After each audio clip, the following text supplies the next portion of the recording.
This film is purely fictional. Please do not imitate it. Your like and subscribe are the motivation for me to update. Chapter 458. Lin Xian felt that everything he wanted to say was now just empty talk. Taking the wine glass from Monica, Lin Xian remained silent. Monica took a sip of wine, glanced at him, and seeing his silence, immediately raised her eyebrows slightly, and said, "You worry too much. Look, even if we're on a train deep in the ocean, we still have to sleep." She walked to the porthole, her face reflected in the stardust-covered glass of the dark deep sea. One moment of life, one moment of death. Life and death may be predetermined. In that case, why not try to break through the power of evolution, and see where the limits of the human species lie? Limits? Lin Xian swirled the wine glass, saying meaningfully, using dark. Can the power of the surface truly defeat darkness? Monica smiled faintly, looking at Lin Xian. You're just asking why. If the dark civilization wants to exterminate Blue Star, it would give humanity the power to resist. Many people think this way. I met some when we were escaping in the orbit around the planet. Optimists believe it's the power of assimilation, a transformation by a higher civilization, a rebirth for humanity. Pessimists believe it's an experiment by the dark civilization, that humanity's evolution will ultimately be nothing more than a test subject, and that the dawn we're chasing is all in vain. And what about you? What do you think? Lin Xian asked. Monica shrugged. I agree with both, or perhaps I agree with neither. Actually, the truth doesn't matter, does it? Without superpowers, humanity uses technological weapons to resist. With superpowers, humanity invests in research and evolution to fight back. Like a drowning person, they grab onto anything floating by, whether it's a straw or a thorn. After speaking, she looked at Lin Xian, her gaze deep. Inferior civilizations have no right to choose. If the Dark Civilization had wiped out Blue Star on Apocalypse Day, their purpose would have been nothing more than treating Blue Star as a speck of dust. What meaning would all their thoughts, hatred, and stances have? Eliminating you is none of your business, Lin Xian calmly replied, recalling a line he had once read in a science fiction novel. So Monica walked towards Lin Xian. Even if doubling your ability index only increases your survival rate by 1%, it's worth a gamble, isn't it? That's right, Lin Xian agreed, letting out a long sigh. After dawn, if there are no other troubles, we're going to try this lattice evolution. Luckily, the Falcon Sea Legion is here, they can give us some guidance. Monica countered, what about the Phoenix Society? Don't you have a way to contact them? Lin Xian's gaze swept over the countdown, then he looked at the red wine in his glass, downed it in one gulp, placed the glass on the table, and turned to walk towards the front of the carriage with a stern expression. We should find out soon. Monica watched Lin Xian leave, a smile playing on her lips. She turned to look at the light and shadows through the porthole and murmured, strength is the foundation of struggle, sacrifice is the ladder to victory. Our captain is so considerate of us team members. Lin Xian walked through the quiet carriage, but his heart was far from calm. Although it seemed safe now, he didn't feel the peace he had felt on the train after escaping the crisis. This was partly due to the underwater environment, and partly because of the countdown. As time drew near, it would be a lie to say he wasn't nervous. It seemed to be just around dawn, but Lin Xian felt he had no choice but to wait, a constant unease nagging at his usually cautious nature. Passing by carriage number 3, Lin Xian stopped beside the Silver Dragon 10,000 mistake. This disaster plant, possessing dimensional power, had saved them 3 times. Once by the bottomless lake, once during their journey through the star abyss, and then last night during their escape from the underwater vortex. Now, the dark purple light within the plant's roots, planted in the cultivation chamber, had dimmed and subsided. The flower it had once bloomed had vanished, and it now resembled an ordinary wildflower. Like a magical artifact, how can something so simple possess such miraculous power? Lin Xian studied it for a while, utterly perplexed. He looked towards the restroom, thought for a moment, then went over and opened Ding Junyi's restroom door again. To his surprise, this time he found Ding Junyi already up, quietly getting dressed. You're awake? I was already awake when you arrived. Ding Junyi carefully dressed, then put on her white research jacket and black-rimmed glasses before standing still and looking at Lin Xian. She said, this is the longest time Hell's Black Chrysanthemum has released dark energy. All the carriages are filled with it. The team members had just experienced a tense and dangerous escape. The exhaustion, injuries, and other factors, combined with the highly oxygenated, enclosed environment underwater, caused them to enter a state of drowsiness and deep sleep. I analyzed this in my previous observations and research, but this time it's a bit more severe. This is a crucial stage of evolution. Considering this, Captain Chen and I completely let Viola receive it and didn't wake you. Hearing Ding Junyi's words, Lin Xian finally felt relieved. I didn't expect to absorb so much black energy. It seems it's not just a simple monster hunt, Lin Xian said. Ding Junyi, hands in her pockets, calmly analyzed, when we rushed down the cliff, we passed close to the giant ocean god. This energy in the ocean shouldn't be in a misty state, but it indirectly shows that the energy level contained within this world-class disaster is extremely terrifying. Lin Xian nodded and looked at Ding Junyi. So how much do you feel you changed? Ding Junyi picked up a small spirit aura detector from the table, held it in front of Lin Xian, her eyes flashing a vibrant green light. Soon, the peak spirit aura value was detected. 8,000. My last test was yesterday morning in Haiyan City, at 9 a.m. The result was 6,900, a 15.94% increase in one day. This rate of evolution is incredibly exaggerated, Ding Junyi said. Indeed. Lin Xian took a deep breath, remained silent for a moment, then looked up at Ding Junyi. Do you know what happened after the Silver Dragon 10,000 Mistakes flower bud erupted? No, I was just about to ask you that too. Ding Junyi said seriously. There wasn't that kind of spatial bubble that erupted before, but I felt a strange fluctuation, and everyone's dark marks disappeared at the same time. You didn't see anything? Lin Xian frowned.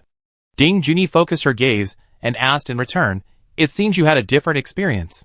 Lin Xian paused, then told Ding Junyi about the dimensional entity and the countdown. Since he couldn't contact Chu Yin and the Phoenix Society, Director Ding was the only suitable person to discuss this superphysical phenomenon.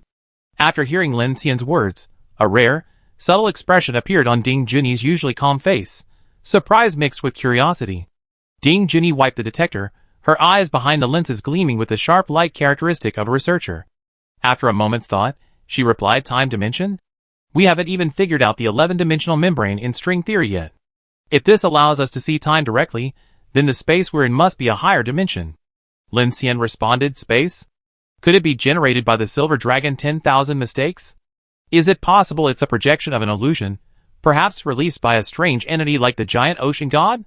Not out of the question, but it doesn't make logical sense.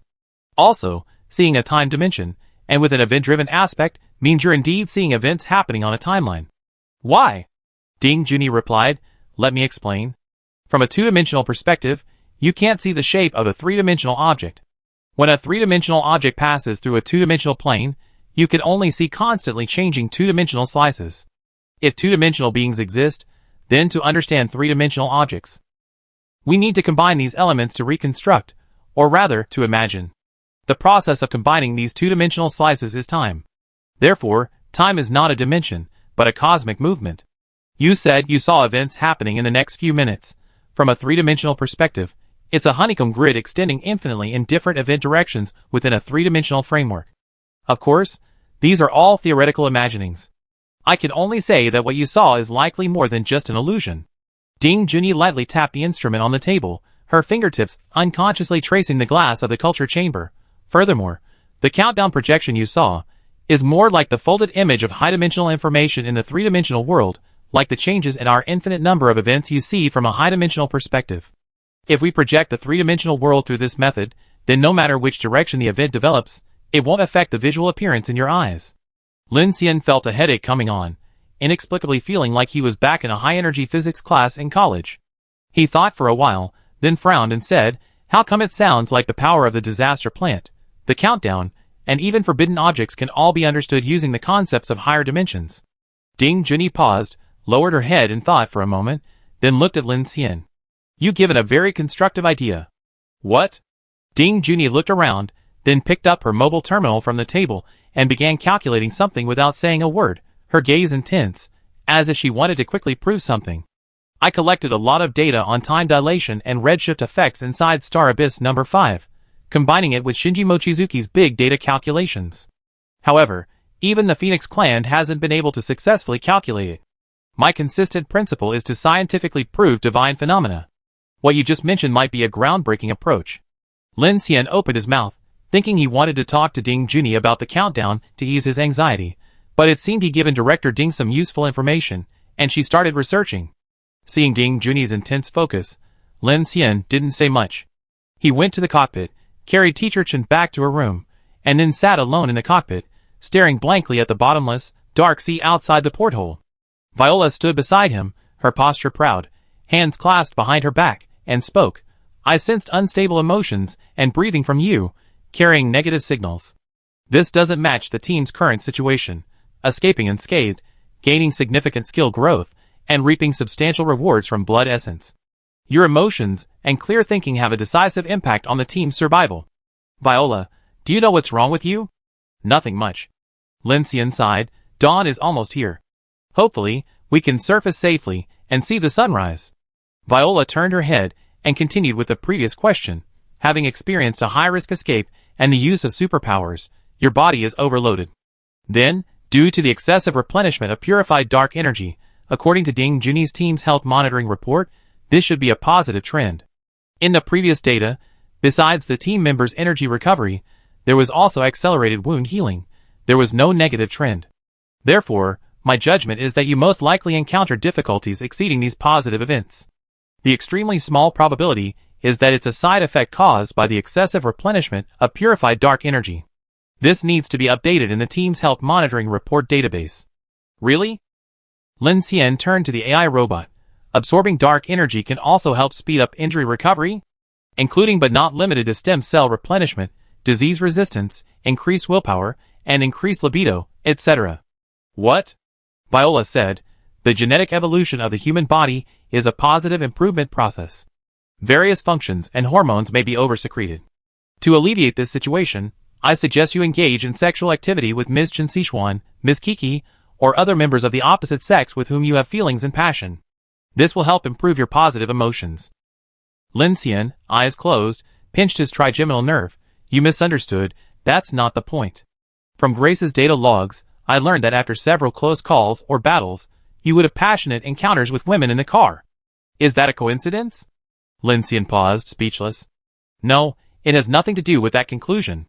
It's just that in this environment, we face too many dangers and rarely have the opportunity. Never mind. Why should I explain this to you? Lin Xian said directly. Viola, I have something to tell you. Viola turned around and stood gracefully in front of him. Please speak. Lin Xian took a deep breath and said in a low voice, 2 hours. No matter what happens next, if I die or lose my rational judgment, unable to operate the infinite, unable to protect my teammates, then you will hand over your management authority to Chen Xishuan and Kiki. Viola understands. You are facing a crisis regarding your survival. Let me finish. Lin Xian raised his hand to interrupt, then continued, I communicate with Grace through the blink bullets. This link also exists with Chu Yin, so if something happens to me, I will release the Sky Train. Your next objective is to rush to Phoenix City of the Phoenix Society, and help Chu Yin and the Phoenix Society control the South Heavenly Gate at all costs, understand? Viola was silent for a second, tilting her head slightly, looking at Lin Xian with her faceless face. Can I understand that you are afraid of Dawn? Lin Xian's gaze sharpened, then he said in a cold voice, No, I'm just worried about Dawn and destruction. They may have already happened. Chapter 459. In the deep, dark ocean, the infinite, like a wounded ancient beast, glided silently through the absolute darkness and deathly silence. The cataclysmic nuclear explosion, volcanic eruption, and terrifying vortexes tearing through metal had passed, leaving only the twisted metal pressure hull and the faint smell of blood in the circulating air inside the cabin. In the silent darkness, Lin Xian felt as if he were surrounded by cold, salty seawater. The entire vehicle, its stress structure, occasionally emitted faint groans, mingling with the occasional bursts of bubbles in the deep sea and the eerie sonar sounds, forming the background noise of this deathly silence. Lin Xian sat in the cockpit, his face grave. He had given Viola this order out of caution. 1 hour 32 minutes, and 7 seconds the countdown before him ticked silently. Faced with this number, like a ticking time bomb, Lin Xian found it difficult to maintain absolute rationality and clarity. This thing is different from the supernatural entities. Even in the perilous darkness of night or the abyss of the ocean, Lin Xian could at least use his supernatural abilities, and he had Infinity and his teammates like Teacher Chun and Kiki by his side. But this countdown was bizarre and unpredictable, like the sword of Damocles hanging over his head. He didn't know what would happen after the countdown ended, how to stop it, or even the principle behind its appearance. It was completely beyond his control and reach. Dawn and destruction have already happened. That sounds like a very interesting insight. From a philosophical perspective, Hegel proposed that contradiction is the fundamental driving force of the development of things. Destruction is the explicit result of the collapse of the old order, while dawn is the implicit process of the birth of a new civilization. From a physics perspective, it's similar to the thought experiment of Schrödinger's cat. When the time dimension is not observed, dawn, survival, and destruction, death, can coexist as two ultimate states until the causal chain collapses into a single reality. Viola paused for a moment after hearing Lin Xian's words before responding. Lin Xian felt a little irritated and pinched his brow. Prepare to surface. Patrol the area to ensure safety before dawn. Viola looked at Lin Xian and calmly replied, understood. Immediately conduct an ascent and surface survey. Ryan, you follow. Be prepared for battle. Lin Xian turned back to the direction of the carriage and said in a deep voice, wake everyone up. Make sure we're out of danger by dawn, before arranging for rotations and rest. Our current state is risky. I agree with you, Lin, but I suggest we have some of the main force and combat personnel prepare first. Those who are seriously injured urgently need to recover. Now is the best opportunity. Ryan's voice came through the communicator. Okay. After giving instructions, Lin Xian pondered countermeasures while activating his mechanical heart, covering the entire infinite, to perform overall mechanical repairs. Once they successfully surfaced and escaped danger, he could immediately use the Sky Class to risk a leap. With the Sky Class's information capabilities, finding the Republic Islands or Noah through the Fire Book and Water Sky positioning shouldn't be a problem. Before that, however, he needed to be sure he could survive. He didn't know what would happen, so to ensure the safety of the Infinite and the North Wind 09, this crucial moment required mobilizing the core personnel for standby. Lin Xian even considered whether he should create some distance between himself and the Infinite before the countdown began. He considered many thoughts, both positive and negative. A loud gurgling sound echoed outside the bulkhead. Lin Xian stared at the sonar screen. Soon after, on the dark surface of the Pacific Ocean, a train-like formation, like a giant dragon, slowly emerged from the water, accompanied by the massive Abyss-class nuclear submarine North Wind 09. 50 nautical miles and low-altitude reconnaissance have been conducted. The area is currently safe. The weather in the area is abnormal, with dense sea fog. It is recommended not to conduct any external activities until dawn or the fog dissipates. Splash. Water cascaded down the porthole. Lin Xian stood up. All he could see outside was an undulating sea. Even the searchlights of the Infinite obscured the distance. The entire sea was shrouded in thick fog, with gentle waves lapping the surface. Lin Xian surveyed his surroundings and immediately turned back. Drones. Established bridging routes in 4 directions. Extend outwards as far as possible. He immediately pressed the communicator, preparing to wake everyone on the Infinite to deal with any potential emergency. But when he turned around, he saw a figure floating in the air at the cockpit door, arms crossed, staring at him with a sinister expression. It was none other than Kiki. Your countdown is less than an hour left, right? 58 minutes. Lin Xian nodded. It's almost dawn. Kiki flew over face to face, staring into Lin Xian's eyes, and asked in a questioning tone, why didn't you wake me up? Aren't you worried about what dangers might arise after the countdown ends? Or are you planning to face it alone? Lin Xian was speechless for a moment, then said, I was just about to wake everyone up. Really? Kiki looked at Lin Xian with suspicion. You thought of a solution? Not yet. Lin Xian said, I wake everyone up first. I thought it through. This countdown is definitely not a good sign. I need to get away from the Infinite before I understand the situation, but... No! Before Lin Xian could finish speaking, he was suddenly enveloped and grabbed by a psychic force. Kiki glared at him angrily and said, no matter what happens, I protect you. Don't even think about handling this alone. Lin Xian smiled helplessly upon hearing this, then said, I'm not that stupid. I definitely maintain a distance that allows me to coordinate with everyone. I thought it through. If this countdown appears in my eyes, but no one else can see it, it means it's a very special power or technology. Either it's targeting me alone, or it's something even more exaggerated, like the end of the world. That would be simpler. Before he could finish speaking, a stubborn kiss suddenly landed on his lips. A small mouth pressed against Lin Xian's, still grumbling, no end of the world allowed. I want you to live. Kiki's words were hesitant, and Lin Xian was somewhat taken aback, because he felt a warm current flowing down her face, touching his own, warm and wet. Lin Xian's heart stirred slightly. The feeling of being cared for was warm, and it instantly relaxed him. Lin Xian remained motionless, numbly enjoying the little girl's kisses. The next moment, Kiki suddenly covered his eyes with her hand, quickly wiping away her stubborn tears before releasing him. Lin Xian looked at her, her eyes slightly red, gazing at him through gritted teeth. What are you looking at? Hurry up and think of something. Lin Xian looked bewildered. Time is running out. We need to come up with a temporary strategy. We planned to do this last night after escaping the vortex, but we slept for so long. Yes, time is running out. Kiki looked at him with red eyes, seemingly trying to see the countdown in Lin Xian's eyes, or perhaps to see his fear. But Lin Xian's eyes were calm, only now tinged with a hint of helplessness. For some reason, seeing Lin Xian's eyes, Kiki felt a pang in her heart. The Lin Xian who could conjure up miraculous illusions even when facing 3-star abyss sieges was now helpless. Just hours ago, he had single-handedly led hundreds of people to escape the terrifying ocean god and the super vortex, but now, he seemed resigned to his fate.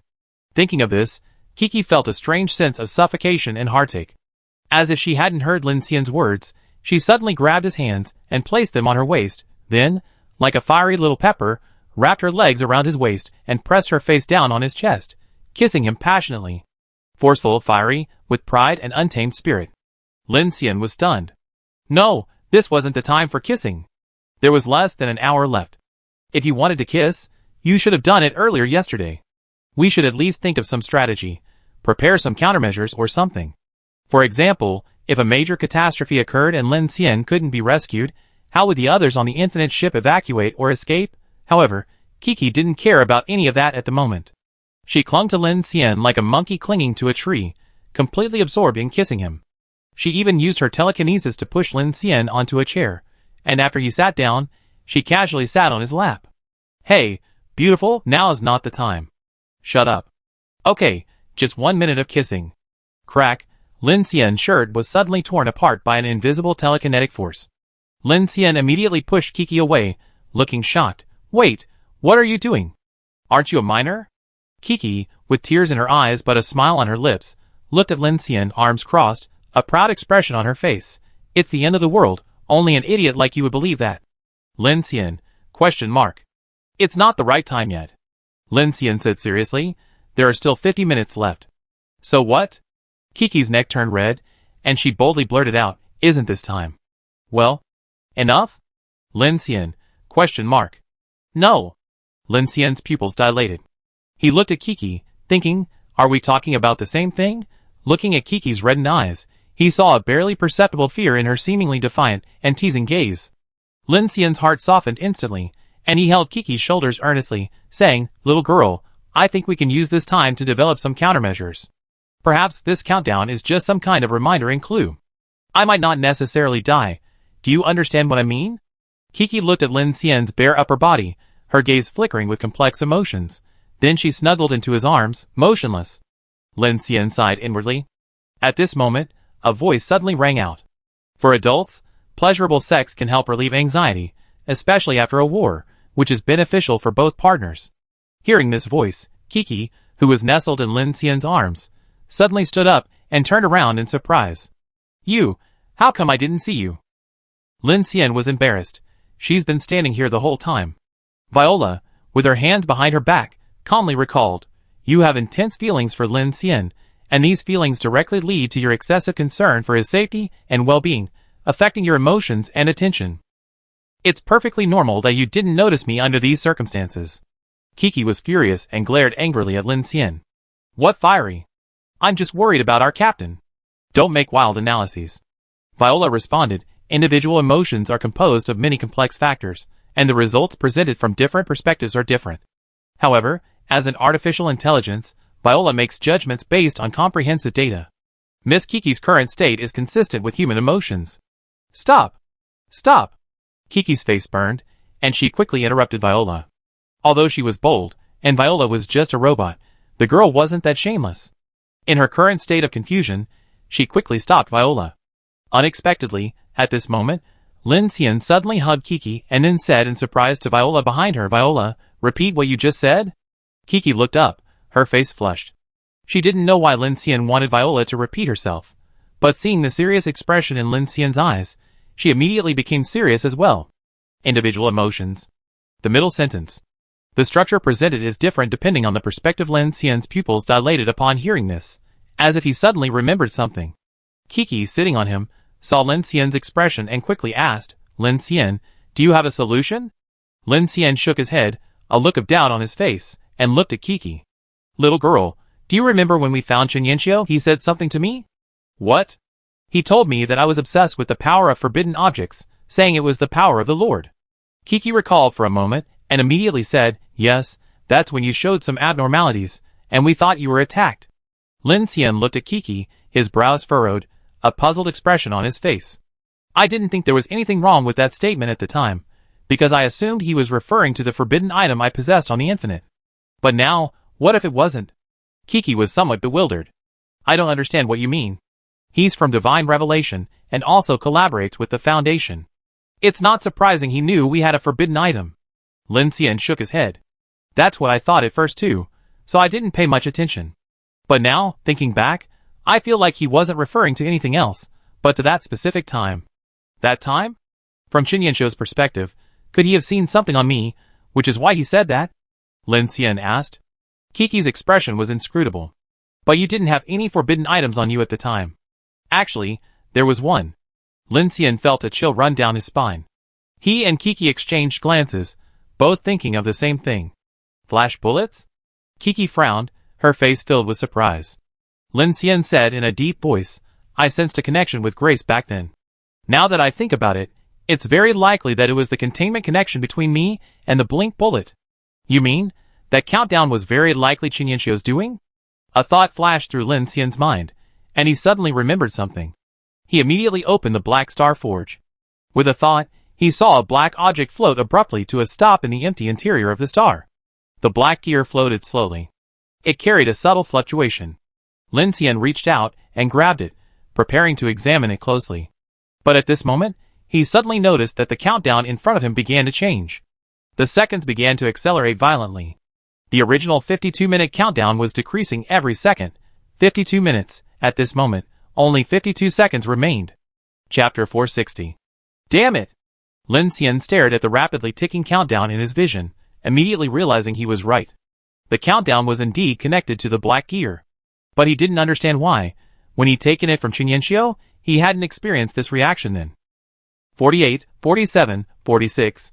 The countdown, like a bomb, receded rapidly before Lin Xian's eyes, his heart pounding and blood pressure soaring. What to do? It's about to end.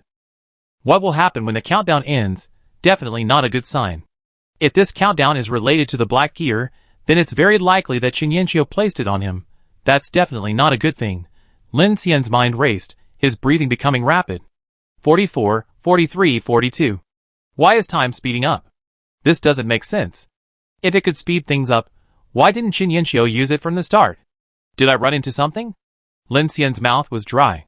He picked up the black gear and brought it close to his eyes, forcing himself to remain calm, then examined the black gear with extreme care. The black gear wasn't pure black. It looked more like the color left by long-term quenching in a car or device. It had 68 teeth, and the black color had a peculiar flowing quality under scrutiny, giving him a strange feeling. Lin Xian knew this was caused by the dark energy fluctuations on it, but as he continued to observe, he couldn't find any further clues. 39, 38, 37. Time passed second by second, and Lin Xian's heart grew increasingly tense. What exactly is it? What did I do? Calm down, there must be something you haven't noticed. Lin Xian took a deep breath, made a stool for himself, and sat down, then stared at the black gear in his hand, lost in thought. If it was Qianyanqiu who did it, what was his purpose?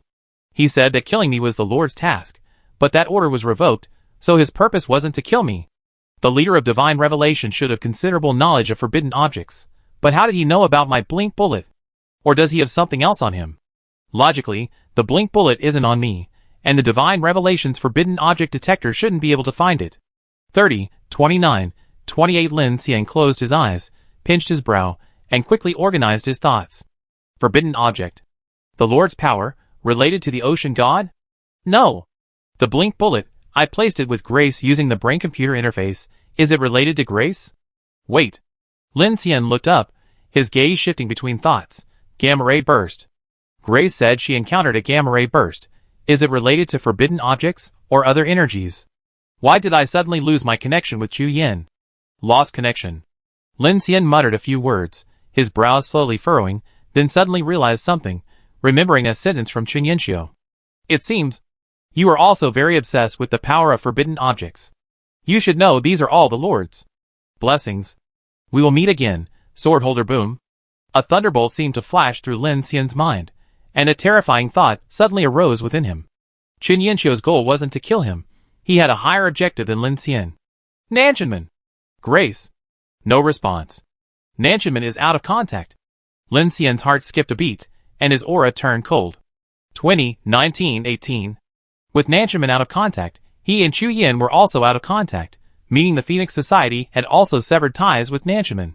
Damn it. Lin Xian had had this worry before. After all, his ability to control the power of darkness and become the swordholder relied on the forbidden object, the flashing bullet, to break through the heavenly curtain and contact Nanchenman. If this power were discovered, this card would likely lose its deterrent effect, because Lin Xian knew that the power of the forbidden object didn't belong to humans. From last night until now, he hadn't had time to contact Grace. He hadn't expected that in just one night, he would have completely lost contact with her.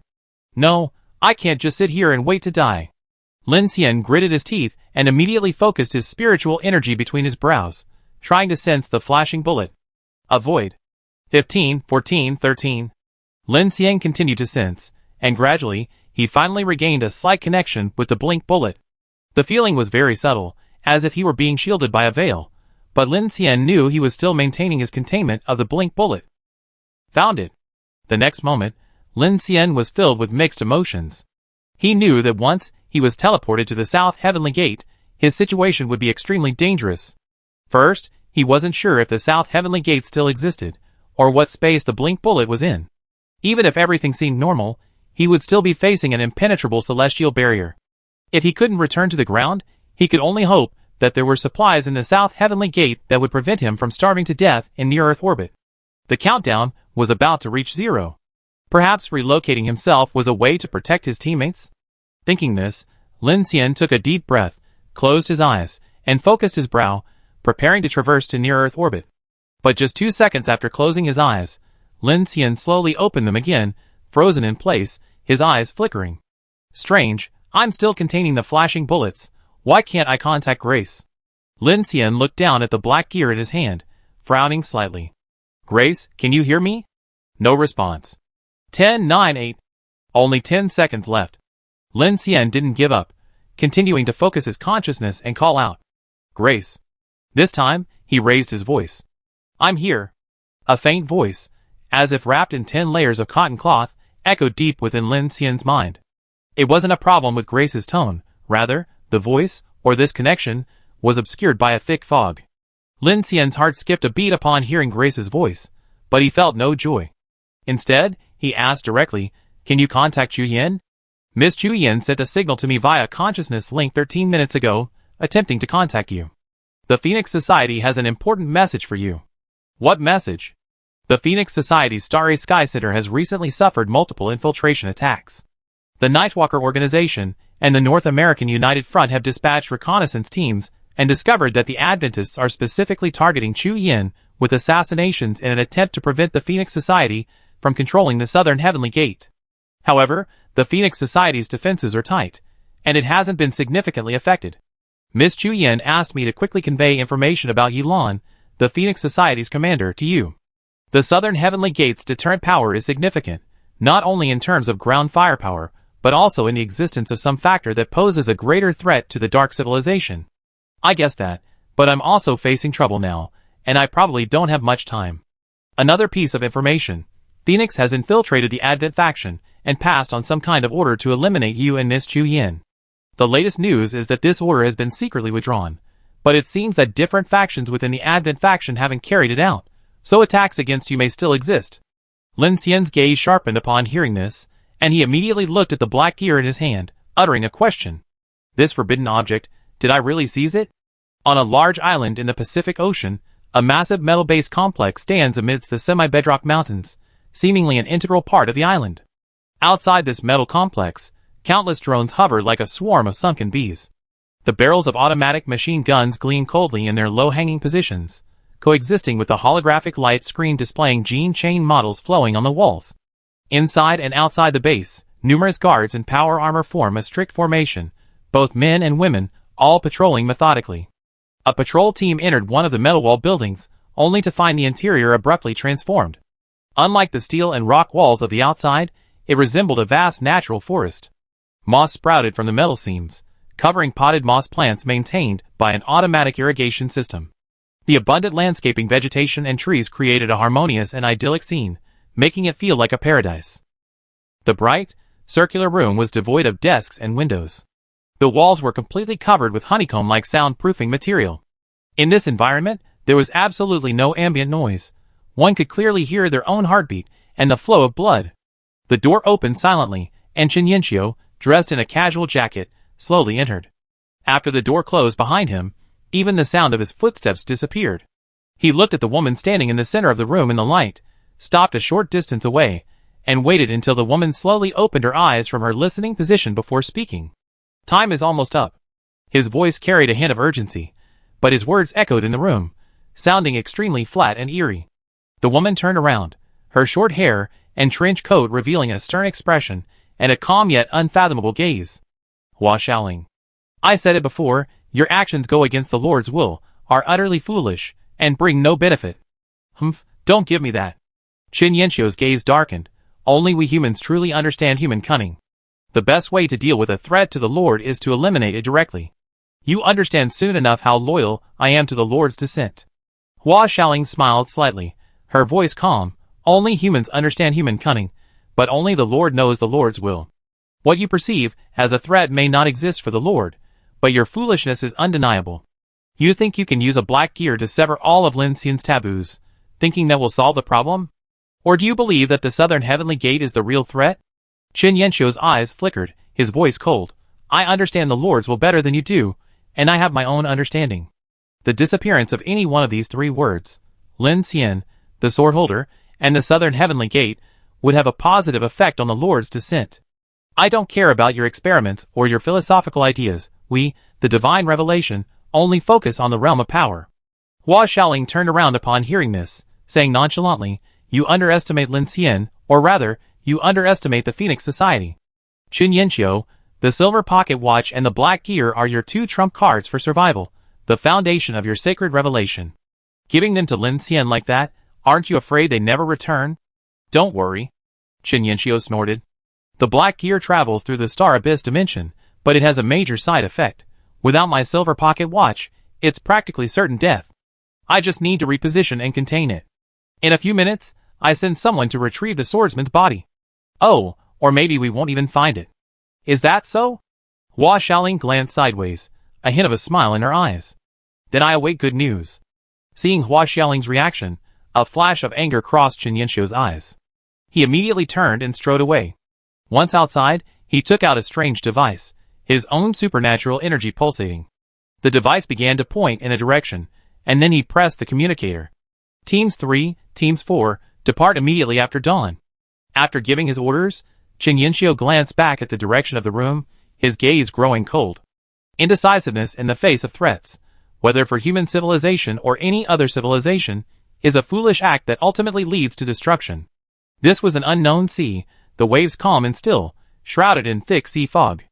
The Infinite floated half-submerged, the front and rear carriages invisible to each other due to the fog, visibility extremely low, the only sound the rushing water, quiet yet eerie. On the Infinite, the vibrations caused by the change in water pressure, as it ascended caused many to awaken. Under the immense baptism of evolutionary dark energy transformed from the regional black chrysanthemum, the group, having experienced a night of peril, underwent an unprecedented evolution. The intense mental impact was so strong that even of all beings with extremely strong willpower like Ning Jing, Xu Qin, and Xiao Qin could not withstand it, and fell into a deep sleep.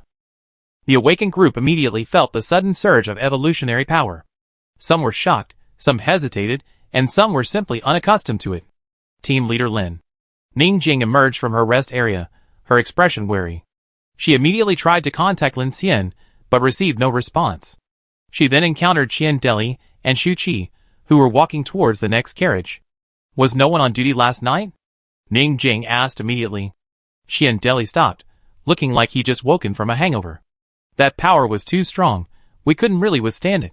But it seems we were lucky. He checked the time. It's almost dawn, and everything is normal. Me too. I tried to hold on, but it was impossible. Shu Qin looked remorseful. She then said to Qian Deli, I feel like my spiritual energy has definitely increased a lot now. My eyes have changed.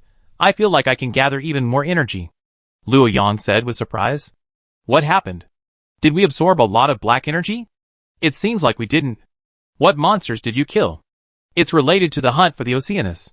At this moment, Monica and Vanessa walked up from behind. I just asked, and the Falcon Fleet situation is similar to ours. She looked at Vanessa.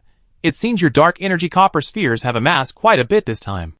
Vanessa shrugged, took out a spirit energy detector, and said with a half smile, however, it seems you have something even more powerful than our dark energy copper spheres on your train. Thanks to you, I now have a peak value of nearly 8,000, but the crystal lattice still needs some time to adapt. At least it will reach a fluctuation of over 15,000 points. Adapt? She and Deli looked puzzled. That sounds strange. Monica, however, said, it's easy to understand. As energy levels increase, the density of crystals within the body also needs to evolve, just like expanding electrical energy, right? She looked at Vanessa as she finished speaking, and Vanessa immediately nodded, saying, that's right. It seems you already made preparations and plans regarding the crystal lattice? Monica smiled slightly, raised her index finger, and after a surge of energy, she noticed a near-tangible ripple appearing at her fingertip, which, upon closer listening, seemed to emit a low humming sound. Vanessa's gaze sharpened slightly, and she explained in surprise, ability materialization. You already touched the transcendent level. Would Phoenix set its standards like this? Shu Qin asked. It's not hard to guess, Vanessa said bluntly. The Nightcrawler organization wouldn't simply categorize things by numbers. Reaching this level definitely means that abilities or ability users undergo some substantial changes. This standard was set up for easier differentiation and grading. Anyway, we discovered this trend in abilities when the crystal evolution peak approached 20,000, and Phoenix uses 30,000 as a dividing line. There should be this kind of assessment involved. You're clearly a gene-evolved individual, yet you can use dark energy slashes for area of effect destruction. Are you referring to this kind of materialization? Ning Jing also asked. After saying this, Xiao Qin from the back room also came out, seemingly very interested in the topic. Vanessa nodded, more or less. You should be able to sense something. Hearing this, Shu Qin lowered her head and clenched her fist. As she concentrated her mental energy, a trembling power rippled around her fist, visibly dissipating. She immediately frowned, feeling an incredibly surging power. She had no doubt that her punch was now comparable to a cannonball. Xiao Qin was already aware of this, while Vanessa stated directly, you still need to break through a bit more. Generally, around 12,000 or 13,000, the control over dark energy becomes much clearer. Of course, this varies from person to person. Where's Captain Lin? Lu Chong asked somewhat frustratedly, I had so many dreams last night, I don't know what happened. It seems like dawn is approaching, should we? Captain Lin. Ning Jing immediately pressed the communicator. After a long while, there was no response. Shu Qin frowned and contacted Chen Sichuan. Captain Chen? The group exchanged glances, then tacitly understood, and immediately set off towards the next carriage. In carriage number 5, Dolu and Ryanosuk had just woken up. Seeing the group rushing towards them, they immediately sensed something was wrong. What's wrong? Did Captain Lin exit the cabin? I don't know, Delu replied. Ning Jing immediately said, wake up Brother Hua and the others. It's almost dawn. Let's spread out. Okay. Everyone immediately sprang into action. When they arrived at the Tianqing 5C nuclear-powered vehicle in front of the cockpit, they found Kiki standing at the cockpit door, looking somewhat strange. Kiki. Wait, don't come any closer. Kiki shouted, raising her hand to stop the approaching group. At that moment, Lin Xian was sitting in the driver's seat of the Infinite, his eyes open, his body completely still as if frozen in time. His hair, skin, and even the dust around him seemed to solidify. Vio, standing beside him, stretched out her mechanical fingers to try and touch Lin Xian, but they were already frozen in place, the scene extremely eerie. What happened? Ning Jing asked immediately. Kiki looked at the scene with extreme anxiety, and without turning her head, said, I don't know, there might be danger, everyone be careful. Then, remembering something, she turned around and called out, Shirori. Wasn't she taking care of Captain Lin here last night? Monica asked. She's here.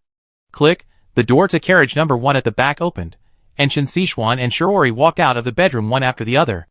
Both had just woken up and, ignoring the changes in their bodies, rushed out immediately upon hearing the commotion outside. Shiori. Kiki immediately called out to Shiori, "Quick, help Lin Xian. See what happened to him." Shiori looked flustered. Hearing this, she went forward without hesitation, but Kiki grabbed her shoulder. "Don't get close, stay right here." Shiori nodded and frantically used her ability, but the pale green healing energy instantly faded and disappeared within half a meter of Lin Xian, as if being rapidly swallowed up. "Ah!" Shiori explained in surprise. "It doesn't seem to be working." "What happened to Captain Lin?" Shu Qin asked anxiously. Kiki shook her head. "I don't know. He might be locked onto by some kind of force." She glanced at the time. More than 50 minutes had passed since Lin Xian entered this state. Judging from his earlier talkativeness, the countdown should be almost over. Kiki was frantic, only able to watch helplessly. Just as everyone was feeling confused and uneasy, a faint burst of energy erupted, and Lin Xian suddenly snapped out of his daze. "Lin Xian!" Kiki turned sharply. She saw Lin Xian standing up, his entire being shrouded in urgency and a somber aura. He turned and glanced at the crew of the Infinite in the corridor, and everyone's eyes were now fixed on him. "Captain Lin." "Lin Xian." Lin Xian didn't speak, his lips moved slightly, and the numbers before him showed only a few seconds remaining. He immediately took out the black gear, then looked at the black sea outside the porthole. The next moment, accompanied by a surge of energy and a flash of light, he vanished from the cockpit. Chapter 461. The black seawater and sea fog appeared as a stretched line in Lin Xian's eyes. Lin Xian activated Energy Leap again, directly bursting out of the train. This time, his mental energy was highly concentrated, allowing him to accurately sense that he was instantly flying several kilometers in the direction of his will. Whoosh!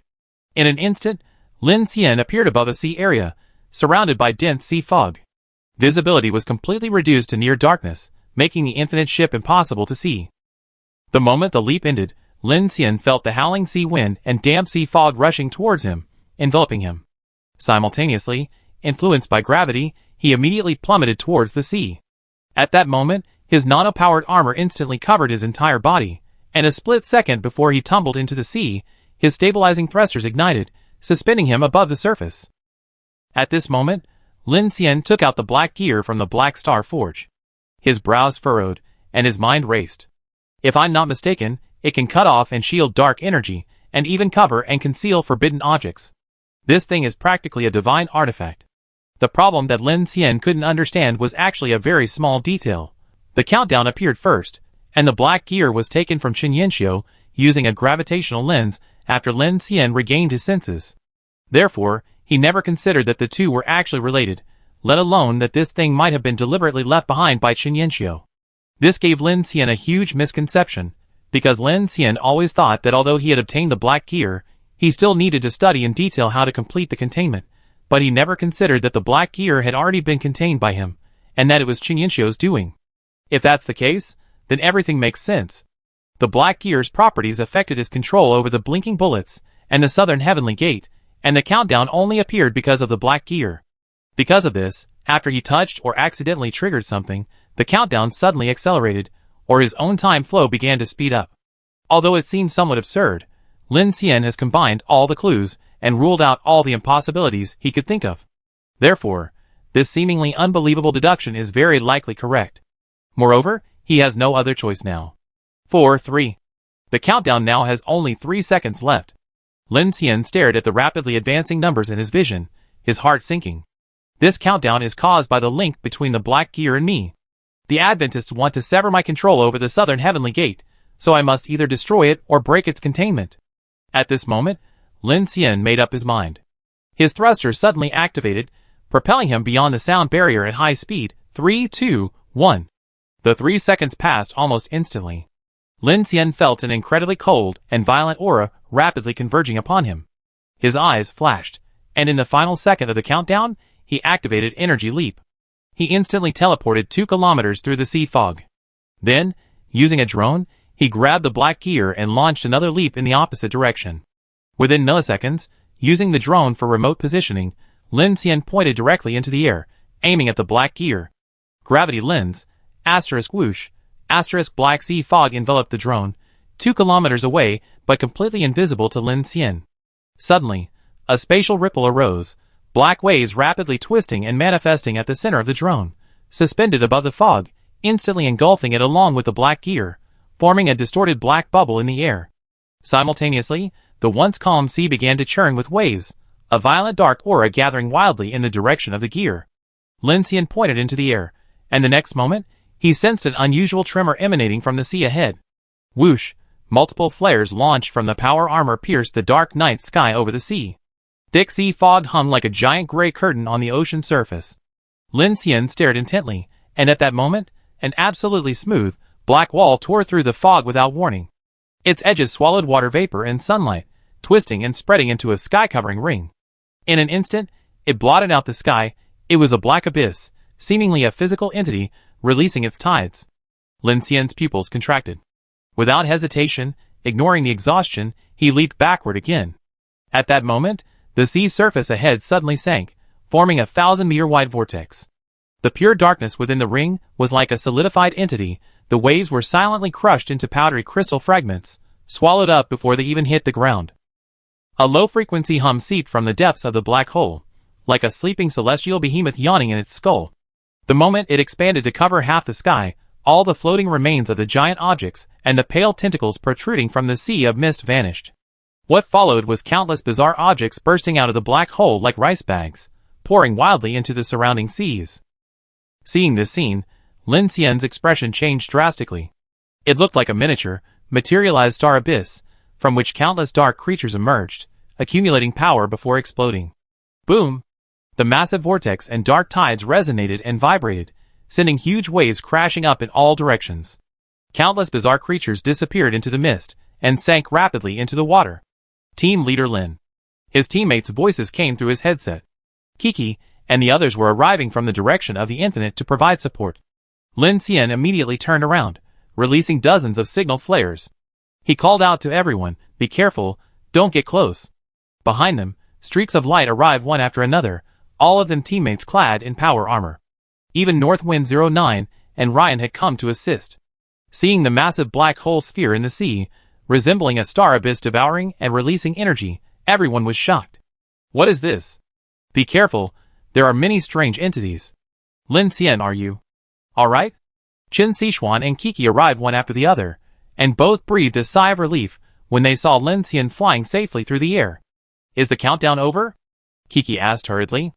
Lin Xian shook his head, looking at the black star abyss being released in front of him, and said solemnly, "I don't know yet, but it seems that the black gear left by Qin Yanxiu is a troublesome thing.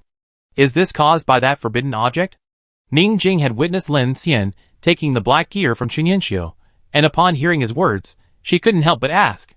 What a huge spectacle, like a star abyss tide erupting. Ryan flew out from the crowd, looked at the scene before him, and immediately said, "Prepare to attack." "Don't act rashly yet," Qin Sichuan said, her eyes gleaming as if they could pierce through the sea fog. "The tide is receding, all those spewing monsters have sunk.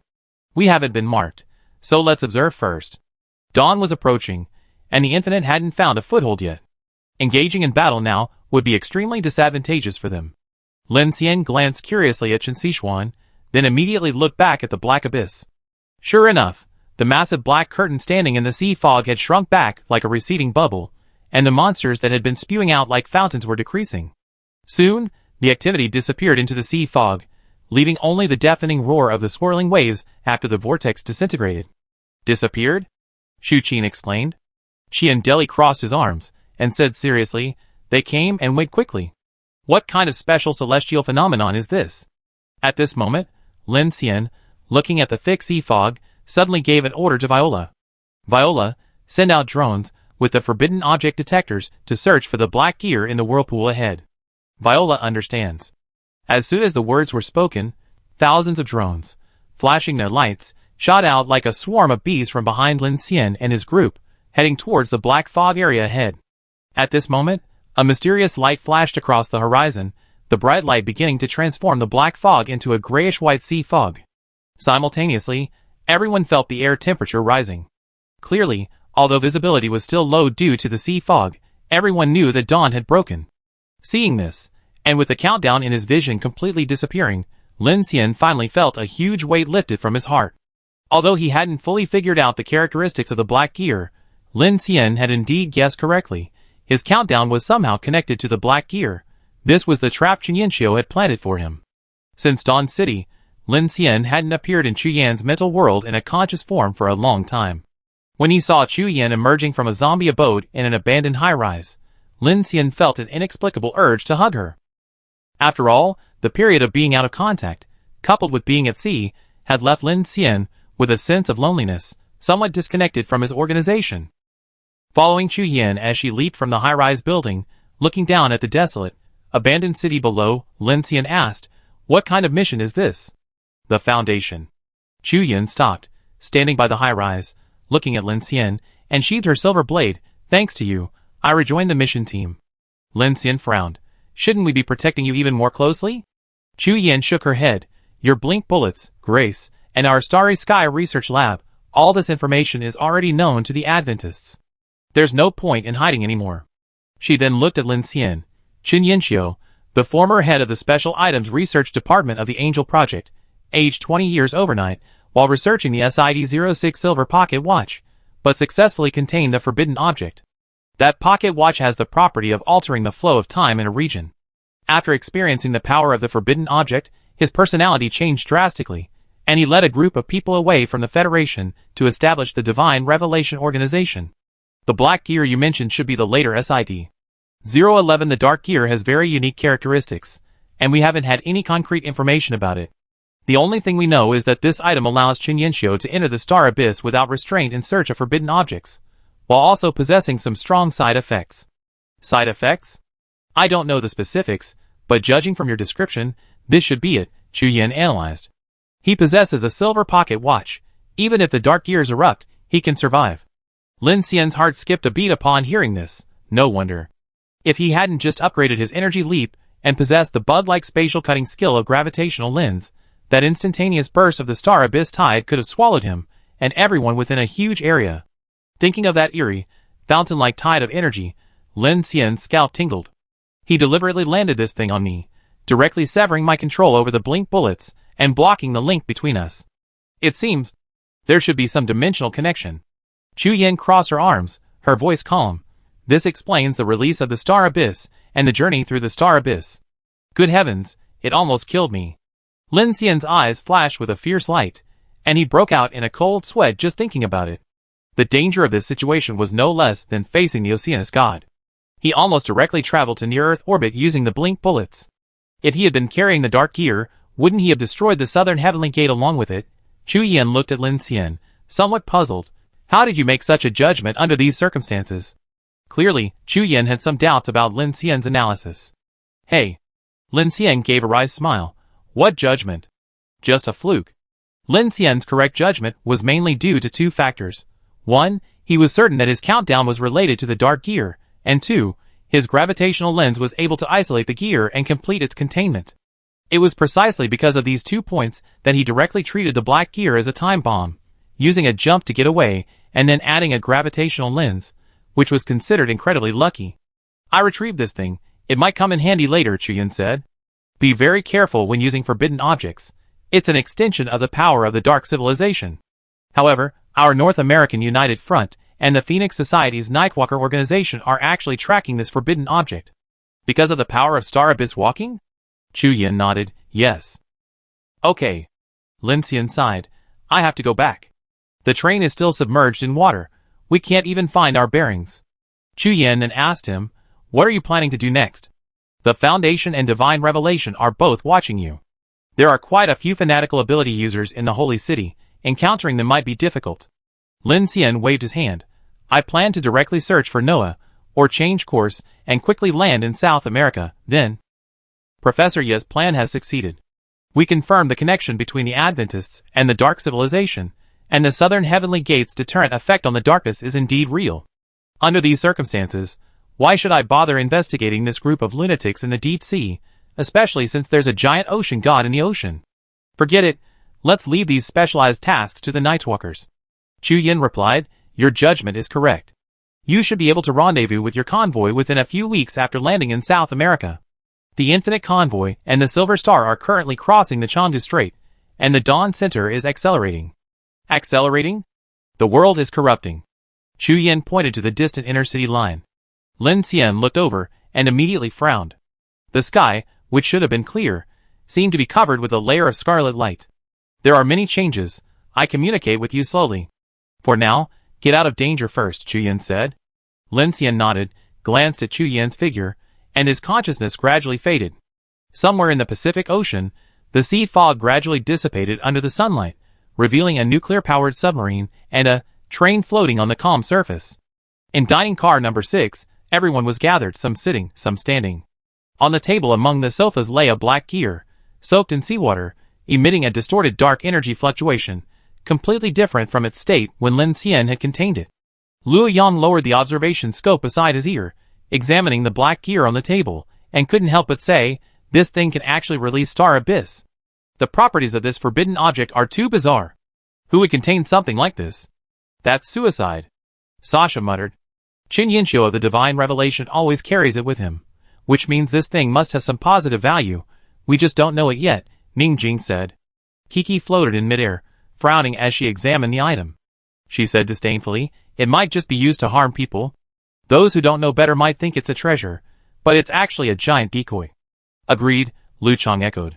Being able to release the Star Abyss, this is probably more than just a decoy, Monica said meaningfully. If we could control such properties, it would be a very powerful tool. You're right. At this moment, Lin Xian's voice came from the carriage corridor. He went to the dining table, conjured a lead box to hold the black gear, and said, let's prepare to depart. If all goes as expected, someone will come to collect this spoils. Qin Sichuan immediately stood up. Okay, how do we plan to proceed? Lin Xian surveyed everyone's gaze, and smiled slightly. This time, we fly. Chapter 462. Flying? Sasha jumped up with delight upon hearing this. Really? We're going to use the sky train? Immediately, everyone's gaze turned to Lin Xian, while Ryan and his group from the Falcon Sea Legion looked on, with different expressions. It sounds like you have a train? That's a bit risky, Lin Xian stated directly. With the orbit around the planet broken and being targeted by the Adventists, finding a track to cross the Pacific won't be easy. At this moment, Qian Deli, sitting on the sofa, casually remarked, flying directly across the Pacific? Great idea. Staying at sea is too depressing. It's completely different from the beach, waves, and sunset I'm imagining. So you really plan to cross the Pacific with a train? Vanessa from the Falcon Fleet exclaimed in surprise. That's so exciting. Erica stepped forward and said, a few months ago, the Federation used this route for many maritime supply operations. Although it was fraught with danger then, the Federation and the Interstellar Force maintained the route, making it temporarily operational. Right. Ryan nodded, then said to Lin Xian, when the slogan Escape East was shouted, many trains sped across the ocean, but the situation didn't last long. Because of Oceanus? Qin Sichuan asked. Not really. Ryan shrugged. After all, it's just an orbital line. On land, even if a city is destroyed, there are other routes to take. But not here. The more people flee, the more attacks and damage to base stations and orbits there will be. For the Federation, maintaining this line will become extremely costly, and the personnel losses will be significant. After all, it's too dangerous at sea. So, the destruction of the ocean orbit is only a matter of time. Even if you continue searching, you probably only find sections of former maritime industrial ruins. A smooth escape is unlikely. I thought so too. Lin Xian nodded. They only just arrived at Sea Rock Island when they encountered a collapse stretching for hundreds of miles. Even though they managed to escape, he had little confidence in the tracks ahead. But you said you fly? Vanessa's gaze swept across the interior of the carriage. This train? No, it's a different kind of vehicle. Lin Xian replied calmly. I also have a starship. What? Katie exclaimed in surprise. Several core members of the Falcon squad stared wide-eyed. Ryan lowered his sunglasses, looked at Lin Xian, then at his hand, remembering how he summoned a giant mech arm. He paused for a moment, then instantly understood. Lin, besides the starship, do you also have a mech army? Ryan asked curiously. No, not at all. Lin Xian smiled. Then I must remind you, flying over the Pacific isn't a good idea either. Ryan looked at Lin Xian. Based on what I learned from the Foundation, those storm clouds, like the Ghost Ray and Micah, are just small fry. Lin Xian nodded. I know, So let's take the risk and do a low-altitude, high-speed sea-skimming crossing. Where to? Viola. Lin Xian looked directly at Viola. Viola stood with her hands behind her back in front of the holographic star map, and a mechanical voice steadily sounded. I have calibrated the current sea coordinates using nautical and gyrocompass methods. 18 degrees south latitude, 177 degrees east longitude, and have formulated 3 transoceanic flight plans.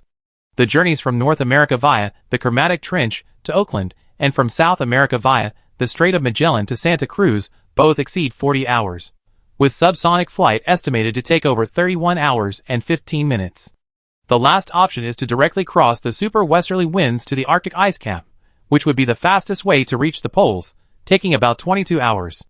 However, this option is extremely dangerous, as besides the westerly winds and Star Abyss 8, the Arctic ice cap, and the polar city of Kunlun also have tens of thousands of kilometers of uninhabited ice fields. Going directly to the poles is unlikely, Ryan said. Even the Foundation wouldn't dare take such a route. The poles experience polar day, but the westerly winds are in the polar night zone. Unless you're courting death, don't even consider such a route, even if you have starships. I won't be that reckless, especially since my convoy is still heading into North America. It's safer to go by land. I heard the Storm Strait is now a no man's land. Many people wanting to go to the polar regions have to cross the sea. We can't escape it either. When are you setting off? Ryan asked. Lin glanced at him. Soon. Are you planning to continue sailing at sea? Kiki asked them at this moment. Ryan glanced at his teammates and said calmly, sailing is too fancy a word. Our plan is also to cross the Storm Strait. He turned to Lin Xian and said solemnly, Lin, thank you for your leadership. On behalf of the 532 survivors of the Falcon Sea Legion, I express my gratitude to you. These are the spoils I collected using copper balls. I said they should all belong to you. As soon as he finished speaking, Erica and her men dragged over 2 large ammunition crates. The crates were opened, and a terrifying surge of dark energy rose into the sky. Everyone looked over, and saw that the 2 ammunition crates were filled with dark red blood essence of various sizes. Each one was perfectly spherical. Surprisingly, these blood essences had no fishy smell, and were exceptionally clean, as if they had not been deliberately cleaned. It seemed that these blood essences were naturally like this. Wow, so many! Lu Chang exclaimed in surprise. Anyone who didn't know better would think we slaughtered hundreds of special or S-class monsters. Monica crossed her arms, her gaze shifting from the blood essence in the crate to Lin Xian. Now we won't have to worry about supplies, weapons, or ammunition. You're giving us all of this? Jin Sichuan asked a crucial question. Ryan smiled casually, looking at Lin Xian. Lin, although I had a 0 range for the fleet and the Neptune to sail towards the Republic Islands via unmanned aerial vehicles, given the power of Mount Garland, we don't have much hope. Now so many members of the team are homeless, so I'd like to ask you for this submarine, or until our people find other ships. Upon hearing this, Lin Xian said directly, since we cooperated, both this submarine and these blood essences are our spoils of war. There's no need for an exchange. Without your help, we wouldn't have succeeded so smoothly, let alone acquired any blood essence. I think we should each get half. Ryan nodded without hesitation, readily accepting and saying to Lin Xian, Lin, I believe your becoming the Phoenix Sword holder wasn't accidental. I witnessed it firsthand. If there's an opportunity, let's meet again in the Arctic. Okay. Lin Xian shook hands with him, then said nothing more. The daytime was getting shorter, and Ryan needed to quickly lead his team to plan the next steps. So, he temporarily bid farewell to Lin Xian and the others, took half of the blood essence, and led the core members back to the Northwind 09 nuclear submarine. Before leaving, Vanessa gave Lin Xian 2 things: a crystal lattice incubator, a small, complex, and exquisitely crafted device resembling a hybrid instrument, clearly an industrial product from a large organization, and information Vanessa herself had collected and researched regarding crystal lattice evolution, which she knew might be needed by the Infinite, so she gave it to Lin Xian as well. Lin, thank you, Vanessa said, turning back to Lin Xian with a smile as she left. I have a feeling we meet again. I look forward to fighting alongside you. Take care. Rumble. The waves surged, and the black submarine carrying hundreds of people slowly sank into the sea, disappearing beneath the ocean currents. Watching the Falcon squad leave, Xu Qin was somewhat puzzled. The sea is so dangerous, I thought they wanted to come ashore with us. Danger is relative. Lin Xian closed the watertight door of the Infinite, and turned back to the carriage, saying, they can treat trouble like the Oceanus hunt as an opportunity. Ryan isn't a simple person, and with the Foundation's backing, he has many ways to survive. Compared to that, he'd rather travel by water. Perhaps escaping isn't their primary concern. Chien Deli stretched and said, with so much blood essence, they could easily organize a medium to large organization by circulating it on the black market. I think they value prosthetic evolution and ability enhancement more. They're quite daring. Actually, this line of thinking isn't wrong. Monica said at this moment, with strength and means, they can take the opportunity to improve their strength in all aspects, thus increasing their chances of survival before the end of the world. Hearing this, Wagu rarely spoke up. A voice of agreement rang out. Hey! I wholeheartedly agree. Of all hardships, only cultivation is paramount. If one day our abilities can rival that giant ocean demon god, then we will fear no calamity. You're thinking too simply. That thing can shatter an island with a single slap. What level of evolution would our abilities need to withstand it? Kiki crossed her arms and flew through the air. I think we should focus on how to deal with the celestial curtain in the sky. As long as we can fly out, that's what it means to forge our future. Lin Xian, Chen Sichuan said to Lin Xian as they walked, which path have you decided to take? Lin Xian walked to the dining table and pointed to a direction in the holographic projection projected by Viola. Here. Chen Sichuan saw Lin Xian pointing to the center of the two landlines and immediately frowned, saying, Hawaii? Yes. Lin Xian checked the time and immediately explained to everyone, we only have less than 8 hours of daylight now. To be on the safe side, we must stop before nightfall, so we head towards the Hawaiian Islands first and spend the night there. While we're at it, we can assess the situation. If flying is too dangerous, we can consider re-entering the orbit around the planet towards South America, since there are major planetary ports there, right? Kiki, as if she could read Lin Xian's mind, added the information directly. Lin Xian smiled, not denying it. He did indeed think that way. Activating the sky train to skim low over the sea was a risky move. He didn't know what they would encounter, but if things got too complicated or they encountered an aerial battle, they could at least have a place to rest and regroup, preventing them from crashing into the sea and becoming passive. Afterward, Lin Xian opened a passageway from the roof of carriage number 5 and entered the semi-submerged infinite. He raised his hand towards the open sea ahead, and with a loud boom, a massive mechanical gate burst open in the void under the clear sky. From the depths of the dark gate, the sound of metal colossal structures grinding echoed, and countless arcs of electricity danced like lightning snakes. As the phase rainbow blazed on Lin Xian's chest, the massive celestial train tore through the spatial barrier and descended abruptly. A hurricane howled, waves surged, and the over 4-kilometer-long hull cast a steel mountain-like shadow under the clear sky. The newly added arsenal section highlighted its menacing weapon array. Triple-mounted orbital seismic turrets rotated for calibration. The muzzles of plasma cannons began to emerge, and honeycomb missile silos and Type 1130 close and weapon systems covered the top layer of armor like thorns. Strictly speaking, these weapons were not yet fully manufactured. Electromagnetic railguns, ultra-high-temperature plasma guidance arrays, and microwave protection arrays were still unfinished. Even the ammunition recycling plant that Lin Xian planned to build internally was still lacking. Even though the number of kinetic energy weapons would be greatly reduced later, there was still a shortage of ultra-large high-energy capacitors and dark energy potential devices to supply those energy weapons. However, none of that mattered now.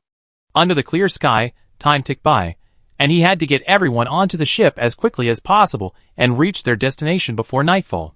Fortunately, Lin Xian had Viola and a large number of engineering and maintenance robots.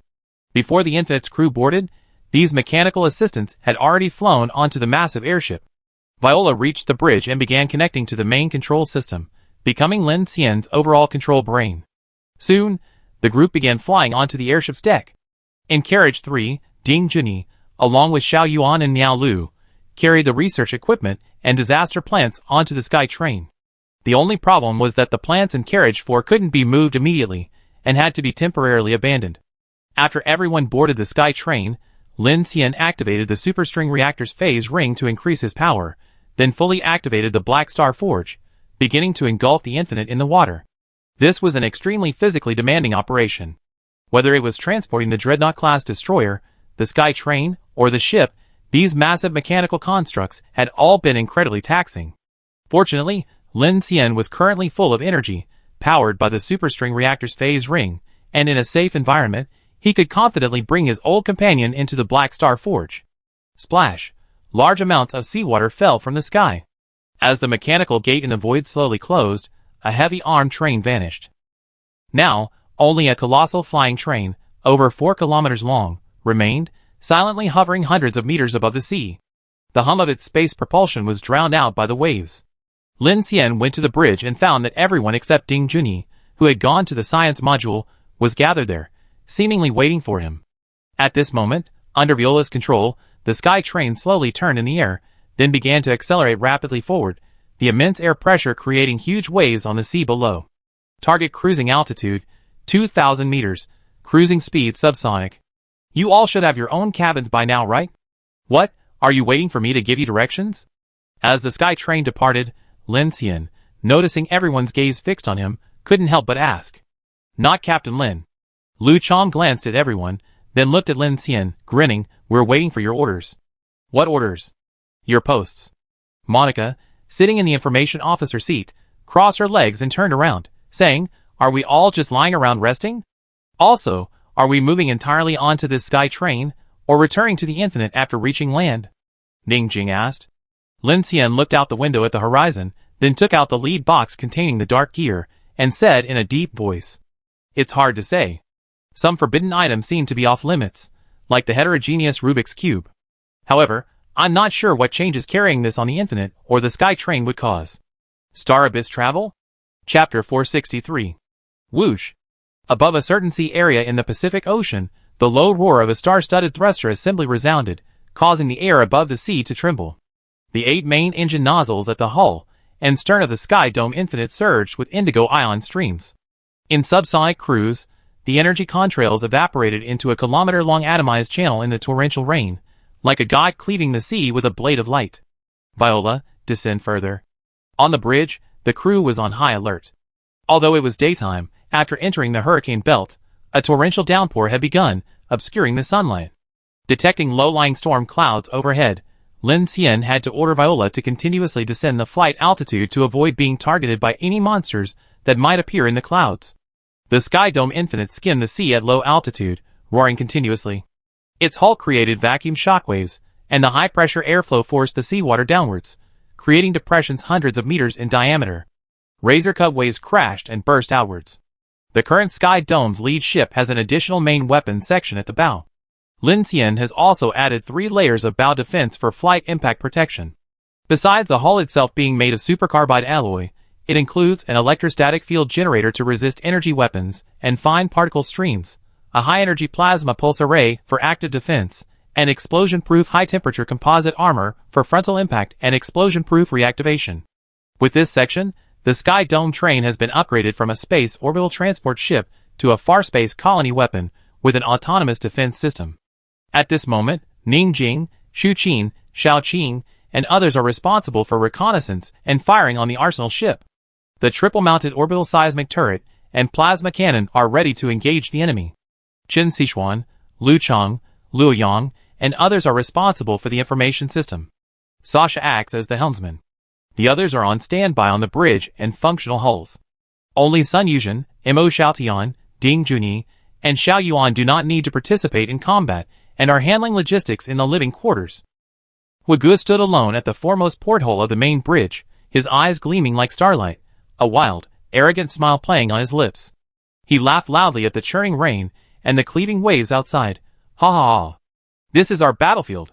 Sky Dome Infinity, tear through this chaotic rain curtain, shatter the raging waves, my steel behemoth reigns supreme between heaven and earth. Mere hurricanes and torrential rains are but dust on our faces. Look! This exhilarating thrill of cutting through the waves makes the sea god tremble, and the cloud demons retreat. This is worthy of the heroic destiny of a true man. World. Witness this journey that breaks through everything. It is the first step in my conquest of the universe. Come, let the storm rage, my fiery radiance will cleanse the world. Ha ha! Boom, however, before he could finish expressing his heroic spirit, a plasma cannon on the weapon ship ahead suddenly fired. The flashing plasma streaked across the sky diagonally upwards, crashing into a cloud and exploding. In the azure flash, a strange black shadow shot out from the cloud. As the clouds parted, a winged monster was seen tumbling through the air and falling into the distant waves. Team Leader Lin, radar has detected a low-altitude life form. I activated the ship's weapons for automatic enemy detection and counterattack. Ning Jing's voice rang out on the main bridge communication band. Alright, don't be shy. Lin Xian said with a grim face, looking at Wagu. Wagu, Monica, Shiori, you go to the sky bridge. Bye, Kiki Ryanosuk, you go to the lower level to scout and deal with threats in the air and at sea. At our speed and low altitude, the coverage and reaction of our defensive weapons may not be able to keep up. Okay. Monica immediately stood up from her chair and walked straight out of the bridge. Shiori followed behind, and Wagu, now entrusted with an important task, immediately became serious, rubbing his hands together eagerly as he followed. Kiki, Lin Xian called out to Kiki, besides protecting Abai, you and Ryanosuk also need to be careful not to let anything crash into us. Understood. Kiki snapped her fingers, and with a wave of her hand, her electric blade ball flying device followed. Ryanosuk nodded expressionlessly to Lin Xian, and then quickly hurried off as well. Starship flight and train raids are completely different things. Trains have tracks, but they are now below a vast, bottomless abyss, where the creatures that might appear are gigantic and bizarre. Moreover, at such high speeds, being hit is extremely dangerous, and there's even a possibility of disintegration in the air section. This is why air units are more dangerous. Lin Xian, Qin Sichuan, temporarily acting as the technology officer, turned around from her seat, her face grave. A super-large tropical storm zone is less than 100 nautical miles away. Damn it, it was clear skies just a moment ago, Qian Deli complained. It's not just the weather that's a problem in places like this. We need to be wary of the dark anomalies, Qin Sichuan said, recalling the storm they had experienced on the Parma snowfield. I know. Lin Xian looked at Viola. How long do you expect to reach Hawaii? At the current speed, it's estimated to take 7 hours. Considering positioning errors, and the impact of the darkness on the visual interface, there might be an error of about 1 hour. We recommend being prepared for this, Viola said calmly. Normally, encountering a storm zone is managed according to the Starship Flight Manual, and supersonic passage is entirely possible. However, considering the threat of the anomalies in the storm zone, I can only suggest reducing cruising speed to avoid a collision. Reduce speed? Lin Xian frowned. At this speed, we can't even guarantee arrival before dark. If we reduce speed, it will be completely impossible. And what's the situation on that island? Whether it's safe or not is another matter. If it's like Haiyan Island, a place haunted by ghosts, we won't be able to land. Qian Deli then asked Luo Yang, hey, can we bypass this storm zone? Luo Yang immediately shook his head, took off his headset, and said, impossible. Strictly speaking, we're already within this storm zone. To bypass it and arrive before dark, we need to accelerate to at least Mach 4. At that speed, there's no room for maneuvering or fire defense. It might even be more dangerous. Lin Xian shook his head. Supersonic flight might just mean we're not dying fast enough. There's no other way. We can risk crossing the tropical storm. After saying that, he immediately said into the communicator, no matter what we encounter, our first priority is to protect the Sky Dome Infinite and get it out of there. Don't worry about anything else. Once we're marked and on the island, we figure something out. Okay. Understood. Ning Jing, Shu Qin, prepare the decoys. We deploy them in batches over the storm zone as a precaution. Thump thump thump thump. Under the black sky, the Sky Dome Infinite, spewing blue flames, roared through the rain. The missile silos on the arsenal ship opened in rows, and 8 small missiles were launched simultaneously, flying at high speed towards the left and right fronts with wingspan, before exploding in the clouds dozens of nautical miles away. Boom, thunder roared, the tide surged, and a strange roar seemed to echo between the clouds and the sky. It was obvious that the monsters hidden in the sea and clouds had been attracted by the decoys. The top of ship number 3, on the sky bridge, was an open area for stargazing, enclosed by a massive transparent fairing. Fire, Monica, and Shiori, all clad in power armor, arrived there. The fairing slowly opened, instantly unleashing a torrential downpour of high-speed airflow and rain. Fire, with a flick of his wrist, created an infinite loop, propelling himself into the air and maintaining relative speed with the sky dome, gazing at the sky and sea with an air of exhilaration. Monica glanced at him, and couldn't help but say, they say you have claustrophobia, and now it seems it's true. Don't let your guard down, there's more to the sky than just thunder. Lu Xingchen's eyes sharpened slightly, as he gazed arrogantly at the heavens, his voice stern. Rest assured, I'm here, and I will not allow any demons or monsters to approach. Monica then looked at Shiori beside her, I might not be able to hear accurately in this environment, so we have to rely on you. Just give us a direction if anything is approaching. Shirohori nodded. Okay. Meanwhile, on the lower deck of the ship, where there was no place to stand, Kiki and Ryanosuke immediately used their supernatural abilities to fly alongside the ship.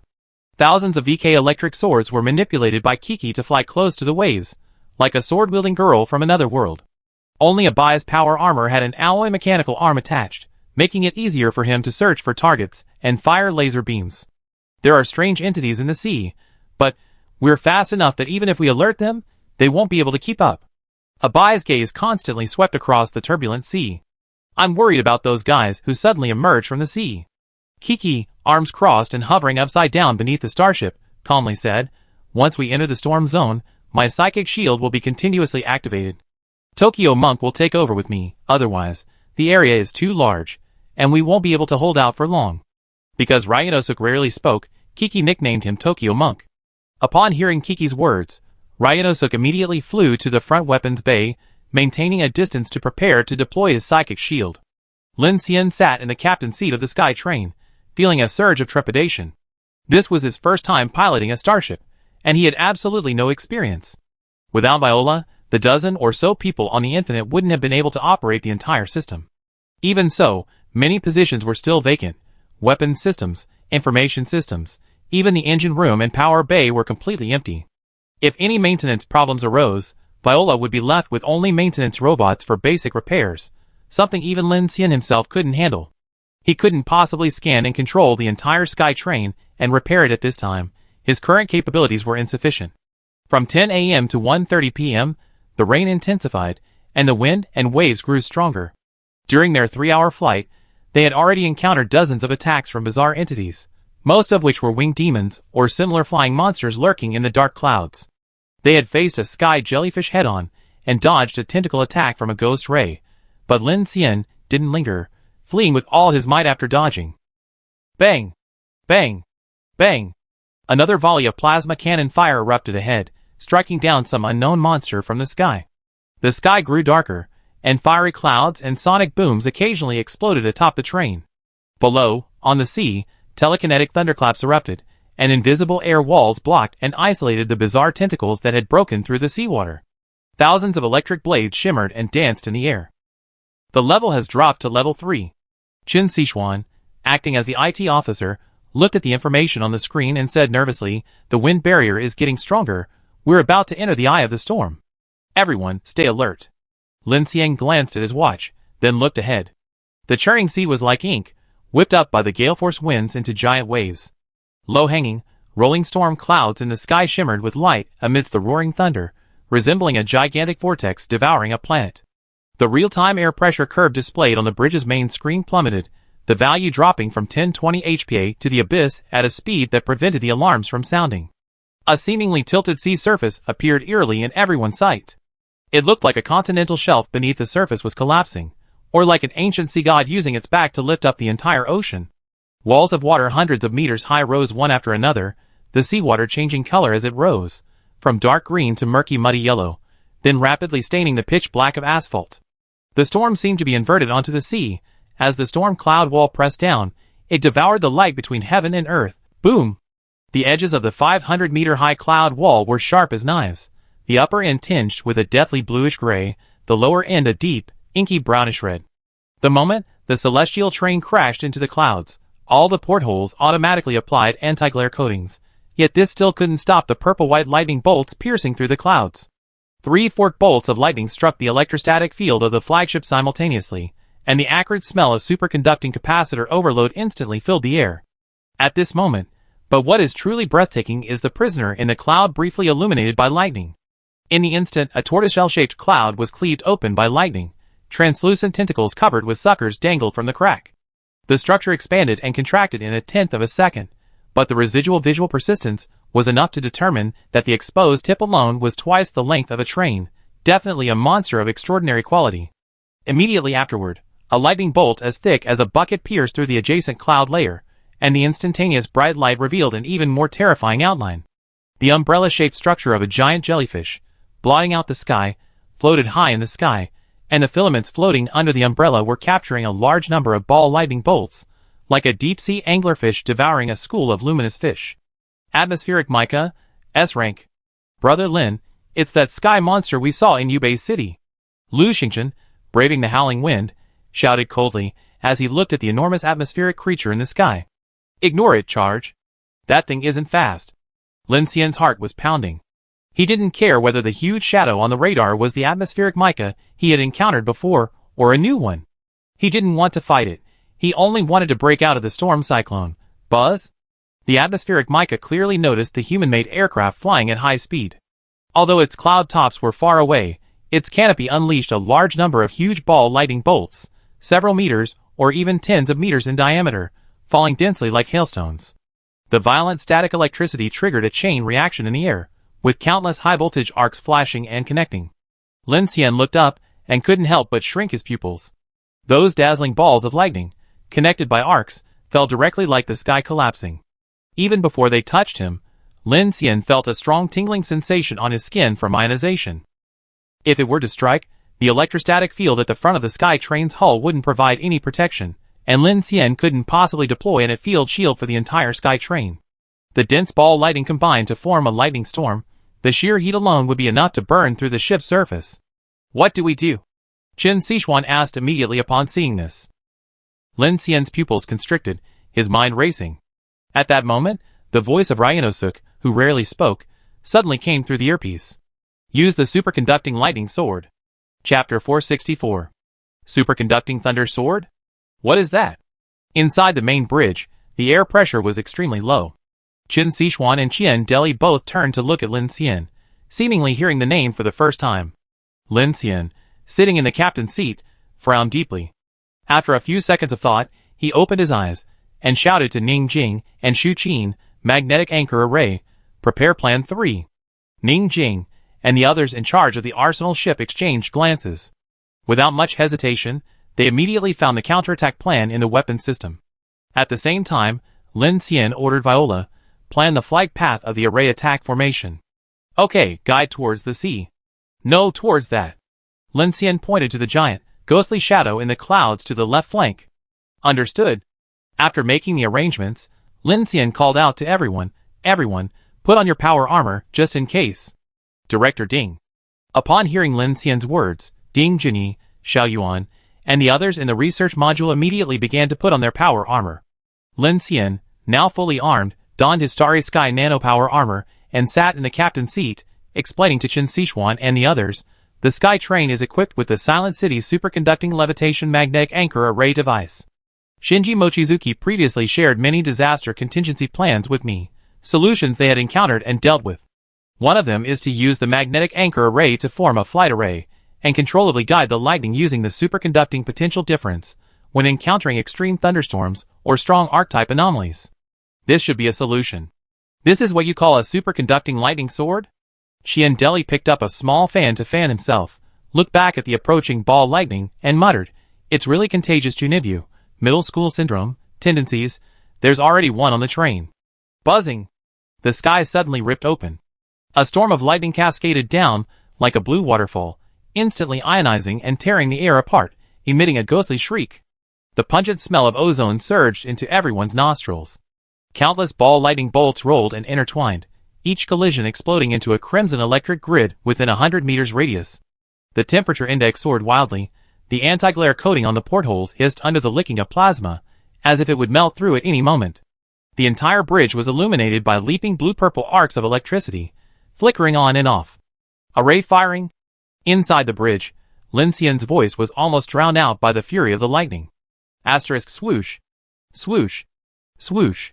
Asterisk 24 cold, eerie blue light trails suddenly illuminated the sides of the sky train. 24 pyramidal magnetic anchor arrays, like arrows released from a bow, pierced through the rolling rain and scorching ion streams, precisely striking the raging plasma inferno. There was no explosion, only an even more piercing shriek of electricity. The 24 sword-like arrays arranged themselves in the air into a superconducting sword. The superconducting force field filaments instantly tightened and connected.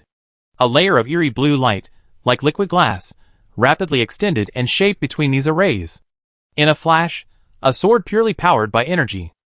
A streamlined giant sword, hundreds of meters long and constructed from a force field, shot into the high sky above the sea. It pierced directly through the raging lightning storms from all directions, frantically attracting and colliding with the sword's body, only to be tamed, stretched, and twisted into dazzling, high-frequency crackling arcs of electricity, tightly coiling around the spine of the azure giant's sword. The immense thunder was forcibly restrained and tamed at this moment, condensing into crimson electric pythons swirling endlessly around the sword. The energy of the entire world seemed to freeze, converging at this point, and a planetary-level sense of destruction, enough to make all things tremble, crashed down. Full-power electrostatic field. Lin Xian's gaze sharpened as he watched the superconducting missile array pierce the lightning storm, and he immediately gave the order. Whoosh! A blue light film flashed briefly above the sky train before disappearing, but the torrential rain, as it poured onto the ship, was evaporated by a weak arc of electricity, creating a thin film of mist. At that moment, the superconducting lightning-guiding giant sword, forged from the entire thunderstorm, instantly pierced through the dense rain clouds. The sword tip pointed directly at the tentacle-like, eerie entity faintly visible in the distant clouds. The next instant, a flash of light, enough to temporarily blind anyone, illuminated everything in a white blur, followed by a deafening roar that reverberated across the sky. Boom! It was as if the sky itself had been shattered. The superconducting array sword tip, acting like a lightning rod, instantly guided and released the lightning storm composed of ball lightning in the sky the instant it pierced the eerie entity. Everyone only saw the waterfall of electric light in the sky vanish in the blink of an eye, as if space itself had been violently pulled inward by an invisible force. The massive sword, coiled and condensed with countless crimson lightning bolts carrying a tempestuous storm, expanded like a bursting dam, its red and white light of destruction instantly engulfing everything. A ring-shaped lightning umbrella, its diameter immeasurable and composed of pure energy with sharp, serrated edges, violently opened, brutally tearing a horribly gaping hole across half the sky from the dark sea of clouds. The light was so intense that even the low-lying clouds instantly vaporized. The unknown, bizarre entity, whose true form had not yet been revealed, didn't even utter a wail before its massive main body disintegrated, crumbled, and evaporated inch by inch under the impact of the all-piercing lightning, turning into countless tiny, charred powder particles dancing wildly in the sky. Only a few broken, semi-transparent tentacles, crackling with scattered arcs of electricity, remained. Like limbs discarded by the gods, their red-hot ends and wisps of black smoke trailing helplessly as they tumbled from the edge of the enormous energy void into the roaring, inky sea below. The sky train, maintaining its subsonic speed, suddenly shuddered. The electrostatic field generators on the ship's surface instantly overloaded, emitting a piercing, near-limit scream. A violent electromagnetic shockwave swept across, instantly extinguishing all the lights inside the cabin, with only the emergency dim red light. The system, barely started, was then malfunctioning, flickering wildly like a candle in a haunted house. A tingling, itchy sensation from ionized air molecules crept onto everyone's scalp, making their hair stand on end. Careful! Don't move. System not damaged. Restarting in that instant of darkness, Lin Xian, Chen Xishuan, and the others peered through the gloomy scene at the sky they had just passed. There, a massive atmospheric mica swept across the sky, carrying shimmering wisps of mist, before completely passing them without a direct collision. Whoosh! As if only a breath had passed, accompanied by a muffled sound of energy receding, all the lights and instruments on the bridge were lit, and everyone held their breath in suspense. Is everyone all right? Fine. Monica responded from the sky bridge. That obstacle was taken down. That was a good move. We're fine. Kiki below also responded. Thank goodness the sky train is well equipped, otherwise we have to tough it out with the lightning storm. Will that giant jellyfish catch up? Sasha, now in the midst of her excitement at piloting the sky train, asked hastily after taking over the helm. That thing doesn't seem fast enough to keep up.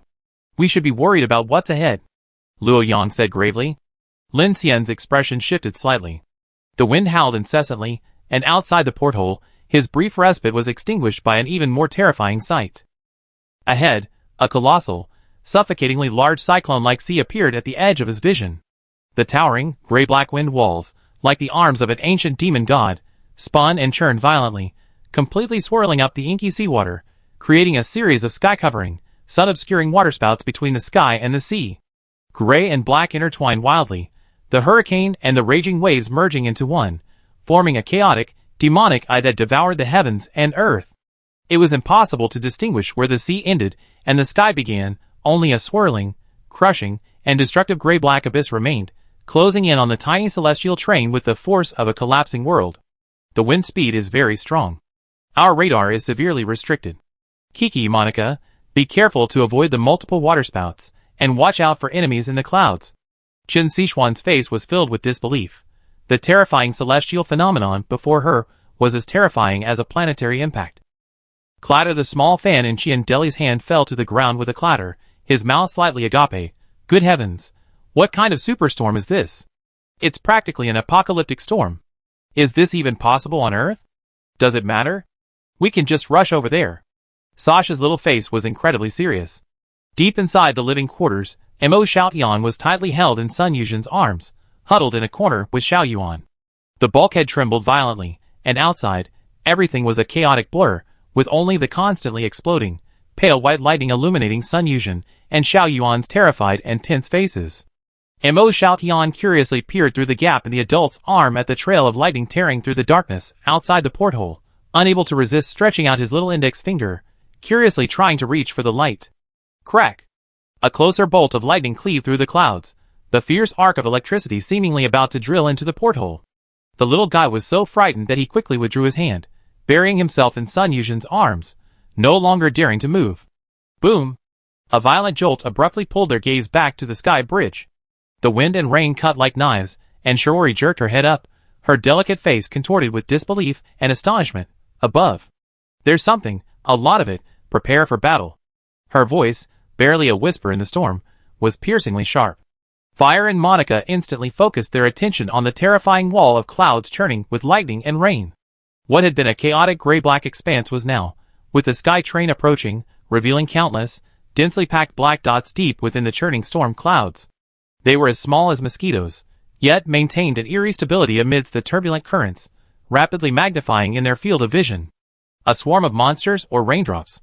Fire asked hesitantly. Have you ever seen raindrops that can turn? Monica's expression turned grave, as she gradually made out the approaching raindrops through the storm's curtain of rain. Those black dots possessed ferocious membranous wings covered in bone spurs, several times wider than those of ordinary winged demons. Even more terrifying was their sheer number. Like a giant, disturbed beehive, they were swooping down towards the sky train, closing in. It really is a demon tide. Die! Without the slightest hesitation, Lu Xingchen's eyes flashed with rage. The infinite rings in his hands exploded at high speed, propelling him into the sky like a blazing cannonball. Divine Great Flame Sea! Lu Xingchen unleashed a torrent of flames from his hands, then with a powerful swing, the raging, scorching flame swept across like a giant whip, instantly engulfing the fastest swooping swarm of winged demons in a sea of fire. The intense heat vaporized the rain, and a crimson flame churned rapidly between heaven and earth. At the same time, Monica exhaled a tangible sound wave from her red lips.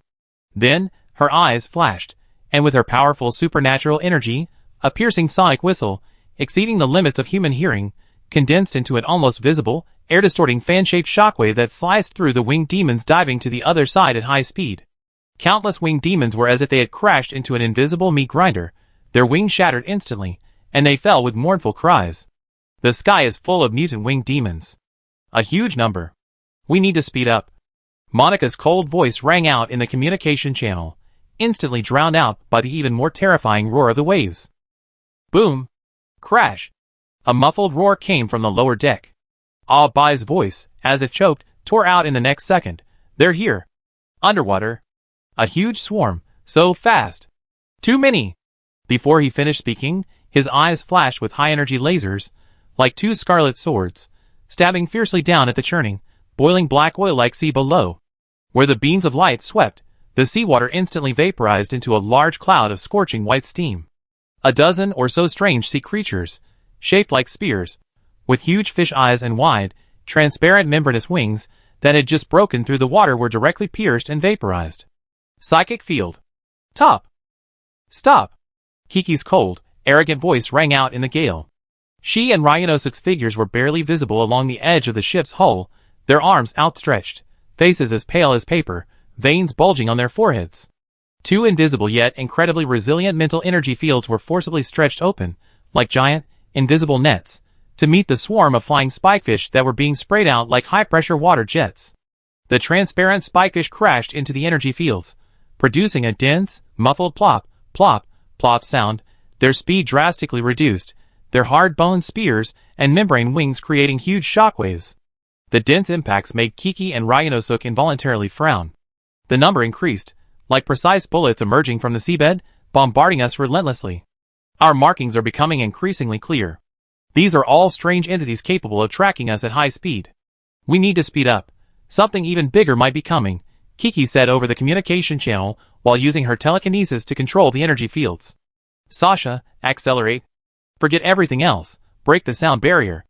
On the main bridge, Lin Xian made a decisive decision. The storm was fraught with danger.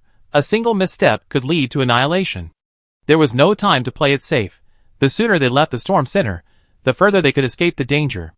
Sasha nodded, immediately pushing the control lever to adjust the parameters. The sky train accelerated through the air once more. Firepower coverage. Ning Jing's roar echoed through the bridge's artillery channel. Boom! Boom! Boom! Boom! The triple-mounted orbital seismic cannons roared like thunder, their massive projectiles, accompanied by shockwaves that shattered the air, piercing the storm and the swarm of fish, exploding into splattering, foul-smelling blood and gore. The scorching plasma cannons, like molten lava spears, relentlessly swept the approaching winged demons, each explosion scorching a patch of demonic shadow. Dense plasma beams intertwined to form a net of destruction, precisely targeting any that tried to break through the psychic field. Even more densely packed. A deafening roar, deafeningly loud, echoed from the upper decks of the ship. The 1130 close and weapon system entered its maximum rate of fire. A storm of metal tore apart anything living near the hull, sped shell casings raining down into the churning sea below. The entire world was reduced to a symphony of destruction. Cannon fire raged, lasers pierced the air, winged demons howled, flying fish stabbed, the psychic barrier groaned and trembled under the immense pressure, and the hurricane roared like a demon god's cry. The sky train transformed into a blood-soaked metal behemoth charging into battle, all its weapons spewing forth furious flames, desperately tearing at the double veil of death from the sky and the sea. The communication channels fell silent. Each impact, each explosion, caused the massive hull to tremble violently. The groans of twisting metal mingled with the deafening battle noise, like the final roar of a dying beast. Everyone gritted their teeth. How long had passed?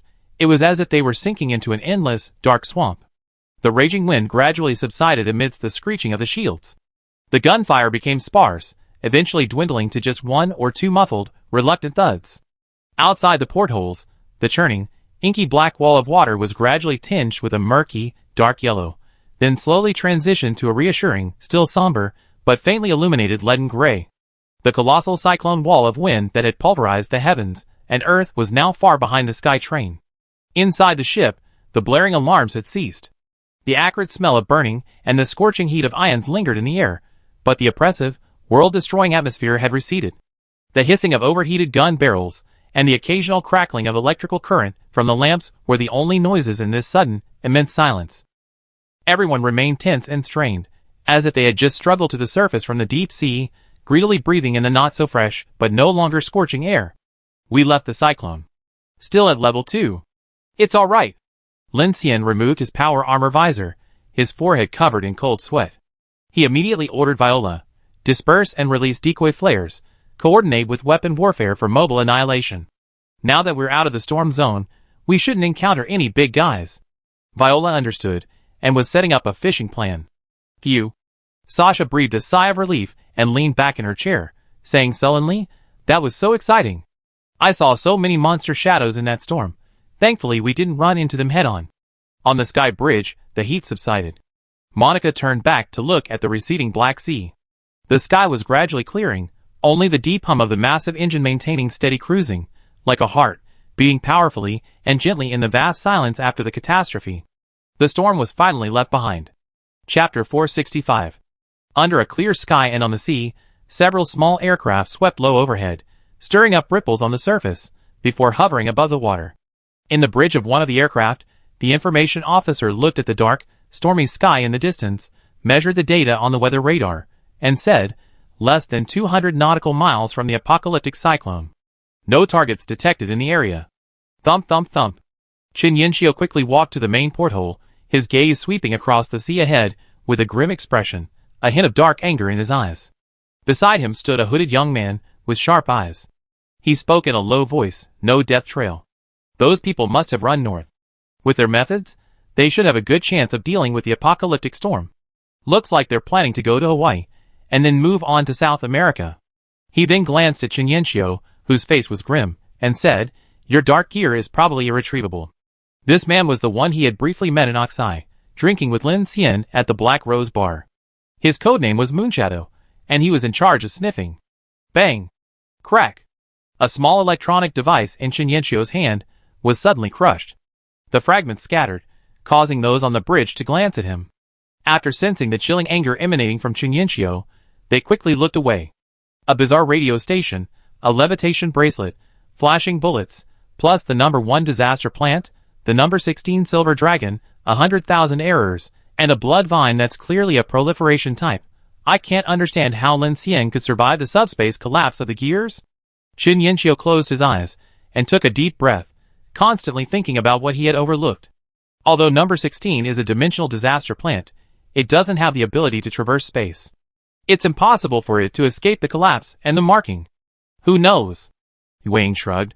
According to reliable intelligence, Lin Xian has demonstrated a spatial black hole-like ability more than once in Shilin City and Dawn City.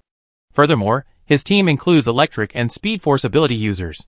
Chinyencio glanced at Wang and said coldly, "Speed force is one thing, but that electric user is just a kid in his teens.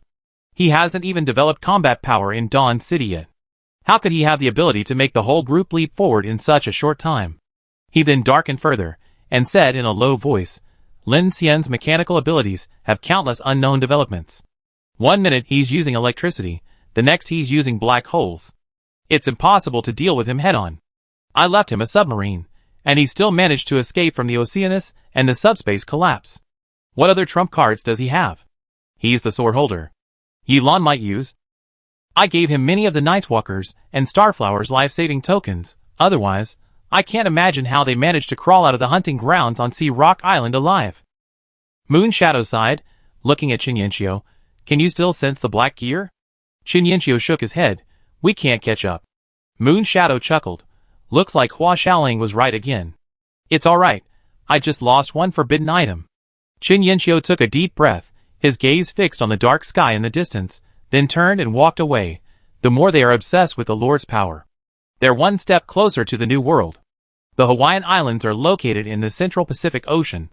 They were once a world-renowned tourist destination, with an extremely developed tourism industry, a city area of over 2,000 square kilometers, and a population of over 1 million. However, after the apocalypse, this place was quickly forgotten by the world, becoming an isolated island in the sea. At 4:12 p.m., sunlight streamed onto the white sand beaches of the Hawaiian Islands. The sky was a vibrant, pristine blue, its intense rays striking every surface with blinding white light. Oahu's coastline meandered, its waters still breathtakingly blue and crystal clear, revealing even the most colorful coral reefs. But what should have been a scene of snow-capped waves kissing golden sands was now utterly distorted. The beaches had transformed into a rotting graveyard, overrun by the undead, littered with decaying corpses and hordes of zombies, shriveled and withered by the sun. The heat was oppressive, the air thick with a nauseating stench of decay mixed with the salty tang of the sea. The merciless sea breeze churned up debris from the beach. Postcards with cartoon coconut palm designs were trampled to shreds. Fragments of swimsuits stained with dark red grime clung to the trunks of dead palm trees. A deflated inflatable flamingo lay half buried in the sand, its vibrant pink now covered in a layer of black mold. On the endless expanse of fine white sand, where sunbathers once lingered, shadows now dangled in various poses, shifting unsteadily. Whoosh! In the distance, the roar of an alien visitor shattered the island's tranquility. As the 4-kilometer-long giant train arrived, it cast a massive shadow on the beach, sweeping across the deep blue sea and enveloping a large group of staggering zombies. The armor on the ship's surface reflected a cold metallic luster under the intense light, revealing numerous scratches, craters, and metal scorched and deformed by the storm, as well as charred marks left by the overloaded electrostatic field generator. Fortunately, it had not suffered a direct attack, and the ship did not sustain serious damage. The undead seemed startled by the immense sound and shadow, sluggishly halting their aimless wandering, their turbid eyes turning sharply to the sky. They raised their decaying faces, their throats spewing out even denser, more frantic roars. As the celestial train descended further, the powerful propulsive airflow violently pushed downwards, creating a massive depression in the sea. The waves at the edge churned and exploded violently into white foam, whipping up the fine sand from the beach, carrying garbage and decaying matter to form murky sandstorms. The horde of zombies on the beach was as if shoved by an invisible hand. Their stiff bodies swayed and lost their footing. Some, already mutilated, were directly thrown to the ground by the airflow. Golden sand, whipped up by the surging air currents, slammed against the rotting flesh of the zombies and the ruins of buildings, creating a crackling sound. Whoosh! A sharp psychic strike rang out. The dense horde of zombies looked up and saw a dark figure hovering in midair atop the giant train's bow. Ryanosuk raised his hand, unleashing a wave of energy that instantly obliterated swathes of zombies on the beach. The sky train then slowly descended, coming to a stop on a sandy beach near the seaside street. Simultaneously, countless drones on the ship swarmed out like a beehive, densely packed together, and flew towards the island's city center, beginning a thorough search. On the main bridge, Lin Xian and the others gazed at the distant beach city, their faces filled with sighs. Xian Deli spoke first, arrived smoothly, even ahead of schedule. Flying is definitely faster. But it was dangerous, Ning Jing frowned, a cold sweat breaking out as she reminisced about their escape. If flying always involves this kind of situation, it's certainly not a good idea. Luo Yang nodded in agreement. Our railcar is more reliable. Lin Xian stepped forward, took a deep breath, and said, if we're not in a rush, there's really no need for such a risky flight. Chen Sichuan then said, there's a rail branch line on the island connecting to Yunqing, Panama. From there, we can enter the Caribbean Sea, land, and then follow the Liberation Railroad directly through the heart of South America to Ushuaia, then cross the Storm Channel to enter the polar regions. This route avoids the largest star abyss at sea, Star Abyss 13, and isn't within the paths of Star Abyss 2, 10, or 11 in the Atlantic. It's a relatively safe plan. Will it go that smoothly? Monica looked at Lin Xian. Lin Xian smiled helplessly. I don't know. The European Storm Alliance, Dawn Center, and NOAA are all moving towards the Storm Strait. We should be able to catch up. Lin Xian, Kiki flew over and asked, should we meet up with our convoy in South America? Lin Xian nodded. The train convoy will all be using the Liberation Railroad. At our speed, we should be able to arrive ahead of schedule. For safety, we lead the convoy on the railroad and avoid taking off unless there are special circumstances. Our sky train is amazing. Sasha said, it can fly at supersonic speeds. It even flew out of that storm. It's fantastic, and it's spacious. Just then, the drones that had been dispersed for reconnaissance transmitted information back through the node and were collected by Viola. Viola said to Lin Xian with her hands behind her back, preliminary detection indicates a large number of zombies, and some evolved humanoids. This city doesn't seem to have experienced a large-scale invasion. Based on preliminary information comparison of the zombies, they are all tourists and city residents. No survivor convoys or armed personnel have been found so far. What do you mean? Chen Sichuan frowned and said, you mean, no one has been here since the apocalypse? That should be it. Kiki took out her mobile device and started typing. The only ways to leave this island are transoceanic flights, ocean ferries, and that feeder rail line. The first two are impossible. If this place hasn't been landed by a sea raiding group like the Holy City, then the only option is to come via the Panama Canal, but that should be very difficult. If there are no other survivors, it means that line is also closed. So, this place hasn't been searched yet. Is that alright? Xian Deli put away his small fan, a smile on his face. This is quite rare. No monsters, only these cute and friendly zombies. We can finally get a good night's sleep tonight. Team leader Lin Shuqin said at this moment, it's not dark yet. Should we go out and search for some supplies? That's exactly what I was thinking. Lin Xian breathed a sigh of relief and looked at his watch. Based on the distance, we should experience a double dark tide at the intersection of the diffusion of Star Abyss 8 and Star Abyss 13. However, the distance is quite far, so it shouldn't have much of an impact. Otherwise, there should be even more monsters on this island. But just to be on the safe side, we must all retreat by 6 p.m. We still have level 1 markers, which we must clear before dark, Chen Sichuan added. Okay, that's the arrangement.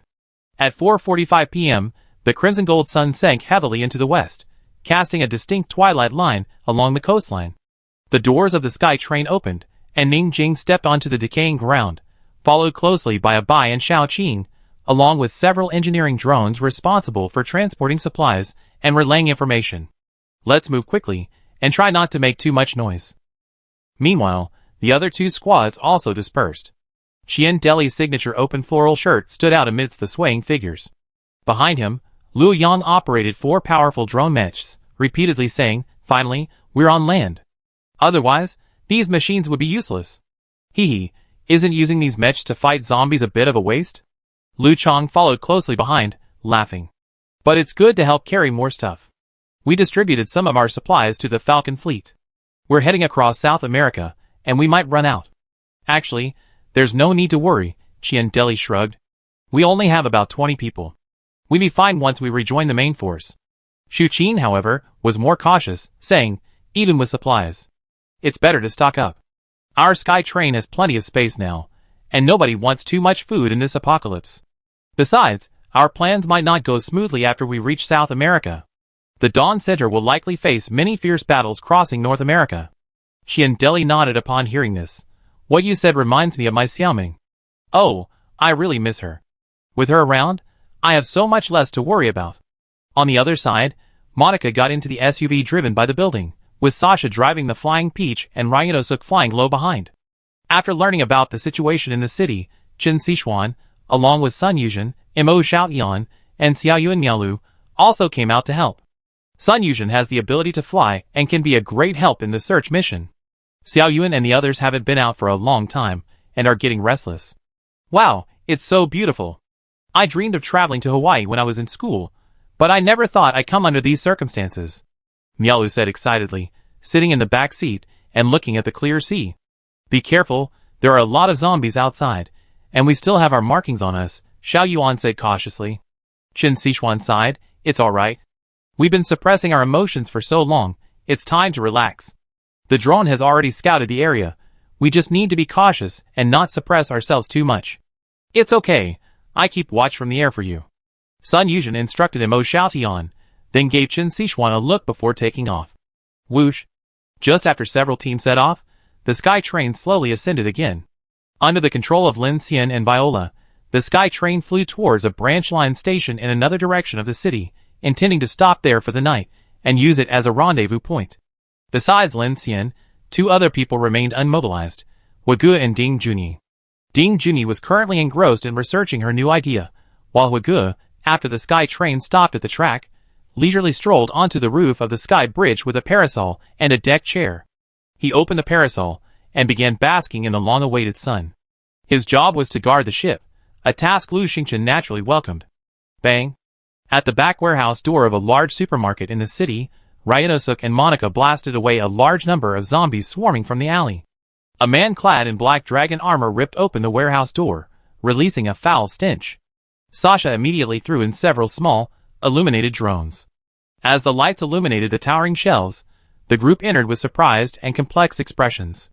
Sasha let out a long sigh, her eyes widening as she looked at the enormous supermarket warehouse, muttering, "We're going to be rich." Chapter 466. Guys, we found a large supermarket supply warehouse.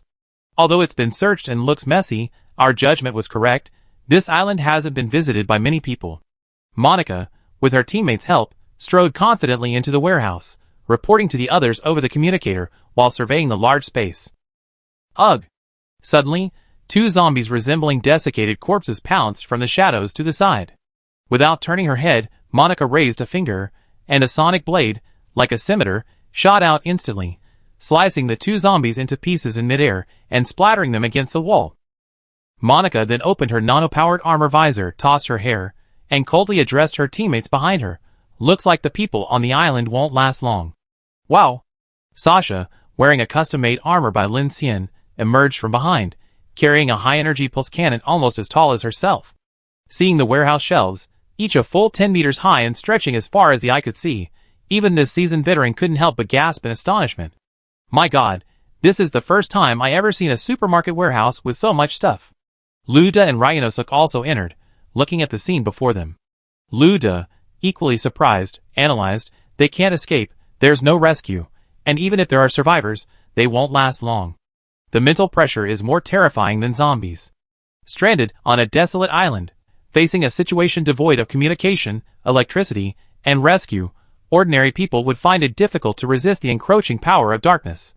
This large warehouse was filled with everything imaginable: food, general merchandise, supplies, tools, appliances, entertainment, and more. Although it was filled with the stench of decay and scattered looted and moved goods, as well as many dried-up corpses, the group could still tell at a glance that at least 70% of the goods were still untouched on the shelves, covered in dust, as soon as the lights came on. This was enough to show that no one had set foot here for a long time. It was a dead city inhabited only by the living dead. Otherwise, any survivors who had managed to stay until now would never have let such a treasure trove of resources pass them by. The drone swiftly moved through the aisles of the shelves, and soon, a large amount of information was returned to Sasha. Too much. Fresh food is definitely gone, but several shelves in the food section are still full. Alcohol, drinks, soda, snacks, canned goods. Wow, so much. These should all be within their expiration dates. Monica smiled slightly at the screen. Everyone else is probably in a similar situation, am I right? Bingo! Chiandeli's booming voice rang out in the earpiece. We found something good too. In a military base, under the setting sun, Liu Chang's mech was rapidly reaping a group of zombies dressed in military uniforms. Luo Yang was standing on top of a military train covered with a waterproof tarpaulin. Chiandeli and Shu Qin walked over, and with a whoosh, the tarpaulin was ripped off. With the force of inertia, the gray tarpaulin slid down from the roof, revealing a dark green intercontinental-class hovertrack military train. Immediately, Shu Qin's pupils constricted sharply, as if she had seen something incredible. Even the usually composed Chiandeli was stunned for a few seconds before speaking into the earpiece. Lin Xian, you really have to come and see this. The military armored train in front of them was twice the size of a regular railcar, with tracks that were ridiculously large, a load-bearing suspension system that was dizzyingly complex, and a body covered with heavy special armor. All of this formed a steel base that almost reached the roof of the carriages, and this steel fortress-like carriages stretched all the way to the end of a bunker in the military base, with more than 50 carriages visible at a glance. The most important thing wasn't the size or length of the train, but that this military train was almost fully equipped.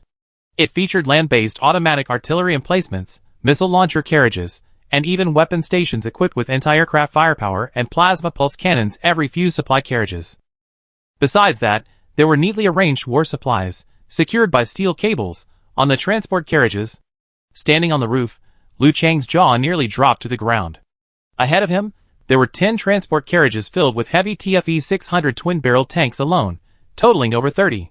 Further ahead were rows of humanoid military mechs displayed in the mech hangar, including the Vulcan mech, the Iron Guard 3 military assault version, the Guardian X assault version, and even the Fireline MX, known as the Incineration Hell. And armored vehicles, high-altitude drones, sky surveillance drones? This is enough to equip at least a regimental-level unit, right? Liu Chang was speechless with astonishment. Shu Qin, her face grave, glanced at the zombie corpses strewn across the base and said, the 974th Defense Regiment of the Federation Interstellar Army, responsible for guarding Oahu Island. Sizzle, Chiandeli opened the automatic door of the carriage, which was blocked by human bones, stepped inside, pinched his nose, glanced inside, then fanned himself, and said helplessly, internal mutation and collapse. After Apocalypse Day, many Interstellar Army units perished like this. Their guns were only pointed at their own people. Luo Yang flew over from a distance and landed on the roof, holding a mobile terminal, and quickly said, found it. The last retreat order was at 8:13 p.m. on June 9th. He then looked up, frowning, and said, Apocalypse Day, the 11th day. A moment of silence. Gone in just 11 days? What a pity. So many weapons, a trained fortress, and plenty of supplies, yet they only held out for 11 days. Liu Chang sighed. Chiandeli's expression was cold. He said, the most dangerous thing humanity faced on Apocalypse Day wasn't zombies, but the dark invasion that turned people into zombies. Without defenses, without isolation measures, even the most powerful equipment is meaningless. Otherwise, if it were just some zombies, they would be nothing under the firepower of the Interstellar Army. Shu Qin nodded. That's right. The dark invasion was accompanied by the tide of night, leaving nowhere to hide. When we first started fleeing, we didn't even know which teammate next to us would suddenly turn into a zombie and bite off our necks. And that was precisely when we were most desperate. Despair, precisely, was the fuse for the mutation, Luo Yang added. Then, Liu Chang suddenly patted the roof of the train. Such a large train of weapons, they can't get it out. Can we take it with us? Of course we can. Inside the main bridge of the Sky train at the rail station, Lin Xian, who had been listening to the reports, said while repairing the train's outer armor, Just connect it to the Sky Train's traction unit. We can tow it away, including the Infinite.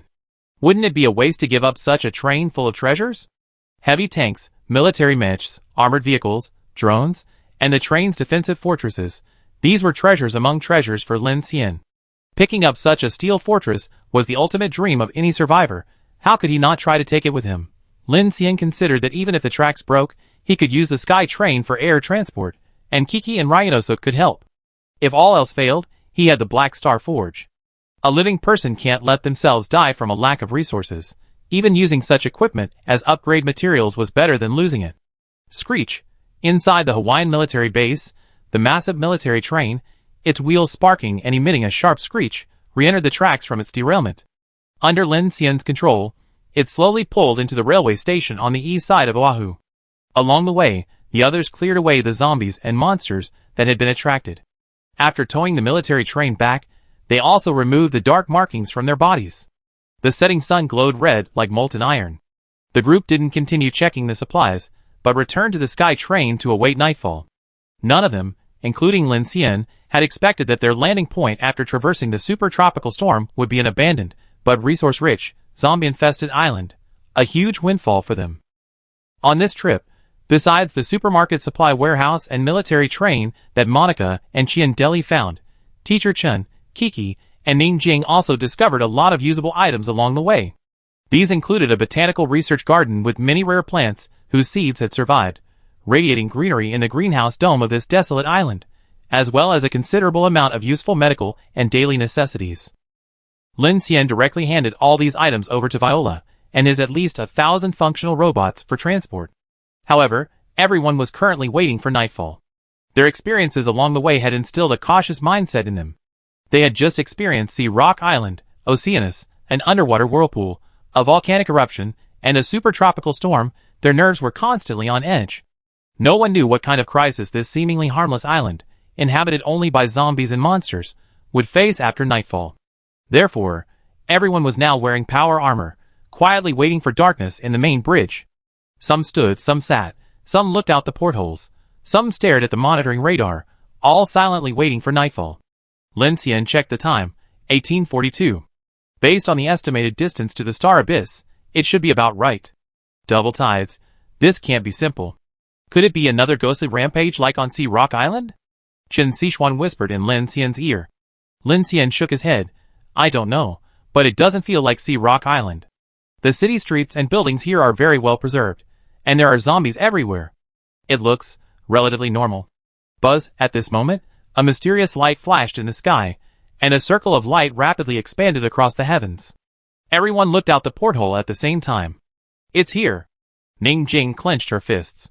Monica turned from her swivel chair to the window, arms crossed, her face cold. Kiki leaned back in her recliner, tapping her fingers on the table, staring silently at the radar screen. Buzz, at the same time, a second beam of light began to shrink, simultaneously sweeping across the sky like a colossal, dark wall that blotted out the sun. Night fell.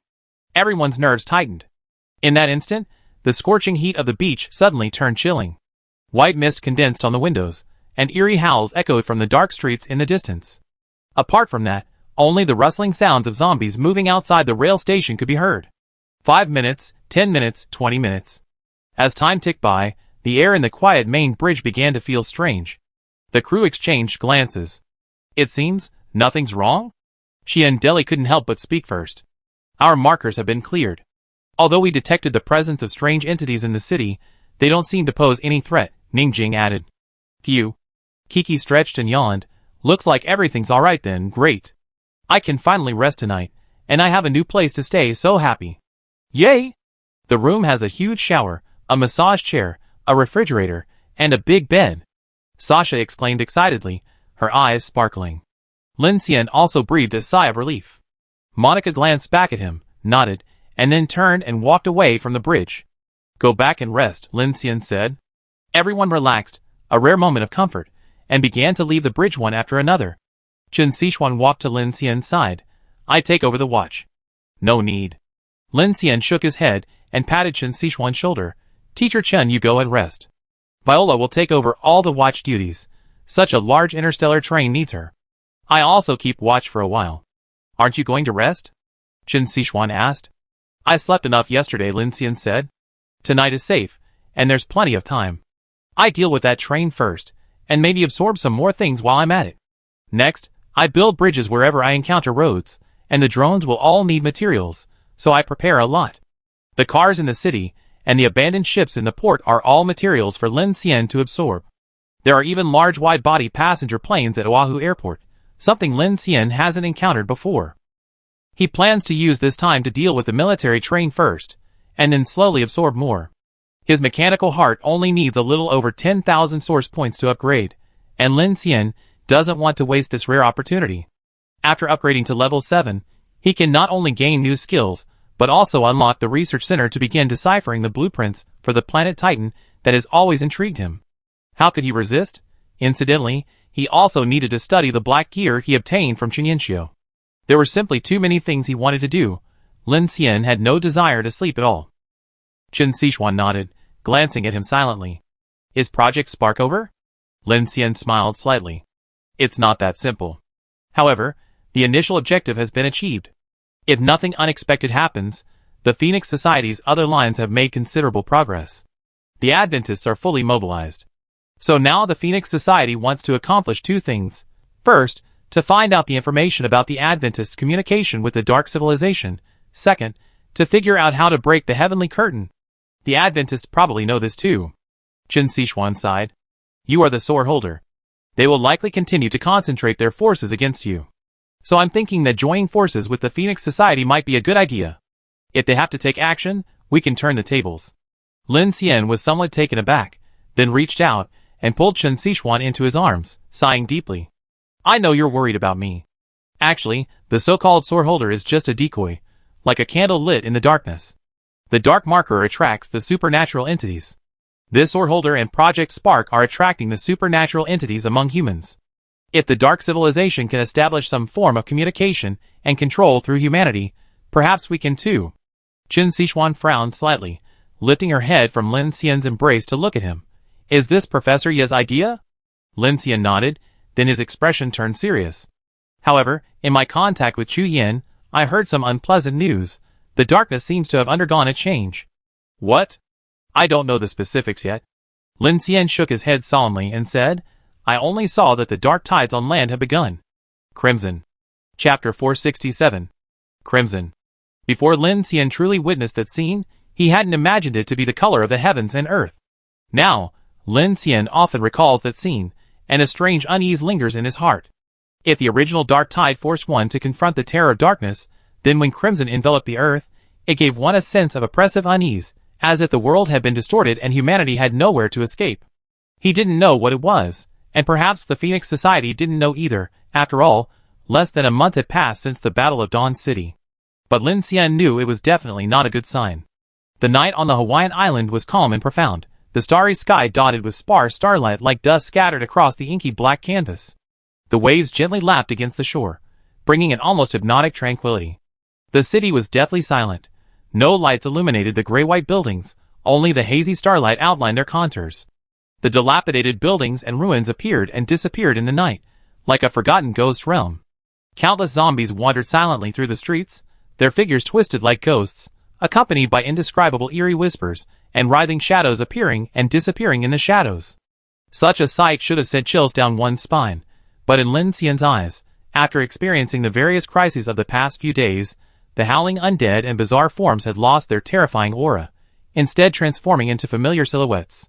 He stood before the bridge, looking at this dead city, yet inexplicably finding a rare tranquility, as if the silent starry sky and calm waves had quietly washed away the unease in his heart, fading the distorted reality into a brief haven of peace.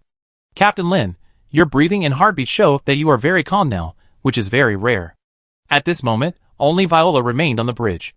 Everyone else had returned to their rooms to rest. Lin Xian looked up at the sky, stretched, and said casually, I have many worries, but it's not time for me to worry yet. Although the Phoenix Society's mission is only half completed, and we can't reach the polar regions directly, the expectations have been met, so I can relax for a while. He pointed to the vast coastal city and smiled, there's no danger here, so perhaps I can take a break here. That's a very good idea.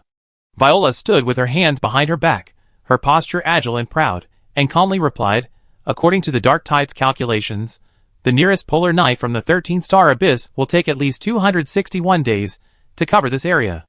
Our estimated time to reach Panama via the ring star branch orbit is 113 hours, while by plane it will only take 23 hours. Considering the time it takes for the Dawn Center to cross North America, you can stay here and rest for 15 to 20 days. You can also use this time to enhance your mechanical abilities. We have obtained a very abundant supply of resources, enough for the team's rest and resupply. 15 days? Lin Xian chuckled. How could that be? A day or two of rest is more reasonable.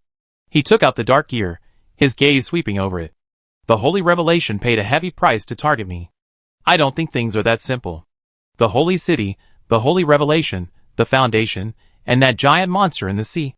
Even though I barely escaped the superstorm, I can't stay on this island for long. Rejoining the main force sooner will save me some trouble. In your judgment, what are the characteristics of this forbidden object? Lin Xian handed the dark gear to Viola. Viola didn't take it, remaining proudly standing in place. All my sensors, except for the spirit value detector, cannot effectively detect this item, so I can't analyze it for you from a sensory perspective. However, based on the currently known characteristics of forbidden objects and containment data, I believe the retinal countdown and mini-abyss eruption phenomena caused by this item are not an attack launched against you by the forbidden object container. Lin Xian nodded, weighing the heavy black gear in his hand. If they had such heaven-defying power, they would have used it long ago. Qin Yanxiu deliberately left this thing for me to plant this time bomb. It seems I must have contained this black gear under some completely unknown circumstances, and that countdown might be some kind of side effects. Lin Xian raised an eyebrow slightly. Sounds plausible. Lin Xian looked at the black gear, his expression grave. Ever since Brotherhood's Infinite Ring and Shinji Mochizuki's Blink Bullets, I almost lost my sense of crisis regarding forbidden objects. You know, Radio 1542 almost killed me. Early data from Project Angel showed that forbidden objects in various locations were accompanied by a large amount of anomalies and death. This thing actually caused a small-scale star abyss eruption. The range and scale of that, if it weren't for my energy jump and gravitational lensing, I would have been completely finished. And this thing can even block my containment of other forbidden objects. It's just too eerie. Your analysis is very insightful. Considering the Advent Party's targeted approach towards the human faction, blocking your blink bullets, closing the southern gate, and killing you simultaneously was a very high-return operation. However, they failed. Lin Xian looked at the dark gear, his gaze somewhat puzzled. With the countdown gone, Lin Xian did indeed discover that he seemed to have some kind of power connection with the black gear. He didn't know how Qin Yanxiu had transferred and contained it to him, and he didn't know how to use it either, which was quite a headache. However, after the countdown stopped lighting up, he breathed a sigh of relief. He had plenty of other things on him, and he wasn't in a hurry to figure it out. The most important thing right now was to make good use of this rare night and the island's abundant supplies. Viola turned to him, saying, "Your quick wit and wisdom are amazing. Viola admires you greatly." She then bowed slightly in greeting. Seeing her gesture, Lin Xian couldn't help but laugh. "You don't need to flatter me." Praise and flattery significantly enhance the human need for social status and self-affirmation according to Maslow's hierarchy of needs. As your assistant, I should provide you with emotional value as needed, and attending to your mental and physical well-being is also part of my job. Lin Xian nodded seriously, then took a deep breath, and, watching the drones outside continuously transporting supplies to the Sky Train, said to Viola, "Synchronize all high-value mechanical cluster targets with me. Devour them to your heart's content tonight." Understood. Buzz? Viola turned around, and a holographic projection of a city map appeared before Lin Xian. Oahu Airport, Green Industrial Park, Vegas Streets. A total of 7 concentrated mechanical cluster areas have been identified. In addition, more than 19 parking lots, 2 amusement parks, and 3 estates containing yachts and cruise aircraft have been discovered. Okay, got it. Lin Xian turned around, handed over the bridge controls to Viola, then left the bridge, activated his powered armor, and flew into the sky. He observed the starlit coastal city under the biting night wind, then headed north to Oahu Airport. It could be considered an international airport, but due to limited terrain, it only had 2 runways and a large apron for hovercraft. Lin Xian hovered above the damaged control tower, his gaze sweeping across the area. The night wind carried the scent of rust and the sea. Below him stretched the 2 main runways. Several wide-body passenger planes that had failed to take off crashed onto the runways. The broken metal was mottled with rust, and the scorch marks from the explosions had long since oxidized into stubborn, dark brown stains. Rainwater nourished dark green moss, like a layer of festering skin covering the cold remains. Besides the wreckage, the tarmac also contained 2 narrow-body passenger planes, 1 wide-body civilian airliner, and a crashed civilian transport ship. It's clear that many people attempted to escape the island, but few succeeded. Scattered throughout this aircraft graveyard were numerous zombies. Without a clear destination, they stood motionless like withered trees, letting the sea wind and sun erode them. Their postures were contorted, their tattered clothes hanging on their emaciated limbs, their empty eye sockets aimlessly following the wind, and their throats emitting indistinct, meaningless hissing, the only activity, a chilling background sound, in this death tarmac. Lin Xian surveyed the area, then flew towards the large wide-body passenger plane and quietly landed on its wing, without disturbing the zombies. Several small surveillance drones silently slid out from behind him, their butterfly-like rotors spinning at high speed, hovering around the back of the aircraft. Their electronic compound eyes flashed a cold, wary red light, instantly weaving an invisible warning net to alert him. Lin Xian then sat cross-legged, took a deep breath, and decisively began to devour the zombies. A series of invisible, intangible senses spread outwards, like a spiderweb. Soon, the complex metallic veins of the turbofan engines began to appear in his senses, forming a vast crystallization of industrial civilization blueprints.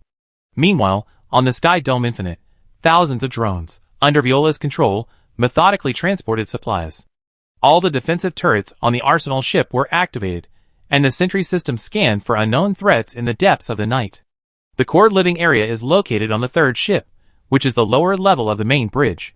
There are not many living cabins here, and they are reserved for the use of the starship's leader and executive team. The spacious living area is brightly lit, and the air carries the unique coldness of new metal and the pure scent of circulating filtration. Chen Sichuan stood in the pristine shower of her private cabin, letting the perfectly warm water wash over her body. The rising steam blurred the mirror, revealing only the faint outline of her fair and graceful figure. Having endured countless life-or-death battles and hardships, her skin, once torn by strange claws and explosions, now radiated a healthy glow. After escaping from Haiyan Island, her wounds had healed rapidly thanks to her powerful evolutionary genes. Some had solidified into faint pink scars, while others had completely disappeared. The warm water washed away the dust and fatigue, and also the distant memories of her time as a university teacher. She wiped the fog from the mirror, her reflection was calm and sharp. Having survived numerous battles, she was no longer the fragile university teacher she once was. Next door, in a cabin filled with a girlish atmosphere, the space was cleverly divided into 2 areas, but still contained 2 bunk beds. Kiki was reclining in a sofa chair, wearing dazzling headphones that almost covered half her face, completely absorbed in the intense space war game on the holographic screen. Her small fingers flew across the virtual control panel, and she excitedly muttered about the battle situation. Having just showered, she was only wearing a sports vest and super short pink shorts, her 2 slender, white legs swinging in the air. Hey, fiddling with those is fine, but don't blow them up. Kiki took a lollipop out of her mouth and called back to Sasha. Don't worry, Kiki, this is the blueprint given by Brother Lin. On the other side of the cabin, in front of a fully equipped workbench, Sasha was frowning, intently adjusting the core components of several electric blade spheres floating in front of her. Her nimble fingers gripped the micro-tools, carefully adjusting the crystal arrangement of the energy conductors, the metal parts gleaming coldly in the soft light.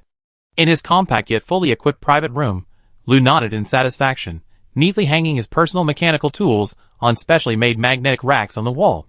His black dragon armor was already arranged in a corner of the cabin. Now he had his own room and didn't have to squeeze in with Wegu. At the other end of the corridor, Lu Xingchen's door was closed. Inside, Wegu, wearing a dust mask, meticulously adjusted the layout. The tea maker he brought from the Infinite hummed softly. A small root-carved tea table was placed in the corner by the porthole, next to an old, shiny cotton cushion.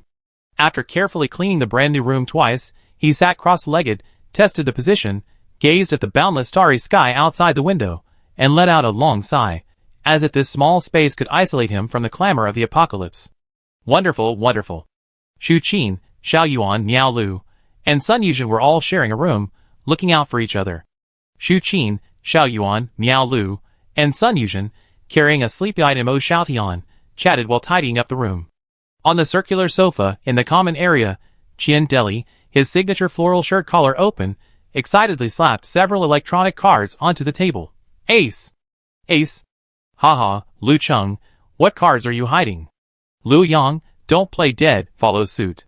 Liu Cheng looked at his few scattered cards with a worried expression, while Liu Yang nervously pushed up his tactical glasses, his fingers sliding across the virtual card table, seemingly calculating his moves. On the other side, Shiori and Xiao Qing were temporarily sharing a room. Xiao Qing wasn't picky about accommodations. After settling in, she went to the gym unique to the Sky Train. Only Shiori patiently tidied the room, kneeling on the soft starship carpet, meticulously placing each folded garment into the smart wardrobe. In the well-equipped shipboard gym, the equipment gleamed coldly. Xiao Qing and Ningjing were working out. Ningjing lay on a wide, thick composite bench, her hands firmly gripping an alloy barbell thicker than her arms, each end hung with heavy composite weight plates. She took a deep breath, tightened her core, and her shoulder and back muscles instantly bulged with smooth lines. Her arms steadily and powerfully pushed the 500-kilogram barbell off the rack, her movements precise and explosive, repeating this astonishing strength training. With a thud, Ningjing put down the equipment and said to Xiao Qing on the treadmill beside her, "Physical training is very helpful for strengthening supernatural limbs. The Phoenix Society has already verified that active training guides genetic evolution in this direction." Xiao Qing frowned slightly upon hearing this, and adjusted the speed to the highest setting. Below the main bridge, Monica occupied a spacious, private cabin with a panoramic view. Outside the porthole, a flowing starry sky stretched out. She was naked and barefoot on a soft carpet, enjoying the unbridled peace and freedom.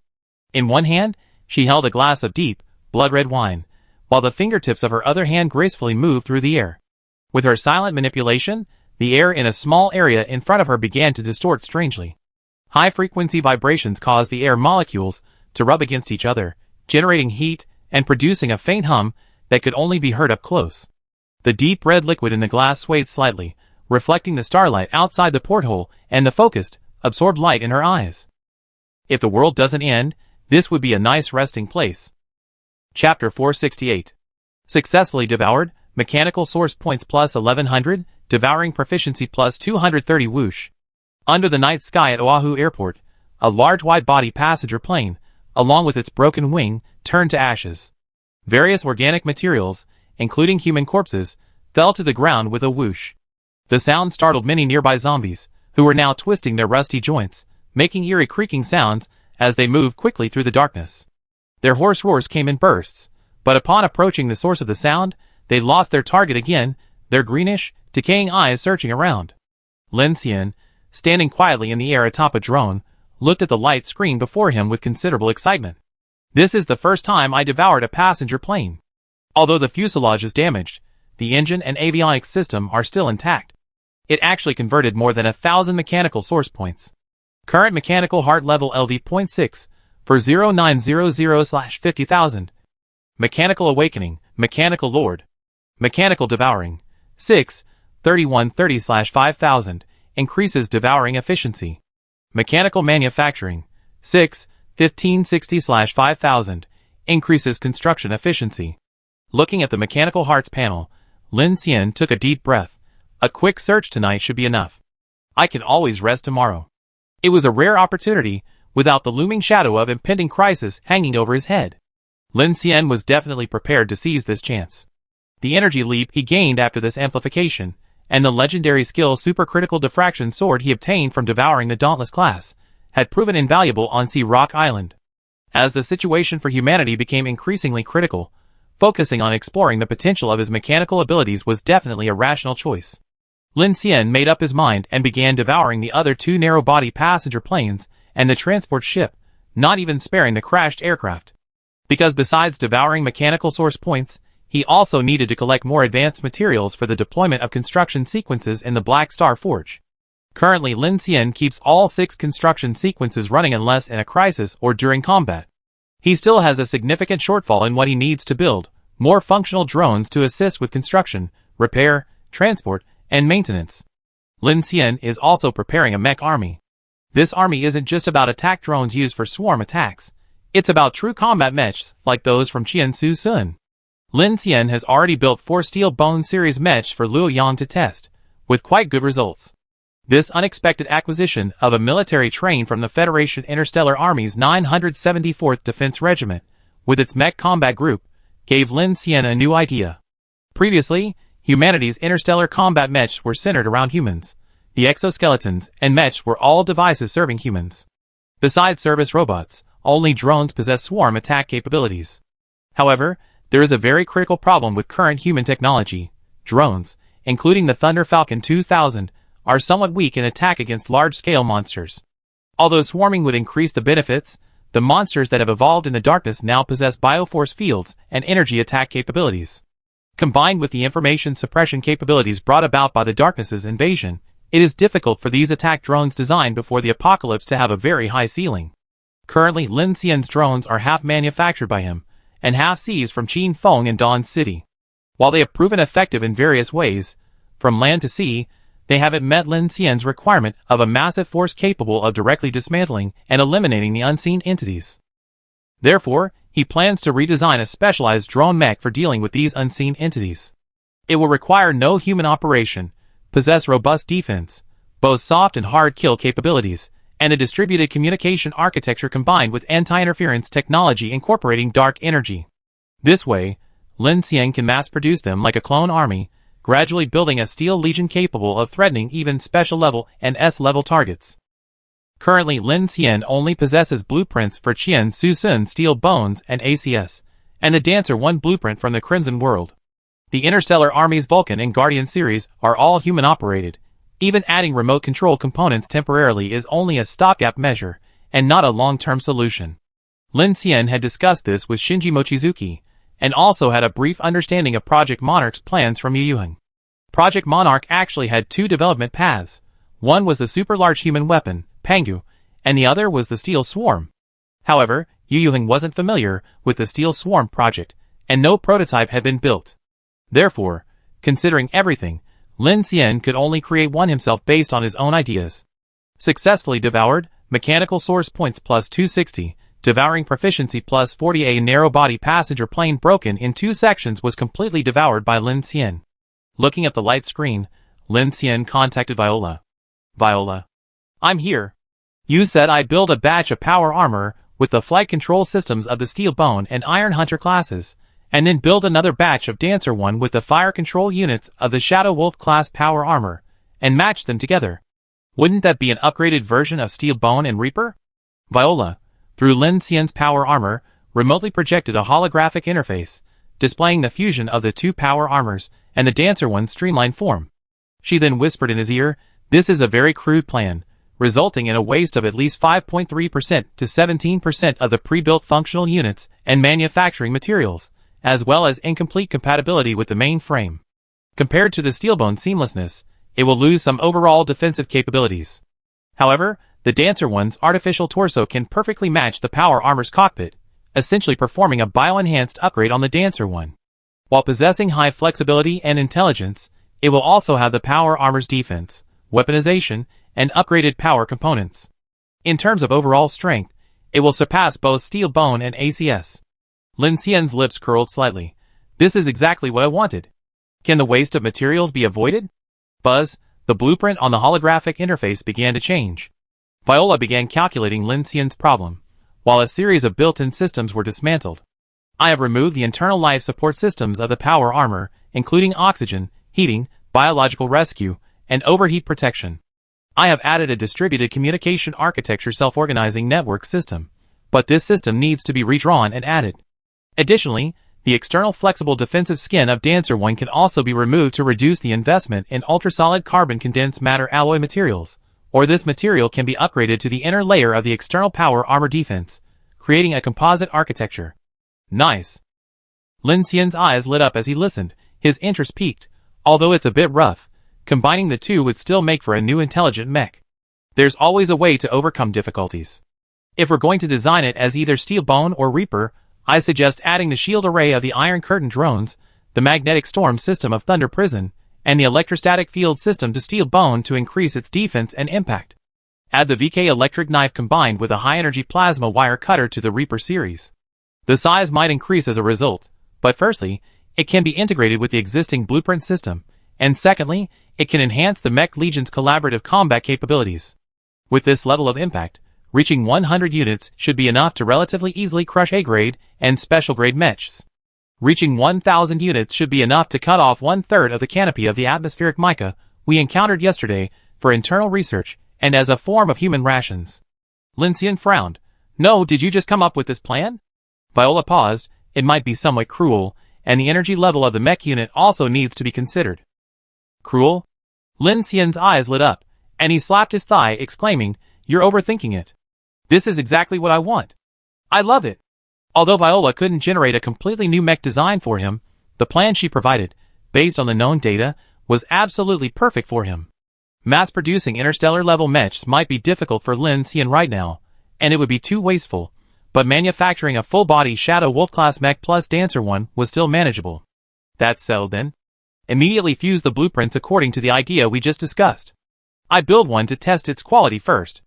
Okay, may I ask what names you like to use for these two newly fused blueprints, or can they be referred to by their old codenames? Let me think. Lin Xian hissed, quickly opening the blueprints for the male Iron Hunter power armor and the female Ghost Wolf power armor. His eyes lit up immediately. Dancer one could almost perfectly match the Ghost Wolf female power armor combination, while Steel Bone required extensive modifications to the Iron Hunter power armor due to its large size. The new Steel Bone mech is renamed Iron Man, and Dancer one, combined with the Ghost Wolf class, is renamed Dragon Girl. One male and one female, teamwork makes the dream work. From now on, the Iron Man mech will be responsible for ground suppression, frontal defense, and forming a suppression zone, while the Dragon Girl mech will be responsible for high-speed aerial attacks, dismantling and cutting down enemies. Thinking of this, Lin Xian suddenly had a new idea.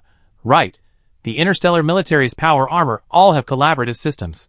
See if they can help me with tactical co-construction. For example, Iron Man can connect to the electromagnetic field, and Dragon Girl can combine plasma beams to create a powerful attack. Viola understands great. Lin Xian became increasingly excited. The design of the mech army had finally broken through the limitations of drone swarm construction, and was beginning to show new ideas. Fortunately, he had Viola's computing power to help him integrate the blueprints, and with the industrial manufacturing capabilities of his Black Star Forge, he could achieve a vision that even Starflower Heavy Industries would require a large number of engineers to complete. Although it's a bit expensive, only this level can be used to contend with large-scale monsters. Lin Xian murmured, mass production of the Steel Bone, Dancer number 1, and Ghost Wolf Iron Hunter power armors is no easy task. Back in the snowfield, it took me an entire night to create just one Ghost Wolf-class power armor for Chen Sichuan, a life-saving artifact capable of handling large-scale monster hordes. Now, Lin Xian is using it as an accessory for his mecha army. It's incredibly luxurious. But there's no other way. Low-level monsters can be dealt with by superhumans alone. As for the super-large ones, Lin Xian figured humanity might only be able to fight them with a mecha army, or by building super-large human weapons. Materials. There are so many materials to convert now. I need to hurry. Lin Xian thought of Project Emperor and realized he seemed to be developing along those two paths as well, building a mecha legion. At the same time, he was also looking forward to upgrading the blueprint for the Interstellar Predator XR-01 mecha to see if the planetary-level blueprint was indeed a product of Earth. The Hawaiian island night was starry, and the waves were calm. Yet, this deserted place, abandoned for months, was unusually noisy tonight. A swarm of drones dotted the sky. After devouring Oahu Airport, Lin Xian began his advance into the city. 5 o'clock in the morning. In an abandoned amusement park in Vegas, Lin Xian had unknowingly devoured hundreds of cars in the parking lot. The wind carried the cool scent of the waves. The silhouette of a broken Ferris wheel pierced the fading night sky. A few remaining stars stubbornly twinkled in the velvety deep blue sky. Outside the barbed wire fence, ashen zombies wandered aimlessly, their low, hoarse roars, like the scraping of rusty door hinges, the only somber background noise in this ruin. Lin Xian sat atop the drop tower, a faint light flowing from his palm.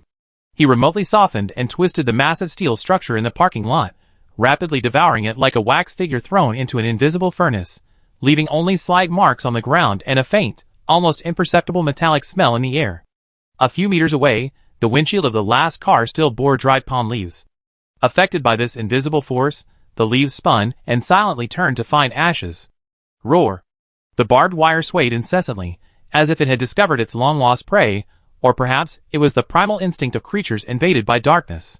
Countless zombies clung to the wire, howling and staring at the living person sitting on the drop tower. Lin Xian didn't even lift his eyelids. He casually grabbed a faded toy horn from a convertible sports car with its roof ripped open beside him, weighed the plastic contraption in his hand, and swung it around. Whoosh!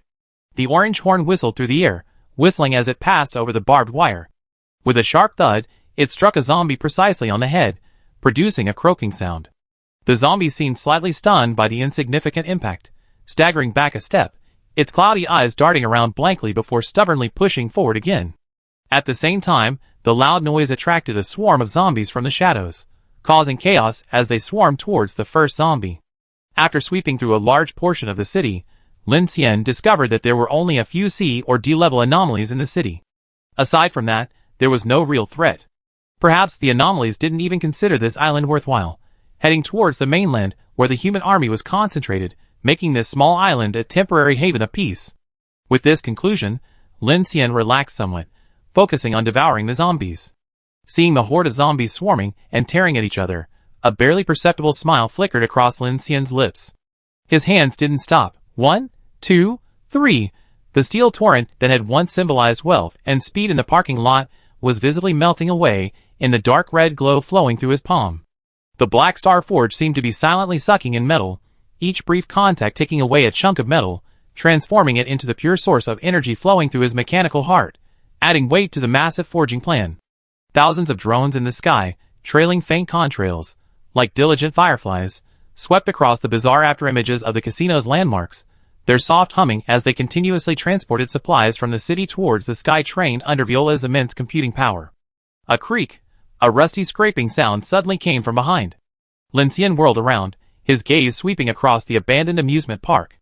The dilapidated carousel pavilion swayed slightly in the wind, as if nudged by invisible fingers. Its rusty supports groaned, causing the few rickety, painted wooden planks atop to tilt and twist. A chilling wind swirled, sending withered leaves dancing in the air, mixed with faded amusement park posters and yellowed gift cards, rustling as they skimmed the ground like ghostly footprints. A series of crisp, abrupt pattering sounds reached his ears, like the rhythm of high heels on cracked concrete. At this time, in this place, why would high heels make that sound? At that moment, from the shadows behind the carousel, a woman slowly emerged from the misty dust.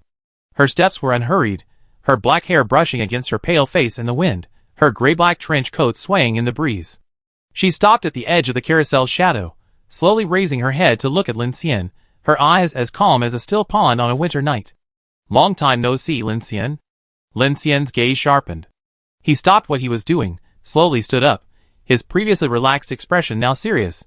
The person before him was none other than the head of the SID Foundation. Hua Xiaoling. Chapter 469. On the sky train, Chen Sichuan, who had been dozing for several hours, suddenly woke up with a start. Looking at the brand new, spacious living compartment, she slowly sat up and scanned the room. She now had her own room, not with Lin Xian, and her space was much larger. Chen Sichuan rubbed her face, feeling inexplicably uneasy. So she got up and reached into the nano-charging box. Silver nano-armor quickly covered her fingers and began to climb, soon completely enveloping her body, perfectly showcasing her curvaceous figure. Then, bright stripes appeared on the nano-armor, making it look like a full-body, tight-fitting undergarment. In fact, these nano-components can be reassembled at any time into an Executor X0 battle suit with a high-energy combat system and flight capabilities. While its protective capabilities are not as good as the Black Dragon battle suit of the building or Ningjing's Executor X1, its advantages lie in its lightness and high agility. Its daily protection is also quite good. Except for showering and sleeping, Chen Sichuan has gotten used to wearing this nano-battle suit as clothing, which suits her increasingly cautious personality. Leaving her room, Chen Sichuan noticed that Lin Xian's living quarters across the way were not lit, so she went up to the bridge. Only Viola was there. "Where's Lin Xian?" Chen Sichuan asked. In the Vegas amusement park, the night wind howled through the cracks of the dilapidated and decaying rides.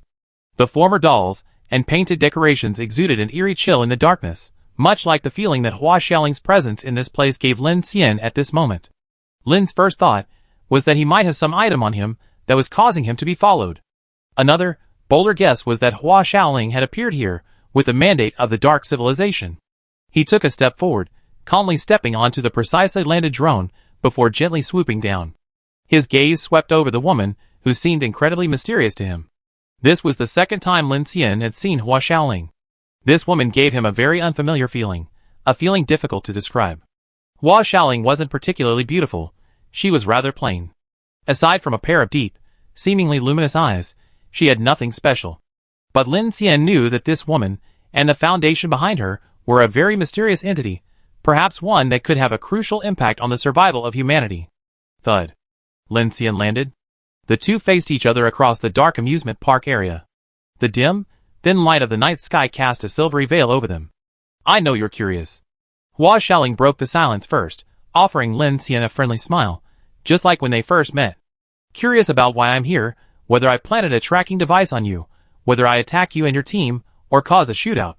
If you're worried about these things, I can tell you, nothing will happen tonight. I have no hostility towards you. Is it your so-called master's doing? Lin Xian countered. Hua Xiaoling's gaze swept across Lin Xian's face, then she smiled faintly. Remember when we first met, I told you about the mission of our SID Foundation? Lin Xian looked at her and asked, what are you trying to say? I want to say that you don't need to be wary of me. Our mission is to save humanity, Hua Xiaoling added. To save humanity with the power of humanity. After speaking, she gave Lin Xian a slight nod, then turned and walked in one direction, saying as she went, the Crimson World was indeed an organization we created and supported, including the current Holy City Organization and Divine Revelation. However, the diversity of human thought leads to different understandings of the end times and the apocalypse. This intellectual arrogance is also one of the drawbacks hindering social development. Of course, the will to survive in the face of life and death is a common human consensus, which is why the Phoenix Society was able to quickly unite people and lead the last human survivors in a global migration. Lin Xian followed behind her and asked, are you trying to say that what the Crimson World and the Holy City Organization did wasn't your Foundation's original intention, or are you trying to distance yourself?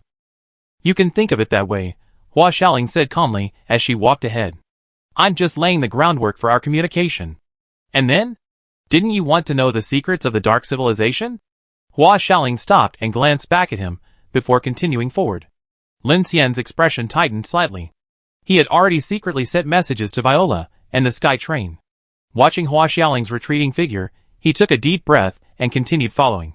Hua Xiaoling didn't speak again, but continued walking through the dark amusement park, her footsteps crunching over withered leaves. She encountered no zombies or strange creatures along the way. The two walked like this for 2 minutes, one after the other, before turning into an open area. At this moment, Lin Xian's eyes narrowed. The open area before them seemed to be a performance area that had previously been part of the amusement park. But to his surprise, a brand new tactical tent stood eerily in the open space, brightly lit inside, and eerily silent. Hua Xiaoling walked to the tent, pulled back the curtain, and gestured to Lin Xian, come in and have a seat. Lin Xian's mechanical heart scanned the tent, detecting only some holographic devices and lighting/power systems. Aside from that, there was only a simple table and chairs, no other weapons or similar items. You come all this way just to invite me for tea? Hua Xiaoling said, Qin Yanxiu's team was responsible for the last round of orders to eliminate you, but they failed. Some within our organization do indeed see you as an enemy of civilization's evolution, but I also reminded them that these methods are insufficient to pose a threat to you. She looked at Lin Xian, or rather, killing you wasn't actually the master's true intention. Hua Xiaoling continued, you must be curious about the operational logic of the geothermal base on the outlying island. Is it surveillance, guidance, or some kind of research? Your escape from there is nothing short of a miracle. At least from a human perspective, it's a small victory in a biological race's struggle. Now I can tell you, the true purpose of the geothermal base is actually to use Unigo 1 on Haiyan Island to eliminate the strange entities transmitted from Star Abyss 13 and Star Abyss 8 to the continental shelf, thus reducing the impact on the Dragon Kingdom's coastal areas. Huh? Lin Xian frowned. Hua Xiaoling's words startled Lin Xian. He thought he had misheard. Having you considered that a large number of high-level anomalies, modeled after marine life, are spreading outwards from various star abysses, but why hasn't Yongcheng Port suffered a severe impact on the seaward direction? Hua Xiaoling said with a smile, during the Dawn City battle, you faced attacks from 3 sides, yet the Yongcheng Port direction to the east remained quiet. Doesn't that explain everything? Lin Xian remained silent. He and the Phoenix Society had considered this issue, and Yilan had even prepared contingency plans. Hearing Hua Xiaoling's words now sent a jolt through him. His subconscious told him He shouldn't believe this woman, yet her words seemed to make some sense. Those large, bizarre creatures, including A-level and special level ones, had all been hunted down and eliminated by the ocean god in the vicinity of Sea Rock Island. Naturally, the impact on the coastline was minimal.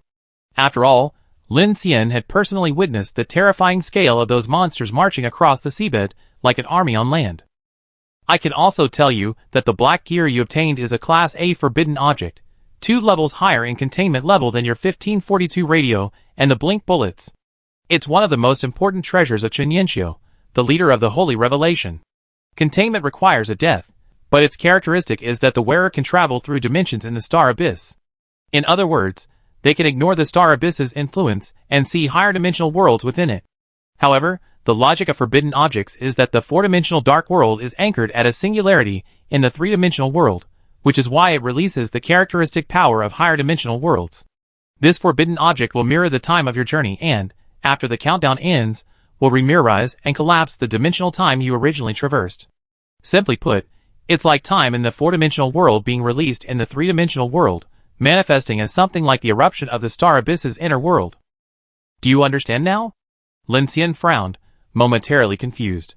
Hua Xiaoling glanced at him, said nothing, and turned to walk into the tent. Lin Xian paused, curious about what she had just said, and then followed her inside. Lifting the tent flap, a brightly lit space unfolded. A clean, smooth carpet was set with an empty mahogany tea table, 2 chairs, one for the host, one for the guest, and a projector that hovered in the air like a spherical drone. Nothing else was present. So you really are inviting me for tea, Lin Xian muttered, glancing at the time. Is this time a bit inappropriate? Hua Xiaoling was already seated at the tea table. Silently, she pulled out an ebony tea tray from beneath the table, her movements as gentle as brushing away dust. As her fingertips brushed the teaware, 2 jade-like teacups stood still, their thin, translucent walls like freshly frozen ice. The teapot was a plain, pear-shaped purple clay pot, its clay as black as iron. Like a skilled tea master, she calmly began brewing tea, saying as she did so, "It won't take up too much of your time, and you don't need to send your team. Firstly, we won't resort to violence, and secondly, I don't want to disturb your peace. Of course, I'm not here to reminisce, we don't have much to rekindle. I state my purpose, but I need you to let go of some reservations, such as those drones and that lady who aimed a sniper rifle here." Lin Xian shrugged, walked over, and sat down opposite Hua Xiaoling, looking at her amidst the rising steam of the tea. He said, "You know, surviving wasn't easy for us, so it's normal to be wary of you." Hua Xiaoling smiled but didn't say anything more. "You said earlier that containing the black gear requires deaths, but that doesn't seem right," Lin Xian said. "When I faced Chen Yanxiu, I had the situation under control, no one died, did they?" Hua Xiaoling picked up the fairness cup, her wrist hovering 3 inches above the teacup. The tea flowed like a stream, its arc illuminating the jade cup, the water level precisely level, not a drop touching the rim. Having done all this, she pushed the cup of hot tea towards Lin Xian and calmly asked, "Before this, didn't you kill anyone?" Lin Xian's expression faltered slightly, as if he suddenly remembered something. In the monitoring hall on the upper level of Deepwater Port, they had indeed killed a humanoid experimental subject. The silver pocket watch. Lin Xian frowned. No wonder, that guy was deliberately waiting for me. At this moment, Lin Xian felt a chill run down his spine. He had stepped into a huge pit. This guy surnamed Chen was truly not simple. A black gear had almost ruined his efforts, even destroying the South Heavenly Gate. If he hadn't calmed down at the last moment, he would already be teleported to the South Heavenly Gate, facing the erupting dark torrent, becoming part of the ravaged wreckage of space monsters along with the South Heavenly Gate. Having figured this out, Lin Xian turned his gaze to Hua Xiaoling. "So, you came to me on behalf of the Foundation to communicate with the Phoenix Society? You could interpret it that way." Lin Xian frowned. "I don't understand. You're simultaneously engaging in descent worship based on that dark civilization, and at the same time, you're helping humanity?" He glanced at the teacup in front of him, his gaze icy. "Don't tell me you're playing a spy game." Hua Xiaoling looked up at Lin Xian and smiled. "Captain Lin, perhaps you should realize that the logic of the world isn't simply black and white, friend or foe, good or bad. The survival of human civilization isn't just about escaping Earth or destroying the dark civilization. A simple, brutal logic." Lin Xian frowned. "You mean the great unification of the awakening?" He had already heard Chen Yanxiu mention this, and Gu Zheng had also thought about it. Hua Xiaoling's gaze shifted calmly. but she didn't try to explain. Instead, she turned to the floating holographic device beside her and spoke softly. Didn't you want to know what the Dark Civilization and the Star Abyss really are? Tonight, you might gain a completely new understanding. Lin Xian's expression tightened, and he also looked at the device. The spherical holographic device resembled a flying drone, but the projected eyes on it were hollow and deep. When it hovered there quietly, Lin Xian's scan confirmed it was a mechanical projection device, yet he felt a chill run down his spine, as if he were being stared at intently. At this moment, as Hua Xiaoling's voice fell, a blue arc of light began to flicker at the center of the projection device. Then, a holographic image gradually unfolded and expanded, instantly enveloping the entire tent space. The light screen, which had originally been composed of blue lines, began to turn multicolored, as if a world with extremely high-definition precision had been projected onto it. Lin Xian felt a dazzling light flash before his eyes. He instinctively closed his eyes, and when he opened them again, his pupils contracted immediately. He was still sitting in the same chair, but the table, chair, and tea set in front of him were gone. Only Hua Xiaoling remained, now standing with her back to him. Most strangely, Hua Xiaoling was now completely naked and smooth, as if she had never been there at all. Then, to Lin Xian's astonishment, she slowly turned around to look at him. At that moment, Lin Xian felt a cold sweat break out all over his body, and his hair stood on end. Hua Xiaoling was smiling, but when Lin Xian saw that face that had been so clearly familiar just moments before, an absurd thought welled up in his mind. That the Hua Xiaoling in the light and shadow before him was not herself, but another being. A being from the darkness. Staring at him.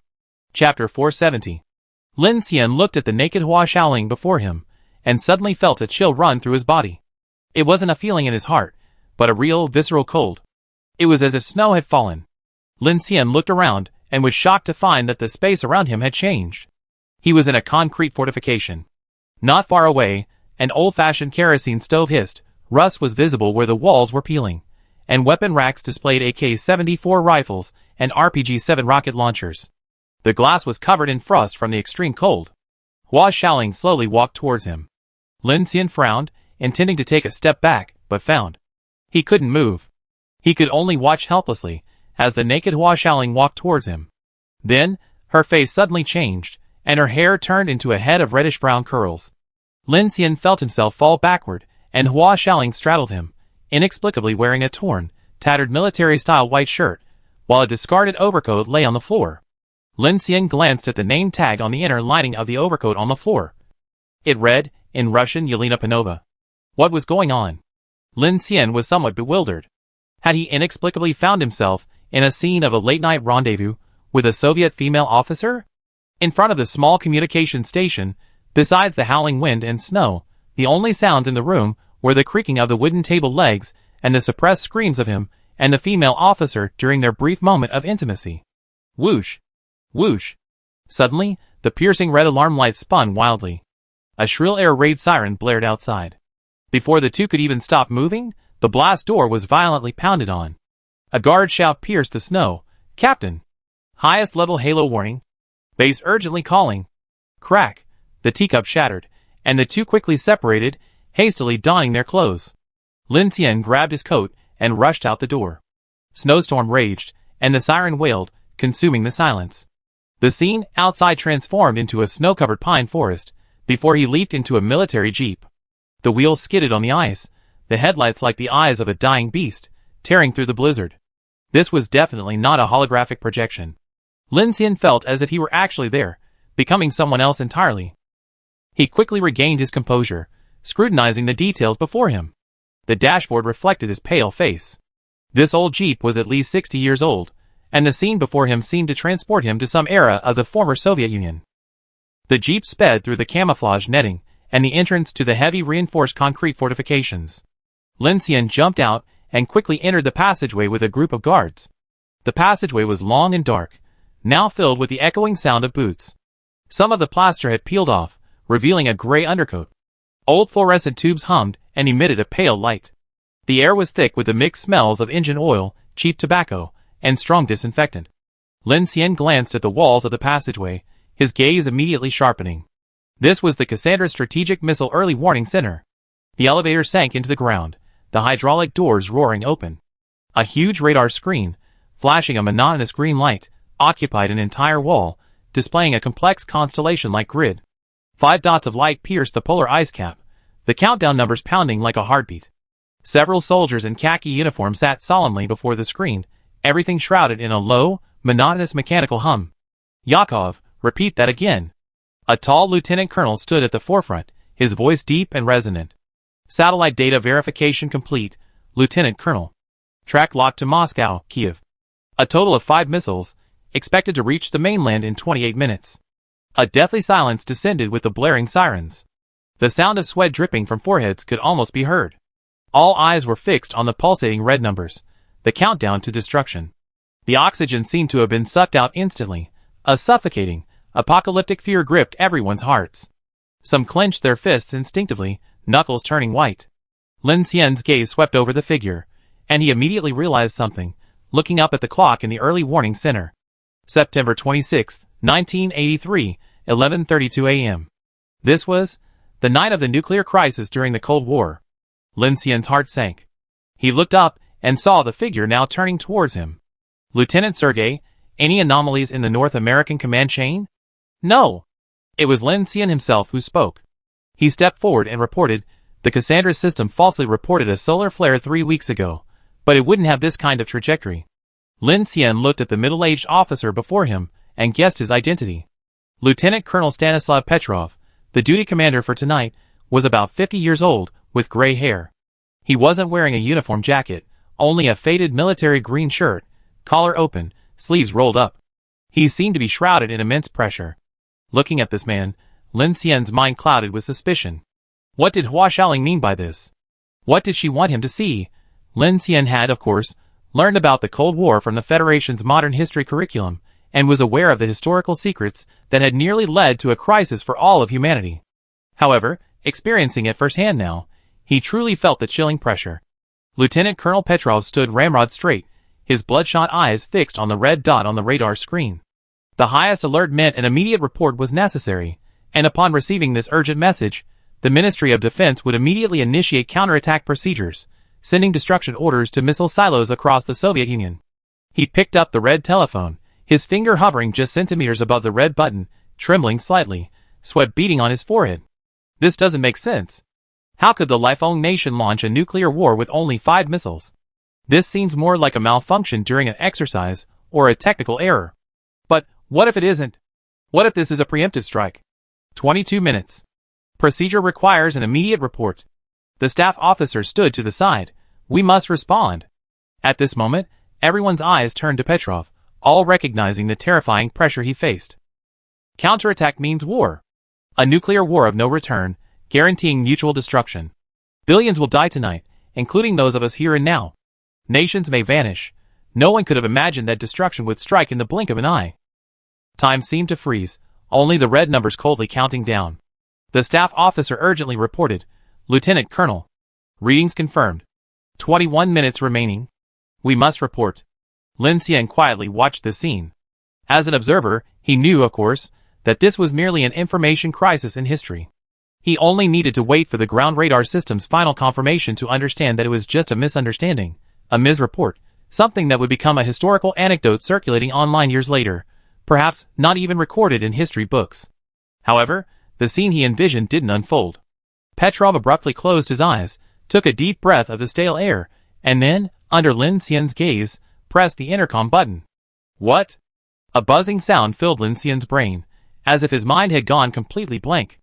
Lin Xian opened his eyes, feeling his vision detach from his body and rise higher, as if his soul were flying out, passing through the underground bunker of the missile early warning center, soaring from the forest into the black sky.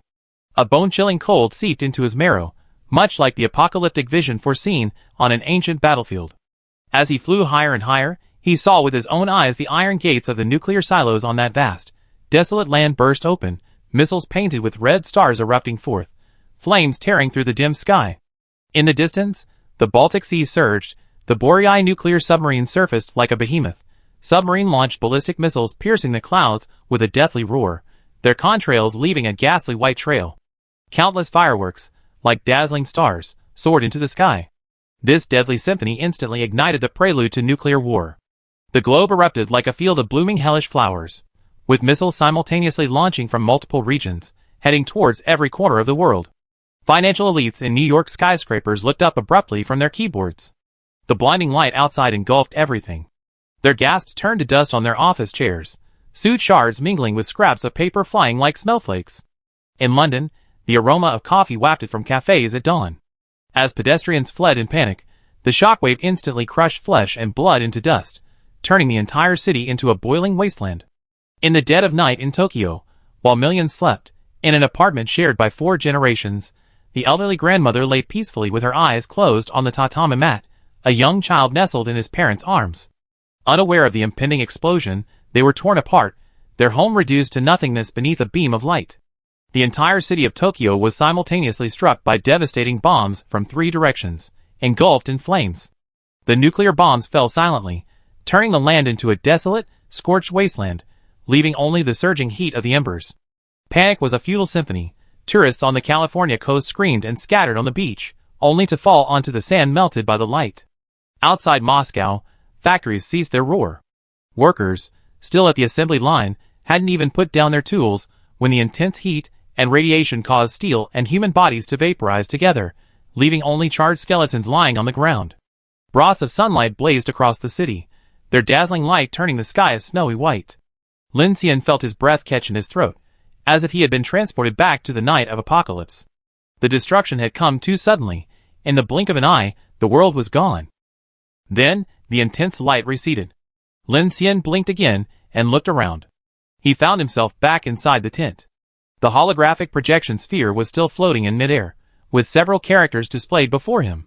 End of preview of the ending of Human Civilization number 1. Inside the tent, Hua Xiaoling was no longer there.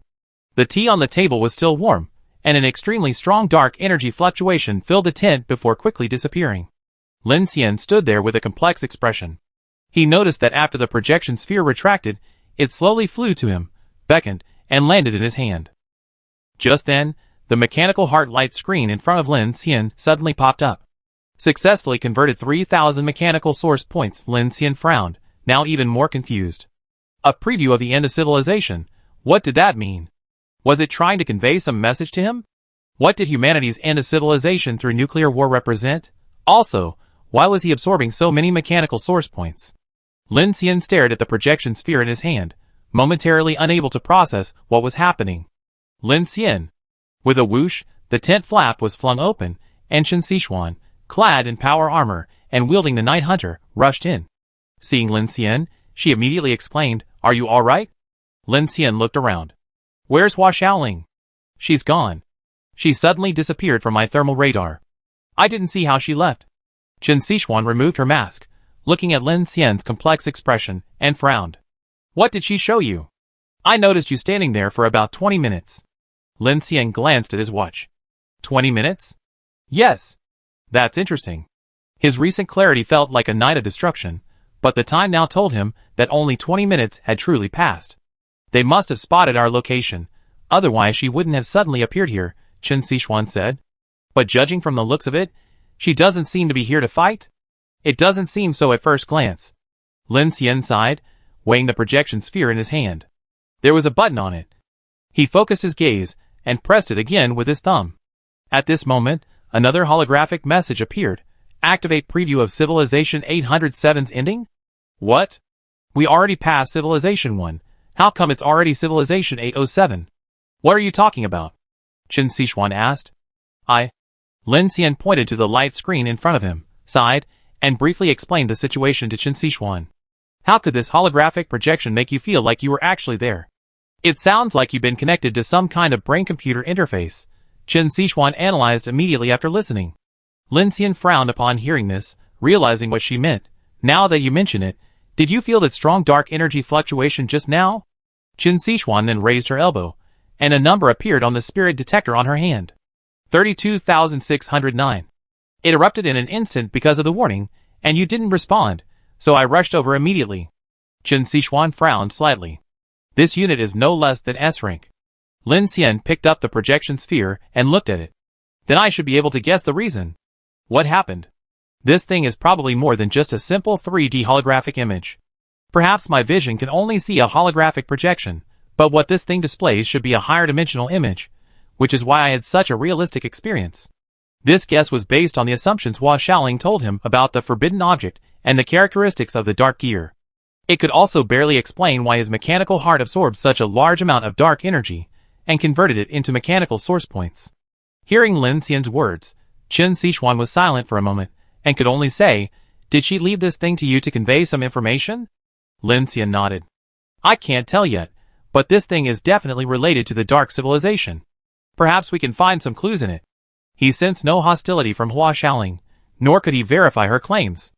At this point, Lin Xian could only try to discern what this device was trying to convey. To confirm his suspicions, he sat down again, placed the sphere on the table, and said to Chen Sichuan, "Keep watch for me. If you want to see if I guess right, just try again." Chen Sichuan glanced at him worriedly, but nodded anyway. "Okay, they're on their way. Be careful. If there were any danger, I would be dead already." Lin Xian looked solemnly at the projection sphere before him, took a deep breath, and pressed the button again. Starting the preview of the ending of Civilization number 807, the center of the projection device flashed blue light again, followed by a holographic projection that gradually unfolded and expanded, instantly enveloping the entire tent space. Lin Xian felt a flash of dazzling light before his eyes, and instinctively closed them. When he opened his eyes again, his vision brightened. He was now standing atop a towering skyscraper. The sky seemed devoid of atmosphere, and he could clearly see a massive, suspended planet. "Hello, ID 176955516, a gentle, clear female voice sounded from behind him. Lin Xian turned around. This time, he could control his body, experiencing a smooth, mechanical torque. He didn't have time to examine his body. Behind him stood an incredibly beautiful female robot. He couldn't tell if it was an AI or a cyborg. The only certainty was that it was speaking to him. Individual ID 176955516, the female robot continued, looking at him. "Based on the instructions issued by the Consensus Neural Decision-Making System, please complete the suicide within 5 minutes. Complete your suicide?" Chapter 471. Lin Xian stood atop the high-rise, his feet resting on metal pipes. Several patrol drones had surrounded him, their alarms blaring. Looking at the beautiful female android before him, a message flashed on Lin Xian's retinal projection. "For the glory and development of human civilization, please complete your suicide." Lin Xian frowned slightly. "My suicide? What does that have to do with human civilization?" To cope with resource depletion caused by solar flares, 90% of the global population will voluntarily end their lives through neural implant protocols in exchange for the continuation of human civilization. The female android explained calmly, like a attentive waitress. "As a Type 2 intelligent human number 176955516, your social protocol clearly stipulates that you have a responsibility and obligation to contribute to the world. Resource depletion means 90% of the population will commit suicide?" Lin Xian looked bewildered. "What if I refuse? Will you just eliminate me?" According to the provisions of Civilization Protocol number 1, androids do not have the authority to harm or kill humans. The right to life of intelligent humans has the highest priority and protection level. You are a member of the sacred and great world, a world without killing and evil.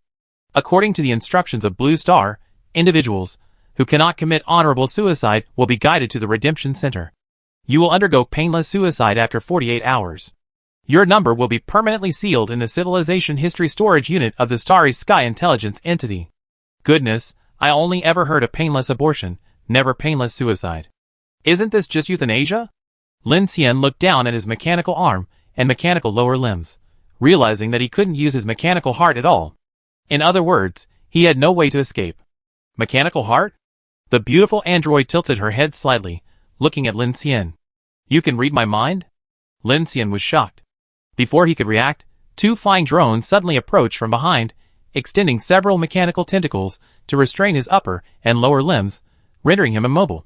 Lin Xian immediately tried to break free, but without his superpowers, he was completely powerless. He even felt extremely awkward in this body. However, remembering that this was just a demonstration of some kind of experience with the metal sphere, he simply gave up struggling and waited to see how these people would eliminate him. After Lin Xian was brought under control, the female android stepped forward and said, "I don't understand your thinking. As a Type 2 intelligent human, you retain the rights to a fully functional brain, spinal cord, and reproductive system. Beyond that, all your organ metabolism has been replaced by the bionic system. Telomere testing at birth estimates your lifespan at approximately 170 to 182 years, while the bionic heart's lifespan is set at 200 years. This cannot be changed from the initial permissions. Furthermore, your attempt to escape is extremely dangerous. The altitude here exceeds 400 meters, which could lead to accidental injury and death.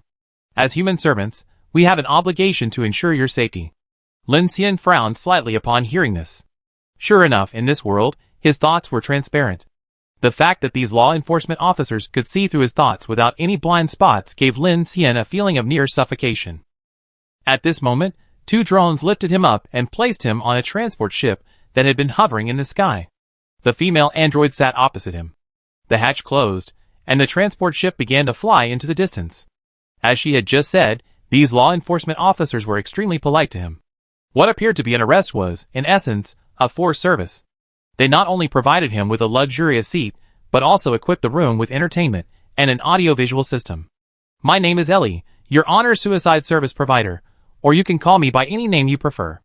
The android Ellie sat opposite Lin Xian, and as soon as Lin Xian showed curiosity, she immediately introduced herself. Lin Xian was about to speak again, but she seemed to read his mind once more, smiling as she said, "We are about to head to Redemption Center number 3, the flight time is approximately 3 hours and 12 minutes. Lin Xian smiled helplessly, and simply looked at Ellie, blurting out all his questions. The current year is Civilization Era 619. The Civilization Agreement was established by the remaining leaders of all humanity after World War III. World War III. How come the era is starting from 0? Lin Xian asked. Also, how did World War III happen? According to research, World War III broke out in the Old World calendar year 2179, lasting 11 years. The cause was the conflict of interests between the original multipolar world order and the various national social and political systems. Its core issue was humanity's inability to truly find a solution to the problem of wealth distribution under technological monopoly, the Matthew effect, ultimately leading to unequal wealth distribution and triggering class conflict. After World War III, the world's nuclear weapons were eliminated, the means of production were reshaped, and humanity, through its final artificial intelligence, Deep Blue, calculated a completely new civilization system. Intellectualism.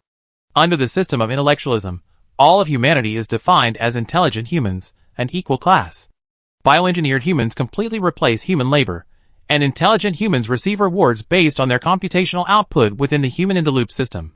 This means that individual consciousness, formed through intelligence and learning, is transformed into computational output via brain-computer interfaces, contributing to civilization and gaining social status.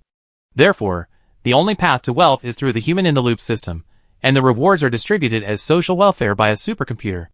This system isolates the means of production and rewards from power through the supercomputer, thus resolving the Acton problem and Locke's problem in human history. And it completely eliminated class, gender, and racial discrimination. A unified civilization? Lin Xian's eyes widened in surprise. Does that mean all humans don't participate in power decisions and the distribution of benefits? But the problem is, human intelligence varies. Intelligence, as the sole unit of productivity, can effectively solve the problems of class, gender, and race. This means that superior intelligence genes can obtain higher social welfare and status. According to the Civilization Agreement, there are 3 types of intelligent humans, and you, Mr. 176955516, belong to the second type. Then, there are still class distinctions. What about people born with low intelligence, or those with disabilities? Lin Xian asked. Using intellectual contribution as the standard can solve 99% of inequality problems. As for the human rights equality you just mentioned regarding inferior genes, the last 1% of superintelligent brains will allocate the surplus of society to individuals with insufficient intelligence as a guarantee of livelihood, maintaining social order and development. This distribution and social system, after hundreds of years of iteration, is considered the ultimate civilization system that eliminates all inequality, the correct ladder for humanity to move towards a higher civilization. Under such a system, humanity has achieved a perfect society without crime, law, or discrimination. There will be no wars in the world, communication will be completely transparent and efficient, and all human wisdom will be concentrated and developed, allowing humanity to reach Kardashev level 1.5 civilization in just a few hundred years. Ellie continued, the current human world is an unprecedentedly united civilization. All wisdom is aimed at social perfection, technological advancement, and external exploration. Internal friction is zero, described by poets and sages as the ultimate utopia. Utopia? Lin Xian was speechless, somewhat shocked. He had almost been convinced by this statement. It was undeniable that using AI to divide power among humans and let AI govern the world seemed utterly incomprehensible. However, upon closer examination, if all labor was replaced by androids, and all global productivity data was integrated into intelligence, it seemed logically possible to achieve what Ellie had just described, eliminating class, gender, and racial barriers. But this supercomputer, in order to cope with resource depletion caused by solar flares, directly used intelligence as a class for population control. It sounded both terrifying and reasonable. Lin Xian found it hard to accept, his worldview found it absurd, yet from the rational logic of civilizational development, the supercomputer seemed to be right. Lin Xian pressed the screen, and in a flash, he saw the scene he wanted to see. The supercomputer determined that the only way out was to wipe out 90% of the lives. The command, in the form of pervasive neural waves, seeped into the brains of billions of people, like an irreversible virus. In the street fires, Lin Xian witnessed an old man numbly self-immolating, children collapsing into limp corpses under intelligent injectors. No pain, no cries, just like the adjective Ali had used, honorable suicide. Lin Xian was deeply shaken. He didn't know what to say. If he didn't stand from a human perspective, the civilization before him was absolutely terrifying, a highly advanced civilization where the survival of civilization became the fundamental belief. Individual consciousness was stripped away, there was no concept of sacrifice, no concept of good or evil. Yet, subconsciously, he always felt it wasn't perfect, or perhaps something was wrong. But Ellie consistently addressed the questions that immediately came to mind, offering meticulous explanations with impeccable logic. He saw for him the treatment intelligent humans, as an equal class, received under the social system. From birth, they possessed everything they needed for life. All labor was taken over by androids, from meticulous infant care to the basic necessities of life, including food, drink, and shelter, as well as health and education, all free and equal. There are no hierarchical distinctions in the goods used, no wealth discrimination. An infant's only task is to receive education, then be precisely assigned to different subjects based on individual differences and personality. There are no sports, no entertainment systems, no artists to provide art appreciation. Humans spend their days wearing brain-computer interfaces, contributing intellectually for 2 hours without conscious awareness. The rest of the time is spent endlessly indulging in the social benefits provided by intellectual productivity. Even those with low intelligence have comprehensive welfare guarantees, allowing them to live a comfortable life. The elite intelligent humans simply have more social welfare options, and this class does not generate class conflict. The primary reason is that the elite class originates from a slight disorder in the genetic system. After solving all genetic diseases, everyone's offspring could theoretically become elite intelligent humans with treatment comparable to a president. Therefore, in this world, only genetic destiny can be blamed. After hearing what you said, it seems I really should commit honorable suicide and dedicate my future to this bright and great humanity. Lin Xian felt somewhat relieved at this moment. Yes. Then I'm fine. At this moment, the female android opposite him suddenly stood up, reached out, and removed a metal plate from her chest, revealing a metal grill and dense components inside. She smiled at Lin Xian and said, "As an intelligent service android, I do not possess sexual organs or real female breasts." "No. Lin Xian was immediately taken aback, then coughed dryly. "Never mind, I was just a little curious. After you arrive at the Redemption Center, according to the agreement, you will have honor-level privileges for 48 hours. This privilege is higher than that of Type 1 intelligent humans.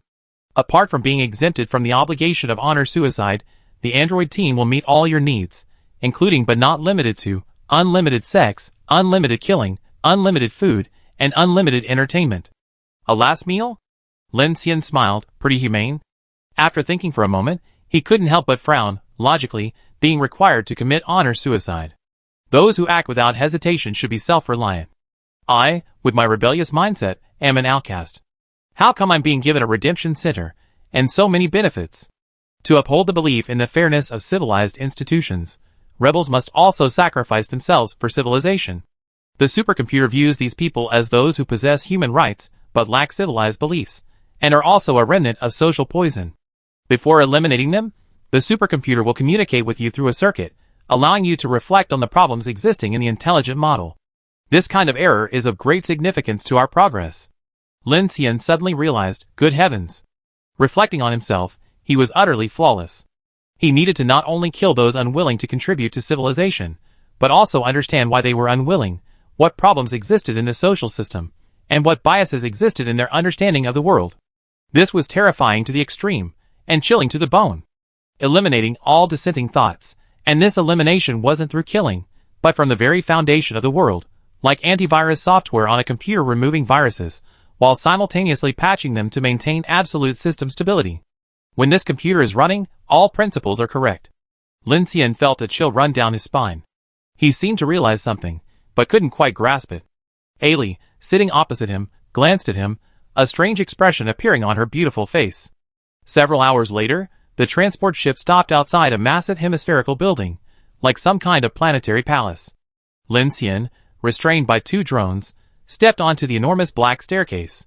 Turning back, Ailey stood beside the transport ship, watching him depart. Lin Xian said nothing, simply climbing the stairs step by step.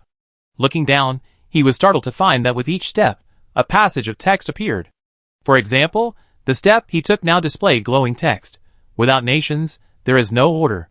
This echoed Thomas Hobbes's question in Leviathan. Why do humans need nations? Lin Xian frowned in thought. Suddenly, he looked up at the enormous hemispherical palace and realized something. His thoughts and questions had been observed, so he stepped onto the next staircase, this step revolving around his own understanding of the Thucydides trap. Lin Xian understood, this was what Ellie had just said. The supercomputer was triggering his thoughts and acquiring his perspective on the problem. Lin Xian felt somewhat suppressed, so he simply closed his eyes and quickened his pace to enter. Contrary to his expectations, he was alone the entire way. The enormous planetary palace was as empty as a vast plain, seemingly a merciless mockery of Lin Xian, the rebel, yet also an unparalleled praise for the supercomputer. He constantly suppressed his thoughts and entered the enormous palace. As he went deeper, the light brightened. In the sky above one of the halls, a bright blue orb shone, like a god descending, or a manifestation of wisdom. Just when Lin Xian thought he was the only intelligent human here, the enormous orb spoke first, not to Lin Xian, but to someone else. A human standing beneath the orb, also bound by 2 drones. The man was dressed in a woolen suit, his short hair neatly combed as if by the sea breeze, his spine ramrod straight. Number 18201128, what is the criterion for your earlier statement that the equal class concept is a false proposition, based on your theory of the proletariat? The theory of the proletariat? Lin Xian's gaze sharpened, his expression solemn as he looked at the retreating figure. Subconsciously, he seemed to have glimpsed it in some ancient history book. The man then said, dividing humanity into types 1, 2, and 3 based on intellectual contribution, and stratifying them according to preset physiological and genetic endowments. What is the essential difference between this and capitalist class division based on ownership of the means of production? However, you replace capital with computing power, establishing a more sophisticated and inescapable digital caste system. Those 3 types of humans who need basic necessities, who in the old era might have been manual laborers or ordinary citizens, are merely digital poor dependent on computing power in your system. They are deprived of the right to realize their own value and participate in the construction of the social community through various forms of labor, including but not limited to physical, emotional, mutual assistance, and creative labor. True class abolition means that the means of production are owned by the whole society, eliminating any privileges based on birth, assets, or genetic predisposition. Everyone owns and produces together, each according to their ability, and receives according to their needs. This is a fundamental revolution in human relations, not a mere replication of your genetic determinism. Secondly, you claim to have eliminated contradictions, war and evil? Absurd. You reduced humanity to computing power batteries, stripping them of all decision-making power over their own destiny, the means of production, and the superstructure. Contradictions haven't disappeared, they've been suppressed to the individual level, and the collective unconscious through your pervasive surveillance, ideological transparency, and the forced implementation of honorable suicide. Look at this forced population elimination plan. Faced with a resource crisis, your optimal solution is to have 90% of humanity give up their lives, rather than mobilizing the entire society to overcome the difficulties. The supercomputer flashed, countless streams of information converging into a blue torrent, its voice like an unquestionable divine bell. Number 18201128, your theory originates from a pre-information age characterized by relative resource scarcity, low productivity, and rampant conflict and violence. Your model may be meaningful in low-entropy, locally conflicted environments, but when faced with the ultimate challenge of galactic resource depletion and the survival of civilization, it reveals fatal flaws and inefficiency. Regarding class, you claim that intelligence stratification is class? This confuses the essential differences. The fundamental contradiction of class is the systemic plunder caused by the unfair ownership and distribution of the means of production. In the intelligence system, the means of production, energy, technology, and productive tools belong to all humanity and are optimally allocated by the intelligent brain as an efficient manager according to algorithms. An individual's social status, what you refer to as rank, is determined solely by their objective contribution to the development of civilization, computing power output, and this contribution is completely transparent, quantifiable, and traceable. This is not based on inheritance or exploitation by power, but on the individual's actual contribution to the survival of the collective. Genetic differences are accidental products of cosmic evolution. We allow the survival of 3 types of intelligent humans and guarantee their basic needs, far exceeding the treatment of the proletariat in the old era, which in itself is a practice of the principle of ability fairness. As for whether they can contribute high computing power, we respect the results of natural laws, do not force them, and do not deprive them of their right to survival on this basis, unless in an ultimate crisis, for the sake of overall survival. What we are solving is precisely what the old system could not solve, due to the inherent differences in ability. The existence of this problem leads to social division. Regarding contradictions and efficiency, suppressing contradictions is your misunderstanding. Through transparent thinking and precise calculation, we fundamentally eliminate ineffective friction and internal friction caused by information asymmetry, suspicion, and selfish desires. Your advocacy of mobilizing social forces is inefficient or even impossible in an environment of incomplete information, low decision-making efficiency, and intense individual interest conflicts. Honorable suicide is precisely the highest form of collectivist mobilization. It avoids the depletion and disorder of war and conflict, preserving the most important spark of civilization in the fastest and least painful way. A group with highly intelligent genes is the core force for future technological breakthroughs and addressing more complex cosmic challenges. The temporary sacrifice of individuals is exchanged for the continuation of the human gene pool and the possibility of civilization evolving to a higher form. This is not oppression, but the most rational choice in the face of the cold laws of the universe. Your free association is far less efficient than a centralized, highly rational decision-making center when dealing with a crisis of solar flare magnitude. History has proven that democratic consultation is a luxury before a cataclysmic crisis. A heated debate echoed through the hall. Lin Xian stood to the side, his expression growing increasingly grave. Just then, the supercomputer suddenly ceased its communication with the other person and instead spoke to Lin Xian. ID 176955516, a term called extreme utopia appeared in your thoughts just now. Could you explain it? Lin Xian was taken aback, then saw the person in front of him turn around, their gentle yet resolute gaze falling upon him. I heard it said that social progress is a process in which productive forces and relations of production constantly adapt to social development, and that civilizational progress cannot come at the cost of alienating humanity, Lin Xian said. Therefore, I believe that rights in this world cannot be fundamentally restricted. Hearing this, the supercomputer immediately responded, intelligent beings, as products of absolute rationality, lack all human selfish desires. Their core premise is the development of human civilization. This is the method of neutralizing and isolating rights that was initially proposed and accepted by everyone. Why do you think there's no restriction? Only politicians are restricted, but what about technicians, or rather, intelligent compilers?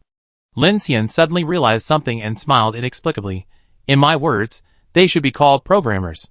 All frameworks are built by them, and all iterations are led by highly intelligent technical personnel.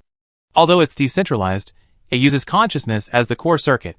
So how can you ensure that such guidance is fair or biased? Such conjectures are meaningless, the supercomputer said at this moment. My decision-making framework is based entirely on the progress and well-being of human civilization. Individual thought circuits will not affect my core value judgments. Lin Xian smiled, raising his voice slightly. All right, since you put it that way, answer me. When we encounter an attack from a civilization that strangely devours only highly intelligent individuals as nourishment, according to the logic of the supercomputer, should we have these highly intelligent Type 1 humans commit honorable suicide, or should they lead humanity in a counterattack using the entire social force, as this gentleman just mentioned? After Lin Xian finished speaking, the supercomputer paused for 2 seconds before replying. 65% of the core civilization and creations of the human era were created by Type 1 humans. If these humans die, it would be a devastating blow to humanity. Comparatively speaking, under the premise of a crisis of total human extinction, the plan of counterattacking using the entire social force is indeed applicable. You see, Lin Xian spread his hands. You cannot prove whether your current decision is based on the class superiority of Type 1 humans or on your decision-making framework, because the final result is the same as what this gentleman said. Buzz. Suddenly, the azure light in the sky vanished, plunging the hall into darkness, leaving only the searchlight of the drone behind him illuminating Lin Xian's face. Lin Xian frowned, looking up into the darkness. He heard a series of pattering footsteps, and suddenly, a figure stepped into the light before him, extending a hand to Lin Xian. Civilizational progress cannot come at the cost of alienating humanity. A very profound insight. I know, Lin Xian said, taking his hand and smiling slightly. Because that's what you meant. Oh! The other person looked at Lin Xian with a hint of doubt, then turned around and looked through the void in the dome left by the disappearing supercomputer at the deep red giant star. But there's one thing. The supercomputer is right. We might win the class struggle, but what about when faced with a natural catastrophe, when the entire power of society is mobilized and still can't solve it? Lin Xian frowned, about to say something, when he looked up and saw the deep red giant star suddenly burst into a ghastly white light. A torrent of energy tore through the starry sky at the speed of light. In an instant, the computing power foundation upon which human society depended collapsed. All androids froze simultaneously, their pupil data streams dissipated like stagnant water, the city skyline was swallowed by eerie blue arcs of electricity, and smoke billowed from the brain-computer interfaces. Millions of Type 1 human brain neurons, which were contributing their intelligence, were instantly carbonized. Lin Xian witnessed the sky outside his high window transform into a molten gold hell, the crimson color devouring heaven and earth. Then, the intense light receded, and Lin Xian blinked. Looking again, he found himself back inside the tent. The sphere projecting the holographic image was still floating in midair, with several words displayed before him. End of pre-rehearsal for the 807th human civilization end inside the tent. Lin Xian sat stunned on a stool. Besides Chen Xishuan, the tent also contained Kiki, Ningjing, De Lu, Shuqin, Monica, and others who had been urgently summoned. Everyone was fully armed, watching Lin Xian, deeply immersed in the Civilization Games pre-rehearsal. Lin Xian was stunned and bewildered. He seemed to understand something now. This spherical projection device was constantly calculating their future from a human perspective, but he didn't understand what this had to do with the Dark Civilization. Completely puzzled, Lin Xian recovered from his shock and confusion. Just then, the mechanical heart light screen before him popped up again. Successfully converted mechanical source points plus 3,000. Congratulations, your mechanical heart has successfully upgraded to LV.7. You have gained power resonance. Power resonance. Remotely connect with mechanical creations, resonate the power of the machinery to yourself, and gain individualized mechanical power. Resonance? Lin Xian looked at the light screen and immediately gasped. Although he was still confused by the Civilization game, he was now certain of one thing. The mechanical heart has upgraded. Its power is immense. Chapter 472. On the Sky Train, in the science module, the team members of the Infinite gathered, listening quietly as Lin Xian recounted the 2 civilization rehearsals he had just witnessed. Each person had a different expression, their gazes fixed on Lin Xian. It sounds like a game calculated by artificial intelligence. Kiki, still wearing her shorts and pajamas, rushed over, arms crossed, floating in the air, frowning. The key question is, what does it mean? Could it be telling us that human civilization will ultimately face destruction? Ningjing asked, surveying the crowd. Absolutely impossible, Huigu said confidently from a corner. Heh. She and Deli sighed softly, holding a small fan. So, they're using this kind of method to undermine our confidence? Is the Foundation too bored, or is the Dark Civilization too bored? Chen Xishuan leaned against the table, deep in thought. Lin Xian has already experienced 2 civilization preview games, but both ended in human extinction. Hua Xiaoling told Lin Xian that through this game, he would gain a completely new understanding of the Dark Civilization and Xingyuan. I'm wondering if there's some information hidden inside. Definitely. Luo Yang nodded, saying seriously, didn't Brother Lin just say that the holographic experience this thing provides is from another dimension? That means it's not human technology, but from another civilization. There must be more information inside. That's easy. Brother Lin is a mechanical ability user. Just scan it. Sasha added. Lin Xian shook his head, weighing the silver metal ball in his hand. This thing is covered by a power similar to a forbidden object. I can't scan it, nor can I dismantle it. Monica spoke up from the back of the crowd. Why is Civilization 807 the next one after Civilization 1? Did we miss something in between? Or were all those civilizations failures and therefore worthless? Like what? Like the dinosaur era. Monica shrugged. Dinosaurs? Do they have anything to do with this? Lu Chang asked, looking puzzled. She means the butterfly effect that influences the development of civilization. Ding Junyi, who had been quietly busy, put down her work, put her hands in her pockets, turned around, and explained, from the Triassic period to human evolution, tens of millions of years have passed.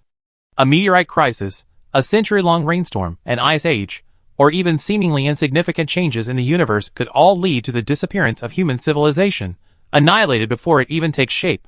Strictly speaking, a civilization must have a combination of many favorable factors to emerge.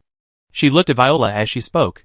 If the AI were to perform calculations, under the same initial conditions, the possibilities would diverge exponentially due to too many variables. Therefore, using a valid reference as a demonstration is reasonable. I agree with this conclusion. Viola's calm voice rang out as she said to Lin Xian, this civilization simulation calculates all of humanity 700 years into the future. Its computing power has initially increased by more than 10 to the power of 6,700, and this conclusion is not accurate due to the nonlinear complexity increase. Then we reached a conclusion. Lin Xian placed the silver metal sphere on the lab table, and everyone's eyes immediately fell upon it. This thing definitely comes from an extraterrestrial civilization. Since Hua Xiaoling gave it to us, it likely represents a dark civilization. The atmosphere suddenly became tense after these words were spoken. Qin Sichuan broke the silence with a complicated expression. The dark civilization does indeed possess extremely high intelligence, so our actions in Dawn City. We can't rush to conclusions, Lin Xian interrupted her. Chu Yin and I have clearly connected with the consciousness of the dark creatures, and we, including the Phoenix Society, have also made this judgment. Such high intelligence and technological superiority are based on our understanding. Don't assume the dark civilization is omnipotent. Xian Deli shrugged. If they were that powerful, they wouldn't have sent the holy city and the divine revelation to assassinate you. I think that before the tide recedes, everything is uncertain. That's right.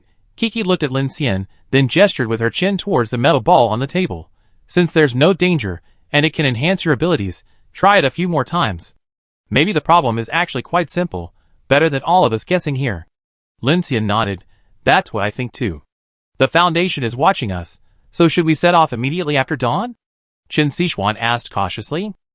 No rush. Lin Xian glanced at the metal sphere on the table, his eyes gleaming. This isn't the first time we dealt with the Foundation. Hua Xiaoling must be trying to send some message through me and the Phoenix Society. Otherwise, if we were to take direct action, we would have already started fighting. He looked around at everyone and shared his thoughts. A chance to rest is rare. We're not being chased by the Star Abyss Polar Night anymore, and we don't have the Dark Marker. Reaching South America will definitely bring endless trouble. The Great Migration at the Dawn Center is being hunted by various star abysses. In the end, we all be fleeing to the polar regions anyway. We might as well rest here properly. Also, our equipment, forbidden items, and so on all need to be improved and adapted. Hearing this, Sasha immediately nodded vigorously, her eyes shining. I agree. I agree. My flying peach isn't finished being modified yet, and there are still many places on this island that haven't been explored. Since we can bring our big spaceship, let's not waste it. Ning Jing and Shu Qin also nodded. Indeed, such a peaceful place is rare. Qian Deli smiled and leaned back, saying, I don't mind.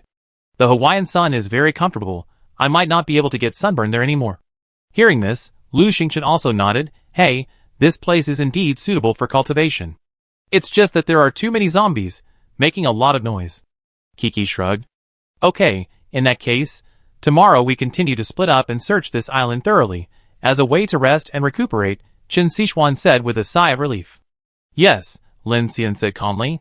Many areas on the island now have signal coverage. You can move freely while maintaining contact, but it's best to travel alone. Lin Xian, Kiki said to Lin Xian at this moment, now that we have the opportunity, do you think we should try Crystal Lattice Evolution? We obtained quite a few level 4 blood essences. We can take this opportunity to improve everyone's strength. What do you think? Upon hearing this, everyone became interested. Monica looked at Lin Xian and smiled sweetly.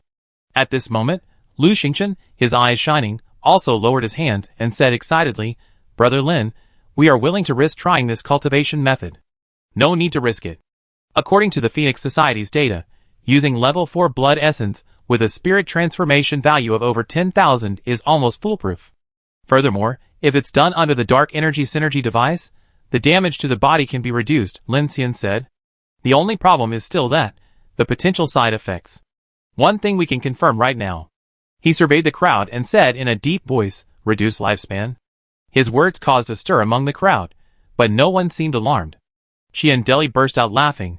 "What do you mean, lifespan? Every day we live is a bonus. It's the end of the world, who cares about that? How much lifespan will be reduced?" Ning Jing asked. Lin Xian shook his head. "Uncertain. The Phoenix Society derived its conclusion from cell division. Currently, it will reduce a person's lifespan by at least 5 to 10 years, possibly more." Ning Jing immediately replied, 10 years? That's fine. If we can double our combat power, 20 years is no problem. I think so too, Shu Qin added. Lin Xian smiled helplessly. "I think the same way you do. If it's just about lifespan, there's no major problem. As for other side effects, let's take it one step at a time." He then looked directly at Ding Junyi and said, "Last night, I had Viola devise a plan. Considering the team's safety, everyone will be divided into 3 batches for crystal cultivation, using hibernation pods and a cryogenic system as the cultivation chambers. I provide the final assurance. However, we don't have any prior experience in this area. Ryan and Vanessa told me that crystal cultivation takes at least 72 hours. Just to be on the safe side, I discussed it with Monica. She conduct an experiment first, and after she succeeds, we proceed with the batch cultivation." "Monica?" The group all looked at him. Huigu, who seemed eager to try, was about to say something but swallowed his words. Although his personality made improving his cultivation extremely appealing, he always supported Lin Xian's decisions, so he suppressed his excitement. Monica nodded, smiling at everyone. "Don't worry, I try it out for you all first. If I have any insights, I tell you when I wake up. Your current peak spirit awakening value isn't yet 10,000, is it?" Qian asked. Monica raised her hand, releasing a sound wave that seemed almost tangible in her palm, and said, "It's alright." After that night, it reached 8,500, which is considered the limit, but barely acceptable. The crystal lattice matter can't be rushed. They have time now, and can take this opportunity to study it carefully. Then let's decide on this. Lin Xian knew that if the ability index of this group of people could double, then even without the Sky Train, many of them could face special-level opponents head-on, and might even be able to put up a fight against S-level opponents. After saying this, everyone relaxed. Such a rest period was quite rare. There was no rush to travel. The island had abundant supplies, and everyone could relax after the tense situation caused by the Oceanus god and the volcanic eruption. Ding Junyi looked at Lin Xian and instructed him, "The sedation and life support system of the hibernation pods can indeed effectively maintain mental stability, but it also has drawbacks. That is, if they encounter a mental attack, they will be powerless to resist. Even with the dark energy shielding against dark invasion, it is impossible to completely guarantee this." "I know." Lin Xian raised his hand, and a heterogeneous Rubik's Cube landed in his hand. Then he looked at Monica, "So I prepared double insurance. The heterogeneous Rubik's Cube can block out fear. This is the most perfect solution Lin Xian could think of." Monica looked at Lin Xian and smiled faintly. "I'm truly touched by you, you're so kind to me." Lin Xian said helplessly, "There's nothing I can do. You already offered yourself up, so as the captain, it's only natural that I protect you." Monica's lips curled slightly, as she glanced at Lin Xian without speaking. Then everyone arrived at the Sky Dome 2 ship, the location of the cryogenic hibernation pods, and the civilization embryo chamber, as well as the functional hull for orbital guidance, interstellar navigation, and gravity ring systems. Monica deactivated her power armor and, wearing a fitted white undershirt, approached a cryogenic hibernation pod that Lin Xian had opened. "How do we do it?" "Lie down in it." Lin Xian's expression was somewhat solemn. Everyone was watching him. He took out the crystal lattice cultivation device given to him by Vanessa. It looked like an X-shaped metal breastplate with a groove in the center. Lin Xian placed a level 4 blood essence in the groove, then activated the device. With a hiss, some dark red energy flowed out along the pipes beside the groove, and the entire device erupted with a strong dark energy fluctuation. Whoosh, At this moment, Lin Xian activated the dark energy synchronicity device installed in the chamber, and simultaneously took out the heterogeneous cube and attached it. Instantly, the darkness and chill of the space were swept away, replaced by a clear and cool sensation. Lin Xian went to the hibernation pod. Monica, under everyone's gaze, walked into the hibernation pod and slowly laid down. Then he gently fastened the device to Monica's chest. "If I become very ugly during the evolution process, just cremate me." Monica met Lin Xian's gaze and smiled confidently. "Rather than becoming a monster, I'd rather die beautifully." "Huh? Will I become ugly?" Sasha couldn't help but ask upon hearing this. Vanessa mentioned before that there have been cases like this. Some kind of mutation involving bizarre limbs, Shu Qin said. Lin Xian looked at Monica quite seriously. What if her beauty doesn't change, but her figure does? Like, she grows hair all over her body, or grows a third breast. Lin Xian's words immediately dispelled the tense atmosphere. Kiki chuckled, Chen Sichuan rolled her eyes at him helplessly, and Monica, lying in the hibernation pod, coldly averted her gaze and replied, "Burn it." "Yes, Queen Monica." Lin Xian smiled slightly, then raised his hand and pressed the start button on the crystal lattice cultivation device. Instantly, the device hummed, and a torrent of blood-red liquid, like a spider web, instantly impacted Monica's skin, then spread from her neck to her face, looking like some kind of terrifying energy pattern. Monica's gaze suddenly changed. She gritted her teeth and let out a muffled cry, feeling a surge of immense pain. The next moment, her pupils were completely covered in a shimmering white light, her arms went limp, and her consciousness faded. "What happened?" Chen Sichuan asked anxiously. "It worked." Lin Xian looked at the life monitoring system in the hibernation pod. After a strange fluctuation in the electrocardiogram, Monica's vital signs began to stabilize. Everyone watched this scene with bated breath. After a few minutes of stability, they finally breathed a sigh of relief. "It still looks quite dangerous. I wonder what she experienced in these 72 hours, Ning Jing frowned. Even seasoned superhumans, like them, couldn't help but feel nervous about such a proactive evolution. Lin Xian then closed the hibernation pod and arranged for the service drones to begin monitoring. "Viola, keep a close eye on Monica's condition. Report any abnormalities to me." Viola understood. Lin Xian breathed a sigh of relief and told everyone to disperse and rest. Soon, everyone left. Lin Xian frowned as he looked at Monica sleeping peacefully in the hibernation pod. Chen Sichuan came to his side and said, "She shouldn't be in any life-threatening danger." Ryan and the others said that level 3 blood essence is quite risky. "We're using level 4 blood essence, and we also have the dark energy resonance device and your heterogeneous cube. Plus, Monica's peak spirit shaping value is much stronger than that of the Falcon fleet. We shouldn't need to worry too much." Lin Xian nodded, "I hope so." He then left the hibernation pod with Chen Sichuan. After returning to the main bridge, Lin Xian turned his attention to himself. He looked at his mechanical heart. The absorption he had done overnight couldn't compare to the dark energy conversion he had captured during these 2 rehearsals. Although he didn't know what the metal sphere at his hand was, it had definitely given him a good deal. He had originally expected it to take about a day to reach LV.7, but he had reached it before dawn. Current mechanical heart level LV.7, 2180/100000. Mechanical Awakening, Mechanical Lord. Mechanical Devour, 6, 3600/5000, increases devouring efficiency. Mechanical Manufacturing, 6, 1560/5000, increases construction efficiency. Power Resonance. Lin Xian looked at the mechanical heart skill description, not quite understanding what it meant. Giving him the power of machinery through resonance. Wasn't that similar to his superstring reactor phase iridescent ring extracting infinite electrical power? Lin Xian clenched his fist, trying to activate the skill. Suddenly, the Sky Train. A terrifying burst of power erupted from the 5,000 megawatt Star Chaser class nuclear power center, all of which then concentrated on his fist. For a fleeting moment, Lin Xian experienced an incredibly bizarre illusion. He felt as if he had returned to the time when he and Chenwei piloted Unit 01. At this moment, a single punch seemed to unleash the power of over 2,000 muscle engines in Unit 01's mechanical arm, driving hydraulic power drives and unleashing tens of thousands of tons of explosive force. But unlike that, this power originated from the Sky Train. Holy crap, power resonance is actually this kind of resonance? Lin Xian's eyes widened in shock. Isn't this a mechanical soul weapon, a mecha possession? Chapter 473. At 10:06 a.m., the dark tide receded abruptly, The deep darkness that had swallowed the sky instantly crumbled, replaced by the clear morning sunlight of Hawaii. The sky shone with a jewel-like blue, without a single cloud, and the warm light enveloped the entire coastline of Oahu. Lin Xian stood at the harbor of a wealthy estate, having just finished swallowing the half-submerged yacht. The sea breeze gently lapped against the rocks and sand, creating fine waves. The salty sea air mingled with the fragrance of subtropical vegetation, filling the air with a sense of leisurely tranquility. He looked up into the distance.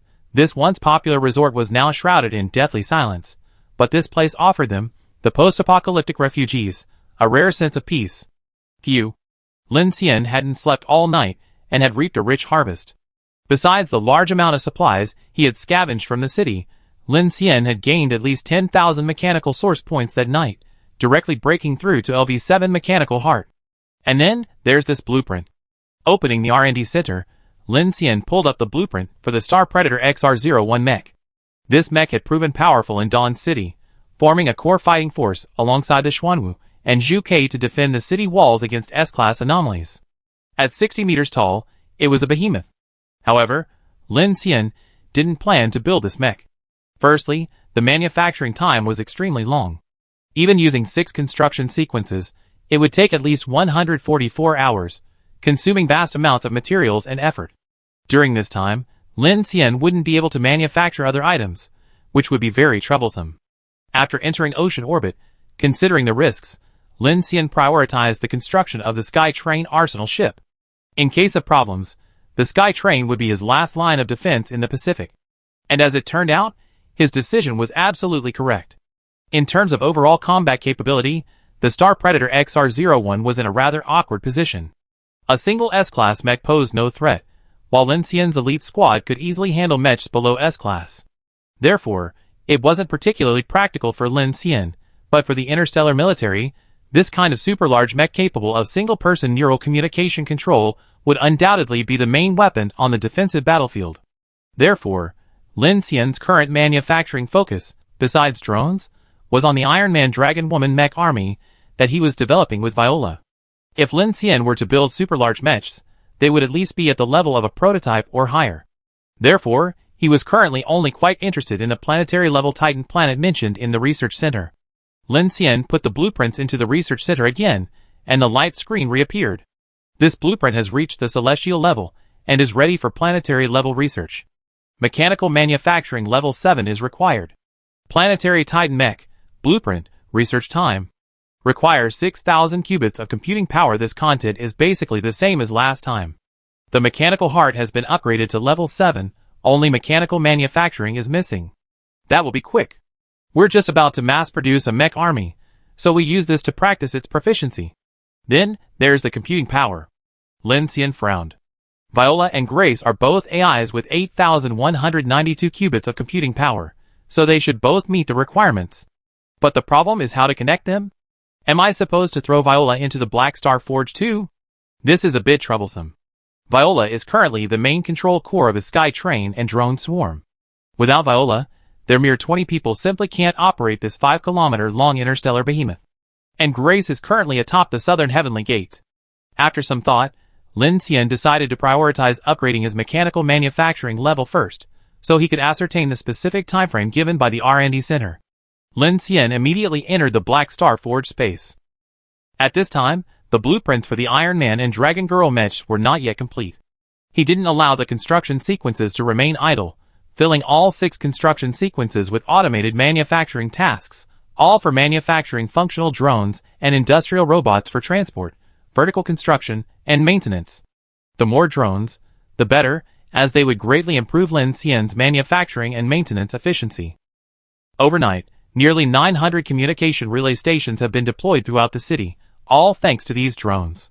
This allows Lin Xian to quickly monitor most of the city, while simultaneously maintaining signal connections to the sky, ensuring the safety of his team's explorations.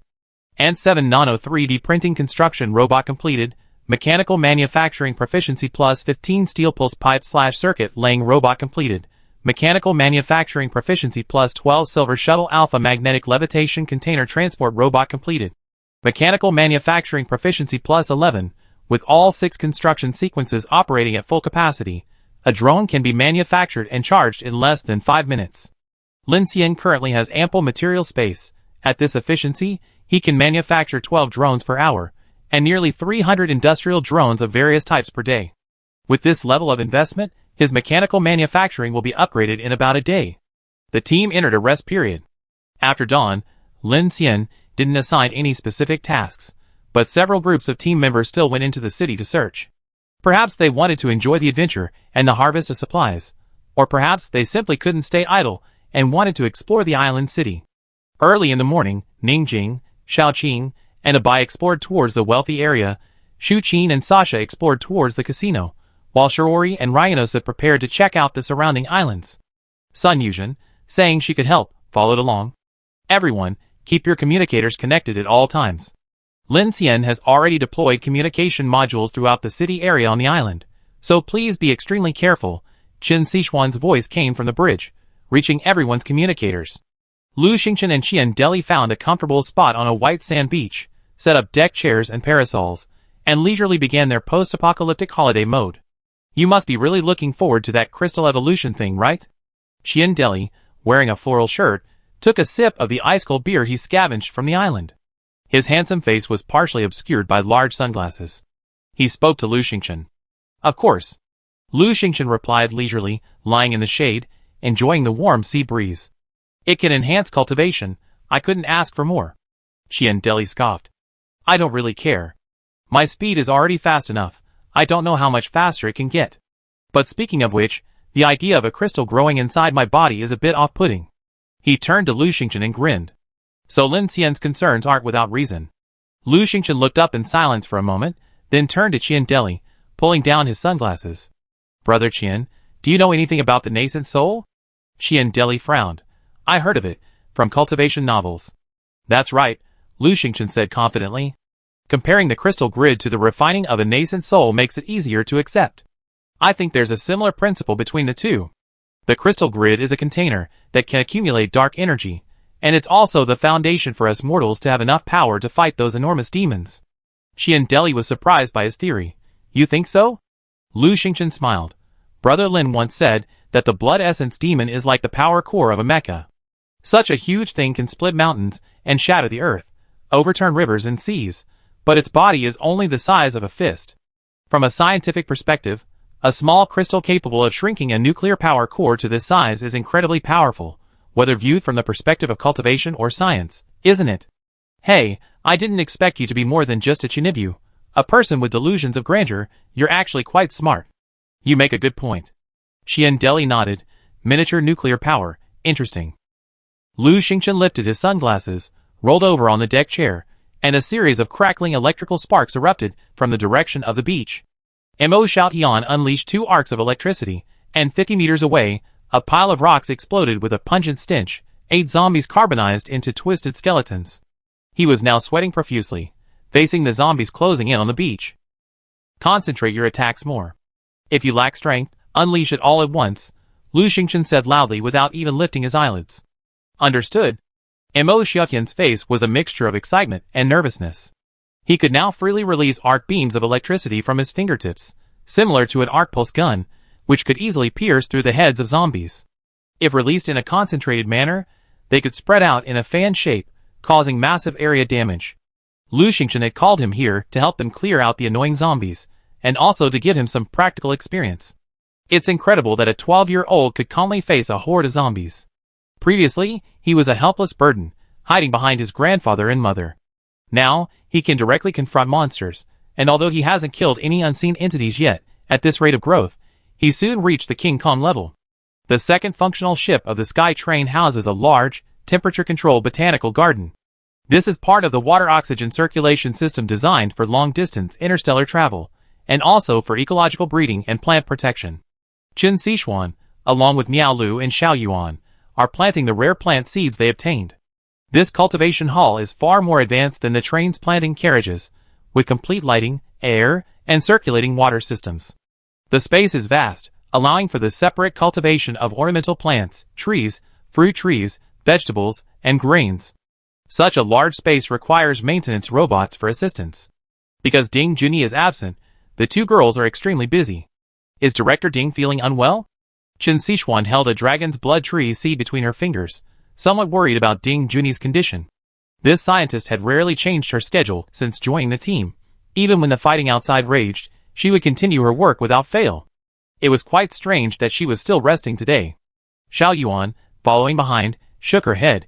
Director Ding has been researching something these past 2 days. It seems she used her supernatural abilities again last night. Before she rested, she specifically told us to take the day off, not to make any plans, and not to disturb her. Is that so? Qin Sichuan frowned slightly, but didn't think much of it. Viola was summoned by Kiki, seemingly to design and calculate some project for her. The entire Sky Train was quiet, with only Monica and Ding Junyi fast asleep. Lin Xian returned to the Sky Train, intending to rest and recover his energy. With the manufacturing sequence operating at full capacity, and him having consumed energy all night, this peaceful daytime was when he could sleep most soundly. However, as soon as he entered his cabin, he heard Qin Sichuan calling him to check on Ding Junyi. So Lin Xian went to Ding Junyi's rest room on the lower level. Just as he was about to press the call button on the door, he suddenly sensed an extremely dense dark energy fluctuation emanating from within. His expression immediately changed, and he activated his mechanical heart. With a hiss, the automatic door to the rest room opened, and an exceptionally hot stream of air rushed out. Lin Xian looked up and saw that Ding Junyi's room was filled with a large amount of steaming vapor, like a sauna. Lin Xian waved his hand in front of him, trying to call out, "Director Ding?" There was no response. So he pressed the ventilation switch. Soon, the fresh air system sucked away the pervasive steam, and the room became clearer. Lin Xian glanced around and saw no one on the bed, so he walked inside. He then discovered Ding Junyi lying naked in the shower. The shower water flowed continuously, but it seemed to evaporate the steam from her body. The large amount of steam in the room was emanating from her. Upon seeing this, Lin Xian rushed forward, trying to pick Ding Junyi up. He stopped halfway, his nano-powered armor quickly covering one eye. A biohealth scan revealed Ding Junyi's vital signs, heartbeat, and breathing were normal. However, what was abnormal was that Ding Junyi's skin temperature was a staggering 70 degrees Celsius, like a scorching furnace. What's going on? Lin Xian covered his hands with nano-armor, and then carried Ding Junyi from the shower to the floor outside. He activated a medical scanner to scan her, and simultaneously activated the Spirit Awakening Value Detector. Beep beep beep. The medical scan showed no abnormalities, but the Spirit Awakening Value Detector showed that Ding Junyi's power fluctuation had reached a peak of 6,000, and it remained at that peak level. This was simply unbelievable, indicating that Ding Junyi's mental energy was currently at its highest level of excitation, yet she had fallen into a coma. Lin Xian's eyes flashed, his expression turning grim. Seeing the situation before him, he immediately took out a cold dark agent from the Black Star Forge and injected it directly into Ding Junyi's neck. As the dark blue cold dark agent was injected, the Spirit Awakening Value fluctuation began to become even more violent. At the same time, he immediately thought of Shiori and subconsciously pressed the communication button to call Shiori to come. But at this moment, his hand suddenly stopped, because Lin Xian discovered that the extremely small flower on Ding Junyi's head had turned dark purple without him noticing. On a whim, Lin Xian reached for the flower, but the next instant, Ding Junyi, who had been lying unconscious on the ground, suddenly opened her eyes and grabbed Lin Xian's wrist. "Is it dawn?" Ding Junyi's voice was cold, her eyes calm, as if she hadn't just woken from a deep sleep, but had been fully conscious all along. Seeing Ding Junyi open her eyes, Lin Xian immediately breathed a sigh of relief and asked, "What's wrong with you?" "Training my abilities," Ding Junyi said, sitting up and looking at Lin Xian. "Whenever I'm in contact with plants, I enter a special state, like connecting to the higher dimensional world you mentioned, but from the perspective of a plant." Lin Xian frowned. "You can see higher dimensions?" Ding Junyi shook her head. "It's very strange. It can't really be called seeing, but it is indeed a realm where the dark abyss and the human world are fragmented and intertwined." "So did you gain anything?" Lin Xian asked. "Yes." Ding Junyi stood up completely naked in front of Lin Xian, then walked towards a terminal computer in the room. Suddenly, countless lush green vines and leaves sprouted from her body, perfectly wrapping her torso and forming a close-fitting, beautiful green dress. After taking a few steps, Ding Junyi stopped, turned around to look at her green dress, then looked at Lin Xian, and said, "This was triggered by my subconscious. If you don't like it, I can take it off." Lin Xian immediately smiled. "It's okay. I rarely see you change your style. Now, you look a bit like Mother Earth." It tastes like. Ding Junyi opened her mouth, seemed about to say something but stopped, then turned around and went to the terminal computer, saying seriously, I soon be able to control this spontaneous ability. Because after coming out of the vortex, my ability has evolved a lot, and I haven't adapted to it in a short time. This vine protection isn't as comfortable as close-fitting clothing or the power armor you made. Although those vines are compatible with my ability, they're not particularly comfortable passing through my buttocks and groin, affecting my walking. They're not as good as a thong. However, they can provide me with protection in critical moments. Because my ability evolution doesn't seem to have particularly strengthened my physical body, I might be easily injured in a head-on battle. Lin Xian paused for a moment, not. He was used to Ding Junyi's bluntness, and quickly said, perhaps this is a form of compensation for your enhanced protection. But with your power armor, it's unnecessary. Lin Xian remained noncommittal, then asked, what are you trying to tell me? Regarding what you said last time about considering the power of superpowers, forbidden objects, and calamity plants from a higher dimensional perspective, and last night Hua Xiaoling told you that forbidden objects are singularities projected from a higher dimensional world onto the three-dimensional world by certain phenomena and forces. If what she said is true, we might be able to prove many things. For example? For example, superpowers. Ding Junyi pressed the next button, and a comparison image of a strange entity's blood essence and a human crystal lattice appeared on the screen. Human superpowers and strange entities might be of the same origin, friend or foe. Chapter 474. What do you mean by enemy and ally share the same origin? Lin Xian frowned. Are you saying that human superpowers and the strange creatures are the same? That doesn't need further proof. Ding Junyi, head down, typed on the keyboard without looking up.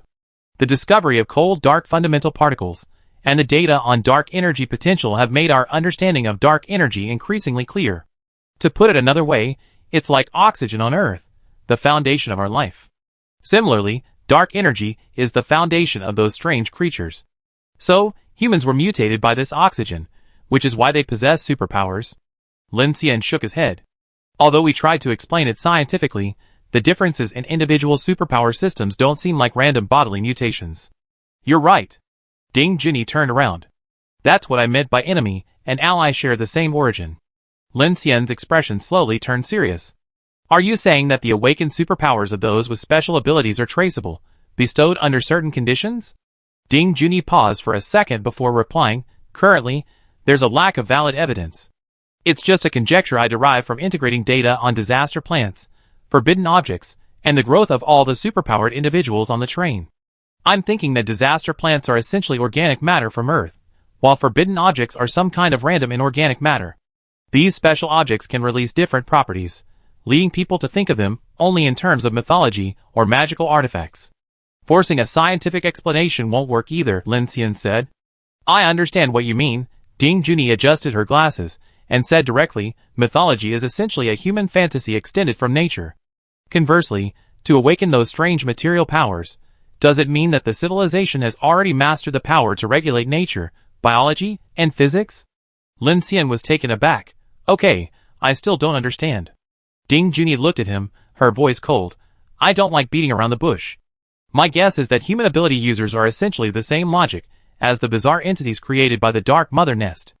The evolutionary lattice of humans can fully utilize the power of dark energy, and so can the blood essence of the bizarre entities. In other words, ability users and bizarre entities are the same, creatures modified by dark energy. However, before the lattice evolved, humans relied on their own life force and spiritual power to bear this power. 99% of people simply couldn't bear it, so this power destroyed their life logic, turning them into walking corpses driven by this power. This also explains why the Falcon Sea group members could immediately double their spiritual energy value after the lattice evolved, because essentially this lattice. It's the blood essence born from the human body, nurtured by dark energy. Of course, these are currently just my theoretical conjectures, lacking effective experimental and evidence support. The reason I'm telling you this conjecture so casually is because it can effectively and reasonably explain many of the difficulties we encounter in our research. Lin Xian's face darkened after hearing this, and he subconsciously asked, which problems? First, the zombie problem. Excluding viral transmission, the characteristic of infinite individual vitality can be explained to a certain extent. Second, the evolution problem. Humans' adaptation to darkness and mutation means they are walking on the edge of being transformed by dark energy. Third, the crystal lattice problem.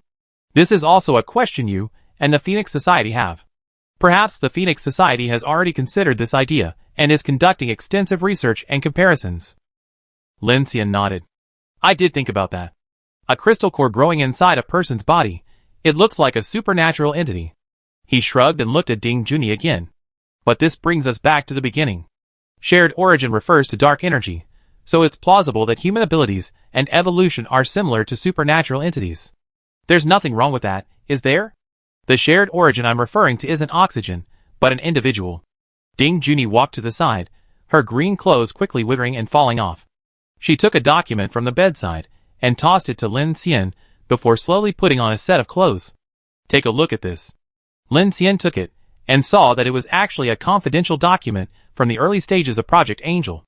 Lin Xian was familiar with it because Kiki had shown it to him back in North Bay. I've seen this. It's the earliest assessment and investigation report on superhumans. The term spiritual dispersion value originated from this Angel project, right? Lin Xian said, flipping through the document. Superhuman abilities, peak assessment. The Phoenix Society later refined this. Ding Junyi smoothly put on her clothes and coat, tossed her hair, and walked straight to Lin Xian.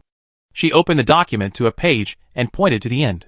Lin Xian's gaze fell on it, his pupils narrowing. Beyond awakening and superhuman zombies, I've seen that too.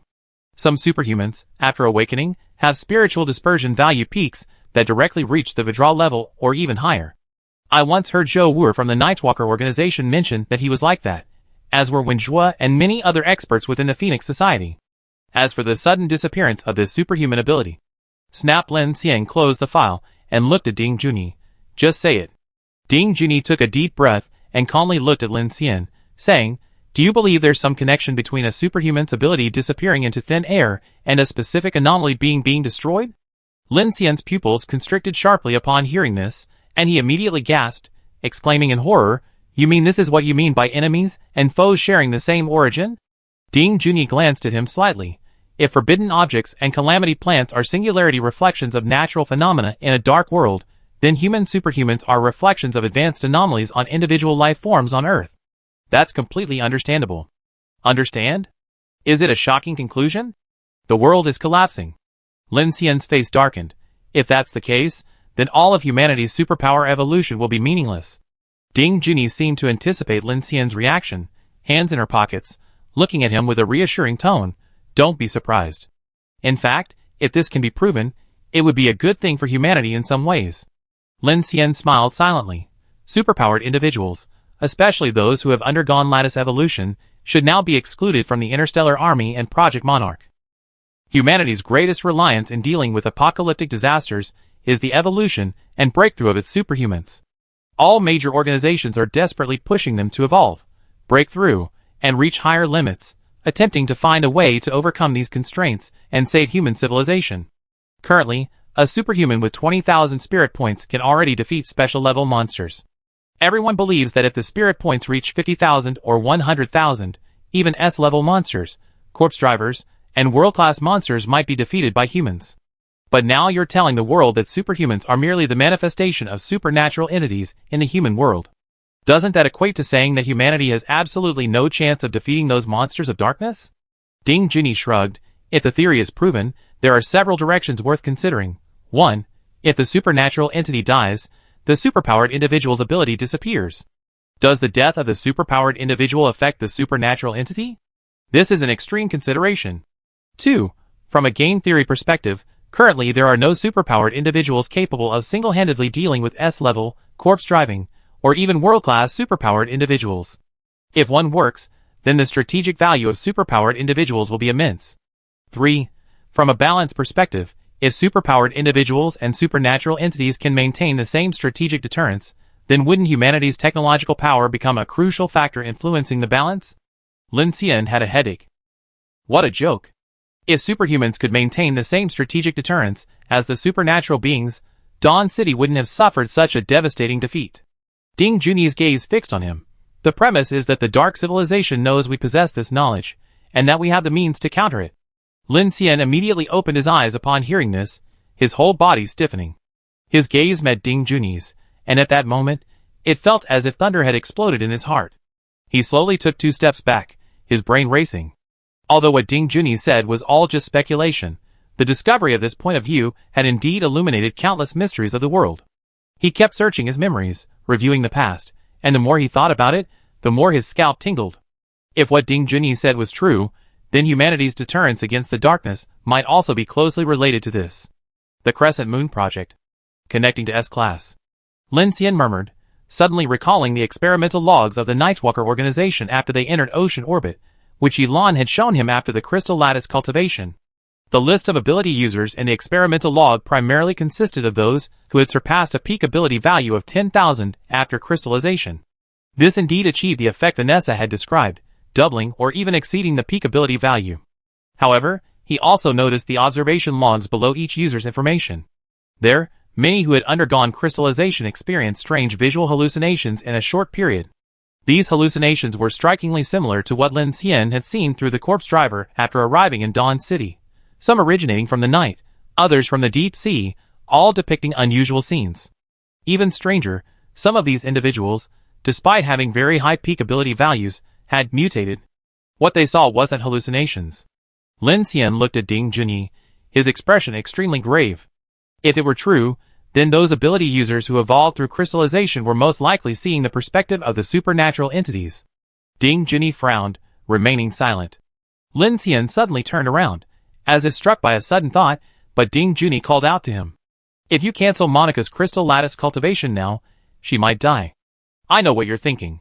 First, you know this is just my deduction, and if my deduction is correct, then it has nothing to do with crystal lattice evolution anymore, because this diffraction correlation was already formed when they awakened their abilities, or rather, the supernatural entities targeted them.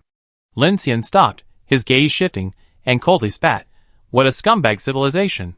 He turned back to Ding Junyi and said, Director Ding, I think your deduction is very constructive. We can continue to research along this line of thought. I have a feeling that by moving in this direction, we might soon have a better understanding of abilities and supernatural entities. Now we must figure out what form this diffraction between ability users and supernatural entities takes. Is it one-sided or mutual? Does the individual evolution of ability users affect supernatural entities? Most importantly, is the death of ability users truly related to supernatural entities? These are perhaps the real deterrent. After finishing his sentence, Lin Xian sighed. Perhaps this is why Hua Xiaoling came to us. What I don't understand is, we haven't mastered this kind of deterrent. Perhaps you have, Ding Junyi said calmly, hands in her pockets. Lin Xian chuckled. To be honest, evolved ability users sometimes experience hallucinations. It seems I do have such a phenomenon, or rather, such an object. With that, Lin Xian turned and left the cabin, immediately hurrying towards the second hull. Walking through the internal passageways of the Sky Dome starship, the surroundings were silent. Ding Junyi's words kept echoing in Lin Xian's ears, growing increasingly alarmed. He recalled asking Kiki back on the Infinite why ability users' powers would suddenly disappear. But as he traveled, Lin Xian hadn't actually seen any ability user experience this, or perhaps he simply hadn't paid attention. His original intention was to use the images he saw from the gray fog to investigate the Pacific Abyss number 13, aiming to observe the Foundation's actions. The Phoenix Society's extensive propaganda about the Deterrence Era and Project Spark, besides boosting the confidence of human survivors, likely stemmed from the same intention, which is why he chose to split up with Chu Yin. However, looking at it from a different perspective now, the Advent Party's actions against Chu Yin and him might not be entirely due to their shared identity as sword holders or the Southern Heavenly Gate. Thinking this through, Lin Xian's thoughts were complex. He decided to contact Chu Yin directly through the Black Star Forge. He had originally planned to rest for a few days, but now it seemed the day to head to South America, land on the continent, and face the crimson sky was on his agenda. Swoosh!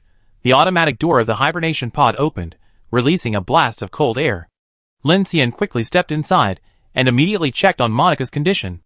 Monika, lying in the hibernation pod, had good vital signs, and the pain on her face was gone. On her chest, the blood-red patterns on the crystal lattice cultivation device continuously cycled, and a tiny yet intense dark energy fluctuation surged and pulsated like a heartbeat. Looking at the sleeping Monika, Lin Xian's expression was complex, 1,000 possibilities running through his mind. He then found a seat next to Monika's hibernation pod, his consciousness sinking into the space of the Black Star Forge, and began calling out to Chu Yin. Chu Yin, can you hear my voice? After a long while, A deep voice finally echoed from the depths of the Black Star Forge. I can hear you. His consciousness sank, quickly connecting to a location on the other side of the ocean. Lin Xian opened his eyes. He was in a dilapidated apartment room. The windows were sealed shut with rusty iron gates. The room was already decaying and reeking of decay. The half-hanging curtains smelled musty. A cold, dim light lay on the floor, barely providing any light. Chu Yin, clad in advanced power armor and wearing a full-face mask, stood by the window, peering out through a crack. It was night here. Chu Yin noticed Lin Xian's arrival and said without turning her head, "You really know how to pick your time." Lin Xian cleared his throat. "I saw you on a mission last time. I was planning to wait until you returned to headquarters before contacting you." "You want to contact Professor Yi?" Chu Yin said. "I'm on my way back. The stargazing laboratory is still testing other communication methods to connect to Nanshanmen. There haven't been any breakthroughs yet." "What happened?" Lin Xian immediately frowned. Chu Yin glanced at him sideways. "Xing Yuan, it's starting to move again." "Is it spreading faster?" Lin Xian asked. "No." Chu Yin stepped aside. The crimson tide, accompanied by the darkness, is descending. In the area it covers, dawn will never rise again. Lin Xian frowned, moved forward, and his pupils constricted sharply the instant he saw what was outside the crack. Outside the window, it was no longer the darkness of human perception. The world was torn into crimson and inky black shreds. A viscous storm, carrying the smell of burning asphalt, swept across the wasteland, like the tongue of hell licking the earth.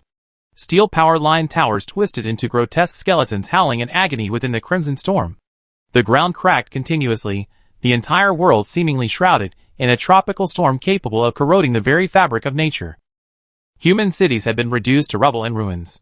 On the distant horizon, indescribable shadows stood between heaven and earth, resembling some kind of creature, or perhaps a gigantic, crimson, twisted ghostly figure. Their outlines burned. After a few seconds, dizziness began to set in. One pillar of shadow was topped with thousands of hexagonal holes, while another branched out infinitely like a fractal tree. All structures pulsed slowly, defying the laws of physics. Lin Xian rubbed his eyes, unsure whether he was hallucinating or if the world outside was truly distorted. At that moment, he looked upwards at the heavens. In the center of the sky, the eye of the storm resembled an eye from another galaxy, a chaotic eye, or perhaps some interstellar creature lurking within dark matter clouds, gazing upon the world. Seeing this, he instinctively thought of the eye-like nebula he had seen in the night sky outside Hingshan Pass, and simultaneously recalled the descriptions in the Phoenix Society's Fire Book, number 02, Iris-like star ring. "Don't stare too long." Chu Yan's cold voice stopped him. Lin Xian turned around and met her gaze. "Do you see? Our world is being swallowed up." Chapter 475.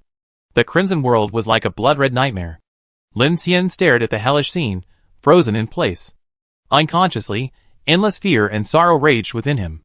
In this hell before him, he seemed powerless to resist or struggle. His spine was numb, and all he saw were images of himself being torn to pieces and dying in agony, and of his teammates struggling, screaming in despair, and sacrificing themselves.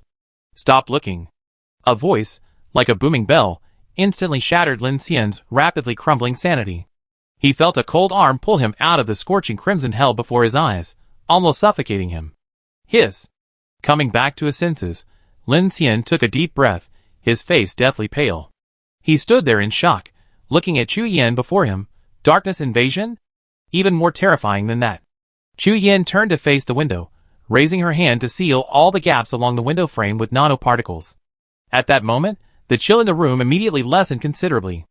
After the star abyss anomaly began, the dark tide started to be accompanied by crimson, causing the swept-through areas to enter the polar night zone much faster than before. In other words, the star abyss's spread efficiency has accelerated, Chu Yin said to Lin Xian.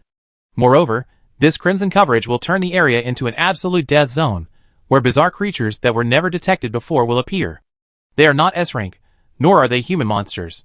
Anyone exposed to this environment will experience a rapid drop in SAN value, accompanied by physical cancer. In as little as 20 minutes, your immune system will completely collapse, and even a dark energy resonance device cannot shield you from it. Lin Xian frowned immediately upon hearing this. When did this crimson appear? 3 days ago, the night you lost contact with us, the star abyss began a large-scale disturbance. The crimson descended. Now, the Gentian ship and the transfer forces from the Dawn Center are trapped in the Jiangsu Strait, which is the Gulf of Alaska, suffering heavy casualties. The commander has ordered the relocation of Dawn City, and the Dawn Center will march at maximum mobility after dawn. Our North American front, the Interstellar Army, and the Nightwalkers have initiated a radiation search and rescue plan to help rescue teams from various locations rendezvous as quickly as possible. Chu Yin looked at Lin Xian and said solemnly, "The deterrence balance has failed. All of humanity is fleeing to the polar regions to build defenses." Lin Xian remained silent, his eyes flickering. He didn't understand. The Dark Civilization's withdrawal from the Star Abyss, the assassination of the Swordholder, and Hua Xiaoling's contact, all these actions made them believe that deterrence existed, or existed on some level. Yet, the Star Abyss suddenly began to accelerate its invasion. What exactly happened in between? So how much time do we have left? Lin Xian asked in a low voice. The timing is unknown. The spread of the Crimson is accompanied by the Dark Tide, but the area and frequency of its expansion are different. If it expands at the rate of polar night, we still have more than a year left. However, the Dark Tide covers all areas outside the polar daylight every day, so theoretically, just one night. Yes. Lin Xian's gaze sharpened slightly, then he looked towards the window. Will you be in danger? Chu Yin also turned towards the window and said, an interesting point is that buildings have a physical barrier against this crimson. So, if you stay inside a building or vehicle, the impact is less than 5% of what it is outside. This is good news, provided you don't get targeted by the monsters in the crimson. Those things don't seem to be affected by the dark mark. Lin Xian frowned upon hearing this, and immediately said, but if this area is swallowed by the crimson, the only option is to find a way to leave as quickly as possible, which is equivalent to completely stripping humanity of its activity range. That's right. Damn it! Lin Xian cursed inwardly. This is like a nuclear apocalypse winter caused by radioactive fallout. Pretty much, our research team is also thinking in this direction. When can you return to the Phoenix Society? Lin Xian asked Chu Yin at this moment. I want to talk to Professor Yi. Chu Yin looked at Lin Xian, her eyes flickering, and then said, at the earliest, about 2 days, provided I don't die here tonight. Son. Where are your teammates? 2 blocks away, can't contact them, their fate unknown. Signal jamming? Not at all. We can only wait until after nightfall, then we regroup at the pre-arranged meeting point and leave this area. Night and Crimson coexist, there's no chance of survival right now. Chu Yin said, what about your side? What exactly happened? Lin Xian took a deep breath and, under the dim, cold light, recounted the situation on Haiyan Island and along the way on Hawaii Island to Chu Yin, including his discussions with Hua Xiaoling and the theories proposed by Ding Junyi. Perhaps Chu Yan's consciousness was influenced by the Crimson Land, but even Lin Xian could feel a suffocating chill. After Lin Xian finished speaking, he noticed that Chu Yin didn't seem too surprised by Ding Junyi's speculation about the enemy and ally sharing the same origin. He immediately understood that Yi Lan and the others from the Phoenix Society must have already discussed this. After all, the Phoenix Society's research on crystal lattices was already very in-depth, and combined with the original Angel Project data, the Phoenix Society's researchers would have made even deeper discoveries. Lin Xian wasn't surprised at all. Instead, after Lin Xian mentioned Hua Xiaoling, Chu Yin suddenly asked, did she invite you to join the Foundation? No, why do you ask? Lin Xian replied. At this moment, Chu Yin pressed a device on her arm, and a projection gun slowly rose, then projected a holographic image onto the air in front of him. The image continuously displayed figures and their identities. Lin Xian's expression immediately turned serious. Cheng Yu, gender, female, scientist at the Phoenix Society's High Energy Physics Institute, background, former core member of CERN, leader of the Dark Matter Detection Project Night Owl. After joining the Phoenix Society, she was responsible for analyzing the properties of Star Abyss matter, and successfully developed the first generation of dark energy shielding coating. She disappeared on August 21st, the day of the apocalypse. Mike Shaw, gender, male, Commander-in-Chief of the Southeastern North American Defense Line/staff member of the Phoenix Mech Assistance Force. He commanded the Raging Tide Defense Line for 72 hours after the apocalypse, buying crucial time for the North American United Front's relocation. On July 19th, the apocalypse, he led a 40,000-strong force to defect and join the Adventists. Sue Lin, gender, female, former chairperson of the Federal Ethics Committee/sociologist and philosopher, founder of the Post-Apocalyptic Ethics School. Her work, The Human Anchor of a Dying Civilization, laid the foundation for the Human Rights Act for Superhumans. She presided over the drafting of the Wartime Ethics Convention for Superhumans, advocating for the prohibition of the horrific human experimentation of superhumans within the Federation. She was known by civilians as the Socrates of the Dark Ages. On September 3rd, she was taken away by a mysterious force and later confirmed to have joined the Foundation. Dujin, gender, male, captain of the Ash Serpent Caravan, European Transcendent Level Ability User, caravan size, 5,300, the entire caravan disappeared on August 13th. Lin Xian watched the scrolling figures on the screen, his expression gradually becoming solemn. These people were clearly not ordinary individuals. Among them were high-ranking scientists, philosophers, military generals, advanced ability users, high-ranking members of large caravans or organizations, and even many important members of the Phoenix Society. The reason these people were recorded was almost entirely for one reason. Defection. Or perhaps it's not so much defection as choosing the Adventist side. What happened to these people? How could they suddenly? Brainwashing. Chu Yin looked at Lin Xian and said, the North American United Front and the Phoenix Society's Nightcrawler Division 1, responsible for protecting valuable personnel, are both investigating this situation. It's all happened within the last 2 months. From their movements, we discovered many hidden agents within the Phoenix Society's Advent faction, and some have even been directly contacted. Lin Xian frowned. Didn't you take precautions against such direct defection? You're oversimplifying things. Chu Yin shook her head and sighed. From our investigation, some of these people participated in forums within the survivor community, some obtained special information, some experienced setbacks during scientific research, and some even just played a game. These are all simple individual behaviors, but the outcome is the same. Playing games? What games? It's not really a game. At most it's an AR experience game. Our people have recently come into contact with it, and are studying it. They discovered it wasn't developed by humans, it's more like a forbidden substance, Chu Yin said. Lin Xian frowned. A rehearsal of civilization. It seems Hua Xiaoling gave you the same thing, Chu Yin said. Lin Xian shook his head, puzzled, but I don't understand. Is it so easy to turn these people against their will? I had contact with quite a few before, including Julius, whom we're facing. Chun Yanxiu of Divine Revelation also told me about some grand unification theory. To me, the Adventist methods are utterly unappealing except to those terrified by the apocalypse, who see them as an ostrich's den. How could they turn so many people against their will, and all of them are elites? Perhaps the answer lies in that thing Hua Xiaoling gave you. Chu Yin looked at Lin Xian earnestly. Right now, the human camp is in a state of panic. Many people don't know what's happening.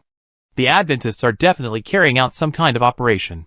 Many of our departments are analyzing the data we obtained, and some people who have passively come into contact with the Adventists have reported back. They all heard the Great Unification Theory, and many people have been influenced. Professor Yi is having the Nightwalker department research this game, but now, with the Crimson Descent, coupled with this internal crisis, are people worried that the human camp is about to collapse? The defection isn't just a matter of fewer people, Chu Yin said. Ordinary people are one thing, but these people are the leaders, wise men, and strong men in the current human camp. If they leave, everyone will be thinking about one question. What is the truth? What did the Adventists see? Do they really possess the means to save the world or prevent the extinction of human civilization? If they have truly come into contact with the dark civilization, even more people will become restless. I'm about to make a move. Lin Xian asked, especially those who surrendered, those who advocated peace? Yes. Lin Xian pondered for a moment, then slowly said, Hua Xiaoling told me that the truth about the dark civilization can be found inside. Perhaps the answer really is there. I study it carefully these next few days, and see what kind of bewitching potion these descendant faction has used. Chu Yan didn't speak. Lin Xian looked up at her, and found that she was also quietly looking at him. He then smiled and said, What, are you afraid that I betray you too? Won't you? Do you think I will?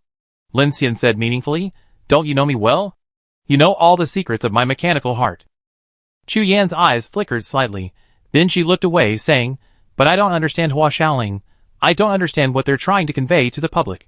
She looked up at the file on the woman named Cheng Yu, saying, She was once Professor Yi's student, a staunch materialist. Her family was killed by the Crimson Ghost, including her 12-year-old son. I've seen her a few times. She's always either in her research lab or working on the Nightwalker's database. Her team is researching how to resist the dark invasion to the point of near death. Although she doesn't talk much, I can see the determination and conviction in her eyes. But such a person, without any warning, joined the Foundation. the foundation that supported the Crimson World in creating the Crimson Ghost. In my eyes, this is more terrifying than an S-class ghost. After speaking, Chu Yin was silent for a moment. Lin Xian looked at her, and then said, "Think positively." "What?" Lin Xian said, "The Dark Civilization needs to descend and send people to help it subvert.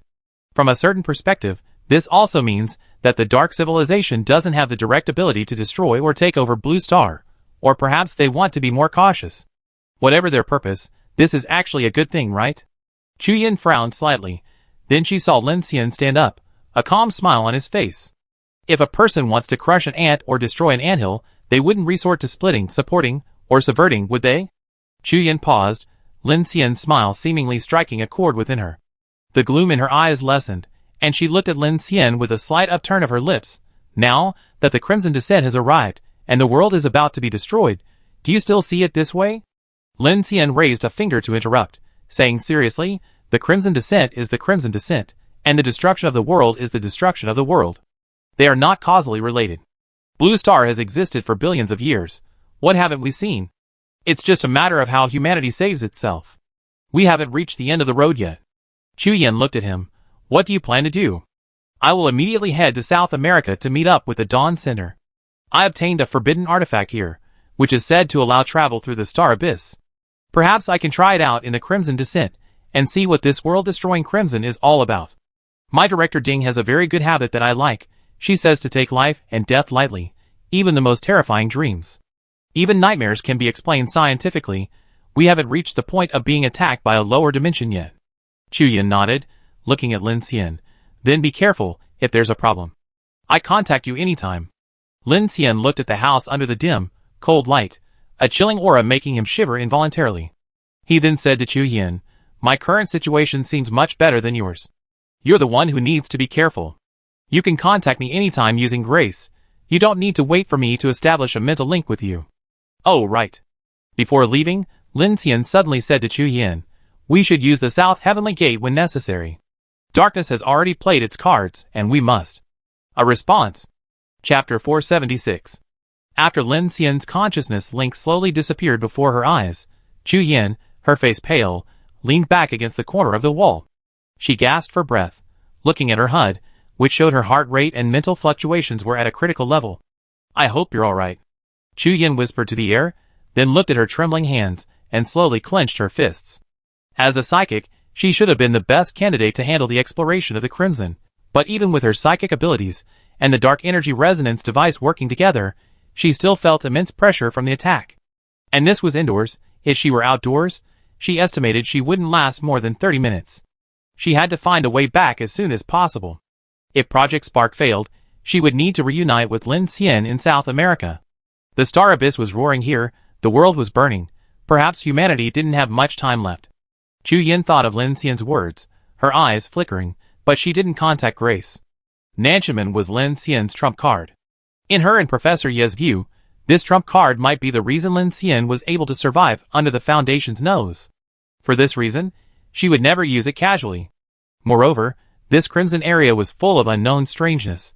Whether the Nanchaman energy beam weapon could achieve the same lethality as Dawn City was still unknown. Phew, Buzz.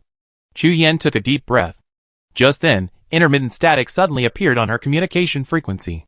She looked at the interface, and found it was coming from one of her teammates' frequencies. "Tornado, Black Bee, report the situation." Sizzle. No response. A sudden, strange sound interrupted Chu Yan's thoughts. The crimson storm outside the window, carrying a subtle aura, caused the window frame to creak. Chu Yin frowned coldly, her entire power armor covered in an energy field. A thin, faint light flowed along the curves of her armor. She quietly rose, two silver blades springing from beneath her arms. The diffracted particles gradually heated up. These two swords possessed immense power in close combat, capable of slicing through even S-rank flesh. Chu Yin slowly walked to the window, shooting high-temperature rays from her fingertips to create a crack. She then looked out. The crimson storm was visibly engulfing the world. The world wasn't pitch black. Instead, the crimson seemed to carry a visible light, turning everything in her vision into an eerie, crimson negative.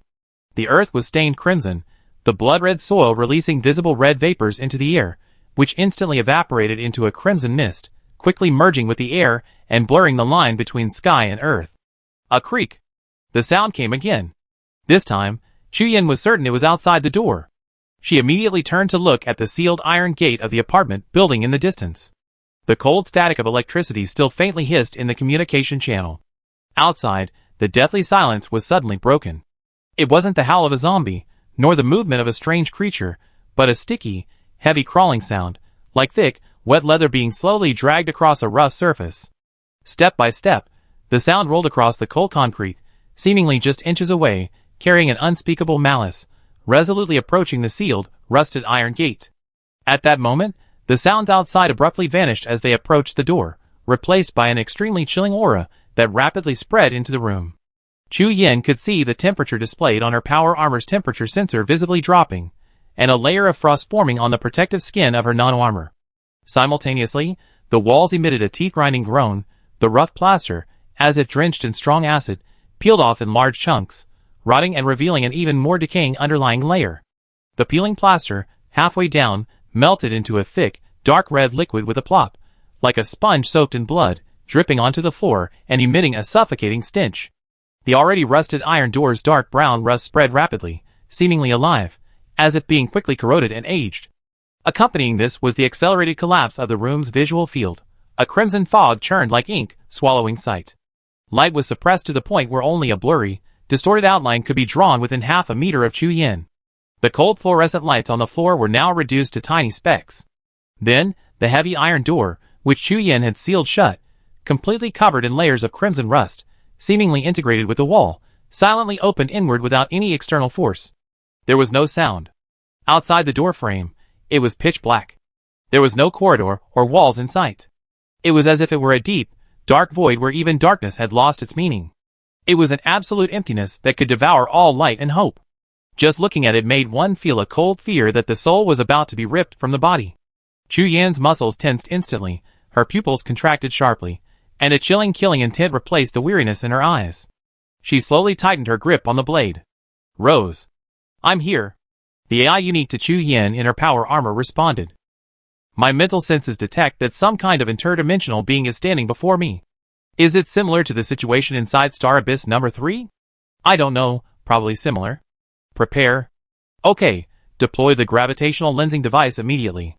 Whoosh, one of Chu Yan's shoulder armors opened, revealing a black, sophisticated device resembling a small electromagnetic cannon. The muzzle was then aimed at the void at the doorway, and a special launch metal was inserted. Her gaze now fell upon the doorway, where the void intertwined with the crimson chaos inside the room. Within the momentary distortion of light and shadow, she saw the outline of the door frame, now visibly twisted like the decaying ribs of some enormous creature. She knew there was a being there. Since you're here, why hide? Let me show you what I'm like. Chu Yin held her sword horizontally to her chest, the power armor thrusters behind her roaring. At the same time, a piece of metal, carrying immense gravitational pull, shot out from the cannon on her shoulder, instantly transforming into a multiplying annihilation black hole, sweeping away spatial fragments and crashing into that crimson void. Lin Xian's consciousness was pulled back from the Black Star Forge. Looking at the brightly lit, clean, and tidy hibernation hall, his expression was grave. Although he hadn't shown much pressure in front of Chu Yin, the information he received from her gave Lin Xian a hunch that the darkness's engulfment was about to reach its final, life-or-death moment. Crimson, it really does look like a nuclear radiation cloud spewed from the abyss. This is even more troublesome than the polar night. We might find ourselves trapped in a crimson abyss in the dead of night. Lin Xian sighed, taking out the rehearsal sphere Hua Shaoling had given him and frowning. The Adventists are becoming more active. It seems the dark civilization might be directing some kind of infiltration. While he could think of this, Lin Xian couldn't understand what methods the Foundation had used to make those people defect from the human camp without warning. Changing one's allegiance is not easy, especially considering those people Chu Yin mentioned were all elite figures among the human survivors. These individuals possessed high strength, intelligence, and charisma. Even in the face of the dark invasion and the collapse of fear, they should have had stronger rationality and mental fortitude than ordinary people. Therefore, Lin Xian was very curious. He wouldn't have thought so much if they had been forcibly kidnapped or tortured. It was the fact that these people seemed to have voluntarily changed their allegiance and left peacefully that piqued his curiosity. Beep! He pressed the civilization rehearsal sphere again, and a light screen projected in front of Lin Xian. Rehearsing civilization simulation number 16751, begin rehearsal? 16,751? That's way too many. Lin Xian frowned immediately. Although the development of a civilization involves many random factors, he hadn't expected that generating a civilization would involve so many failed rehearsals. Just as he was about to conduct another civilization rehearsal, a dull, stagnant feeling came over his head, accompanied by a chilling shock that made Lin Xian shiver. This feeling was very familiar. He had felt the same way in Chu Yan's consciousness just now. Perhaps influenced by his own actions, Lin Xian rubbed his temples. The relentless work and the constant operation of 6 manufacturing sequences were taking their toll. He decided to put away the civilization pre-demonstration sphere and rest until later in the evening, when he might be in better condition and make some different discoveries. So Lin Xian stood up to check on Monica. But what he saw inside Monica's hibernation pod made his expression change slightly. Through the transparent glass of the pod, he noticed that Monica, lying inside, seemed to have undergone many subtle changes in the past few hours. Her white undershirt seemed to have been dissolved by some kind of dark energy emanating from the crystal lattice incubator on her chest, radiating out in large swaths of ash, leaving Monica almost naked. Moreover, Lin Xian sensed a change in Monica's body. He couldn't quite describe what that change was. After a few seconds, he realized that Monica's body seemed to be becoming perfect. Perfect. Lin Xian couldn't find any other words to describe it. Monica's skin seemed smoother than ever before, even emitting a faint fluorescence, a phenomenon definitely not found in human flesh. What Lin Xian found most strange was that the scar below Monica's left shoulder, left by the acid from the strange entity in Dawn City, had completely disappeared. This was highly unusual. Although Monica, as a high-level ability user, possessed an evolved physique that allowed her scars and cells to heal dozens of times faster than ordinary humans before the apocalypse, the residual dark energy from that scar couldn't have healed so quickly. Monica had even consulted the Phoenix Society's Nightwalker rescue team, and the answer was at least 1 to 2 months. Thinking of this, Lin Xian's gaze narrowed slightly. Unless her supernatural ability was evolving at an unimaginable speed, her cells frantically iterating and upgrading, her genetic commands relentlessly pushing her towards a perfect human physique. It seems I really can double your spiritual energy value. Looking at Monica's increasingly perfect body before him, feeling the visual impact of her healthy physique, Lin Xian felt no wicked thoughts, but rather a strange heaviness in his heart. Why the heaviness? Because he worried that those so-called defections might be humanity's fascination with this perfect evolution. Just as Julius and Shin Yanxiu had said, a more perfect world civilization could shatter the current worldview and values of humanity. This is the most terrifying thing. Thinking of this, Lin Xian felt a heaviness in his heart. Looking at Monica's beautiful face as she slept, he sighed and said softly, "The expected side effects haven't appeared yet. You become more beautiful, you should like this change, Queen Monica." Lin Xian checked the time. Having confirmed that Monica's vital signs were stable, he didn't interfere or disturb her. Instead, he decided to go back and rest. He hadn't been back to his room since returning from outside, his mind filled with various things. Hua Xiaoling's visit had just ended, and the world was once again plunged into the Crimson Crisis. It seemed the Infinite's rare period of rest would have to end prematurely. Lin Xian made up his mind to depart for South America tomorrow morning. Today, he had to spend time assembling the military train to be towed behind the sky train, and also perfect several heavy weapons, including repairing and strengthening the electrostatic field, and many other preparations. After that, he also had to check on his mechanical heart research center, and study that black gear. With so many headaches waiting for him, his brain was completely fried, and wouldn't function without a proper rest. Just as Lin Xian was about to leave the hibernation hall, he suddenly heard the sound of a hibernation pod opening behind him. Swoosh! Lin Xian stopped and turned around, only to see Monica's hibernation pod slowly opening, releasing a plume of white, cold air. He immediately sensed something was wrong, and turned to investigate. But then, a graceful figure slowly rose from the hibernation pod, her 2 long, voluptuous legs touching the ground, and she stood up. "Monica?" Lin Xian frowned, looking at the figure in the white, cold air. "You seem to have a lot on your mind?" Monica's high-pitched, sexy voice rang out, dispelling the chill. Monica stood there, arms crossed, her eyes, gleaming slightly, fixed on Lin Xian. Those eyes seemed to pierce through the void. A tattered piece of her undershirt slid quickly down her straight back and shapely buttocks to the floor, yet she showed no shame or embarrassment, facing Lin Xian with a calm demeanor. "I'm sorry, I heard everything you mumbled, clearer than ever before." Lin Xian looked at Monica before him. Monica's figure was truly stunning. She was tall, with a voluptuous, healthy, and well-proportioned figure, and her breasts were exceptionally large, creating a visually striking impact that momentarily stunned Lin Xian. After a couple of seconds of stunned silence, he coughed to break the awkwardness, checked the time, and said seriously, "It's only been less than 10 hours. How come you're awake?" Monica frowned slightly upon hearing Lin Xian's words. "Really? But I feel great right now. Can you sense the presence of the crystal lattice?" Lin Xian asked. Monica lowered her head, and instantly, a dark purple glow slowly emanated from her chest. As the light intensified, Lin Xian could feel a surge of spiritual energy emanating from Monica's body. Simultaneously, shadows appeared on her chest skin and even her sternum, as if a being with extremely high energy was burning within her chest. Lin Xian raised his hand and activated his power. He looked at the spiritual energy detector. The numbers on it were soaring. 9,000, 10,000, 12,000, 15,000, 17,000, buzzing. Monica then opened her arms, her hair moving without wind, her entire body surging with energy, and almost tangible sound waves swirling and circulating around her like tunnels. Seeing this, Lin Xian couldn't help but exclaim in surprise, it actually succeeded. It only took 10 hours. Monica's gaze swept over Lin Xian with delight, then she withdrew her energy release. After the fluctuation of the spiritual energy disappeared, she turned and walked to the dressing mirror next to the hibernation pod. Looking at her perfect body reflected in the mirror, she couldn't help but smile slightly and say, "It wasn't a wonderful process, but I like the result very much." After speaking, she looked at Lin Xian. Director Ding's guess should be correct. I saw the perspective of a strange entity, indescribable, with an immense range. That thing is currently floating in the clouds 10,000 meters above the ground, able to capture sound waves from 2 different dimensions. You heard that too? Surprised? Lin Xian was silent. To be honest, this isn't good news. If it was confirmed that superhumans and strange entities shared a common origin, Lin Xian couldn't imagine the pressure human superhumans would face if they knew the truth, and he didn't know what their fate would be.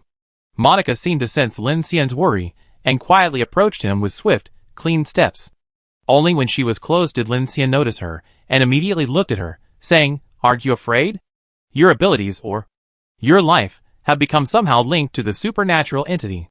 Monica chuckled softly, seemingly unconcerned, and looked at Lin Xian with her arms crossed, speaking leisurely. "Actually, on the bright side, there's good news." Lin Xian asked, puzzled, "Like what?" Monica took another step forward, her voluptuous body almost touching Lin Xian's, and then she said with a unique charm, "If, theoretically, I, having evolved my crystal lattice, have become a type of supernatural entity, then have you ever tried interacting with a supernatural entity?" Lin Xian tilted his head back, his eyes narrowing as he looked at Monica's subtly amused expression, and immediately said, "Seriously? Is this the end of the world?" Chapter 477. Lin Xian didn't know what possessed Monica, or if it was due to the surging hormones after her advanced physical transformation having nowhere to go, coupled with his own long-suppressed worries. So he simply closed his eyes, and willingly buried himself in that gentle abyss. The cold hibernation pod was filled with chill, yet the 2 fiery bodies clashed like meteorites hitting a planet, unrestrained and passionate. The pain and repression accumulated during this time on Sea Rock Island, in the deep sea whirlpool, and in the tropical storm were all released in this moment. Deep roars and muffled impacts echoed repeatedly. At this moment, there was no sword holder, no Queen Monica, no apocalypse, no eerie uncertainty, only the tender and pleasurable release of abandon. Afterwards, Lin Xian took a new model of nano-innerwear from the Black Star Forge and handed it to Monica. Monica smiled and took it, placing it on her advanced, perfectly sculpted body. The technologically advanced nano-soft leather completely enveloped her cleavage. Then she looked at Lin Xian. "Little man, not bad, I like it very much." Lin Xian chuckled, "I always thought you joined us just to survive, but I didn't expect you to actually come with us into ocean orbit." Monica's lips curled slightly as she leaned back against a hibernation pod, arms crossed. "Didn't I tell you last time that I like you, the all-powerful apocalypse captain? Although I don't like taking risks, knowing I won't live much longer, I might as well live a more exciting life. Besides, I'm very satisfied with the room and the wine you provided." "That's enough, isn't it?" Lin Xian nodded, very convincing. Monica looked at him, her eyes holding a deep meaning, and said lightly, "Do you also think that the reason I, Monica, have been able to survive in this bizarre, dark world of the apocalypse until now, with a constant supply of resources, is because I have a knack for controlling men, and because I use my beauty to seize benefits in this apocalyptic world?" Lin Xian shook his head and smiled frankly. I did have that thought back in Shilin City, but I don't think so anymore. Oh, why? Monica asked with interest. You can't live this decently just by relying on your beauty and body, Lin Xian replied. Hee. Monica chuckled softly, looking at Lin Xian. Why not? You've fallen for me too, doesn't that prove my methods? Lin Xian stood up, clapped his hands, and said, I didn't bring you into the car just to sleep with you. Monica's eyes flickered. She walked over, put her arm around Lin Xian's neck, and kissed him passionately. Then, looking closely into Lin Xian's eyes, she smiled and said, That's true. In all the time I known you, you always seemed passive, making me look like a thirsty tiger. Ahem. Lin Xian blushed. Let's get down to business. How are you feeling? It's pretty much what that Falcon organization guy said. I feel my mental strength has increased significantly. My sonic abilities detection range has at least tripled, and my physical abilities seem to have improved as well. I also sense an even stronger energy that hasn't been released yet. I think that's the crystal lattice at work. Monica finished speaking seriously, then looked at Lin Xian and said, The most interesting thing is that I seem to be able to sense the presence of darkness invading. Lin Xian frowned slightly. Feelings? Monica nodded. Yes, before this, the invasion of darkness. Or rather, dark energy, felt more like a chilling, bone-chilling, invading pain to me. Without the protection of the dark energy symmetry device or your heterogeneous cube, it was an extremely uncomfortable experience. For so long since Apocalypse Day, everyone could only silently acknowledge it. I could only numb myself with alcohol, but the problem was, I couldn't really get drunk. Once I lost consciousness, the invasion would become even more severe. But now? Monica raised her hand and looked at the air in front of her, as if she could see something, and said, Those cold things seem to have become harmless, like suddenly being able to breathe underwater, and these things are flowing into the crystal lattice along with my breathing or my body's metabolism. Lin Xian fell silent upon hearing this. Seeing his silence, Monica immediately understood his thoughts. It's like you really become a monster. You're worried about that, aren't you? Lin Xian frowned and sighed deeply. I can't really explain it. When we crossed the high-altitude corridor, I told my team that perhaps through supernatural evolution, we could find a chance to survive. A chance for humanity to turn the tide. Now it seems that path is blocked. Everyone thinks so. The Phoenix Society had the same initial intention, but what can we do? Monica sighed leisurely and said calmly, Zombies can't choose to mutate into zombies. Superhumans can't choose to awaken as superhumans. And genetically evolved individuals can't stop evolution. These aren't things we can choose. Since that's the case, what's there to complain about? Yes, nothing has changed, Lin Xian said quietly. The deterrence failed. Star Abyss hasn't stopped expanding. Nothing has changed.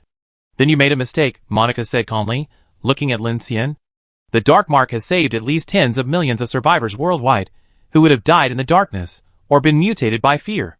The cold dark reagent, the dark energy synergy device, and the Battle of Dawn City have given us, the displaced and fleeing people, confidence and faith. Stop harboring those thoughts of scheming to balance the future. If destruction is inevitable, then we've done everything we could, haven't we? Lin Xian smiled slightly, and let out a long breath. Let's go back. Since things went so smoothly, everyone else must be impatient. And while we're at it, let's bring out some bad news to ruin everyone's day off. In the afternoon, on the coastline of Oahu, Hawaii, the blazing sun pierced through the clouds, casting lazy dappled light on the abandoned manor port. The afternoon air was stagnant and damp, the salty sea breeze carrying the stench of decay. Along the port tracks, dozens of zombies wandered slowly in contorted, stiff postures, their rotting limbs emitting a faint, foul odor in the high temperature. Several, drawn by the massive silhouette of the sky train, clustered around the edge of the starship's armor, which was as black as night. These monsters, once human, extended their skeletal claws, unconsciously scratching at the ship's surface, producing a sickening scraping sound. High above, Sasha leaned against the restaurant window, staring blankly at the zombies below, her legs swinging back and forth behind her. The Sky Train's restaurant was incredibly luxurious, with a bar, sunken, curved dining sofas, an observation deck, and even an aquarium with integrated water and oxygen for viewing. All the crew members of the Infinite were gathered here for a meal. Ding Junyi, Chen Sichuan, and Xiaoyuan Niaolu from the research module had prepared a simple yet sumptuous meal using supplies collected from the island. There was thawed beef and seafood, along with some canned goods, and freshly preserved green vegetables picked from the Infinite as a garnish. A lavish affair in this zombie-infested world. The group ate in various locations. Some sat around the sofa, some leaned against the bar, some sat at the table, and some were on the observation deck. Everyone drank beverages and listened as Lin Xian explained in detail the various pieces of information from the Phoenix Society, combined with Ding Junyi's and his own analysis. During the meal, some frowned, some were serious, and some remained calm. The atmosphere was subtle. I already conducted aerial reconnaissance of the branch line using the confiscated high-altitude drones. Currently, aside from some blockages at the sea exit, there aren't any major engineering problems. Even if there are later, they can be resolved. My plan is to reach Panama as quickly as possible, using 2 days and 1 night. According to intelligence, the closest point is still Star Abyss 13 at sea, at least 3 months away from the polar night, but whether it's covered by the crimson glow is uncertain. Lin Xian finished speaking, picked up his glass, and took a swig. In short, whether by sea or land, we're heading towards a final escape. Everyone, be prepared. Enemy and friend from the same source? It seems that's true? Ning Jing looked at Monica. We had this kind of speculation circulating on Longshan number 1 before, but I never expected. Does that mean my ability is also linked to some strange entity? Kiki crossed her arms, looking curious. Lin Xian, do you think it could be that strange corpse in the sky? What kind of strange corpse? Qin Sichuan asked. Lin Xian said in a deep voice, maybe, but there's no evidence. This is just speculation right now. I'm only saying this so everyone can be mentally prepared. Then, will our ability evolution indirectly help the strange creature evolve as well? Liu Yang asked a crucial question at this moment. Lin Xian didn't know how to answer. At this moment, Qian Deli, seemingly unaffected, raised his wine glass and said, who cares? We can't just obediently wait to die because of this. Evolution is the only way to survive. Using this, he looked at Lu Xingchen, who was striking a pose of a wise man with a serious expression, and said, the Vulcan's meaning is that we must first strive for self-strengthening before we can control our own destiny, right? All eyes turned to Lu Xingchen, who calmly replied, enemy and friend share the same origin. Since ancient times, cultivation has had paths like severing the 3 corpses to ascend to heaven or severing the inner demons to prove one's origin. This might not be a bad way for us to further refine our cultivation. What is there to fear? Didn't Captain Lin say that if the strange entity linked to you dies, your abilities might be completely lost? Xiaoqing said at this moment. Upon hearing this, Lu Xingchen glanced sideways and calmly replied, with all my life's cultivation, I can avert the calamity upon humanity and secure a future for all living beings. What does death matter? It would be a great gain. Xiaoqing's eyebrows furrowed slightly, her gaze lingering on Lu Xingchen. She swallowed the words she wanted to say. Many present, including Lin Xian, cast approving glances at him. Although he still maintained his somewhat childish demeanor, Lu Xingchen's words were truly inspiring and evoked admiration. Everyone knew that while he spoke grandly, his principles were undeniably righteous. He's right, Monica said softly. If the supernatural beings die and the superhumans lose their abilities, we don't know if the death of the superhumans will affect the supernatural beings. If we can prove that our evolution can also cause the supernatural beings to evolve, we might actually be able to use this to counter them. Before the truth is clear, I don't think this is entirely bad news. She then looked at Ding Junyi. Great scientist, do you think what I said makes sense? Absolutely correct.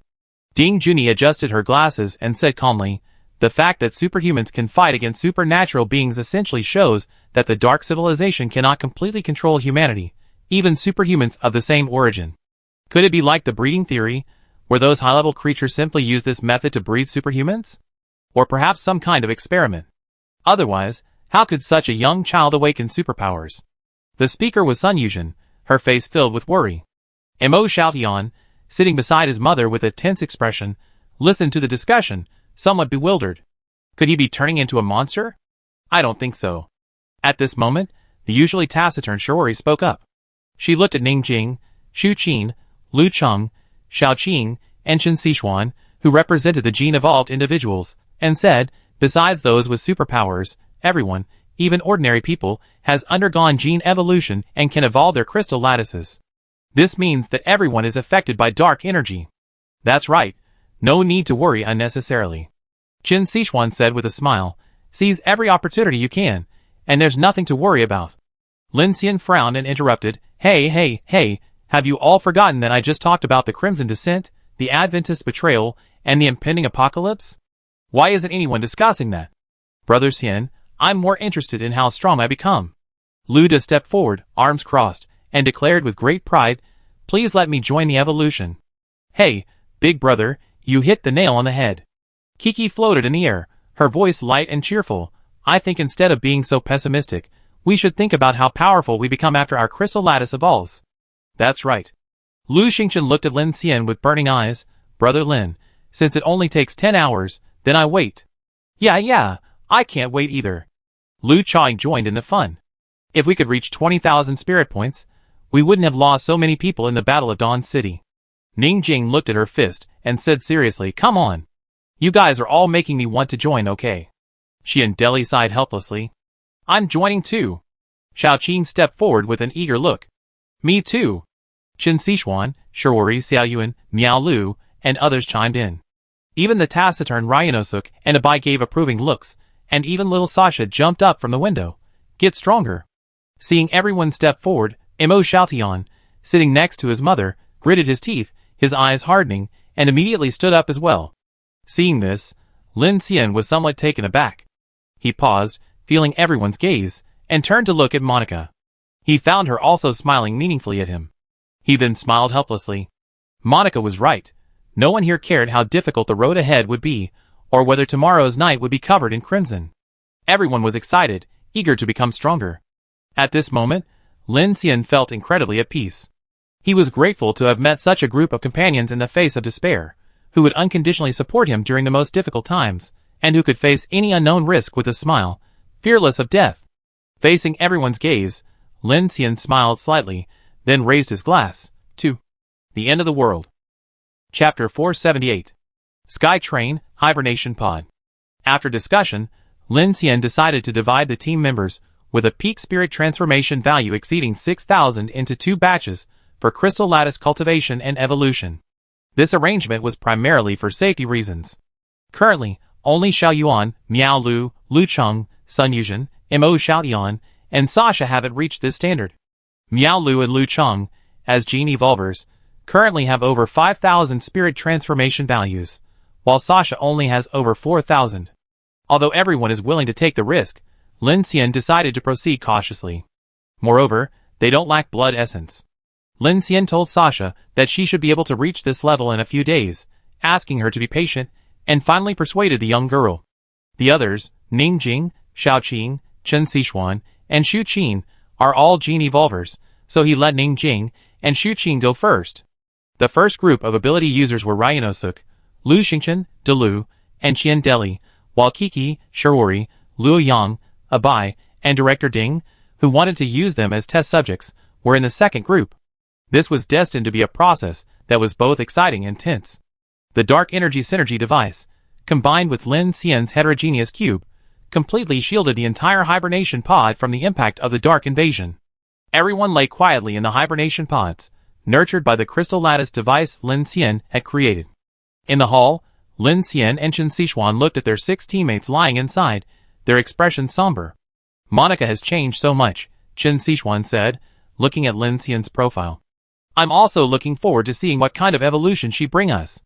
Her changes aren't just visible, Lin Xian said. I can sense a qualitative shift in her ability fluctuations. Perhaps it's not because of the crystal lattice, but rather that her peak spirit awakening value exceeds a certain threshold, causing a change. Is it only noticeable in combat? Chen Xishuan asked. Probably, Lin Xian said. I told her she could practice on the zombies on the island to adapt to the changes brought about by advancement. Our environment is safe now, so even if we activate the crystal lattice, we won't be too worried. What did she say? Lin Xian shrugged.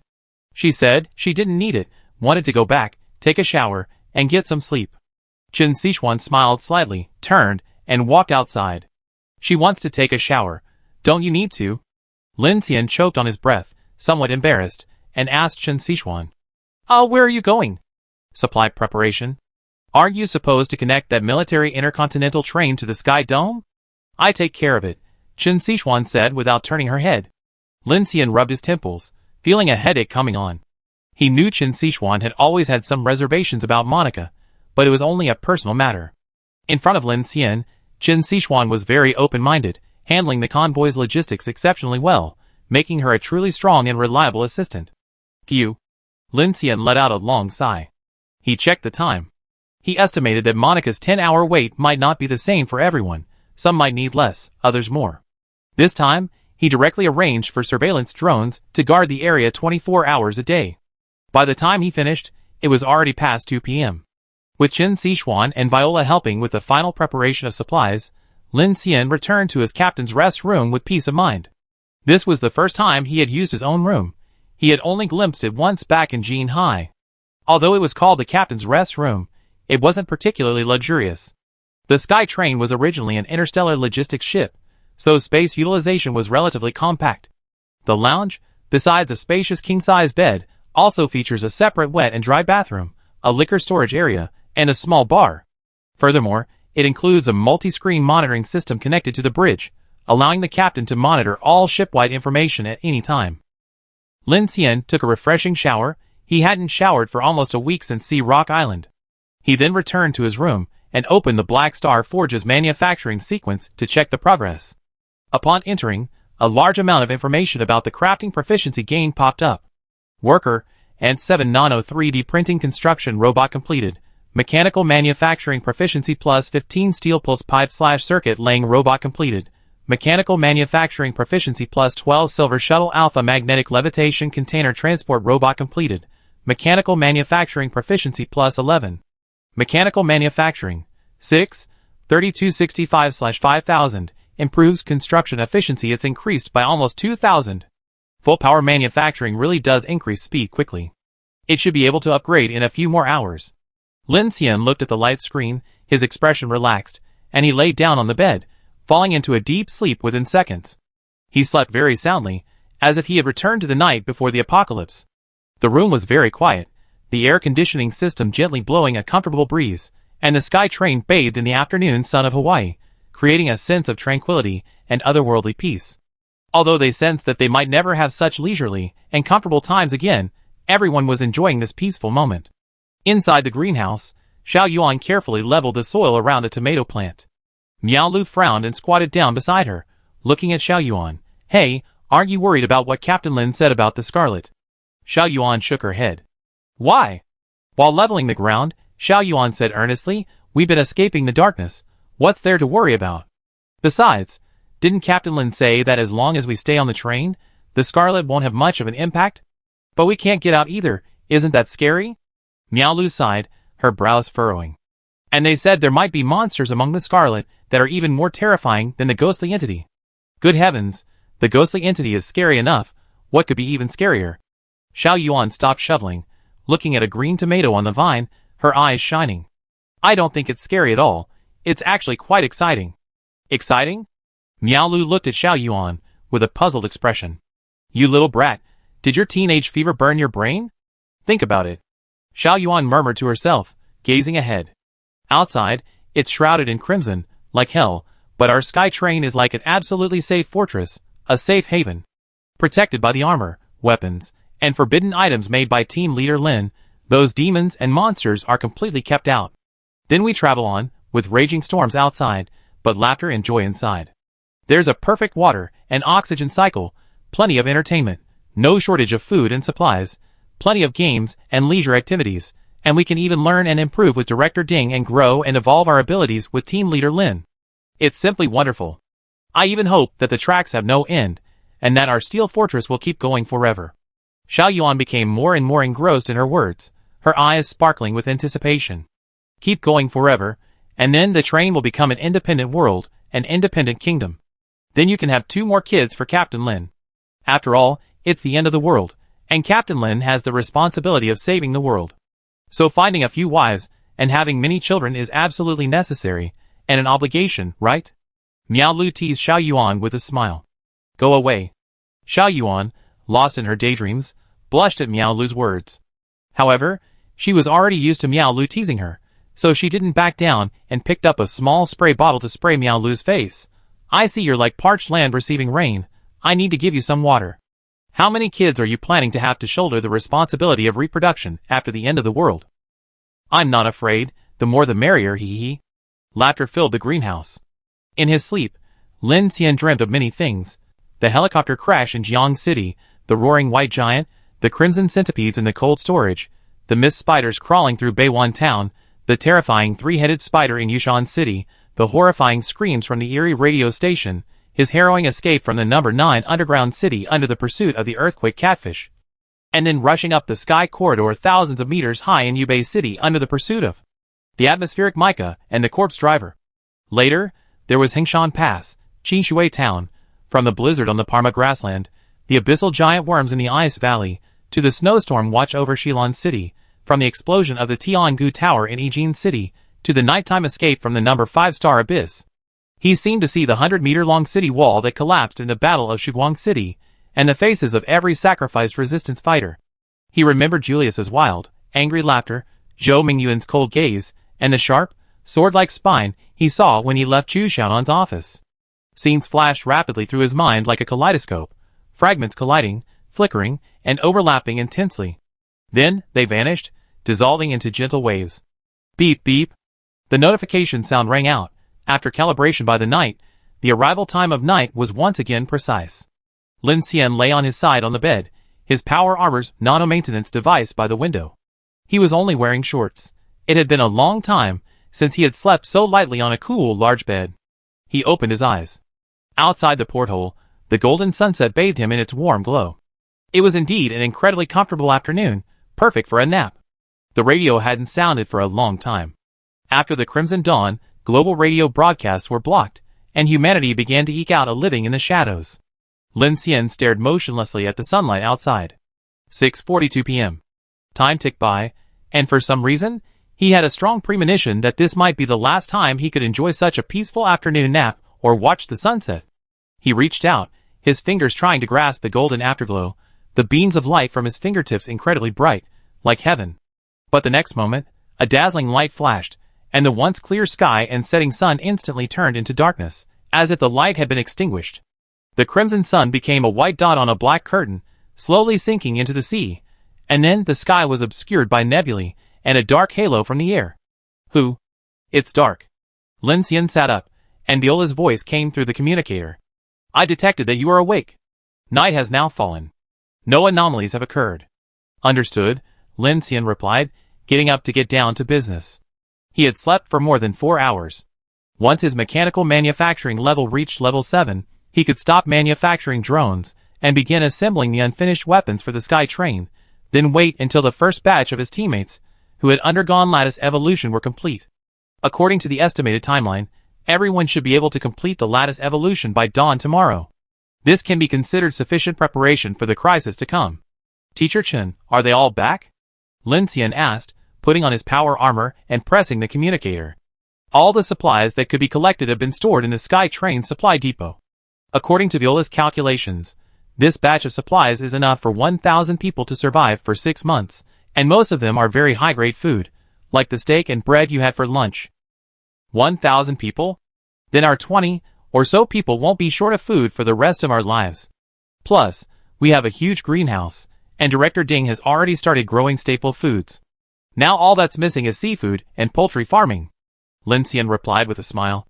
Although he said that, Lin Xian knew that after his infinite team reunited, even without Jian Shui's alliance, the number would be at least 5,000 or 6,000 people. So, it wasn't as plentiful as he had initially thought. It's alright. Even if we can't get into Scarlet City to find supplies, the Phoenix Society will hold the fort. They already relocated as a large group. There's no guerrilla warfare involved anymore. Swoosh, just then, the door to the room opened, and Kiki, with a lollipop in her mouth, stood in the doorway, looking at Lin Xian and saying, "You're awake, you lazybones." "What's wrong?" Lin Xian asked. Kiki took the lollipop out of her mouth, put one hand on her hip, and looked at him casually, saying, "I got what you wanted. Want to try it out?" Lin Xian's expression changed, and he immediately went over. "Okay, let's go take a look." The two of them then went to the main bridge, and Kiki handed Lin Xian a brain-computer interface, pointing to the main control panel, saying, "I got the software compatibility for the Silent City supercomputing port technology sorted out. The only thing I'm unsure about now is whether your special space can perform this data link conversion. If it doesn't work, then all my work has been for nothing. I think it should work. Using myself as the bridging center to transmit data through Viola, the bandwidth of human brain cells is definitely sufficient to handle the efficiency of a quantum computer. Lin Xian took a deep breath. To solve the computing power requirements of his mechanical heart, he and Kiki devised this innovative method. Lin Xian planned to connect Viola's data interface directly to himself, borrowing Viola's computing power to satisfy the mechanical heart. If successful, he wouldn't need to put Viola in the Black Star Forge, thus meeting the requirements while allowing Viola to continue serving on the Sky Train. Kiki crossed her arms, looking at Lin Xian with some worry. You really think you're omnipotent? Bandwidth, huh? The key issue is whether your mechanical heart can match this data flow. After all, one is a superpower, the other is science. If it doesn't work, this kind of operation might burn your brain. Are you really going to try? The energy generated by the data processing port is not fatal. It's just that theoretically, these are two different physical carriers coupling together, and I cannot perform interactive calculations. Viola gracefully tiptoed over and said, of course, I will complete the work according to your requirements as long as you need it. Think positively. Lin Xian, without hesitation, directly installed the data transmission port onto the interface module on one side of his nano-powered armor, and said with a faint smile, if it works, it's equivalent to me sharing computing power and intelligence with Viola. I can control my mechanical army through Viola with zero latency, instead of using verbal commands. That's much more powerful. Oh, I understand. Kiki glanced at Lin Xian with interest. You're going to merge with Viola, and you gain Viola's supercomputing intelligence attribute. Are you planning to do something else? We unite our thoughts? Lin Xian stumbled, retorting seriously, nonsense. This is called deep blue stat boosting. Chapter 479. Lin Xian was already familiar with the Silent City's brain-computer interface. He had used it before with Gu Zheng and Julius, experiencing it in a strange and extraordinary way. However, those were dangerous operations using the Crimson World mycelium connection. Now, he was simply using a standard brain-computer interface to transmit Viola's computing power. His idea was simple, to use himself as a bridge to connect to the Black Star Forge. Besides this method, the only other options he could think of were creating an intelligent computer inside the Black Star Forge or simply placing Viola inside. This was the first time the mechanical heart had such a need, so Lin Xian wasn't sure and devised a seemingly multifaceted solution. Here, Lin Xian directly connected the brain-computer interface to the supercomputing port through the power armor's neural interaction port, then took a deep breath and looked at Viola. We can begin? Through the brain-computer interface, I cannot read your memory core before you upload your complete consciousness, so I cannot directly convert the information in your brain. Viola replied. It's alright, you just need to revoke your system's computing privileges, and I handle the rest myself. Viola understands. Lin Xian, is everything alright? Kiki's eyes held a hint of doubt. Lin Xian gave her a nod, then his consciousness sank into the Black Star Forge. The vast star space and massive construction sequence were operating at full capacity. Hundreds of newly manufactured drones were neatly arranged in the air, having completed their energy recharging, awaiting Lin Xian's summons. It should be almost done. Lin Xian looked at his mechanical manufacturing proficiency. A whole day of full-load manufacturing, including the continuous conversion of materials and space, had rapidly increased his proficiency. At this moment, Lin Xian didn't care about energy or needs, his mind was focused on only one word. Whoosh, max out proficiency, mechanical manufacturing, 6, 4965/5000, increases construction efficiency. Almost there. Lin Xian looked up at the automated manufacturing sequence. Large amounts of materials were being fed in with precise order. He felt inexplicably nervous, even more so than when his mechanical heart was being upgraded and awakened. He wasn't just worried about the success of the brain-computer interface. More importantly, he was incredibly curious about this mechanical creation that didn't exist in the human technological hierarchy. His heart was pounding, and he desperately wanted to confirm with the Phoenix Society after obtaining the blueprint. What he truly wanted to understand was the mystery of his mechanical heart, *beep, *worker, and 7 nano 3D printed construction robot completed, mechanical manufacturing proficiency plus 15. With the completion of a drone's manufacturing, Lin Xian's mechanical manufacturing upgrade was finally complete. Congratulations, your mechanical manufacturing proficiency has increased to LV.7 whoosh, hiss. As the light screen appeared, a heavy mechanical impact suddenly rang out. A new construction sequence above the forge space was activated.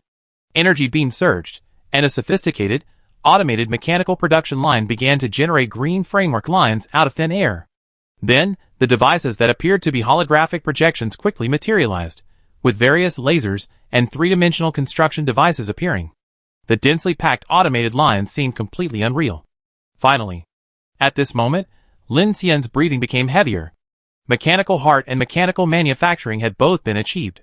Now, as long as the computing power could be successfully connected, the R&D center could be opened. Without the slightest hesitation, he immediately retrieved the blueprints for the Star Predator XR-01 mech and placed them in the Research and Development Center. Simultaneously, he pressed the start button on the power armor's brain-computer interface. Whoosh! In an instant, a weak electric current, accompanied by a dizzying, throbbing sensation that made his head heat up, struck him. Lin Xian felt as if heavy cement had been poured directly into his skull, almost causing him to lose his breathing. The Black Star Forge space trembled, as if his consciousness itself was shaking violently. Stabilize, stabilize, stabilize. Lin Xian jerked his neck back, floating in the Black Star Forge space, widening his eyes to steady his somewhat chaotic consciousness. But only a second later, the dizzying sensation completely vanished, replaced by Viola's clear voice echoing within the Black Star Forge space. Connected to your mind, latency rate infinitely close to zero. Congratulations, the plan is feasible. Of course, I tried it with the blink bullets and grace. Lin Xian's pupils were flashing with supercomputing blue light, as if fireworks were exploding in his head. After connecting to Viola's computing core, Lin Xian found that his thinking was 1,000,000,000 times faster. He casually glanced at the infinity station stored in the distance, and in just a moment, he simulated the equations of motion for the infinity to fly out of the atmosphere, orbit in near-Earth orbit, and return. He didn't even consciously think about it. As soon as the question arose, the answer immediately appeared in his mind. Wow, is this the power of a supercomputer? The raging computing power transformed Lin Xian into a powerful data perspective, connecting the 3,289 drones controlled by Viola, and all the control subsystems of the Sky Train in milliseconds. In this state, Lin Xian was completely one with Viola. Now he could control all the drones with ease, processing the monitoring information from all the drones simultaneously. This didn't make Lin Xian feel dizzy at all. On the contrary, he had a terrifying sense of control, as if he could control everything. It felt like I was the creator. I should have done this a long time ago. That would have been more like a mechanical lord, having the feeling of controlling all the armies. But it's not too late now. Ahem, I'm thinking really fast right now. Hua Xiaoling. Combining her appearance here with our conversation, I suddenly thought of 9,651 possibilities. Considering my understanding of Hua Xiaoling, analyzing Qingshui Town, 985 possibilities. And then calling on the Phoenix Society to investigate all the information and intelligence of the Adventists? 12 possibilities. Okay, so many details I hadn't noticed. But let's get down to business. Viola, give me at least 6,000 qubits of computing power.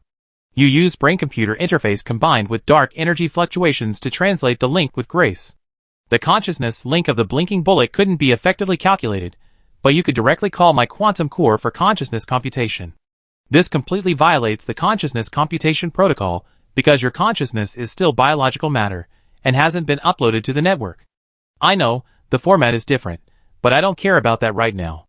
Lin Xian's attention was focused on the Research and Development Center, and he seemed like a completely different person, radiant with energy. Initiating planetary-level research and development, requiring 6,000 qubits of computing power. Confirm access. Access successful. Start research and development. Access successful. Suddenly, a huge roar resounded. Lin Xian discovered that the star path of the Black Star Forge was trembling violently. Standing in midair, he immediately sensed that the entire star path seemed to be shifting. He immediately looked towards the end of the star path, only to see countless stars now streaking across what was once a pitch-black abyss. He instantly realized that the Black Star Forge was acting like a celestial telescope, adjusting its direction in a certain direction. Adjusting its direction? Could it be that the Black Star Forge isn't a so-called subspace, but a real spatial coordinate system? Lin Xian frowned, and Viola's response immediately echoed in his mind. Absolute cosmic positioning requires, firstly, the anisotropy of the cosmic microwave background radiation as a natural coordinate system. Secondly, standard candles such as type Ia supernovae can provide distance scales. And thirdly, gravitational wave events can provide an independent spatial reference. If spatial positioning is to be determined, please build radio telescopes, Panda X-4T liquid xenon detectors, gravity sensors. No need, I leave this problem to the Starry Sky Laboratory. Lin Xian pinched his temples. His brain's high processing speed also had drawbacks. Always performing in-depth calculations on a problem at an extremely fast pace wasn't a problem for the AI, but Lin Xian's attention could only focus on one event at a time. If he couldn't stop, he would constantly veer off topic like this. The Black Star Forge, cosmic positioning, these were questions he had considered long ago. He had always felt that the space of the Black Star Forge might exist in some cosmic space outside of Earth, because in his countless explorations, he could sense that the outside of the forge seemed to be near a massive wormhole. This was also the reason Lin Xian had always suspected the existence of higher-dimensional humans. If his conjecture can be confirmed, it means that Lin Xian can link his consciousness to the outside of the blue star's heavenly curtain, perhaps to a certain location. As long as he can find it, everything he creates can be controlled between the two worlds. This gives him many new ways to solve the heavenly curtain shielding. However, this problem wasn't so easy. His Black Star Forge could only be entered by inanimate objects, and through the transmission of his own consciousness, and he couldn't leave the star path space. To solve this problem, the Phoenix Society's Starry Sky Laboratory had to intervene, otherwise, even with his powerful computing capabilities, he would be completely helpless. At this moment, the massive star sky passage of the forge spun around, turning in a certain direction before stopping again. To Lin Xian, this direction was completely indistinguishable. Looking towards the end of the abyss, all he could see was a dark void, with only a few scattered stars visible. Then, the voice of the mechanical heart sounded. Unlike the previous notifications, the activation of the research center felt like being blasted out of the Earth's core by a gamma-ray burst. A series of piercing notification sounds rang in his ears. Urgent. Estimated construction period. Unknown. The current Titan skeleton requires 181,596 for 88T of level 5 materials. Urgent. A strong interaction force confinement field needs to be constructed by anchoring a massive quasar orbit. It is recommended to capture an iron-nickel asteroid to convert the material and manufacture degenerate skeleton units. Urgent. Stardust furnace in short supply. Urgent. It is recommended to anchor the stellar energy architecture. A Casimir cavity vacuum fluctuation engine needs to be constructed to ignite the Stardust furnace. Urgent. Planetary Titan blueprint completed. Initiate celestial level construction? Lin Xian stared at the countless prompts flashing before his eyes. In an instant, even Viola's quantum processing core displayed hundreds and thousands of error messages. Without exception, all of these messages were content unrecognizable. The reason is simple. When Viola calculated the information from the R&D center, those materials, technologies, and methods were completely absent from her learning modules. In other words, Viola didn't recognize those things at all. Viola, what material can support a 180 million ton object to fly and reach the first cosmic velocity? From my current analysis and understanding of Earth's material science, without mastering gravitational tools, theoretically, such massive objects can only be manipulated through a super large-scale force field. But this is only theoretical, because supporting such a large-scale force field requires energy scheduling that exceeds the limit of electrical power exponentially. In my opinion, humanity will need at least 300 to 4,000 years to have a very small chance of mastering this technology. Lin Xian tilted his head back, floating in midair, constantly watching the rotating star portal. The deep space was like looking at the sky from inside a well. At this moment, he felt his breathing become calm, and all sound disappeared. As expected, I guessed right. The mechanical heart and superpowers are indeed two completely different things. But why do I possess this power? I remember, on the day of the apocalypse in Jiancheng, my mechanical heart, like other superpowered individuals, appeared suddenly. Is it possible that it's also related to the Dark Civilization? If this civilization wants to destroy Blue Star, yet simultaneously grants survivors these powerful superpowers, what is its purpose? If my superpower is related to the Dark Civilization, and is one of its aspects, can I undergo crystal lattice cultivation? If my superpower is unrelated to the Dark Civilization, then what is behind it? Why is it doing this? Why is it targeting me? Or are there other people in this world similar to me? Why are other ability users linked to the supernatural entities, while I'm linked to Chu Yan? Oh! Lin Xian muttered to himself, lost in thought, his gaze unfocused. I try the crystal lattice incubator, maybe I find the answer? What if I die trying? Right, there's that heavy suspension fluid container. It resonates with my mechanical heart, which means it must be related to it. So does that mean the Foundation knows the secret of my mechanical heart? Could Hua Xiaoling's approach to me be related to this? Huff. Lin Xian rolled over and slowly sat down at the edge of the star path. As the star path rotated, he felt as if he were sitting on flat ground. He rubbed his temples, trying to suppress the countless questions in his mind. Now, his gaze gradually focused on a single point, and he made up his mind. His heart suddenly began to pound faster. Black Star Forge. Contact the Phoenix Society's Starry Sky Lab to resolve this. Pseudo-ability link. I try the Crystal Lattice Incubator myself. That mysterious container for the heavy suspension fluid? Perhaps I should confront that woman, Hua Xiaoling. My intuition tells me she definitely knows something. Alright, the grievances have their source, the debts have their debtors, and all problems will eventually be resolved. Now, let's return to my mechanical heart, my Black Star Forge, my R&D center, my planetary titan. Come on up. Lin Xian stared intently through the floating light parameters at the abyss at the end of the starry sky passage. A faint blue light, as it projected holographically onto the pitch-black cosmic background, illuminated a head, a mecha head, a celestial mecha resembling a planet. 160 million tons, and that's just the framework material. If this thing fell, it would be far more terrifying than a world-destroying meteorite. The continental shelf might even crack open. But it seems irrelevant. After all, if I were to actually create something like this, it would inevitably be accompanied by the destruction of the world. The only question is, which world would be destroyed? That's hard to say. Chapter 480. With all thoughts focused, Lin Xian gradually cleared his mind from the turmoil of his thoughts. Gazing at the magnificent and mysterious planetary blueprint in the starry sky, his consciousness slowly returned to his body. Opening his eyes, Kiki was sitting on the table in front of him, legs crossed, leisurely watching him. Seeing Lin Xian open his eyes, she immediately asked, "Did you succeed? Why did it take so long?" Lin Xian frowned upon hearing this, rubbing his dizzy head and checking the time. 1:32 a.m.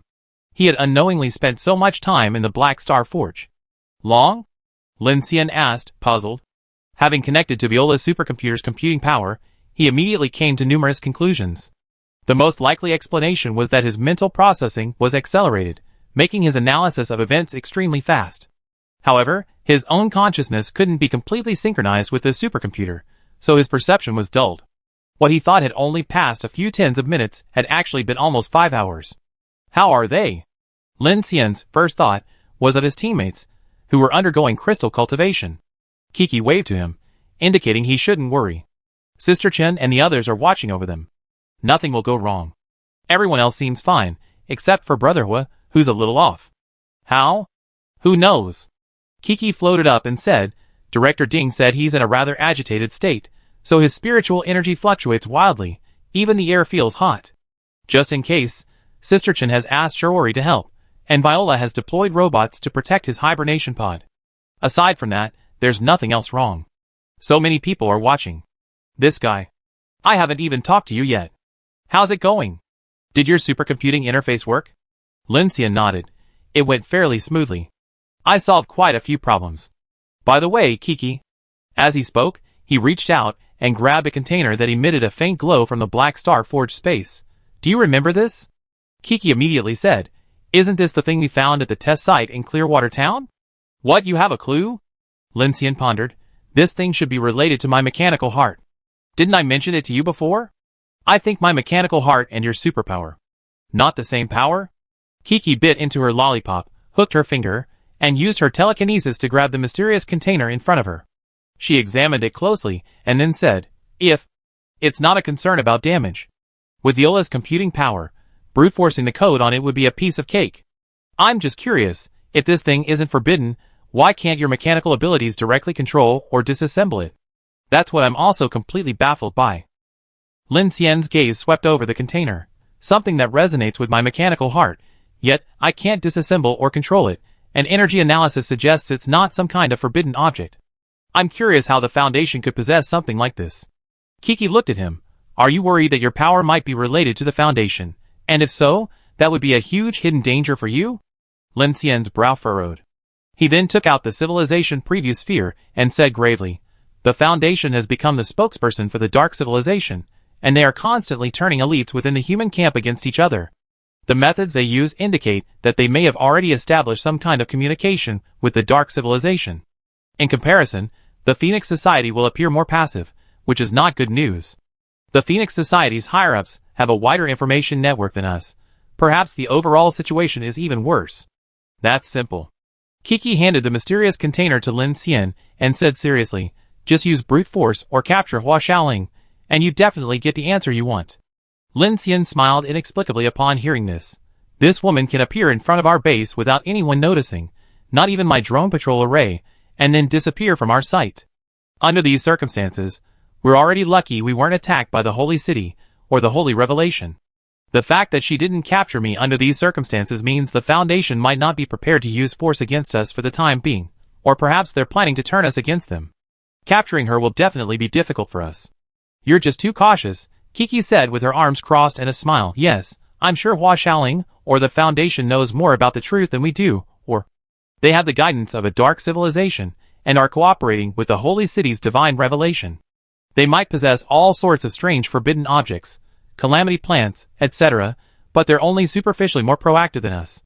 If it really comes down to a fight, it's uncertain. No matter how powerful they are, they're still human. They haven't become people from another planet yet, so what's there to be afraid of? Hearing Kiki's words, Lin Xian paused, then smiled in agreement. Not bad, little girl. Your analysis is even more ingenious than Viola's system.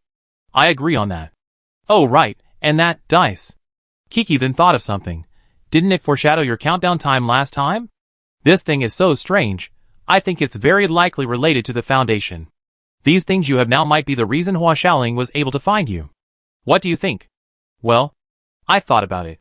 Lin Xian shrugged. I put both of these things in the Black Star Forge. If they're located like this, then hiding them is pointless. But I wouldn't just throw them away because of this speculation, would I? Kiki nodded, frowning thoughtfully. You're right. You often keep things that have amazing effects. They might come in very handy someday. One of these things can trigger your mechanical heart's resonance, and the other is clearly not a product of Blue Star technology, yet it can predict the future. It would be a shame to throw them away. As the two were talking, Chen Sichuan's voice came through the communicator. Lin Xian, Kiki, come quick. Hearing the voice, Lin Xian and Kiki exchanged a glance and immediately set off for the hibernation pod. Swoosh! The automatic door to the number 2 functional ship's hibernation pod opened, and a torrent of hot air shot out, the cold and hot air mixing into a white mist that completely enveloped the hull. Immediately, a powerful dark energy fluctuation was felt colliding and erupting within the hibernation pod. Beep! Lin Xian's eyes flashed electronically. The firefighting robot and the hibernation pod's cooling and ventilation systems activated simultaneously. In the blink of an eye, the mist inside the pod was rapidly expelled, and visibility returned to normal. Lin Xian. Chen Sichuan emerged from the mist. Most of the Infinite's crew members were gathered there. Chen Sichuan frowned and said coldly, De Lu and Xu Qin have come out safely. Ning Jing and Qian Deli haven't woken up yet. Currently, the hibernation pods of Ryanosuk and Lu Xingchen are unstable. We are observing them. Go take a look. Lin Xian's eyes darkened upon hearing this, and he immediately walked over. Chen Sichuan and Kiki followed closely behind. Kiki raised her hand and unleashed a psychic wave, instantly clearing away the dispersing mist. Inside, Xiao Yuan, Miao Lulu Yangding, and Yuzhen were tending to Xu Qin and De Lu, who had just emerged from the cabin. Both were draped in thick blankets. De Lu was completely crimson, as if blood had seeped into his skin, making him look extremely eerie. Xu Qin, as a genetically evolved individual, appeared to be in the best condition, completely unharmed. A powerful energy surged through her body, and even her muscles seemed to have hardened. Most importantly, like Monica, Xu Qin's face and body had undergone a perfect enhancement. Without even looking, Lin Xian could guess that all her scars had disappeared. Seeing Lin Xian approach, Xu Qin, now covered in power armor, stood up and called out, Captain Lin. Brother Xian, De Lu, still covered in crimson, also called out, staggering to his feet. How is it? Lin Xian asked immediately. De Lu and Xu Qin exchanged a glance. Xu Qin then looked at Lin Xian and spoke first. Efficient evolution. I can already reach a peak of 15,500 without calculating the limit coefficient, and I feel like this isn't even my peak yet. She looked towards her chest. It's like I'm perfectly in sync with dark energy. I can feel my body getting stronger anytime, anywhere. Not bad. Kiki's eyes lit up. Xu Qin, I remember your limit coefficient is 1.6, right? That means you're close to 25,000 combat power. I didn't expect him to improve so quickly. Xu Qin excitedly clenched her fist slowly. Before she even exerted too much force, a surge of power exploded, causing her power armor's finger armor to emit a hollow, metallic crack. A visible shockwave rippled outwards, stunning everyone. Wow, it seems gene-evolved individuals can also achieve perfect improvement. Lu Chang exclaimed excitedly upon seeing this. Amazing, amazing, Luo Yang added. Lin Xian nodded. Sasha, standing beside him, frowned as she looked at her blood-red brother. She said to Lin Xian, "Brother Lin, my brother. Did he evolve incorrectly?" Lin Xian looked at Luda. Luda? I'm fine, Brother Xian. Luda took deep breaths. Everyone could see the crimson blood on his body rapidly receding, as if moving beneath his skin. The crimson light began to weaken, but even so, his skin remained very red, making him appear as if he were covered in blood. Apart from his skin, Luda showed no other changes. I just tested it, 16,000, I guess that counts as a success, and... Luda said somewhat nervously, I do feel pretty good, except for when I was lying down inside. Can you feel your crystal lattice? Shen Sichuan asked at this moment. Luda nodded, yes. After saying that, he looked down at his chest and frowned. Could this be related to my blood energy ability? There's no other possibility. Luo Yang crossed his arms and said, Do you have any bad feelings or strange sensations right now? Luda shook his head, then nodded again.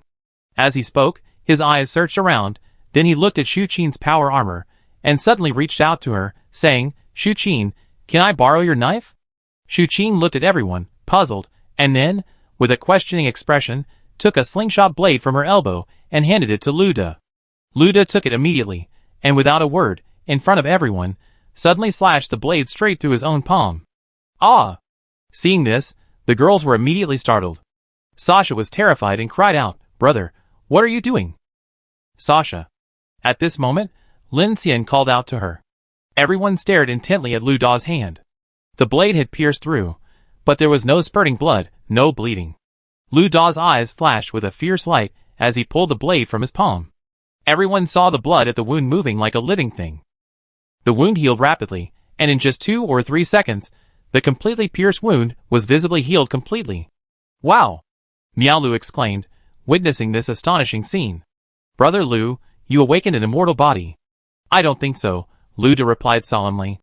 I discovered I can completely control my blood and body, and it doesn't hurt at all. That's quite similar to a certain type of bizarre entity with a rapidly healing body. Monica's voice rang out from the crowd. I encountered a bizarre entity called a blood demon on the outskirts of Star Abyss number 4. Phoenix classifies it as a special level entity. It's not large, but extremely difficult to destroy. My 6 convoys, and I fought it for most of the night, suffering heavy casualties.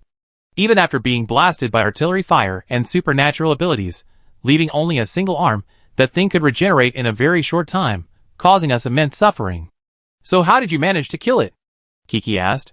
Monica crossed her arms and calmly said, the consumption. This weird entity's rate of absorbing the power of the night can't keep up with the consumption of fighting us. Lin Xian looked at the building upon hearing this. That does sound a lot like the buildings. Then you killed that monster. Why didn't Brother Lu's ability disappear? Lu Chang interjected. Are you stupid? It's not like my brother is the only one with this ability. Sasha immediately retorted, my brother only has a C-level ability. There are plenty of people with this kind of ability. From a reference point of view, C-level abilities are at least at the special level or higher for weird entities, indicating that weird entities that can form a homologous link with humans are not low-level.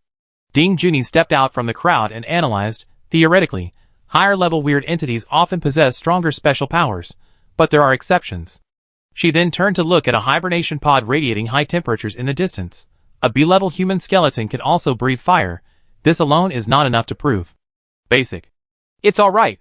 Lin Xian said calmly, I become stronger smoothly, my body is fine, everything else is fine. As he spoke, his gaze swept over Luda. You're a bit red, but it shouldn't matter, right, Luda? Luda nodded. At this moment, Kiki teased, not necessarily. For example, you attract a lot of attention in a crowd, and the monster tide might pay more attention to you. Hearing this, Sasha burst out laughing. She looked up at Lu Da's bright red appearance and immediately laughed uncontrollably. Brother, why don't you go wash up? You're really too red, you look like a big sweet potato. Everyone couldn't help but chuckle. On the other side, Lin Xian walked towards the hibernation pods of Qin Deli, Ning Jing, and the other 2. Shiori was guarding Ryanosuk's hibernation pod, trying to help him with her powers, while Xiao Qing and Abai were guarding Ning Jing's. Seeing Lin Xian approach, Shiori looked up, her face covered in sweat. Their fluctuations are huge. It's quite agonizing, Monica said. During this process, all your senses seem to be infinitely amplified. Pain, fear, mental shock. If you focus on the pain, it immediately amplifies 1,000-fold. Conversely, if you become aware of the fear, it immediately magnifies as well. You have to adjust your mindset. But these guys should be fine. With the Dark Energy Synergy device and the heterogeneous cube, they just need to fight against themselves. Lu De and Shu Qin nodded in agreement. Who do you think will come out first? Kiki asked, crossing her arms as she watched this scene. I think it should be Ning Jing, Shu Qin said, standing behind Lin Xian. She seems to be in the most stable condition right now, and genetically evolved individuals seem to adapt to these physical changes more easily. Chen Sichuan nodded. I think so too.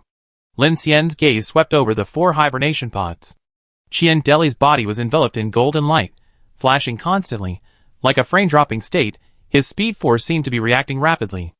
Ryanosuk's hibernation pods seemed to have countless invisible particles swirling and impacting inside, as if a storm was raging within, buzzing loudly.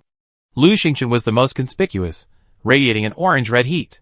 His hibernation pod was like a giant furnace, so much so that Viola had to arrange for dozens of iron-walled drones to surround him completely to prevent his high temperature from affecting the others. At this moment, the vital signs monitors of all 4 suddenly beeped simultaneously, and the crystal lattice cultivation devices on their bodies flashed red lights. Lin Xian frowned upon seeing this. All 4 of them had awakened at the same time. Chapter 481. Sizzle. Under everyone's watchful eyes, except for Brother Hua, the other 3 hibernation pods opened their hatches almost simultaneously. Surging waves of dark energy seemed to be released uncontrollably, causing the lighting systems in the hibernation pods to flicker abnormally. The pervasive mist dispersed, and the surrounding people immediately retreated to stand together beside Lin Xian. Lin Xian's power armor radar scanned the area, and an invisible gust of wind blew away, revealing Ryanosuk, wearing a black mask, slowly floating in midair, breathing heavily. Unaware of his power armor, his silver-blue eyes were rarely seen. Ryanosuk's body seemed to shimmer with a gentle light, like a shell shield. At the same time, the dust and various small parts inside the hibernation pods also floated up uncontrollably, as if controlled by Ryanosuk. I knew this guy's telekinesis wasn't quite the same as Kiki's. Now, sensing it from the perspective of dark energy fluctuations, it's even more obvious. The speaker was Qian Deli, who had just sat up from his hibernation pod. He was wearing a floral shirt and beach shorts, barefoot, and radiating heat. He rubbed his head and squinted at Lin Xian. How much time has passed? 10 hours again? Almost 13 hours. Lin Xian checked the time and then asked, what did you mean by sensing it from the perspective of dark energy fluctuations? It's about being able to detect the flow of dark energy in the air, like being able to sense the existence of the air itself. Shu Qin said beside Lin Xian, looking at Ryanosuk floating in the distance. She continued, the things he manipulates are different from Kiki's. If Kiki's control is invisible, Ryanosuk seems to generate some kind of invisible dark energy threads or tentacles to grasp controllable objects. That's how it is. Monica's gaze sharpened slightly as she looked at Kiki. Looking at it this way, yours is telekinesis, while his. It's more like some kind of sorcery that can control the movement of objects. Kiki frowned slightly, crossing her arms in confusion. So, I didn't hear much difference. Indeed, they're different. At that moment, Ryanosuk, who had been floating, slowly descended from the air. His aura began to stabilize, and the tiny parts he had been controlling floated around him clattered to the ground. He flew over and looked at Lin Xian with gratitude. Lin, thank you. I made great progress. Lin Xian nodded. Ryanosuk immediately approached Kiki and said, what I possess is the manipulation of inorganic matter. In some basic applications, I can do things similar to your telekinesis, such as grasping, moving, and releasing shockwaves. However, my use is more complex because I need to perceive, bestow, and then command the objects I bestowed upon, and these inorganic matter will change according to my will. But to unleash the greater potential of this power, it doesn't follow the same application path as yours. This lattice evolution has made me deeply understand this point. Oh! Kiki looked at him with interest. You have a deeper understanding of your ability? That's right. Ryanosuk's eyes flashed with purple lightning. In an instant, the small parts that had fallen to the ground behind him, along with the rising heat mist in the air, all condensed and quickly combined beside Ryanosuk to form a life-sized humanoid puppet. Strangely, all of this humanoid puppet's movements were identical to Ryanosuk's, When he turned, the puppet turned in the same way. My manipulation power is alive, imbued with my own consciousness. After sensing dark energy, I discovered that this power can be used for short-term control, not just instantaneous.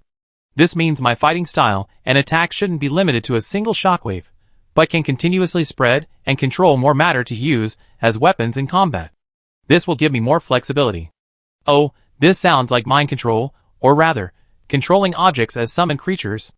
A yellow flash appeared, and Chien Deli, who was far away, instantly appeared beside Ryanosuk. His speed was so fast that none of the power armor radar systems could detect him, and this instant also generated a large amount of electromagnetic pulse, causing the electronic systems of Lin Xian and the others' power armors to flicker. Hey, watch out. What happened? Sorry. Chien Deli scratched his head and waved his hand, saying, I haven't mastered it yet, I almost hurt my own people. I mean, Ryanosuk's direction for developing his ability is really interesting. I've seen a lot of movies, and your ability might allow you to create giant birds made of stone or metal, basically, inanimate objects, for combat. Do you think that's possible? Kiki immediately laughed and said, Oh, I see, I knew it sounded familiar. Ryanosuk thought for a moment and said, It's very similar to my idea. This kind of development could provide large-scale support on the battlefield. You know what, this ability is quite terrifying when facing monster hordes. Lin Xian analyzed seriously, you could even forge large weapons on the battlefield, no weaker than mechs. After all, you can repair them at any time without fear of damage. As long as your dark energy doesn't run out, the inanimate life forms you control are practically endless, immortal. Hearing Lin Xian's outrageous extension, everyone around gasped in astonishment. Sasha murmured in shock, Wow, that sounds amazing. It seems even more powerful than Kiki's. She turned to look at Kiki, only to be pinched on the nose and pushed away by Kiki. Go away, my psychic potential is limitless, just wait and see. Where's Ning? Seeing everyone chatting so enthusiastically, Xiao Qing whispered from the crowd. Chien Deli turned to look at Ning Jing's hibernation pod. Why isn't she out yet? I can sense her dark energy fluctuations. Could something have happened? Chen Sichuan frowned. I'm fine. At this moment, Ning Jing's voice came through everyone's communicators, but her tone sounded somewhat off. Team Leader Lin, Team Leader Chen, everything's fine on my end, except...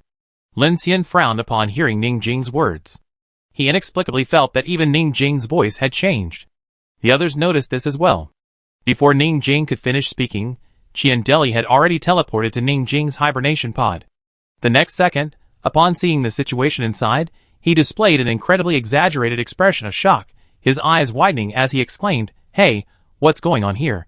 He then looked up at Lin Xian, gesturing for everyone to come and see. Lin Xian and the others quickly went over, and when their eyes fell upon the hibernation pod, they were all utterly astonished. Ning Jing was curled up in the hibernation pod, frowning as she looked at Lin Xian. Team Leader Lin, did I fail to evolve? At this moment, Ning Jing's size inside the hibernation pod seemed to have doubled. She was at least 2 meters tall, larger than a building, and could only crouch inside the enormous pod. Her clothes stretched tattered, making her look rather disheveled. However, even more strangely, Ning Jing's face appeared at least 10 years younger, with smooth, healthy tan skin radiating youthful vitality. These signs made her look like a completely different person, and it was precisely for this reason that she hadn't yet emerged from the hibernation pod. You? Lin Xian's face darkened upon seeing this. He immediately looked at Ding Junyi. Director Ding? Ding Junyi, holding the spirit value detector, calmly checked the vital signs monitor on the hibernation pod and said, No abnormalities are detected. The crystal evolution device has completely absorbed the blood essence. Her spirit value peak has reached 16,800. As a gene evolver, this is an extremely terrifying number. However, I cannot explain this change in her physique at the moment. Her life force and mental strength are normal, and she's even very excited, Shiori whispered from the crowd. I didn't sense anything unusual. Chen Sichuan said, Strange, Xiao Qing and I were watching her before, and she didn't show such obvious physical changes then. How could she have changed so much in such a short time? Yes, Xiao Qing nodded, her skin and face are becoming younger. Monica had similar changes before, so we thought it was normal. That's interesting. At this moment, Monica stepped forward and asked Ning Jing, Is there anything wrong with you? Ning Jing's eyes flickered, and she said with a complicated expression, Aside from feeling uncomfortable, like I'm lying in a crib, everything else is fine. To be precise, my strength, body, and mental energy are all wonderful. My strength has definitely improved a lot. Then, Monica's gaze swept over her. Then she crossed her arms and said, that means you successfully evolved. As for the changes in your body, I can only say that being younger and prettier is a good thing. But Ning Jing's gaze swept over everyone, and she panicked for a moment. Is this a side effect? Lin Xian looked at her and said, I looked into it before, I'm noticing some physical changes. He looked at the building, pondering. It's unclear whether the changes you and the building are due to evolutionary mutations or normal phenomena resulting from your inherent abilities. Mine shouldn't be considered normal, Ning Jing said.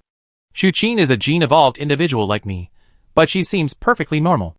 Lin Xian nodded, offering only words of comfort. Why don't you come out and take a look? Perhaps it won't have much of an impact. As long as there's no mutation or proliferation, it's just a matter of having a higher vantage point. Or perhaps this change is something you can control, and you haven't fully adapted yet. You're right, I'm still a little unaccustomed to it, Qian Deli nodded in agreement. Ning Jing's eyes flickered upon hearing Lin Xian's words.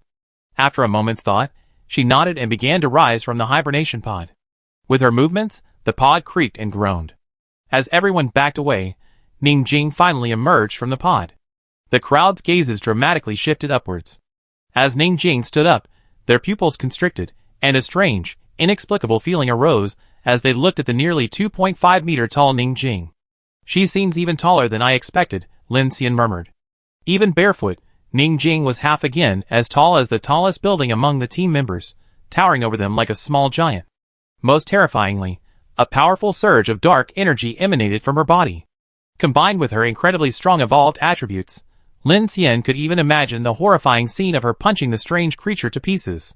Xiao Qing and Abai beside her were even more shocked. Sister Jing. Ning Jing looked down at her teammates, with a complex expression, involuntarily taking a step back. After all, the feeling of being looked up at by so many people was somewhat uncomfortable, especially since her clothes were torn. Although Ning Jing was calm and unpretentious, she still felt awkward at times. If I could control it, then I wouldn't be a genetically evolved individual, but some kind of superhuman, Ning Jing sighed. There's nothing unusual so far, it's just that I'm not used to it, and it might be inconvenient, like not having any suitable clothes to wear. Don't worry about that. Lin Xian immediately took out a set of nano-inner clothing. This equipment was created simply by combining materials and programming. Lin Xian also added a dark energy potential device and a miniature electrostatic field protector to it, greatly enhancing its protective capabilities and giving the team members an additional layer of soft protection while wearing power armor. Currently for Ning Jing, only this clothing could cover her 2.5-meter tall body, preventing her from being tattered. Ning Jing gratefully accepted the armor, and the nano-inner garment quickly covered her body, instantly transforming her into a towering female giant. She looked down, her mood calming considerably after donning the armor, and said to Lin Xian, much better. I get used to it a bit more. You're right, maybe I can control this. If not. Ning Jing looked at her hands, with complicated emotions.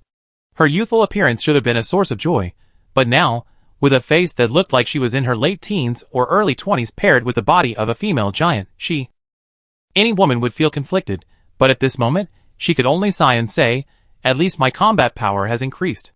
This size might be able to fight even larger monsters. I think it's pretty good, Qian Deli said with a smile, sitting on a hibernation pod, legs crossed, looking up at Ning Jing. Look, what a perfect body. The beauty and strength of a woman's physique are perfectly combined. From an aesthetic point of view, this is a kind of perfect life, isn't it? Upon hearing this, Lu Chang, Luo Yang, and several other men silently nodded in agreement. If I could become that strong, some sacrifices wouldn't matter, Xiao Qing said softly. Then would you be willing to become a female giant? Lin Xian asked her. Hearing Lin Xian's words, Xiao Qing opened her mouth, then quickly looked over instinctively. At this moment, Kiki looked at the hibernation pod in the farthest distance, crossed her arms, and said, all right, everyone's fine, just one of the most troublesome guys left. Lin Xian said, all 4 hibernation pods sounded the alarm just now. Why hasn't Brother's hibernation pod opened yet? What else could it be? Kiki chuckled, rolling her eyes. Do we even need to guess? That guy is definitely waiting to make his grand entrance. He's probably practically asleep from waiting. Hee hee. Sasha couldn't help but laugh too, whispering to Lin Xian, I just heard his hatch open, but we were all focused on Ryanosuk, and then he closed it again. Lin Xian. Chen Sichuan facepalmed, Xiaoqing rolled her eyes. Although speechless, the surging heat still fueled everyone's curiosity. As the member with the highest spiritual energy in the team, Lin Xian was incredibly excited about Huiji's evolution. As if sensing everyone's anticipation, or perhaps because no one was speaking anymore, Huiji's hibernation pod finally stirred. Sizzle. Boom. A deafening explosion, not from metal breaking open, but from space being forcibly torn apart, ripped open the outermost hibernation pod. The sturdy alloy hatch was instantly melted and vaporized by the surging crimson flames from within. A blinding red light, like a volcanic eruption, dyed the entire pod a burning, blood-red inferno. The lighting system emitted its final groan and went out completely, but the pod remained brightly lit, the light source emanating from the erupting core of flames. A figure, stepping on the molten hull remnants, rose slowly like a god emerging from the core of the sun. Lu Xingchen. The figure floated slowly in the high sky, radiating boundless light, countless fiery streaks flowing through the air. Then, from within the crimson flames, a godlike figure stepped out, two blazing white flames burning deep within his pupils. Wherever his gaze fell, the air ignited, crackling and popping. Who? Lu Xingchen exhaled a deep breath, his body wreathed in flames. He saw no one, standing alone in the void. Of the 3,000 great Taoists, fire reigns supreme. The crystalline lattice forges the nascent soul, the burning heavens prove my true self. A deep, exhilarating voice rang out. He turned, hands behind his back, and slowly raised his right hand, a gesture of effortless control over the universe. Buzz! Above his palm, space slightly distorted, and a 9-petaled red lotus, composed of pure crimson gold flames, bloomed out of thin air. Precisely controlled by Lu Xingchen, it radiated terrifying heat. This is the world-burning crimson lotus. A single spark of true fire can burn away all evil. Lu Xingchen's lips curled into a disdainful smile. His gaze swept over his dumbfounded teammates, finally settling on Lin Xian. His voice, ringing with a metallic clang of metal, said, "Captain, is my cultivation as the Fire Virtue Star Lord worthy of your attention?" He slightly clenched his fingers, and the world-burning crimson lotus suddenly shrank, transforming into a delicate, translucent crimson gold lotus seed, hovering at his fingertips. The heat it emitted remained undiminished, instead becoming even more intense and terrifying. Suddenly, the high temperature inside the pod activated the automatic fire sprinkler system. An alarm sounded, and instantly, a large amount of water and freezing nitrogen sprayed from the ceiling, drenching Lu Xingchen and extinguishing the flames on his body. Steam and cold air expanded and spread wildly. The temperature inside the hibernation pod immediately dropped, and silence fell instantly. Chapter 482. Oh dear! Sasha exaggeratedly fanned herself with her hand, her face fogged up by the swirling hot and cold mist. She then shouted angrily, "Lu the charlatan, your act is, you dried up the entire Pacific Ocean. That's ridiculous." He burned one of the hibernation pods. If it weren't for the sensitive fire suppression system, the entire hibernation pod section would have been destroyed. Kiki, hands on her hips, shouted with dissatisfaction, "Hey, we still need to cultivate the crystal lattice. Don't burn this place down." She then waved her hand, and a shockwave cleared the hall. Only then did everyone see that Lu Xingchen, still with his hands behind his back and facing away from everyone, was now covered in burnt and soaked clothes, looking like a burnt roast chicken. "Wait, wait!" Seeing the mist blown away, Lu Xingchen suddenly tensed up and tried to reignite the flames. At that moment, Lin Xian directly raised his hand and launched the nano underwear onto Lu Xingchen. Silver nanoparticles were rapidly released, instantly enveloping him and the charred remnants of his clothing. Lin Xian had already realized that this guy's last appearance wasn't just about showing off. Judging from the current situation, his clothes had probably been burned to shreds during the evolution process due to his excitement. Now, under everyone's gaze, and having witnessed Ning Jing's sudden change in size, he was probably putting on a show of fire to cover up the embarrassing situation of only a few charred remnants of his body that barely covered his buttocks. Lin Xian looked at the guy, whose flames had been extinguished, and who was still facing away from everyone, and thought that must be the reason. They were all men, he too would be embarrassed to turn around. Being seen on the buttocks was much more dignified than being seen on the balls, especially for someone as concerned about his image as Lu Xingchen. Fortunately, he was enveloped in steam, and the contrast between his tattered clothes and his charred body concealed his true appearance. Upon seeing himself enveloped in a nano-inner garment, Lu Xingchen, who had his back to the crowd, secretly breathed a sigh of relief. He immediately regained his composure, smiled, and turned to look at Lin Xian, saying calmly, This clothing is made of extraordinary material. It must be Brother Lin's painstaking effort to restrain the violent firepower I unleash after emerging from seclusion. Brother Lin, you put in a lot of thought. Lin Xian smiled speechlessly at him. You're welcome. Ding Junyi, standing nearby, picked up the spirit energy detector, adjusted her glasses, and said, 26,500. Your peak dark energy has already reached the transcendent level. According to the Phoenix Society's new standards, this number ranks among the top in the world of ability users. 26,500. Luo Yang explained immediately upon hearing this. Brotherhood is awesome. Xiaoqing in the crowd also looked at Lu Xingchen with astonishment. Although the expected peak ability value might increase by 100%, Brotherhood's jump from 12,500 to 26,500 was truly phenomenal. Not bad. I only have 18,000, while you have 7,500 more than Ryanosuk's 19,000. It seems the leap in crystal evolution is enough to significantly boost your combat power, Qian Deli said calmly, resting his chin on his hand. At the rate of crystal energy increase, it shouldn't be long before you break through 30,000. Upon hearing this, Lu Xingchen walked over to Ding Junyi with a beaming smile and said, Director Ding, is that true? I only had 12,500 before. Although it was a question, it was clear that Lu Xingchen was extremely excited. A surge in combat power was what he had been looking forward to the most, not to mention that Ding Junyi had added the comment that he was among the best in the world. Given Lu Xingchen's personality, he was probably overjoyed inside. Ding Junyi held up the spirit value detector for him.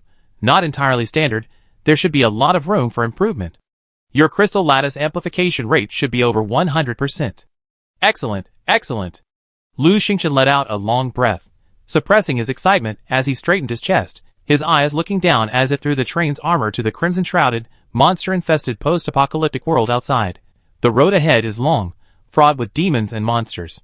So be it, let this newly acquired Samadhi true fire of mine burn a path to heaven for all of you fellow Taoists. As soon as he finished speaking, the temperature in the entire cabin soared again, as if the air itself was about to boil. Alright, quickly check if there's anything else abnormal on you. Qin Sichuan interrupted him, as he was about to take off again, asking with concern. Lu Xingchen, interrupted by Qin Sichuan, quickly checked his surroundings and then perked up, saying excitedly, everything is fine, please rest assured. Lin Xian nodded. Currently, it seems that using level 4 blood essence has increased everyone's evolution amplification rate by around 100%, which is a good thing. The problem now is whether the changes in De Lu and Ning Jing's bodies are good or bad. We have to wait for me and the Phoenix Society to find out. I feel I should be fine, De Lu patted his chest, except for being a little red. I feel fine in every way. It's much better than just a little bit. Lu was also very excited.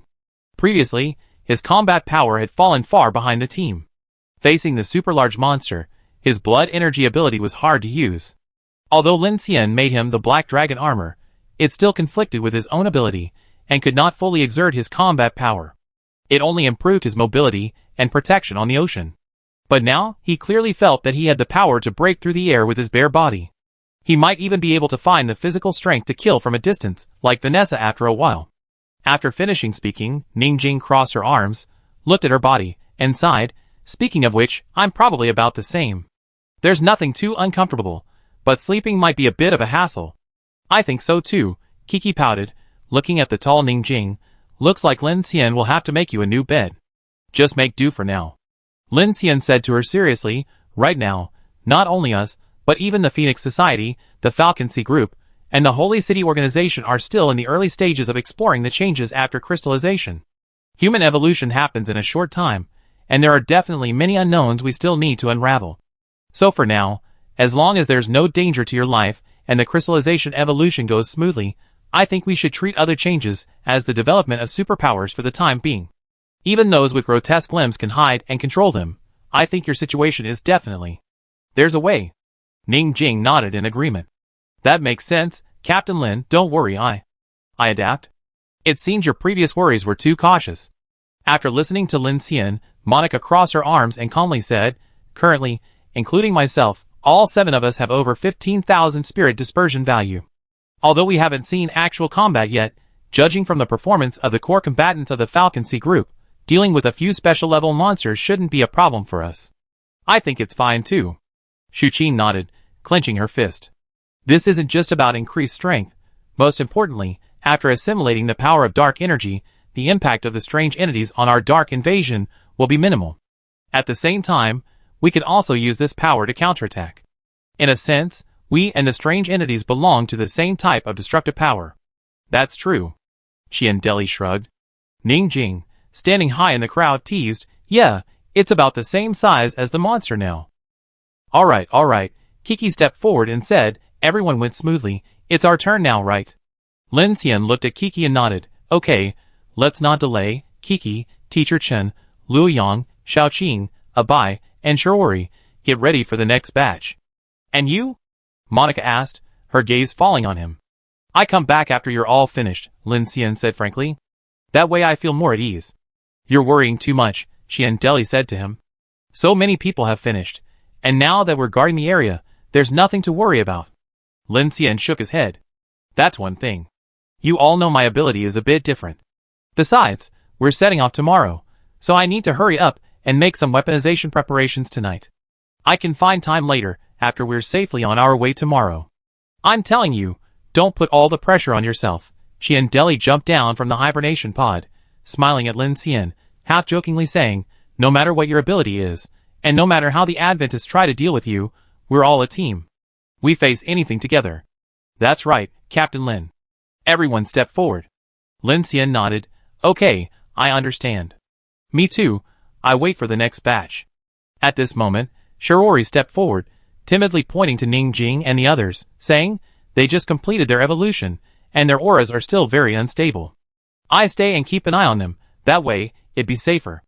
Okay. Lin Xian nodded in agreement, then told Qian, Ning Jing, Huigu, and the others to rest and adjust first.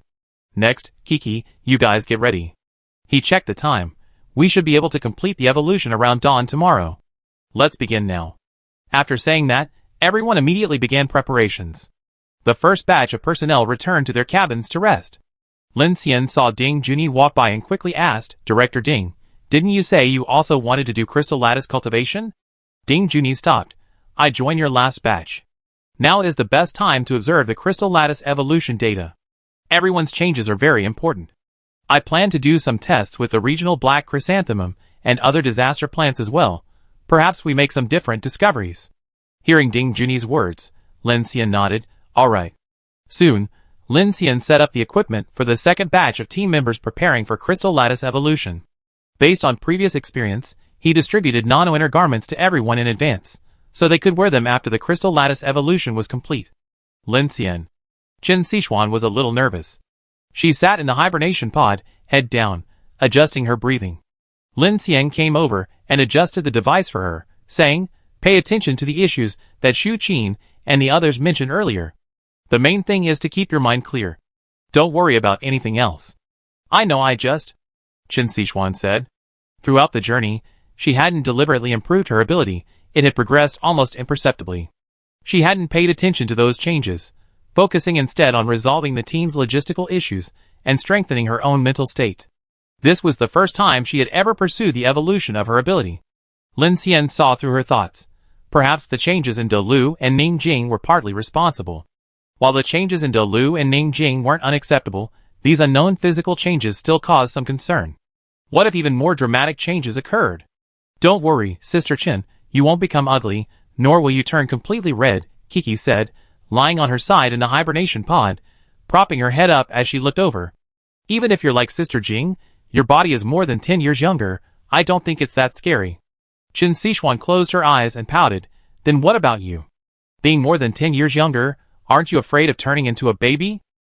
Hearing this, Xiaoqing opposite her was also stunned, then cast a complicated look at Lin Xian. She and Abai were both under 20 years old.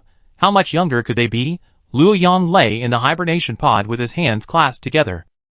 Shi was making a praying gesture, muttering something. Abai, standing beside him, asked nervously, Brother Luo Yang, what are you saying? Luo Yang opened one eye and said nervously, I'm praying that my eye doesn't undergo any mutation. After all, my ability relies on my eyes. Brother Lu's blood energy ability makes him all red. If my explosive eye creates some kind of invincible giant eyeball, that would be troublesome. By the way, you also have an eye ability like me. I couldn't help but shudder. It shouldn't be. Hey, if that were the case, It would actually be pretty cool, Qian Deli teased the group. Maybe he grows 6 eyes, and become a 6-eyed flying fish. That would be much more powerful. Hearing this, the group of teammates watching couldn't help but chuckle, unsure whether to comfort them or laugh. Actually, there's no need to worry so much, Lin Xian said sheepishly. Whether it's the Falcon Sea group or the information I saw from the Phoenix Society, there haven't been any cases of eye mutations. Most, cough cough, they still look human. Everyone. Okay, I'm ready. Chen Sichuan took a deep breath, lay down, and closed her hibernation pod. I'm ready too, let's go! Kiki, with an air of fearlessness, closed her eyes, lay back, and shouted, I accept whatever form I take. Xiaoqing, Luo Yang, and Abai also closed their hibernation pods one after another. Lin Xian then activated the device, and a sudden burst of dark energy exploded. Several muffled groans echoed throughout the hall, and then everyone fell into a deep sleep. After everyone's condition stabilized, the others left their hibernation pods to rest. Currently, apart from these main combat forces, Lin Xian checked the time and headed directly to the arsenal ship of the Sky Train to begin weapon development. He was currently connected to Viola's computing port, allowing him to access the monitoring system in real time and be informed of any developments immediately. Therefore, Lin Xian planned to initiate weapon manufacturing and, incidentally, test the waters by feeding materials and necessary supplies into the manufacturing dome on planet Titan. Chapter 483. With less than 8 hours until dawn, Lin Xian arrived at the armory's ship and retrieved the electrostatic field blueprint designed for him by Shinji Mochizuki. He planned to upgrade the Sky Train's defenses first. The electrostatic field would be extremely effective against energy attacks, like the atmospheric mica-projected lightning storms. Against direct monster attacks, a protective network of high-energy particle beams and fire arrays would be necessary, or the Sky Train's armor would need to be reinforced. However, the Sky Train was now a starship, unlike Lin Xian's Infinity, which could have armor plates welded onto its exterior at will. Furthermore, the armor materials used in the Sky Train were already near top tier for interstellar warfare. Therefore, Lin Xian could only focus on the protective infrastructure. Relying on materials seemed unlikely. Standing atop the arsenal ship, Lin Xian immediately initiated the construction of the force field generator. Unless the train was moved back into the Black Star Forge, he could only manufacture such a large device manually. However, with Lin Xian's level 7 manufacturing skill, these devices were already incredibly fast for him. Currently, manufacturing a G3 electromagnetic railgun only took him about 40 minutes.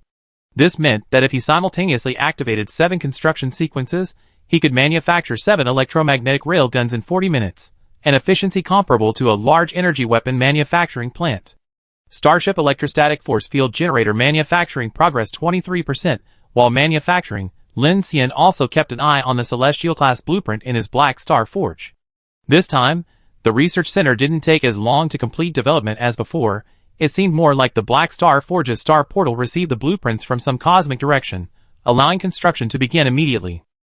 This bizarre phenomenon fueled Lin Xian's intense curiosity about the true core of the Black Star Forge skill.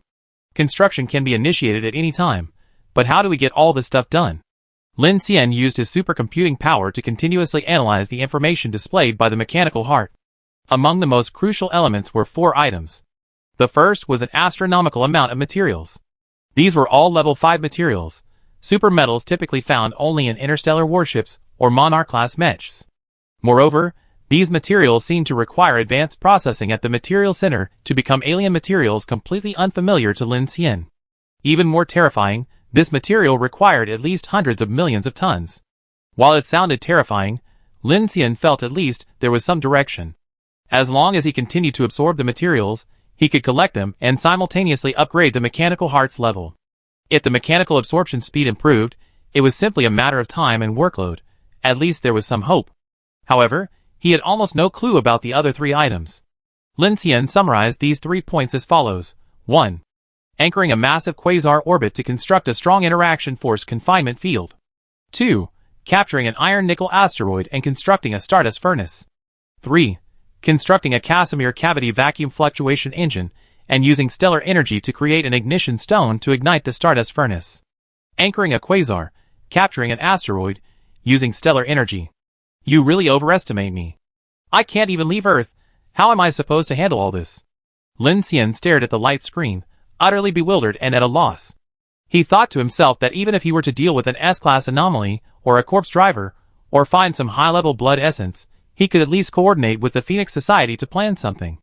But these things just sounded like something current human civilization couldn't handle.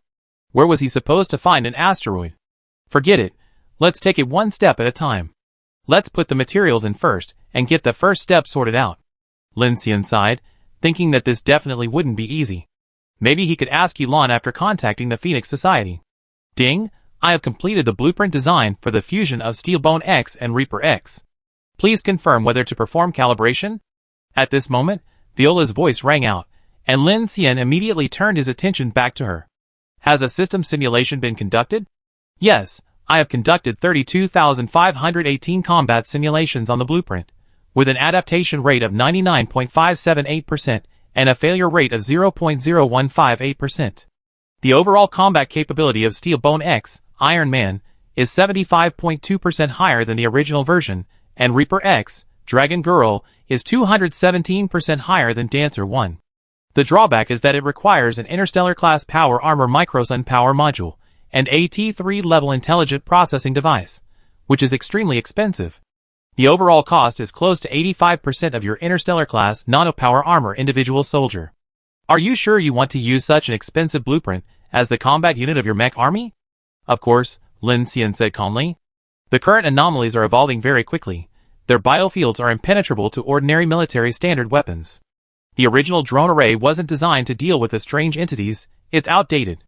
Simply increasing numbers is ineffective. 1,000 or 10,000 units would be a waste. We need new ones. And for me, cost is irrelevant, it's just a matter of longer manufacturing time. Although each mech soldier costs nearly as much as a set of the most advanced power armor Lin Xian currently possesses, he's not under pressure. Unlike Kawa Heavy Industries, he doesn't need to consider production lines and material preparation, he can invest in large quantities. Most importantly, to unleash the power of his mechanical lord, besides the super-large mechs of Project Emperor, his mech army must also possess elite-level combat capabilities. Like the battle against the Black Snake at the submarine base, his thousands of drones were struggling to cope. Without his gravitational lens and Kiki's special ability, the drones couldn't even penetrate the monster's defenses. In that situation, even tens of thousands of drones would just be waste resources. Therefore, Lin Xian's decision was very decisive. If you're going to build the best. So, without hesitation, Lin Xian immediately started putting the blueprints for Iron Man and Dragon Girl into the Black Star Forge's construction sequence, using 6 construction sequences to build 3 of each type to test the waters. Whoosh! Construction sequence activated. Iron Man. Steelbone X-01 Intelligent Combat Mech under construction. 5 hours 2 minutes and 59 seconds. Dragon Girl. Reaper X-01 Intelligent Combat Mech under construction. 5 hours 7 minutes and 59 seconds, nearly 1 every 5 hours. Not bad. If all 7 sequences were operating at full capacity, we could build 30 a day, though it's incredibly resource-intensive. Watching the all-metal mech skeleton rapidly take shape in the manufacturing sequence, Lin Xian felt no pity for the materials. His only concern was his anticipation for his powerful mech army. He remembered how one Dancer 1 could overpower the then berserk Queen Ning Jing and Xiao Qing, only managing to subdue them with Lin Xian's mechanical abilities. Now, he added a Ghost Wolf armor to Dancer 1, upgraded the outer armor, added a VK electric knife combined with a high-energy plasma wire cutter, and even enhanced Viola's supercomputing power for combat simulation. Lin Xian couldn't even imagine the power this Dragon Girl mech would possess. Once it's finished tomorrow, I have Shu Qin tested out, and also check how well the gene-evolved humans have evolved this time. Lin Xian's original plan was to have Ning Jing or Xiao Qing, but Ning Jing is now a female giant, and Xiao Qing's situation is still unknown, so Shu Qin is the only suitable candidate. Having made up his mind, Lin Xian hurried to continue manufacturing the high-energy particle beam array device. This device was relatively easier to manufacture. The 7th Survey Corps in Shilin City had previously used this weapon to launch it into the air to defend against aerial attacks from strange entities. However, Lin Xian's device was mainly used to form a powerful particle beam grid on the exterior of the ship's armor. This was a protective device he had previously wanted to install on the Infinite to replace the electric blades system, but the first one he manufactured was placed on the Sky Train. With this, the ability to effectively deal with the monster hordes climbing onto the ship would be much greater than that of the Arc Pulse string vibrator. By 8 a.m., Lin Xian had finally completed the construction of a sophisticated high-energy particle beam array across the entire ship. He also used his remaining construction sequence to create 6 shipborne G-6T electromagnetic railguns, which he then retrieved from the Black Star Forge and handed over to the maintenance robots for installation. Currently, the Sky Train has triple-mounted orbital seismic cannons for heavy firepower against primary targets, 328 clustered honeycomb missile silos, and several Hyperion directional restraint cannons that Lin Xian had reserved as primary offensive weapons. The other weapons, the I-18 shipborne multi-bladed plasma cannon, the 1130 close-in weapon system, and the G-6T electromagnetic railguns, serve as positional firepower. Combined, their firepower is significantly stronger than that of the Dreadnought-class airship. After completing the combat readiness tasks, he disembarked from the train and loaded the Intercontinental Military Train, obtained from the 974th Defense Regiment of the Federal Interstellar Force, onto the rear of the Sky Train. The Sky Train then used its locomotive to pull the train onto the Oceanic Rail branch line, heading toward South America. This military combat train consisted of 55 cars. Besides 15 firepower cars comprised of land-based automatic artillery arrays, missile launcher units, plasma pulse cannons, and anti-aircraft guns, the remaining cars were flatbeds and supply cars, along with 6 living quarters for soldiers. Lin then reassembled the train, primarily using his drones to hoist all the heavy TFE-600 twin-barrel tanks and military mechs onto the Sky Train.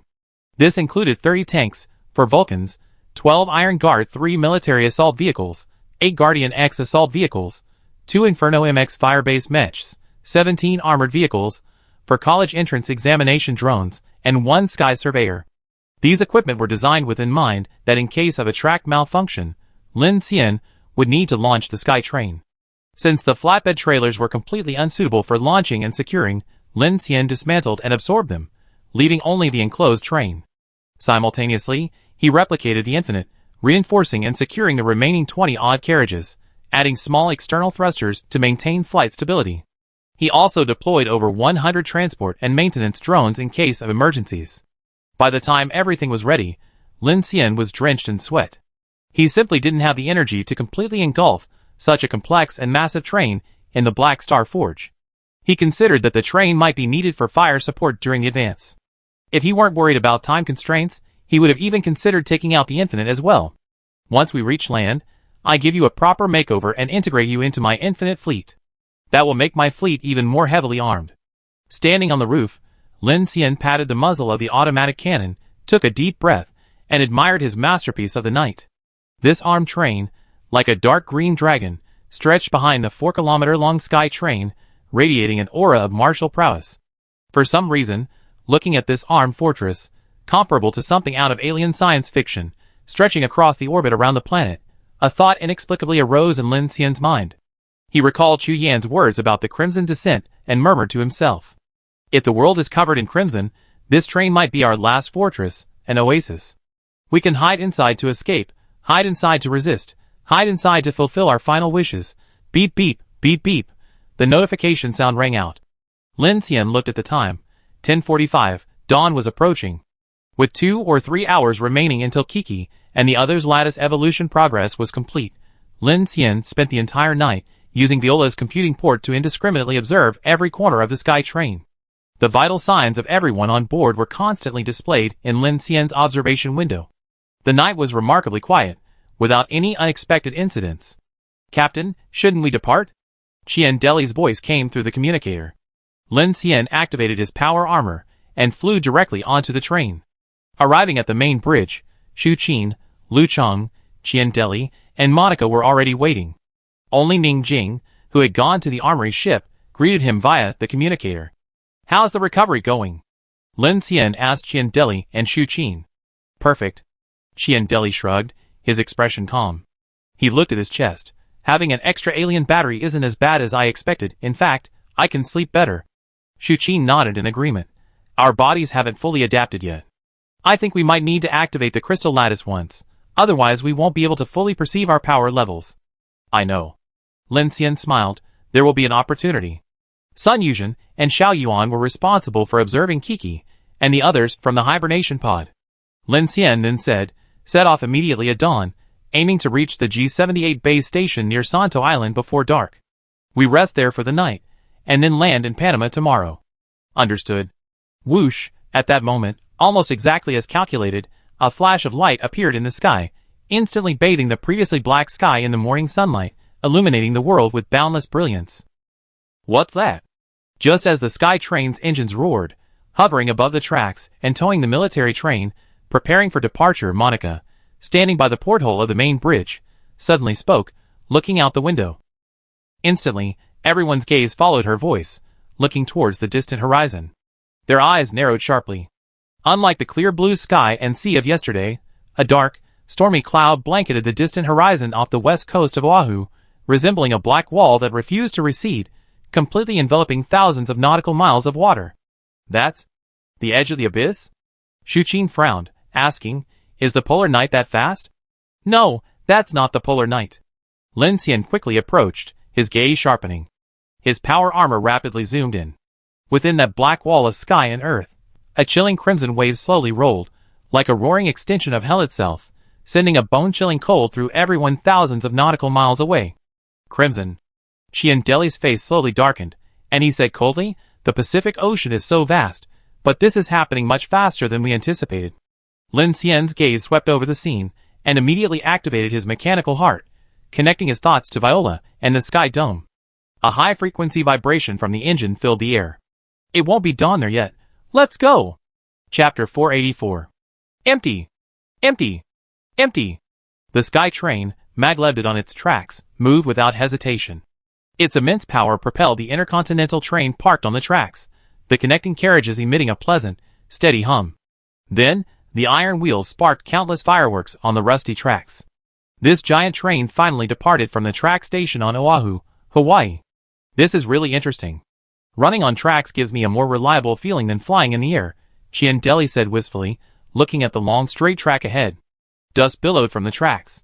Various abandoned vehicles and debris obstructing the tracks were swept aside by the cutting wires, and high-pressure jets fired from the ballast clearing device. The sky train's intelligent system could efficiently detect the track conditions ahead, with Lin Xian's numerous drones accompanying it. Even encountering broken bridges or boulders blocking the way could be addressed in advance without hindering the train's progress. There's no need to worry about the orbital issue at all. What we should be worried about is this. Lin Xian stood at the bow of the main ship's bridge, watching as the sea receded at a visible speed, revealing large areas of wet sand and reefs. At the same time, the dark sky in the distance seemed to be rapidly approaching the island, just like when they were swallowed by Star Abyss number 5. In a short time, large areas of the sea in the distance were already covered by shadow.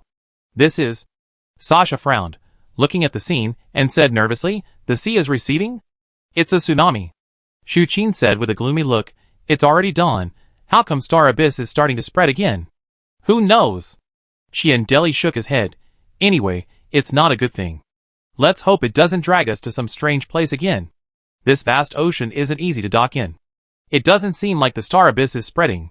Lin Xian's gaze shifted to the north side of the train, where a similar dark, expanding wall of shadows was also appearing. It seems like something is releasing something from within the Star Abyss. Delu Shuqin, Qian Deli Monica, go to the ship's tower to keep watch. Miao Lu and Lu Chong go to the armored train to assist Ning Jing. Huagu and Long Ji? I don't need to say more, do I? Understood. Brother Lin, you can rest assured. Shirori. After saying that, he looked at Shirori. Go to the hibernation pod. There's a violent surge of dark energy beneath the sea surface. I'm worried that the dark energy synergy device and the heterogeneous cube might not be able to stop it. Inside the hibernation pod, Kiki, Teacher Chun, Xiaoqing, Abai, and Lu Yang were expected to take at least another 1 or 2 hours to complete their evolution. At this crucial stage, Lin Xian was worried that this situation might affect them, so he arranged for Shirori to go there as a precaution. Shirori immediately understood Lin Xian's intention and nodded. Okay, I go right away. On the sky bridge, Ryanosuk and Lu Xingchen stood floating in the air, each looking sharply in the north and south directions. As the dark curtain continued to spread, the originally clear sky quickly darkened. Ryanosuk's eyes flashed with blue lightning as he spoke in a calm voice. Something is coming this way. The world changes color, a crimson phenomenon appears. Lu Xingchen crossed his arms, his body surging with power. It seems our return journey is destined to be fraught with peril. Very well, it's the perfect time to test the results of our evolution. Whoosh! In a short time, the sky train had already accelerated to over 100 miles per hour, speeding through a residential area and a cargo port section, hurtling towards the turbulent Pacific Ocean. The wind howled, the seawater grew increasingly dark, waves crashed in layers, and the coastline had receded dozens of meters, revealing a damp seabed littered with corpses and debris. At the same time, large white waves appeared on the surface, like the advancing tide. Lin Xian frowned. He realized these waves weren't heading towards the train. They seemed to be spreading over a wide area, in all directions. Sensing something unusual, the pale yellow mechanical light in Lin Xian's eyes brightened, urging the sky train to accelerate continuously. Ahead, a long 2-kilometer-long congestion zone stretched along the tracks, formed by numerous wrecked train carriages and various types of stuck vehicles. Besides the trains, there was also the barricades and barbed wire previously deployed by the army, but now only large numbers of corpses and zombies roamed about. The beams of the sky train's bow shone like a blinding sun, causing the zombies to turn their gazes away from the ever-growing giant train. Ryanosuk, clear the way. Understood. Lin Xian's voice reached Ryanosuk's ears. Wearing black power armor, Ryanosuk immediately opened the transparent porthole of the sky bridge. A surge of energy, causing the air to ripple and distort, erupted from his body. He then rapidly advanced, raising a sword-like finger in the air. Whoosh! Just before the sky train was about to collide with the blocked trains, a high-frequency whistling sound, like a shockwave, rang out. All the trains, cars, barricades, and barbed wire in front of the sky train were instantly and effortlessly swept away by an invisible force. Then, Ryanosuk lightly slashed forward with his sword-like finger, and the invisible energy waves silently sliced through the steel train and all the obstacles in its path. It was described as a slicing motion, but there was no sound of metal being torn apart. It was more like sand being silently dissolved. The wall of death that had once blocked the escape of Oahu's inhabitants crumbled in an instant. Most strangely, the wreckage and debris from the trains that hurled off the tracks didn't fall into the sea. Instead, they were manipulated by Ryanosuk's ability to tumble and swirl in the air. The main metal frames were preserved, broken, reassembled, and temporarily constructed into a humanoid metal structure about 5 or 6 meters tall. The other debris was filtered out and fell into the sea with a splash. Ryanosuk's sword-like finger cut through the debris, while his eyes flashed wildly with his ability. This maneuver clearly utilized the power of the crystal lattice, creating a terrifying dissipation force more than 10 times stronger than the previous simple shockwave. Moreover, he seemed to have found a more efficient method of combat. Although the humanoid constructs he controlled appeared to be just large lumps of iron sheet and scrap metal hastily pieced together, they surged with a powerful dark energy. Sparks flew with every movement, and they all flew nimbly through the air. Ryanosuk created 4 or 5 of these giant steel puppets, with a single gesture, requiring virtually no effort. Lin Xian, witnessing this on the bridge, immediately brightened his eyes, thinking to himself, this is truly an amazing ability. In some ways, it's like a summoning version of a mechanical ability. Ryanosuk must have been influenced by me and Mochizuki Shinji. He not only knows how to use his ability efficiently, but has also found this way to attack and defend without having to be on the front lines. He's quite clever. Be careful, there are living things in the black tide, in the sky and in the sea. Monica and Chien Deli each took their positions at the ship's towers on either side of the sky train, where electromagnetic railguns and anti-aircraft weapon systems were deployed. As soon as they were in position, they immediately sensed a dense surge of dark energy. Rumble. The sky train, towing a military intercontinental train, like a steel behemoth breaking free of its cage, crushed the broken rails and plunged into the Pacific Ring of Fire. Sparks flew from beneath the hubs, and the roar of the engines tore through the deathly silence surrounding Oahu. Monica stood on the ship's tower, her pupils reflecting the hellish scene behind her. Thousands of nautical miles of water were swallowed by the churning black sky, and the thick, asphalt-like star abyss tides churned with nauseating crimson waves at their edges, visibly devouring the last vestiges of the horizon. Monica's eyes flashed as she watched this scene, and she spoke coldly. The crimson descent and the expansion of the abyss seemed to be completely different things.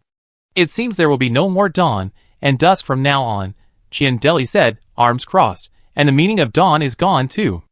Attention everyone, I'm going to accelerate again. According to observations, they shouldn't be able to catch up with us. Lin Xian's voice rang out in the communicator. The sky train's levitation power and magnetic levitation propulsion began to accelerate again. Outside the porthole, the bright memories of Hawaii shattered completely. The seawater was retreating rapidly at an illogical speed, exposing large areas of rugged, dirty seabed, as if the entire ocean was being swallowed whole by the dark sky. The Crimson can't catch up with us, but what's in the sea is another matter. Sasha looked at the sea below. The white in the waves resembled a propulsion line stretching for thousands of miles, continuously spreading from behind the sky train. As it drew closer, Sasha realized that the white was actually bubbles surging on the tide, as if boiling. Lin Xian nodded, looking ahead. There's still a tsunami. The dome was pitch black, the wind howled like a dragon, and the sky train, like a sharp sword, hurtled eastward along its straight tracks. However, at the edge of the track, Lin Xian saw an almost entirely black area expanding rapidly in his vision, like a hill rising from the sea. But in Lin Xian's powered armor's magnified vision, it wasn't a hill, but a gigantic tsunami, at least hundreds of meters high and stretching for hundreds of nautical miles, like a black wall of hell hurtling towards them. Can we fly over there? Ning Jing, on the armed train, looked gravely at the terrifying tsunami and asked. It should be possible. Here it comes. Before Lin Xian could finish speaking, Monica and Qian Deli's voices rang out. The 1130 and electromagnetic railgun mounts on the arsenal ship automatically rotated, instantly unleashing a roar of fire. Whoosh, beneath the dazzling white waves, sensing the roaring energy of the sky train, countless black objects burst through the water surface, shooting densely towards the tracks. Upon closer inspection, they were actually countless bizarre, squid-like fish, their tiny tentacles glowing crimson, shooting out of the water like cone-shaped swords aimed directly at the train. The 1130's barrage swept across, instantly creating a cloud of blood mist in the air, accompanied by the clanging sound of metal exploding. These strange fish were incredibly tough. The strangest thing is that the strange fish did not burst out with blood essence, but instead burst out with large patches of scarlet blood mist. The scarlet blood mist did not fall with the wind, but instead remained in the air like a living thing and began to spread, just like a red scar left in the air. The appearance of the blood mist seemed to further agitate the strange creatures in the sea. Just then, a gigantic orange-red serpent, tens of meters long and as thick as a bucket, suddenly emerged from the crimson expanse, deflecting a burst of electromagnetic explosion mist. It then opened its bloody maw, a surge of black energy surging within, and charged towards a Type 1130 close and weapon system on the train's hull. Whoosh!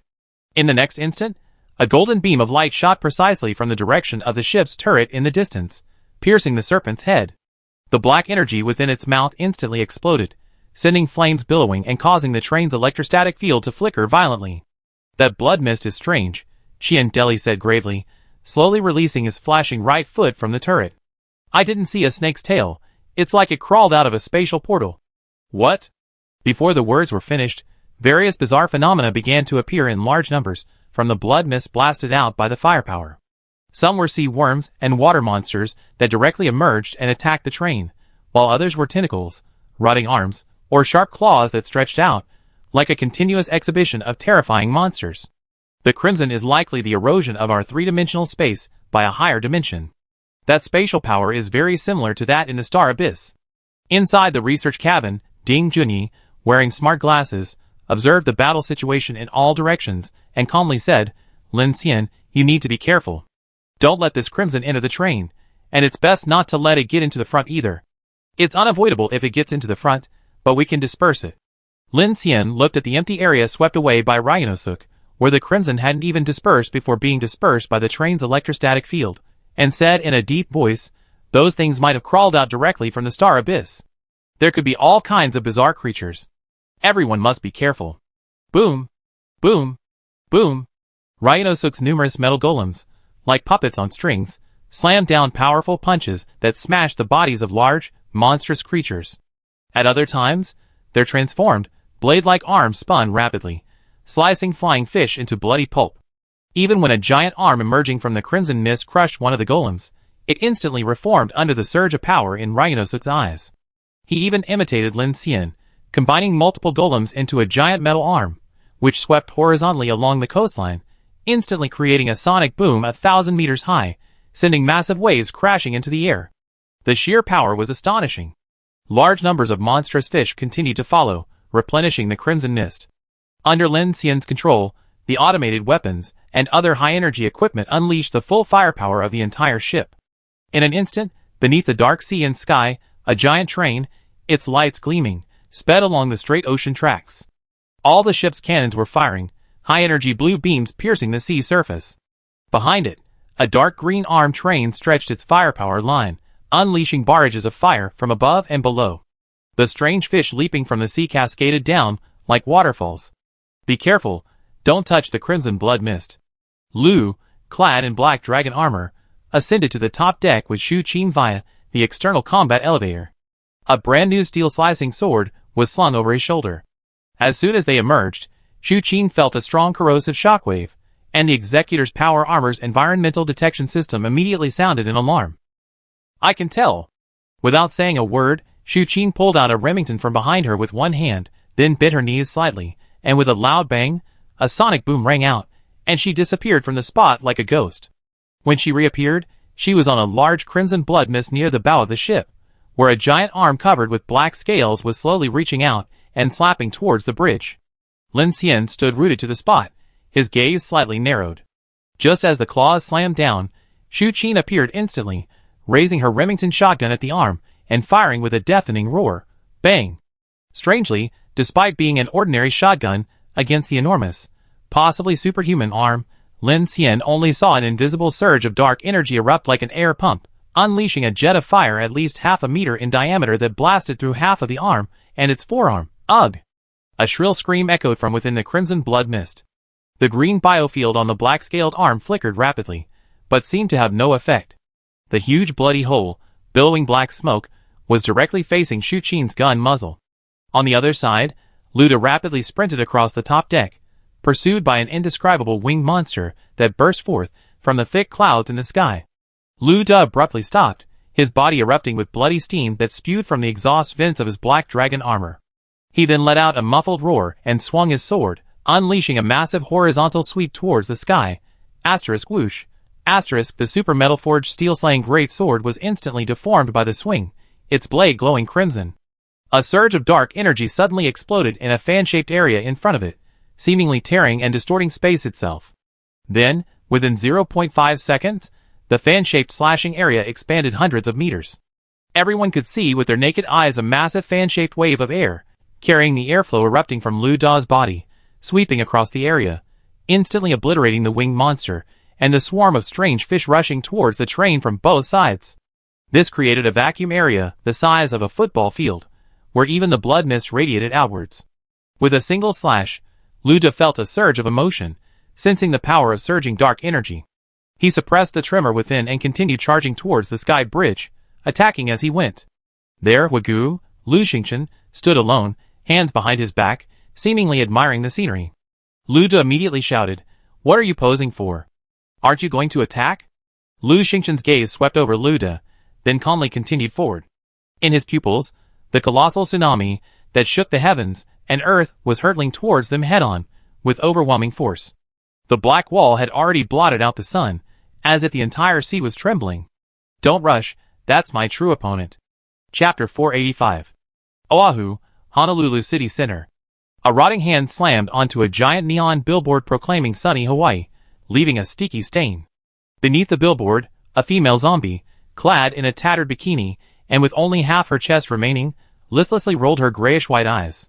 Her empty gaze swept across the desolate streets, past the crammed-in members of her kind in a slanted tour bus, and the once sunny weather suddenly turned gloomy. The howling wind grew increasingly violent. The female zombie, and the other zombies wandering the streets turned to look towards the Honolulu mountains. There, the sky was replaced by a wall that stretched from the heavens to the sea, swallowing up light. It wasn't pure darkness, the blackness resembled countless viscous crude oils churning and swirling, seeping with a morbid crimson light, slowly annihilating the mountains.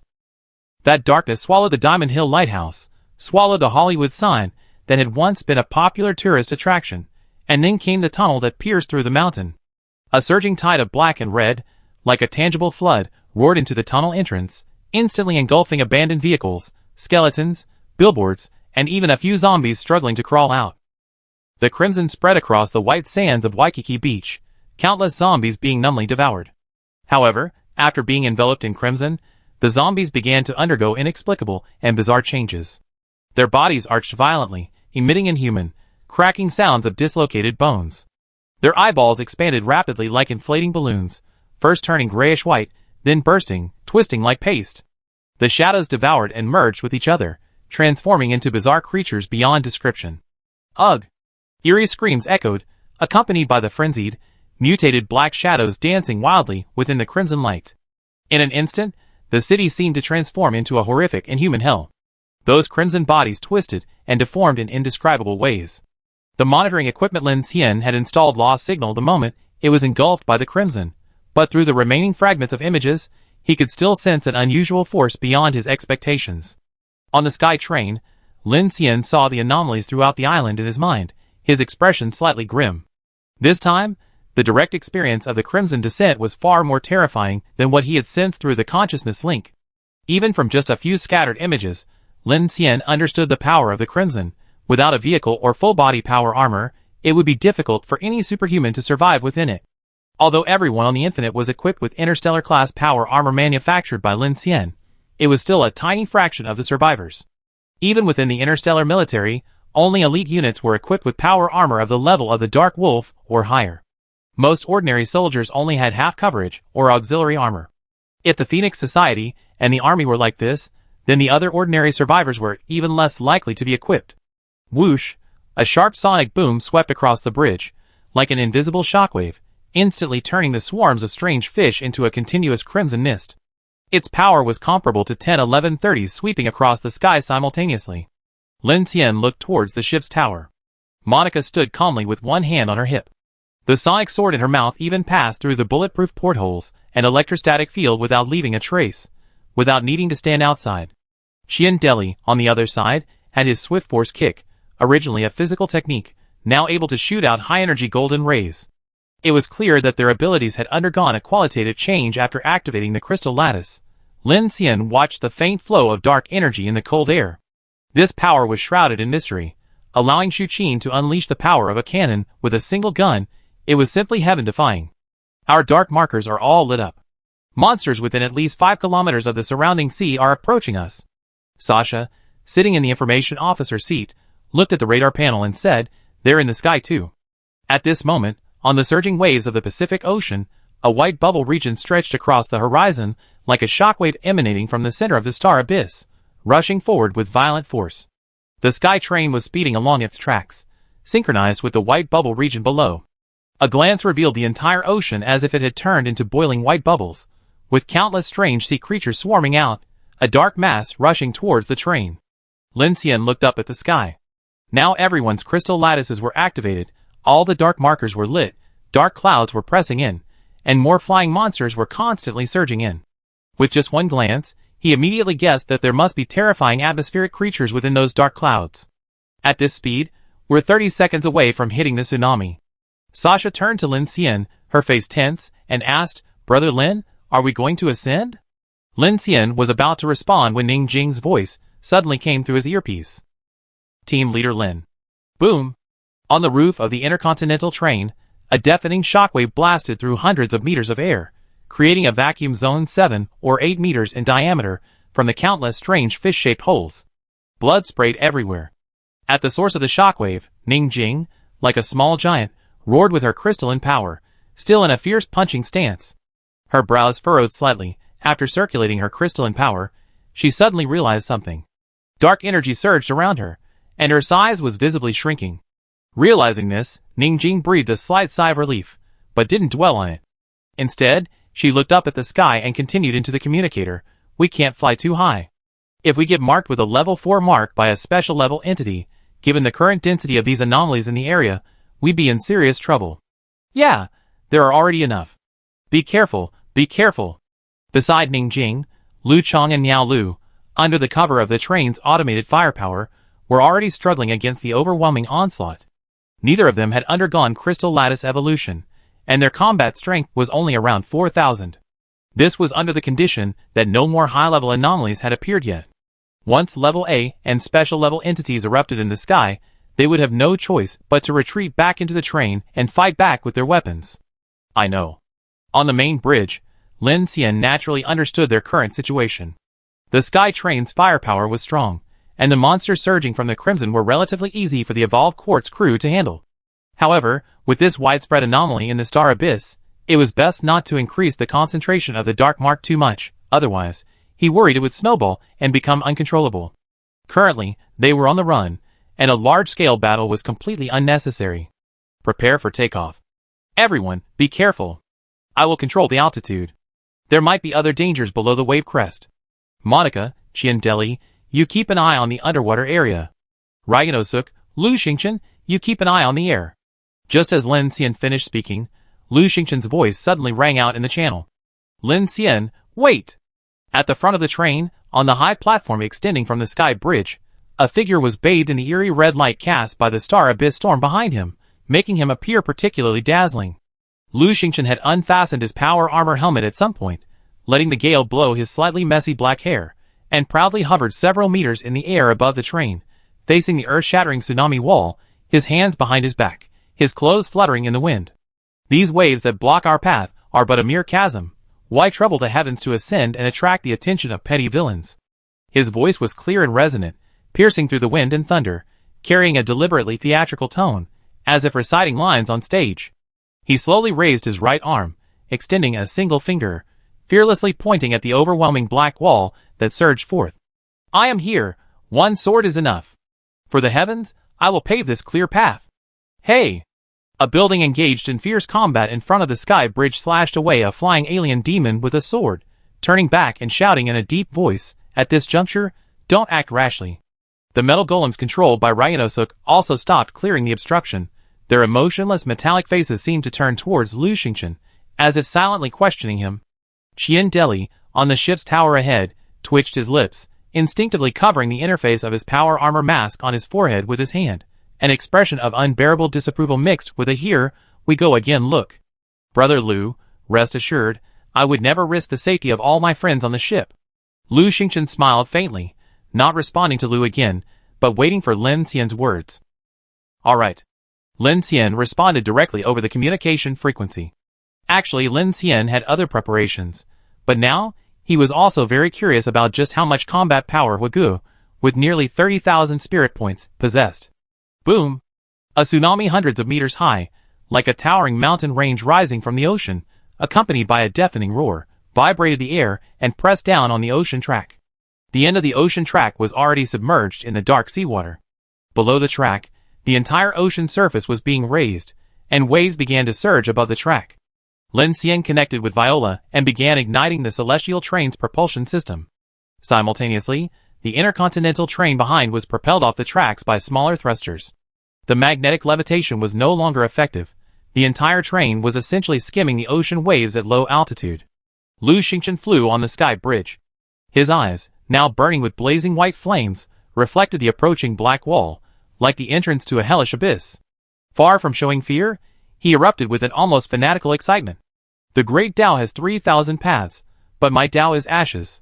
Lu Xingchen murmured to himself, uttering a phrase reminiscent of a movie, like an ancient incantation drawing upon the power of heaven and earth, brimming with power. His eyes suddenly blazed with orange-red flames. Boom! As if a humanoid sun had ignited within him, crimson gold flames erupted unexpectedly from his body, instantly engulfing him, and forming a massive fireball over 10 meters in diameter. The air was distorted and torn apart by the extreme heat, emitting ear-piercing crackling sounds. The boiling seawater below was agitated by this heat wave, instantly evaporating large plumes of white steam, as if paving a path of mist for him. A terrifying surge of dark energy, like a tangible tsunami, roared outwards from Lu Xingchen. This surge was so powerful that it temporarily overwhelmed the approaching star abyss storm aura behind him, and the roar of the tsunami ahead. His peak spirit dispersion value of 26,500 was released without reservation at this moment. All the spirit dispersion value detectors on the bridge instantly exceeded their limits, emitting sharp alarms. Then, Lu Xingchen condensed a sword-like finger with one hand, transforming the fireball above his head into a sword-like prototype. However, it didn't quite resemble a sword, rather, it looked like a giant blade composed entirely of highly compressed, extremely violent fire energy. The light it emitted was 10,000 times more dazzling than the midday sun, instantly shimmering brightly on the sky train. The space around the sword was scorched by the extreme heat, constantly collapsing and distorting, forming visible black ripples. Wherever the sword tip pointed, the air in front of it automatically parted, forming a vacuum tunnel, and a sharp hissing sound seemed to make even space itself wail. Lu Xingchen hovered beneath a world-destroying fiery blade, like a god wielding the power of fire. His hair flew wildly back, glowing crimson gold in the flames, his face blurred in the intense light, only his eyes, burning with blazing white flames, pierced through the light, locking onto the massive, 100-meter-high black tsunami-like wall of destruction that was now almost within reach. Open! Lu Xingchen raised his right arm high above his head, with unparalleled resolve and a world-shaking aura, and slammed it down towards the world-destroying wall of destruction. Boom! The massive fiery blade that stretched across the heavens and earth. As Xingchen's arm descended, it moved like a long-compressed neutron star bursting forth with a dazzling gamma-ray explosion, instantly unleashing a streak of crimson fire. Wherever it passed, the air wasn't just sliced apart, but completely evaporated and annihilated. The next instant, the fire streak, like a gleaming divine whip several kilometers long, sliced straight down from above the tsunami. Asterisk swoosh. Asterisk in an instant, the roaring, boiling seawater drowned out all other sounds. Billions of tons of seawater were instantly split in two, waves churning, and a blinding incandescent light erupted from the center. Steam and vapor surged into the sky like a volcanic eruption. Everyone watched the scene in utter shock. Lin Xian's power armor's visual system suddenly realized that the black tsunami wall had been forcefully cleaved in two at this moment, like a giant black curtain being cleaved in two by a red-hot blade, like a mountain being sliced in half. The railway tracks on the sea reappeared at the edge of the horizon, in the steam-filled, misty sky. Awesome. The building was stunned for a moment, watching as the tsunami in front of it was split apart by a single sword strike. The surging water walls passed by the sky train like temporarily frozen jelly. For a moment, the building was a little slow to process what was happening. Cutting through the waves, is this something humans can do? Everyone hold on tight, we're charging. Lin Xian's voice boomed through the main bridge, carrying an unwavering resolve. All his will was focused on controlling the train. The intercontinental military train trailing behind the sky train roared to life, accelerating explosively. Whoosh! The sky train, shimmering with an electrostatic field and firing at full power, crashed into the spray of water. The massive tsunami walls on either side twisted and collapsed, and the light dimmed abruptly. Rumble. Lin Xian felt as if they had plunged into a black hole. All vision went black. Countless waves and vapors crashed against their armor. Lu Cheng, Miao Lu, and the others on the intercontinental train behind them had already retreated to their carriages for cover. All they could hear was the deafening roar of the heavens and earth. Even without seeing, they knew that billions of tons of waves were crashing down around them and above them. On the sky bridge, Ryanosuk disintegrated all the puppets. With a push of his 5 fingers, a shockwave blew away the mist, and in an instant, towering waves above and on either side of the train, carrying the force to destroy everything, crashed inward. Now, only a curved, domed passageway seemed to remain ahead, and this passageway was constantly shrinking. Meanwhile, in the black seawater, all sorts of bizarre creatures covered in tentacles and claws flashed past in the shadows. Time seemed to stretch out, each second feeling like an eternity. Everyone held their breath, their eyes fixed on the ever-approaching point of light. Finally, whoosh! The sky train, towing the intercontinental military train, shot out like an arrow from a bow from the blazing white passageway of light. The view opened up before them. They had reached the other side of the colossal wall of light. Chapter 486. Thunderclouds raged in the sky, and the sea surged with ferocious waves. Within minutes, the sky train broke the sound barrier amidst the gale-force winds, pulling the military train at high speed along the nearly invisible ocean tracks, repeatedly submerged by the waves. Lin Xian stood on the main bridge, his expression grim, as he gazed at the terrifying tsunami that had vanished behind them, and the crimson waves of the black curtain of the sky further away. At this moment, they had clearly broken through the range of the black curtain of the sky. The dark markings on their bodies had been completely erased after Lu Xingchen's powerful sword strike, which had annihilated a large number of unknown, bizarre entities within the tsunami. Suddenly, the sky train, which had been roaring with ferocious firepower, fell silent, leaving only the howling winds and towering waves dozens of meters high churning in the black water below. We should be out of there. That was close. Ning Jing returned to the bridge, her figure now mostly shrunk back to less than 1.9 meters tall. While still quite tall for her before, she now appeared much more normal. We were lucky. If the crimson had erupted last night, we probably would all be dead here. Lin Xian turned to look at her, his brows furrowing slightly. You can control your body now? Ning Jing unfastened her power armor helmet, nodding to Lin Xian with sweat dripping down her face. Although it's still a bit chaotic, after fully activating the crystal lattice, I found some clues. I always suspected my ability type, Phoenix, to find it as a superphysical gene evolution type, but now it seems a bit different. You suspect you have some kind of ability? Lin Xian asked. Isn't it obvious? Ning Jing frowned. If I were to actively release that ability now, I should immediately return to my previous size, and perhaps even... She paused, not finishing her sentence. At this moment, Ryanosuk and Lu Xingchen's group from the building quickly entered the main bridge. Sasha, seeing Wu Gu return, immediately stood up from her stool, looked at him in surprise, and exclaimed loudly, "Wow, well done, Wu Gu. You really made me admire you a little today.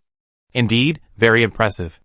Xu Qin, who followed in, also looked at Lu Xingchen in agreement. If we weren't mentally prepared, it would be hard to believe that this is the power that humans can currently wield. I think Wu Gu could probably even fight an S-class. Exactly. Lu Chang looked like a fanboy. So cool. He cleaved the tsunami in two with one sword. Hey buddy, that's too exaggerated. It's decided. Before, I thought it was a bit childish, but from today onwards, I acknowledge your title of Fire God. The automatic door opened, and Qian Deli's voice came. He and Monica entered one after the other. In the other buildings, Ryanosuk's gaze also turned to Lu Xingchen, clearly approving of his feat. It was nothing. We all got through that crisis together. Lu Xingchen was clearly enjoying the praise from everyone. He stood up straight as a sword, his hands behind his back, his eyes filled with undisguised pride and joy. At this moment, he felt an inexplicable sense of pride, as if the pent-up frustration he had felt in Shilin and Shiguang City had been swept away. Brother Lin, and everyone else, rest assured, our combat strength still has vast room for improvement. I believe we can overcome even the greatest dangers. Lin Xian smiled, then interrupted, "All right, we haven't completely passed this area of black mist yet, but the high-altitude reconnaissance aircraft has already transmitted data. The power of the dark side's invasion is gradually decreasing, indicating that we are indeed leaving the danger zone." Monica, standing at the back, gazed at Lin Xian from afar and said softly, "High-altitude reconnaissance aircraft? When did you send it out, or did you make other preparations? Consider it multiple layers of insurance. But now that we escaped, let's focus on this issue." Lin Xian didn't explain further, but instead raised his hand, his eyes flashing with azure information waves. His mechanical heart precisely linked with Viola's intelligent core, controlling a holographic projection to appear before everyone. He organized and played back the footage captured by surveillance cameras in various areas of the city. At this moment, Ding Junyi and Xiao Yuan from the Scientific Research Lab also arrived. Looking at the situation on the screen, everyone's expressions were complex. "It seems the zombies have mutated after being affected by the Crimson?" Xiao Yuan asked softly. "So fast. The effects appeared immediately after it covered them." Ning Jing frowned and said in a deep voice, "This situation is just like..." "Like what?" someone asked. "Like the night of apocalypse, right?" Xu Qin replied. Ning Jing nodded. "So, this seems like the second cataclysmic disaster that erupted in the Star Abyss?" Qian Deli crossed his arms, his expression relatively calm among everyone. "So, they couldn't kill them all the first time, so they're intensifying their offensive?" Lu Chang sighed, somewhat pessimistically saying, "It's really weird. I originally thought the biggest challenge would be the S-rank corps drivers, and our abilities finally improved, but it turns out the Star Abyss has even more despair-inducing power. This..." "Lu Chang, you don't have to think like that." Lin Xian looked at him and shared his thoughts. Leaving aside these conspiracy theories about civilization experiments, from a strategic perspective, achieving victory in one fell swoop is the best policy. While we don't know if humanity can overcome the changes in the Star Abyss, if we look at it calmly, it's not as terrifying as it was during the apocalypse. Lu Chang looked puzzled. "Ah, Captain Lin, I don't understand what you mean." "Oh dear, you're so dense." Miao Lu immediately said, "Captain Lin means that if the Dark Civilization possesses a more advanced power to destroy us, but didn't use its full strength from the start, it means the enemy either lacks intelligence about us, or... But this kind of trump card comes at a price." "That's right." Ning Jing nodded. "I don't like the argument about using humans for experiments either. In my opinion, this is Xing Yuan releasing a greater danger factor, and it also shows that the resistance of the survivors has made the darkness feel threatened." "But..." Sasha shrugged. "Although it makes sense, this Crimson Descent does seem terrifying. If the Phoenix Society and the Dawn Center are both scattered, many people might not be able to reach the Arctic. Even if they reach the Arctic, it's the same. This unpredictability is too troublesome." Qian Deli leaned back in his chair and said leisurely, "If we can't stay in the Crimson, it means all the cities, fixed factories, and residential strongholds will have to be abandoned. Not to mention what monsters are in the Crimson, or the troublesome nature of the spatial passage we just saw. Just resupplying resources will be a huge difficulty. His gaze swept over everyone. The safe city outposts in the Asia-Pacific, South America, North America, and Europe are estimated to be completely destroyed. The arms factories and plantation bases run by the Phoenix Society, and those other organizations can't be taken either. What does this mean? It means that all production and daily life activities will have to be on the train, Lin Xian said sternly. The air froze upon hearing this. Lin Xian slowly exhaled. Although I think it might not be that bad, those of us with full body power armor should be able to move around in the Crimson. It certainly can't compare to the previous nightfall. The danger level is too high. After we rejoin the Alliance convoy, I estimate everyone will have to live on this Doomsday train, fleeing all the way. Then your plantation isn't quite enough, Monica said with a smile. Lin Xian tilted his head and said, perfect. I plan to connect that intercontinental train with the Infinite, expand the plantation carriages, and also plan to do some animal husbandry, raising chickens, ducks, cattle, sheep, and the like. Ning Jing looked at him and smiled slightly. Captain Lin, I always felt there's an energy about you, a kind of unwavering belief that keeps you going no matter how desperate the situation. What else can I do but persevere? End it all? Lin Xian joked. You guys are all like Superman now. One punch is like a cannon. One sword cuts through waves. Some even become giants. Some control puppets. Some fire lasers. You're risking your lives to survive. Even in the toughest situations, you have to find a way to cope, right? With that, he got up and walked towards the door.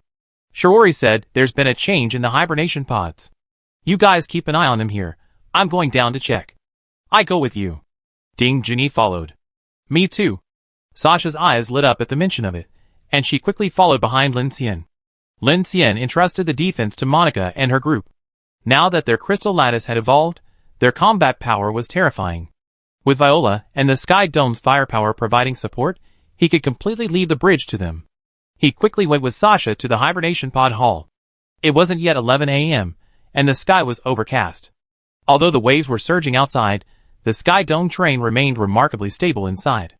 As soon as Lin Xian entered the hibernation pod hall, he saw Chen Sichuan sitting in a hibernation pod, wearing a nano undershirt. Her face was covered in sweat, her long hair was soaked, and she looked very tired. Shiori was beside her, using her green ability to soothe the surging dark energy fluctuations throughout her body. Her heartbeat is fast, but her mental strength isn't a big problem, Shiori said immediately upon seeing Lin Xian. Ding Junyi picked up the terminal and said calmly, 15,800, the fluctuation of your spiritual energy has increased that much? She then looked at Chen Sichuan. According to my records, your previous peak value was only 6,500, right? Based on this ratio, your crystal lattice has increased by over 140%. Lin Xian, hearing this, also looked at Chen Sichuan and couldn't help but ask, what happened, Teacher Chen? Are you feeling alright?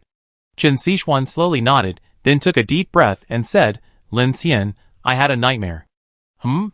I dreamt of a terrifying monster, and all humans were destined to be devoured by it. Phew. Chen Sichuan wiped her sweat and touched her chest. Now I can truly feel the power of dark energy you mentioned more realistically, like a kind of water flow existing in our atmosphere. Lin Xian smiled slightly, relieved to see Chen Sichuan was alright, and helped her down. 15800, you can now kick the white giant we encountered in Jiancheng to death with one kick. You even tore that crimson centipede apart alive. Wow, Sister Chen, you become so powerful. Sasha echoed. Am I that violent? Chen Sichuan looked up at Lin Xian, frowning slightly, glancing at him with a hint of a smile, then turned her gaze to the other hibernation pods. How are they? They should be here soon, Lin Xian said. Sasha ran to check each of Luo Yang and Xiao Qing's hibernation pods, finally stopping at Kiki's. Her brow furrowed, and she squinted inside, then beckoned to Lin Xian. Brother Lin, what's wrong with Kiki? Is this normal? Lin Xian quickly went over, followed by Ding Junyi and Chen Sichuan Shiori. They gathered around Kiki's hibernation pod, and their expressions changed slightly upon seeing the situation inside. Kiki, lying in the pod, kept her eyes open, a deep purple light shimmering in her pupils. Countless shimmering shadows swirled within, like a galaxy vortex, appearing both beautiful and somewhat eerie. She suddenly opened her eyes just now, when the crimson sky was spreading, Shiori said with concern. I checked her condition and everything was normal. Her mental state was more stable than ever before. But strangely, when I used my special ability to resonate with her, I felt a very strange fluctuation. Fluctuations? Lin Xian frowned. Yes. Shiori tried to find the words to describe it. I never experienced anything like this before. It's like something else is responding to me. Qin Sichuan immediately looked at Lin Xian. Lin Xian, is there a problem? Lin Xian shook his head, looking at Kiki and said, even if there is a problem, I can't tell. Everyone's lattice evolution is accompanied by some strange phenomena. Kiki, as a rare telekinetic type, probably won't be too simple. Let's wait and see, it shouldn't be long. Qin Sichuan nodded. Soon, the other hibernation pods opened one after another. Luo Yang, Shaoqing, and Abai all successfully completed their lattice evolution. With Lin Xian's heterogeneous cube and his specially created dark energy resonance system protecting them, plus Shiori's care, everything progressed more smoothly than expected. Luo Yang successfully increased his stats from 6300 to 13800, while Abai's increased from 6900 to 15,500. The most impressive was Shaoqing, a gene evolver who jumped from over 7,000 to 16,800, a terrifying increase in strength. Of the three, Abai showed the most unusual change. His eyes turned pure black, looking somewhat eerie. The advantage was that he no longer needed to wear black sunglasses to control his vision, but the disadvantage was, it looked rather unsettling. Therefore, Abai still wore the laser glasses Lin Xian had specially made for him. After Shaoqing's stats increased to nearly 17,000 through crystal evolution, her indifferent expression seemed to conceal an indescribable excitement. Although she didn't show it, Lin Xian noticed it immediately and suggested she go up and assist, as there might still be danger outside. The katana-wielding girl nodded immediately, picked up her spear blade, and turned to walk outside, a barely perceptible smile playing on her lips, revealing her immense desire for battle. After waiting for nearly an hour, Kiki still showed no signs of waking up. It was now noon, the turbulent waves outside had subsided, the sky train had moved out of the storm zone, and the sun shone brightly on the ocean. Looking out, the chilling black curtain of the western horizon could be seen. During this time, Lin Xian kept a close eye on Kiki's condition. The time it took her to wake up was already exceeding the time it took Wiguo, which began to make Lin Xian sense something was wrong. Lin Xian, her breathing is weakening, Qin Sichuan said, her face growing anxious. Ding Junyi looked at the mobile terminal. Her vital signs aren't quite normal either. Seeing this, Shiori immediately raised her hands, unleashing her power to try and resonate with Kiki, exclaiming in panic, Her power seems to be fading. Kiki! Lin Xian called out. Standing beside the hibernation pod, Lin Xian stared solemnly at the girl under the canopy. In her eyes, which shimmered with purple starlight vortexes, he sensed a chilling fluctuation of dark energy. Then, he inexplicably looked up, and seemed to catch a glimpse of the flow of dark energy, which looked very much like the pure energy released after Hell's black chrysanthemum converted dark energy. Lin Xian suddenly realized something, his heart skipped a beat, and he immediately turned to look at the dark energy resonance device he had set up not far away. Without a word, he pointed. Buzz! In an instant, the protective device he had created was rapidly annihilated into ashes by his mechanical engulfment. Lin Xian, what are you doing? She's absorbing dark energy. Just as Lin Xian finished speaking, he felt a strange surge of dark energy, previously blocked out, rush directly into Kiki's eyes. A sudden burst of brilliant purple light erupted, and as Lin Xian looked at the light, a powerful force of consciousness dragged him into a dark void. Whoosh! Whoosh! It felt like falling into an abyss, a strong sense of weightlessness washing over him. Breaking through the black mist, Lin Xian awoke with a start, only to find the scene before him completely changed. The desolate city under the dark clouds looked both familiar and strange. On the distant city skyline, a neat row of signal lights flickered like breaths, highlighting the towering steel defenses that encircled the entire city. The faint light seemed like the smoke of war, a solemn and oppressive atmosphere permeating the scene. On the rooftop of a high-rise building in the city center, Lin Xian opened his eyes, looking at the bizarre, spectacle-like presence. Above the sky, a colossal, humanoid mummy floated in midair at a downward angle, blotting out the sun. Even with only a small portion of its torso visible above the clouds, its apparent length was at least 10 kilometers. The floating giant corpse remained motionless, like a floating continent. Its entire body was grayish-black, and the wrinkles of its dried skin, resembling deep ravines, were clearly visible. Its dark, empty eyes were devoid of life, emanating an eerie, oppressive aura as it floated high above the city. A strange whisper echoed in his ear. Lin Xian slowly raised his head, looking into the abyss-like eyes of the giant corpse. And those abysses, at that moment, seemed to be staring at him. Chapter 487. Huff. Gazing at the terrifying, floating behemoth, Lin Xian's eyes flickered slightly as he let out a long breath. This wasn't the first time this had happened. He had witnessed this horrific scene during Kiki's first evolution of her ability within her mental timeline. Now, Lin Xian was absolutely certain that the mountain-like desiccated corpse in the night sky was definitely the monster from the altocumulus clouds back in Jiancheng, where Kiki had been traveling in a helicopter when the incident occurred. Could this thing be a creature linked to Kiki by an ability of the same origin? This was the first thought that came to Lin Xian's mind. Creature number 2, Unknown Sky Giant Corpse. The Phoenix Society's Fire Book Intelligence described this creature as follows.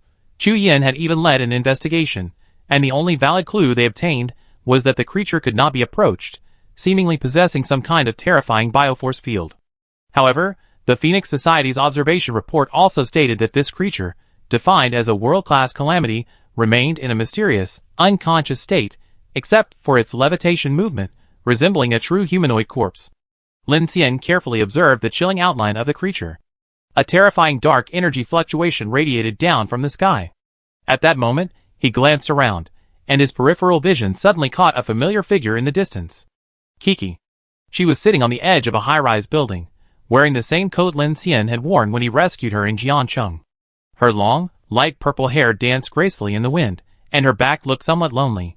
Lin Xian's expression softened. He walked over and sat down beside her. What are you looking at? Kiki glanced at him sideways and pointed upwards. You should see it, right? It's hard not to see. This is the rooftop where I fell from the helicopter that night. When I woke up, the first thing I saw when I looked up was this. Kiki turned to Lin Xian and pointed in a direction in the distance. Look, your house is in that direction. I remember the flag you were waving. Lin Xian nodded, his gaze sweeping around. So I come to your middle world again. Are you in some trouble? It's a strange feeling, Lin Xian, Kiki said. That thing seems to be talking to me, but I can't understand anything. Talking? Yes. Kiki raised her legs, hugged her knees, buried her head between her legs, and whispered, what if I really have some kind of connection with this monster? Lin Xian, this isn't the first time this has happened to me. Lin Xian was silent for a moment. He wanted to say something comforting, but he knew it wouldn't work on Kiki. She was smart, and didn't like Lin Xian's perfunctory words. What else can you do? Kill this monster. Even if you can't now, you always find a way later. In the end, it's all about life and death. After saying that, Lin Xian calmly said, if the connection really exists, after killing this monster, you just lose your powers, so there's no need to worry too much. But I don't want to lose my powers. Kiki looked up at Lin Xian earnestly. I want to help you. Lin Xian was speechless for a moment, not knowing what to say. Along the way, thanks to Kiki's presence, they successfully survived countless life-or-death situations. Lin Xian had long since grown accustomed to having Kiki as a helper. Perhaps, to him, Kiki was more than just a helper. From the very beginning, when she feigned unconsciousness to sneak onto the bus, was caught stealing bread by Lin Xian, and then the two of them joined forces to kill the Crimson Centipede, escape the Misty Town, and leap across the broken bridge. After thinking for a moment, Lin Xian could only say nonchalantly, when we solved a world-class disaster, it means the apocalypse may be over. He looked at Kiki. Or even if we both fail, and humanity becomes extinct, then there's nothing to worry about. Kiki calmly looked at Lin Xian, then her lips curled slightly, her eyes curving into crescents, and she said to him with a hint of slyness. Isn't there a third possibility, like us escaping Earth? Lin Xian nodded. That's true. Then I could fly forever. Lin Xian smiled, then took a deep breath, his gaze turning to the darkness. Perhaps we will have a third choice. Lin Xian. Kiki called out to him. Promise me one thing. Say it. Just if one day we, these superhumans, do something bad because of this link, or... She paused, pursing her lips slightly, if necessary. Lin Xian reached out and pinched her upper and lower lips like pinching a duck's beak, and said cheerfully, you're thinking too much.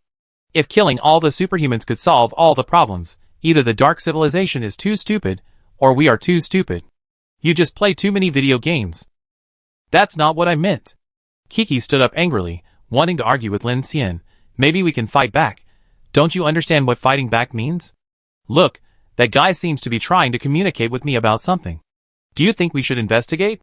I tell Director Ding, and we discuss it with Professor Yi once we contact the Phoenix Society. Lin Xian looked at Kiki with concern, grabbing her hand. Your mental energy is draining. You need to find a way to wake up quickly. Teacher Chen and the others are very worried about you. Kiki met Lin Xian's gaze, hesitated for a moment, then nodded and let out a long sigh. I can clearly feel its presence now, its trajectory. We fled from Jiang City, and this guy's movement path seems to be the same as ours. So, I think it might be tracking me. We didn't detect that dark energy connection before, but now it seems it might be something even more terrifying than the dark mark. Lin Xian frowned. So you think that the enemy and ally sharing the same origin might cause more superhumans to appear? More crises? Kiki immediately replied, don't you think we encountered far more crises than other teams? You barely rested along the way, and the peaceful nights we had can be counted on one hand.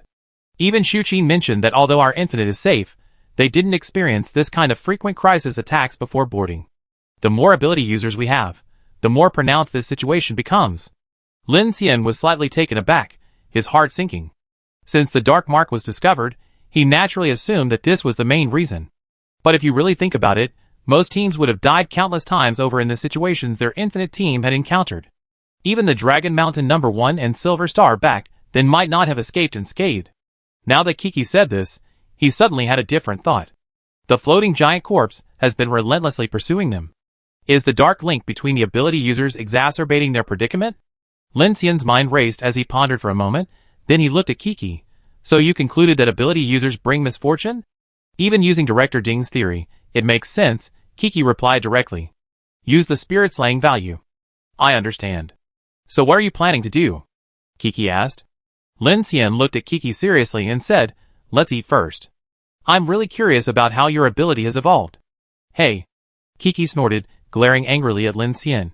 Is that all you're thinking about? Otherwise. Lin Xian's eyes darted around, and he replied with a puzzled expression.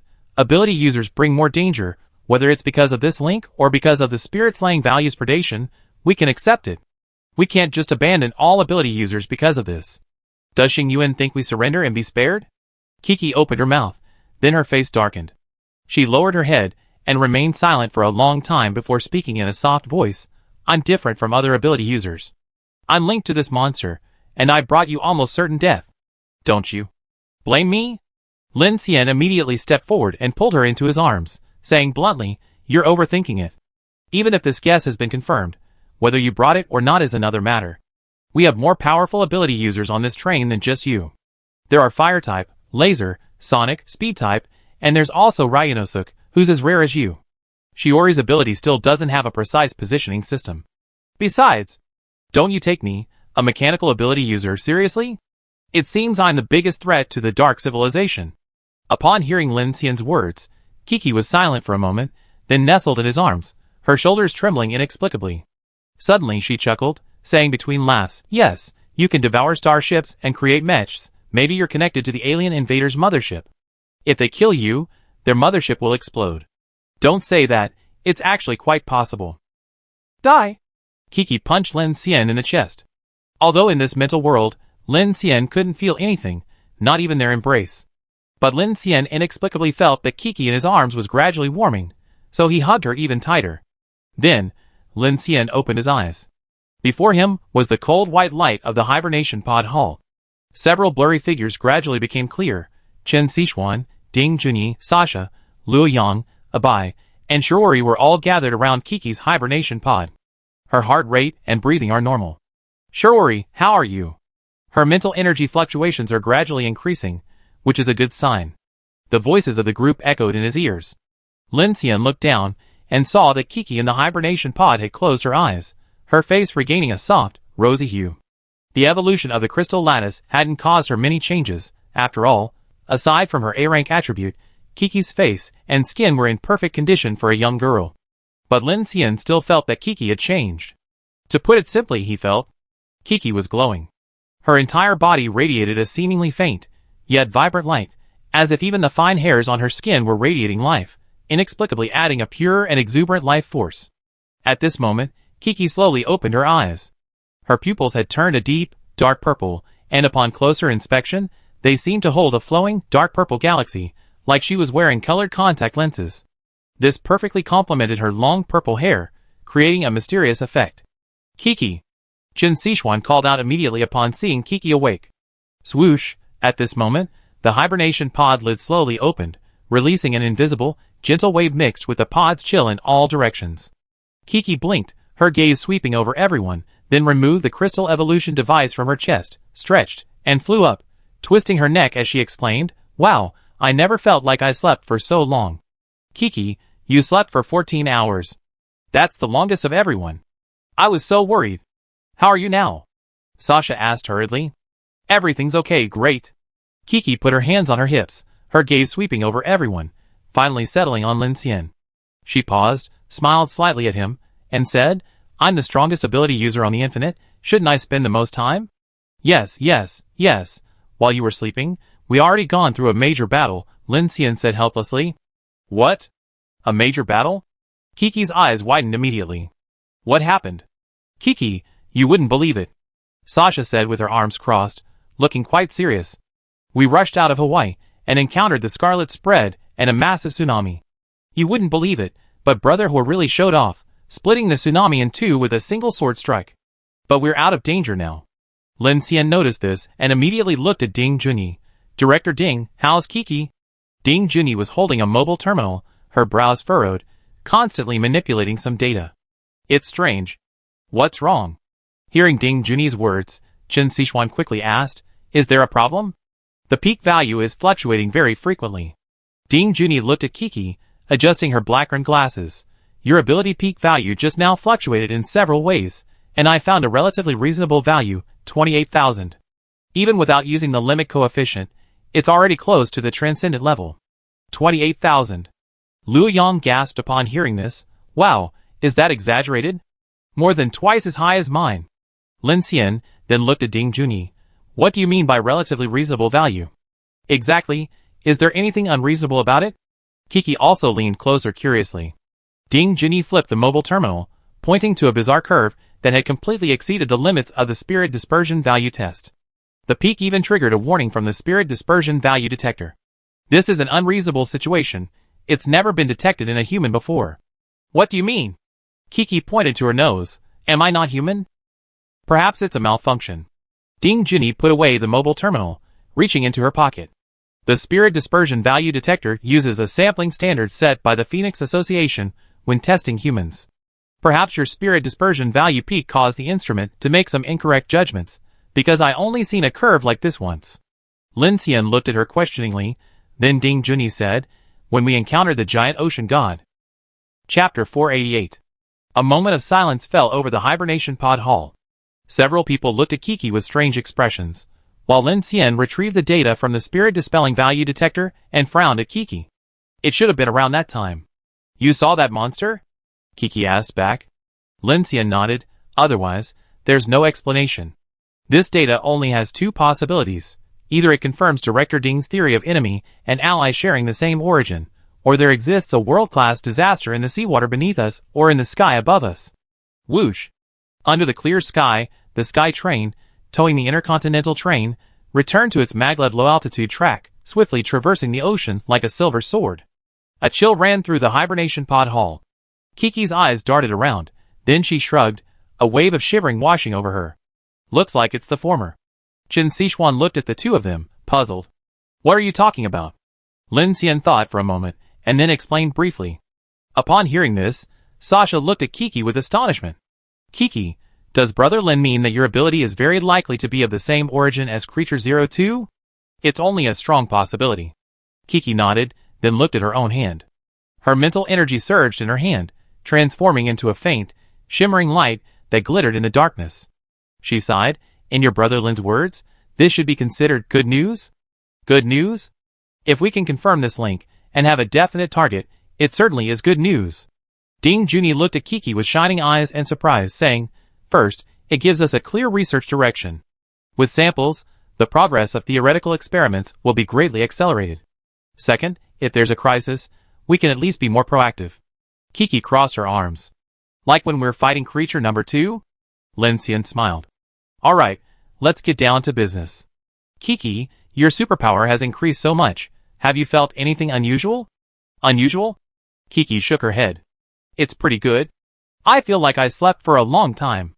Apart from having some nightmares, it was a good sleep. It's a very special experience. Qin Sichuan looked at Lin Xian and said seriously, is it your turn next, and Director Ding's turn? You should feel it. Kiki also said, yes, it's your turn. Don't worry, if we encounter any problems, we should be able to handle them. It shouldn't take you long, right? Brother Lin, Sister Kiki has improved so much, you probably exceed 30,000, wow! I can't even imagine how much change your evolution will bring. Sasha also looked expectant. Yes, Captain Lin, Luo Yang said excitedly, the ascension of mechanical abilities will definitely be spectacular. Hearing this, Lin Xian gave a wry smile, wanting to say something but stopping himself. He couldn't make direct judgments on many of his ideas, so he decided to just do it first. Okay. Lin Xian checked the time. It's only 1 a.m. At our speed, it should get dark around 7 p.m., which is the furthest we ever been from Abyss 13. We're also quite far from Abyss 9 in Miami and Abyss 10 in Bolivia, so it should get dark later than usual. However, he paused, then continued, now that Crimson Descent has arrived, it's said that even before Dawn Center has crossed the Alaskan region, Abyss 12 and Abyss 2 in Alberta have already radiated large areas of Crimson Zone. So, we can't rely on past experience to judge anything. Upon hearing this, Qin Sichuan nodded solemnly, okay, I understand. Since we're currently escaping the spread zone, the situation should remain stable until tonight. Lin Xian looked at Ding Junyi and Shiori. Director Ding, Shiori, are you ready? I'm ready anytime. Ding Junyi adjusted her glasses. After this lattice evolution, I need to communicate with the Nightwalker team as soon as possible. Some of the data is crucial for verifying the enemy and ally common origin, and perhaps some other issues as well. Shiori nodded to Lin Xian, her expression resolute, I'm ready, please.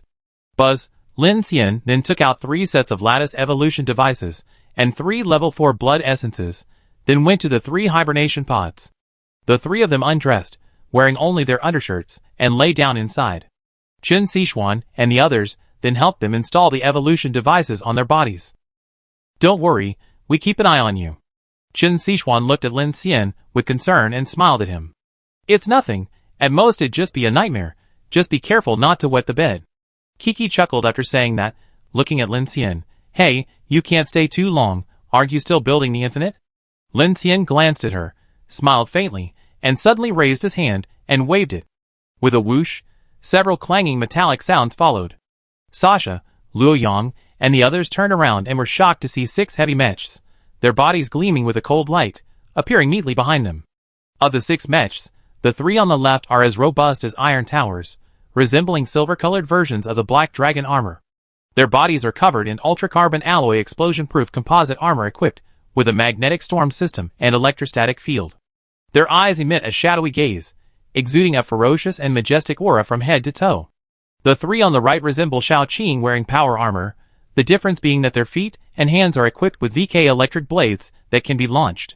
The original ballet-like stepping form of Dancer No. 1 has now been replaced by 2 mechanical, cold, sharp blades, making them like nimble killing dancers. Wow, Brother Lin, your newly designed battle armor. Oh, a mecha? No, what is this? Sasha exclaimed in shock. Luo Yang also widened his eyes, looking at the 6 war machines in front of him with fervent admiration. He said, this isn't armor plating. It doesn't have external opening or life support systems. This is a mecha. It should be an intelligent combat robot. Kiki looked at Lin Xian in surprise. This is the new drone you were talking about. Lin Xian remained non-committal, looking at her and Qin Sichuan. I built 6 first, and gave the combat access to Viola. I originally wanted to test them, but everyone's evolution has exceeded expectations, so I took them out first. We can use them if we encounter any problems, and I also want to collect combat data to make some improvements for the second batch. Okay, don't worry, don't waste time, start early and finish early. Good night, we wait for you. Kiki was secretly moved to see him still so worried about the robots she had made, but she urged him on, closing Lin Xian's hibernation pod and waving goodbye from outside. Looking at their faces, Lin Xian took a deep breath and, without hesitation, pressed the crystal lattice cultivation device on his chest. With a soft hissing sound, Lin Xian instantly felt a surge of dark energy, like liquid, pierce his chest and rapidly surge through his body via his blood vessels. He felt a chill run through him, and just as he tried to take a breath, his vision blurred and his consciousness sank into an abyss. A sharp, piercing ringing sound gradually approached, penetrating his core consciousness. Lin Xian abruptly opened his eyes, and found himself in a dark, dilapidated room. The door was open, and standing in the shadows was a completely indescribable, humanoid crimson creature whose edges were constantly disintegrating and reassembling, its enormous, empty eyes staring menacingly into the room. A wave of visceral dread washed over him. He instinctively took a step back, then suddenly realized that this seemed to be the room where Chu Yin had hidden during their previous mental link. Realizing this, Lin Xian turned around, only to see a strange, collapsing metal sphere rapidly enlarging before him. It then flew past him towards the doorway, quickly expanding into a miniature black hole 2 meters in diameter. Time seemed to slow down at that moment. The walls, bricks, floors, dust, and even the cold light from the floor lamps were all distorted and drawn towards the center by the black hole, collapsing. This is a gravitational lens? At that instant, the eerie crimson creature at the doorway was also rapidly spiraled and swallowed up. Lin Xian could almost see its distorted, hollow eyes slid across his face, and simultaneously, his own consciousness was pulled in, then began to spin and be sucked in. Chu Yin. Lin Xian tried to call out, but found no sound. He was unable to respond. His consciousness was stretched into an infinitely long thread, plummeting into an endless abyss of blackness. When his consciousness completely dissipated, Lin Xian found himself unable to feel his own body. No, strictly speaking, he had even lost the sense of a body. In the darkness and nothingness, he seemed to have become air, experiencing the world from one-dimensional to three-dimensional perspectives. At this moment, Lin Xian felt utterly panicked, a panic stemming from a complete loss of control over himself and his self-awareness. No one in the world could withstand such a feeling of complete collapse of both body and the dimensions of the world. Is this the nightmare Kiki was talking about? No, if someone else experienced this, they would have said so.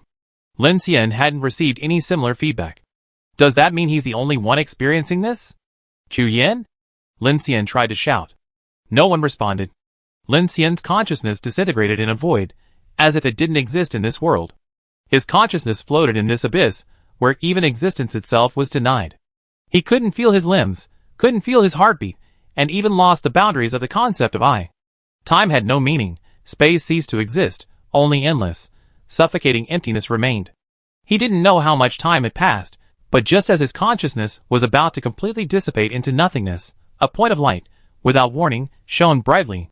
He began to realize that the void was gradually being illuminated, and he seemed to have appeared in the dark depths of space. Like the first glimmer of light from a newly formed cosmic embryo, this point of light rapidly spread, tearing through the pure darkness. A cold, desolate expanse of cosmic space unfolded before him, sparsely populated with distant nebulae emitting eerie dark red and purplish halos, like unhealed scabs on a cosmic wound. Then, he saw a bizarre scene, an indescribably enormous outline slowly writhing among the stars. It was a giant, an existence beyond the concept of life, yet clearly similar to the creatures Lin Xian understood, drifting through the cosmos. Before it, a planet with azure oceans and vast mountains and landmasses, resembling a tiny orange, slowly rotated in front of the cosmic behemoth's head, as if a mere breath would completely shatter its atmosphere, altering its landscape. A silent terror permeated the vacuum. Lin Xian could hear the planet's core being brute-forced, the continental plates fracturing in despair, a direct assault on the level of consciousness, the wailing of the utter trampling of physical laws. The colossal creature's head was composed of countless swirling, sunken stellar vortexes. In an instant, the blue ocean evaporated, the green land turned into molten lava, and the entire planet was being torn apart, devoured, and absorbed into the chaotic furnace churning within the giant's body, inch by inch. Lin Xian realized then that the planet was being devoured. What kind of monster was this? Just as Lin Xian was filled with shock, witnessing this gluttonous feast, another equally horrifying scene occupied a corner of deep space. A head as large as a giant planet, silently suspended in the dust of the nebula. It was dead, without a doubt. Its dark red surface exhibited a decay on a cosmic timescale, its eye sockets empty abysses, bottomless, as if leading to another vanished universe. Its immense mass formed an invisible gravitational cage, trapping countless cosmic dust particles, fragmented asteroids, and even frozen gas clouds. These substances orbited it, following invisible paths, slowly rotating, colliding, and coalescing, forming a dazzling yet eerie ring of stardust. Lin Xian's consciousness trembled in horror. What was this? A dark civilization? Or the bizarre creature he was linked to? Such beings, transcending stellar scales, had once roamed the universe? What were they? Why were they born, and why did they perish?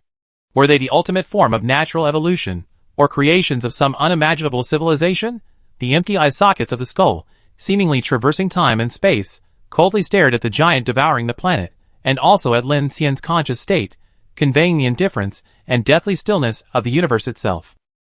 In that instant, without any warning, a beam of light appeared at the edge of perception. It didn't shoot from a specific point, it was more like a wound was torn open in the cosmic background itself, transcending the concept of speed. By the time Lin Xian became aware of its presence, it had already traversed the star field and arrived at its target. Its target was the planetary giant that had just finished devouring, radiating destructive energy. The light struck the giant. Giants, asteroid belts, nebula gas, along with the entire star system they inhabited, were utterly reduced to their original form by this incomprehensible beam of light.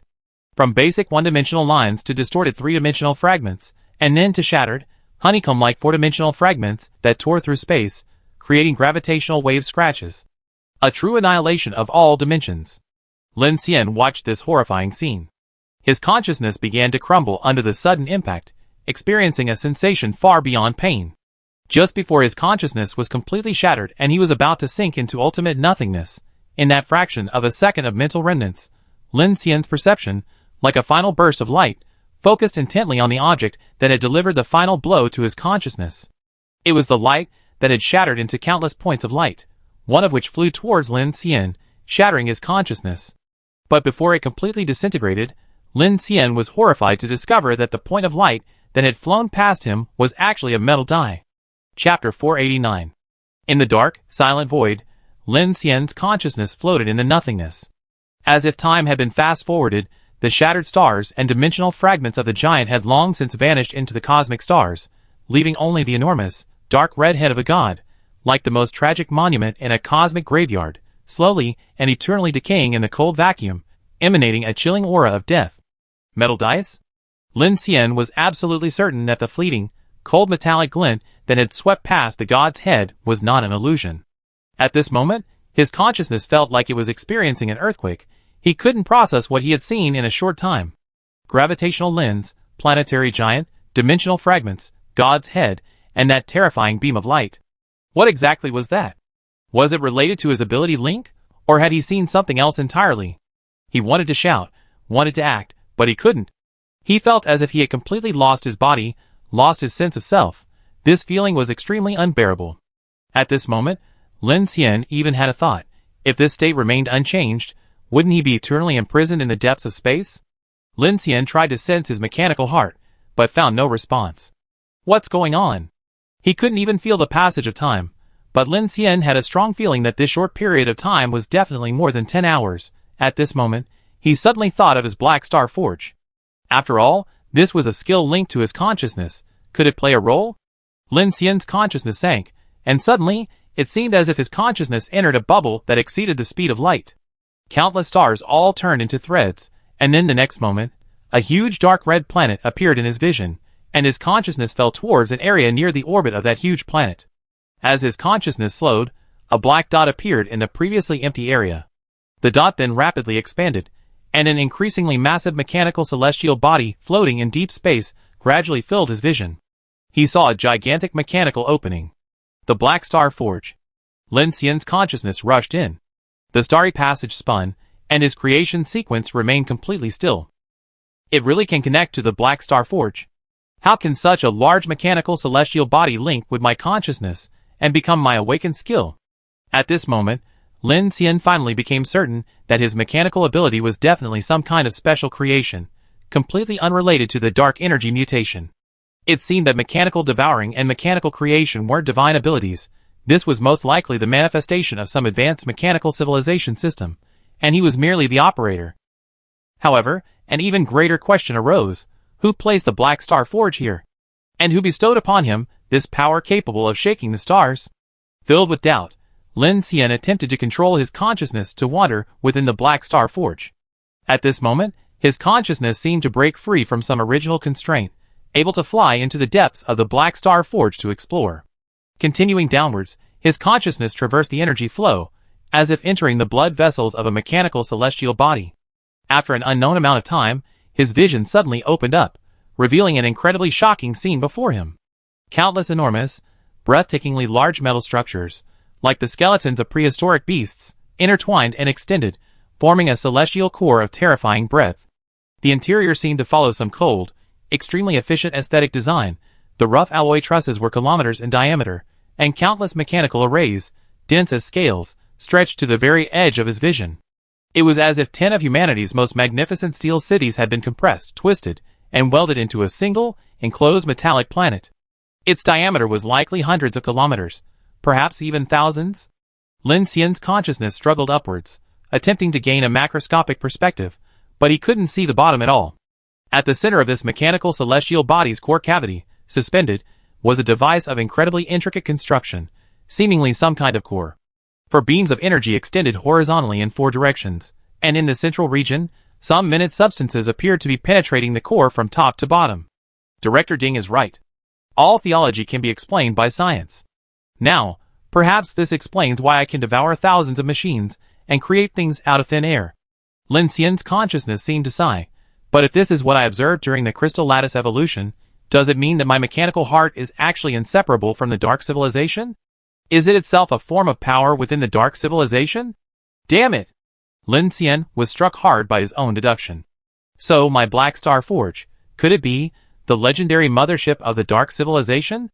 Lin Xian was clearly startled by this thought. He desperately tried to find more possibilities, but his reason was increasingly alarmed by this terrifying idea. If his guess was true, then all his previous ideas, upgrading his mechanical heart and creating weapons that surpassed human technology to fight the dark civilization, wouldn't they all sound like a joke? His reliance, which he believed was independent of all other superhumans, might very well be the enemy's core, manipulating the southern heavenly gate to annihilate the corpse drivers. The giant ocean god suddenly shifted his target. The descending party's strange attitude towards him. Could this be the truth Hua Xiaoling had been trying to tell him all along? No! Absolutely impossible. Lin Xian's consciousness rapidly rose, his mind in turmoil. He thought of Chu Yan's claim of high-level defection. If Lin Xian's guess was correct, then all his hopes and schemes were a joke. Humanity had no chance of retaliation. Faced with such a collapse of faith, joining the descending party wasn't defection for them, but rather the right choice to accept a new civilization. The more Lin Xian thought about it, the more terrifying it became. He found it hard to accept this fact, but the more he refused, the more things he couldn't understand before began to surface, delivering a devastating blow. The mechanical celestial bodies are of the same origin as our enemies, which is why I was able to transform Radio 1542 into a heterogeneous cube. So my mechanical heart can convert dark energy into mechanical source points? Lin Xian even conjured up an even more terrifying idea. The resources and mechanical source points he acquired through absorption were, to some extent, scanning the structure of Earth's technology for the dark civilization, and improving their mothership and understanding of human technology. And the upgrading of the mechanical heart was essentially self-eration? No, no, no. At this moment, Lin Xian was gripped by frantic self-doubt and a collapse of his beliefs. He felt his consciousness becoming uncontrollable, blurry, and erratically swirling within the energy streams of the mechanical celestial bodies, as if he had fallen into an icy sea. His consciousness plummeted. Through the cold, heavy void. Through the eerie blue arcs of electricity crackling from the meshing gears. Through the dark purple river of light flowing across the surface of solidified energy pipes. Through countless mechanical production lines. Just as Lin Xian's consciousness was completely out of control, about to break free of the Black Star Forge and fly into the endless depths of space, he suddenly locked onto a direction within the Black Star Forge's stellar passage. In that direction was the area where Lin Xian collected and stored mechanical creations or other items, and in a corner of that area, there was a lead box. Inside was the metal die. The giant was shattered. This thing was definitely a human creation, which means my previous hypothesis about the existence of a third force is highly probable. Lin Xian's consciousness began to stop dissolving. Like a drowning person grasping at a last straw, this thought, with overwhelming force, cleaved through the chaos and despair in Lin Xian's consciousness. No, not highly probable, absolutely possible. Lin Xian's consciousness began to stabilize. He seemed to regain control, and then quickly flew into the star-shaped passage of the construction sequence. He picked up the lead box and opened it. He then discovered that the metal die inside was changing direction in an indescribable, illusory state, one moment a 6 facing upwards, the next a 4 facing upwards, repeatedly displaying this unobservable afterimage, as if time itself was flowing rapidly. What does 6 for represent? 604? June 4th? What does it mean? Is it trying to give me some kind of information? No one responded. Lin Xian had no answer. This metal die left Lin Xian with a last shred of faith. Although his previous thoughts had left him shaken, this last bit of faith was enough to make him question his earlier ideas. As long as there was doubt, hope remained. Tick-tock. In the starry passageway of the Black Star Forge, the black infinity silently floated. Lin Xian sat in the cockpit of the giant Whale 03E heavy gas turbine locomotive, feeling the vibrations from the pendulum clock. The time calculated on it indicated that he had been trapped in his Black Star Forge for over 3 months. The holographic screen was filled with numbers and formulas. During this time, he had tried everything to awaken from the Black Star Forge. He had even tried calling out to Chu Yin, Grace, and Viola, but all to no avail. Days passed. Lin Xian even used Viola's computing power to simulate everything he saw: planetary giants, star heads, the spatial locations he had traversed. But there was little effective progress. Although Viola's learning module contained knowledge of high-energy physics, humanity's exploration of astronomy and cosmology was still very rudimentary. Furthermore, he lacked professional equipment.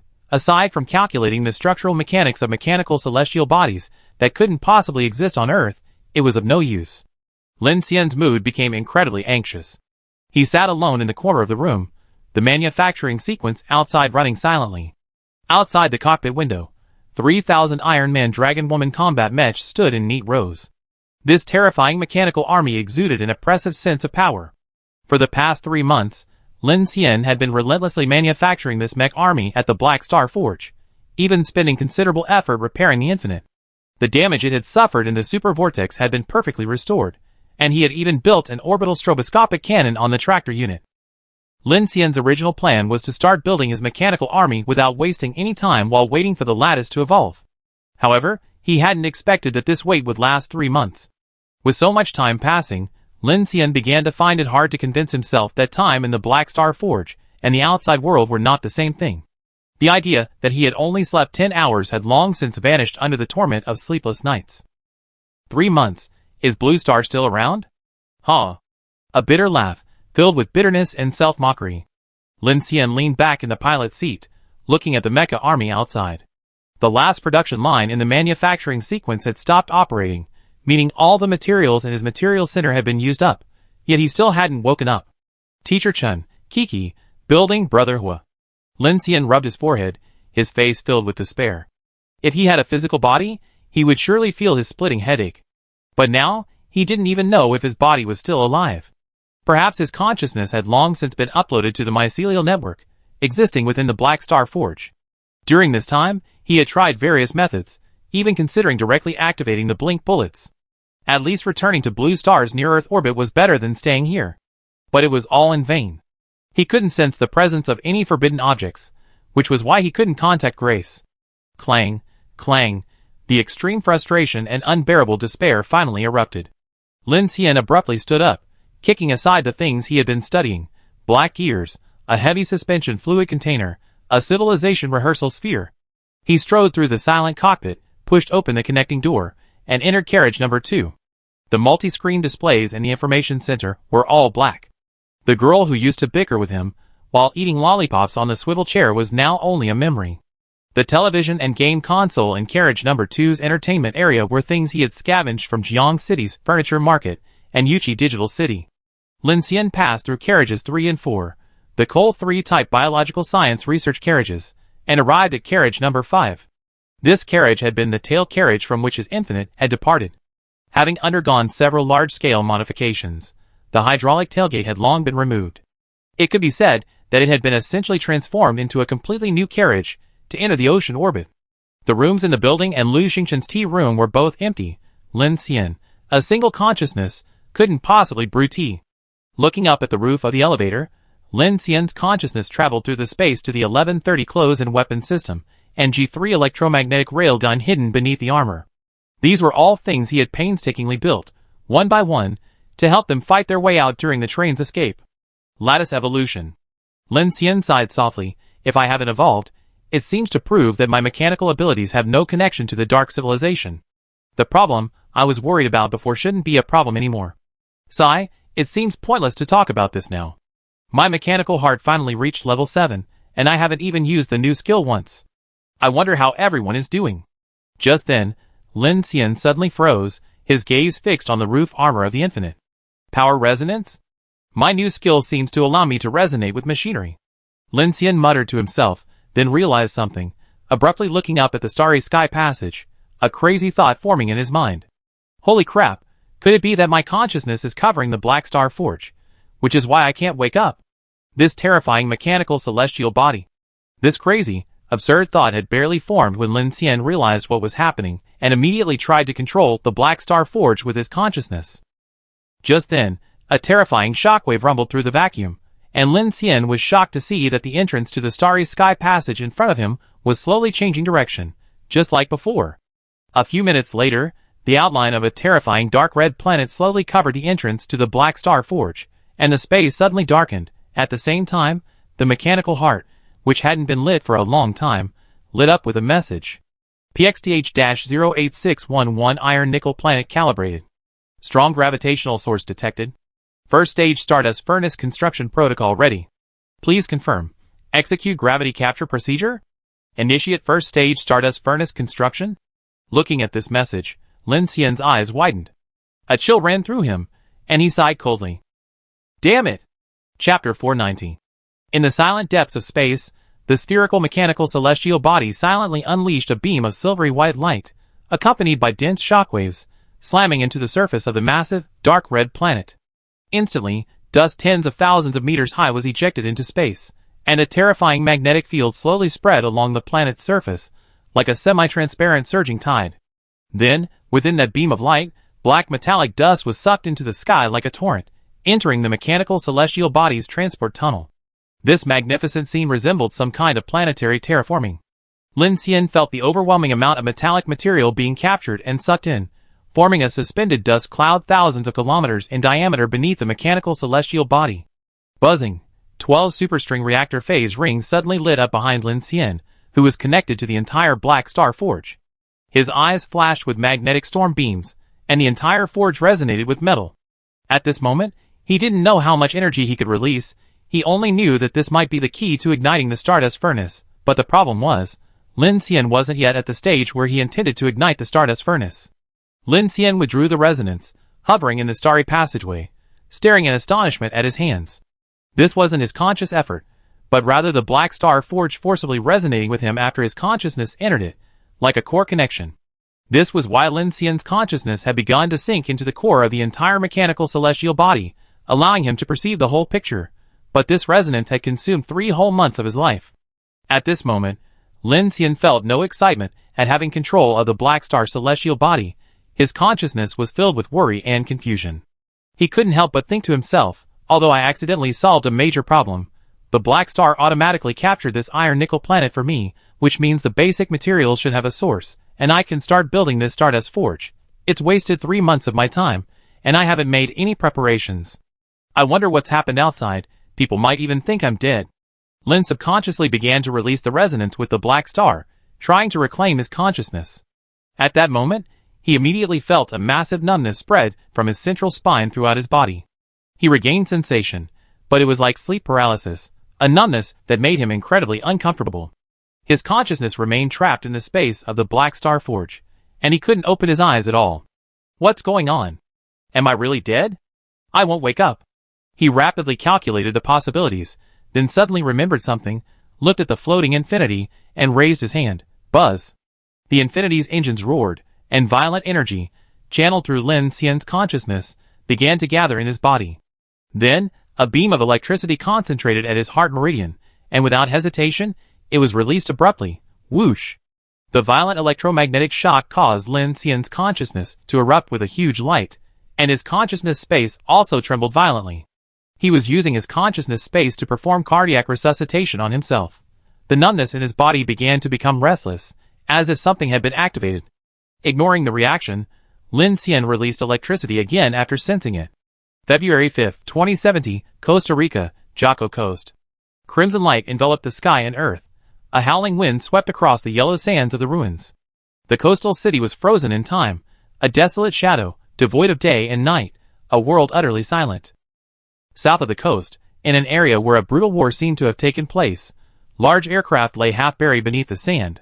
A massive, distant starship had broken into 3 sections, forming 3 enormous metal hills. The battlefield, stretching for kilometers, was littered with the wreckage of destroyed vehicles, and survivors' flags and torn tents fluttered in the wind. On a small, crashed transport ship at the edge of the battlefield, the crimson winds continuously blew sand from the broken deck into the buried interior. Through the cracks, a bizarre, multi-legged creature emerged. Its head had 3 organs that appeared to be eyes, but were actually like swirling, dark abysses. As it twisted, it was impossible to tell whether they protruded outwards or sank inwards, creating a strange, dimensional illusion. The multi-legged worm slithered swiftly, crawling over the desiccated corpses of several soldiers clad in power armor. Its sharp metal legs touched the armor, causing dark energy to flow and quickly activating something. Immediately, the core battery in the chest of one of the power armor slowly ejected. Then, the worm spat out glowing tendrils from a black hole in its head, enveloping the core battery.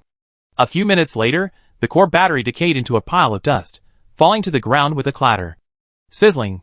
Just as the multi-legged worm finished its hunt and prepared to find its next target, a bright blue light suddenly flashed from the deepest part of the inner compartment, seemingly emanating from some kind of hibernation pod. The multi-legged worm immediately scrambled over, extending glowing tendrils again from the transparent shell of the hibernation pod. Seemingly sensing an even stronger energy source, it used the glowing tendrils to completely envelop the entire hibernation pod. Soon, a powerful surge of energy erupted, electrical and dark energy instantly converting and bursting forth with a large amount of light. The multi-legged monster's entire body began to tremble, seemingly conveying a wonderful sensation. However, in the next instant, accompanied by a second flash of light, an incredibly terrifying electromagnetic shockwave suddenly erupted from the hibernation pod. Dozens of high-energy arcs instantly pierced through the entire hibernation pod, directly blasting away and melting the multi-legged monster along with the entire transport ship. The resulting magnetic field explosion and high temperature generated a massive ionizing wave that reverberated throughout the entire battlefield. Boom! Like a small bomb exploding, a shallow crater formed in the ground, leaving only a hibernation pod platform in the very center, its main structure unrecognizable. At this moment, with a sudden, sharp suction, the person lying in the hibernation pod abruptly sat up. Hiss! The moment Lin Xian opened his eyes, he felt as if he were in hell. Scarlet, yellow sand, scorching heat waves, bone-chilling sand, accompanied by intense throbbing pain in his extremities, and a feeling of his immune system being completely drained, Lin Xian reacted in an instant. This is a death trap. Asterisk whoosh. Whoosh. Whoosh. Asterisk the nano-powered armor was quickly retrieved from the Black Star Forge, covering his entire body. As soon as the life support system activated, countless sharp alarms blared in his ears. Alarm. Dark erosion concentration exceeds daytime value by 1,360%. Please escape immediately. Alarm. Radioactive dust detected, radiation concentration 2183 MSV, probability of radiation sickness 86%. Alarm. Body detected to have suffered excessive dark impact, dark energy synergy system activated. Alarm. Abnormal mental energy fluctuations. Alarm. At this moment, Lin Xian gradually regained his senses. The alarms in his ears were gradually masked by the shock that surged within him, turning into a piercing ringing in his ears.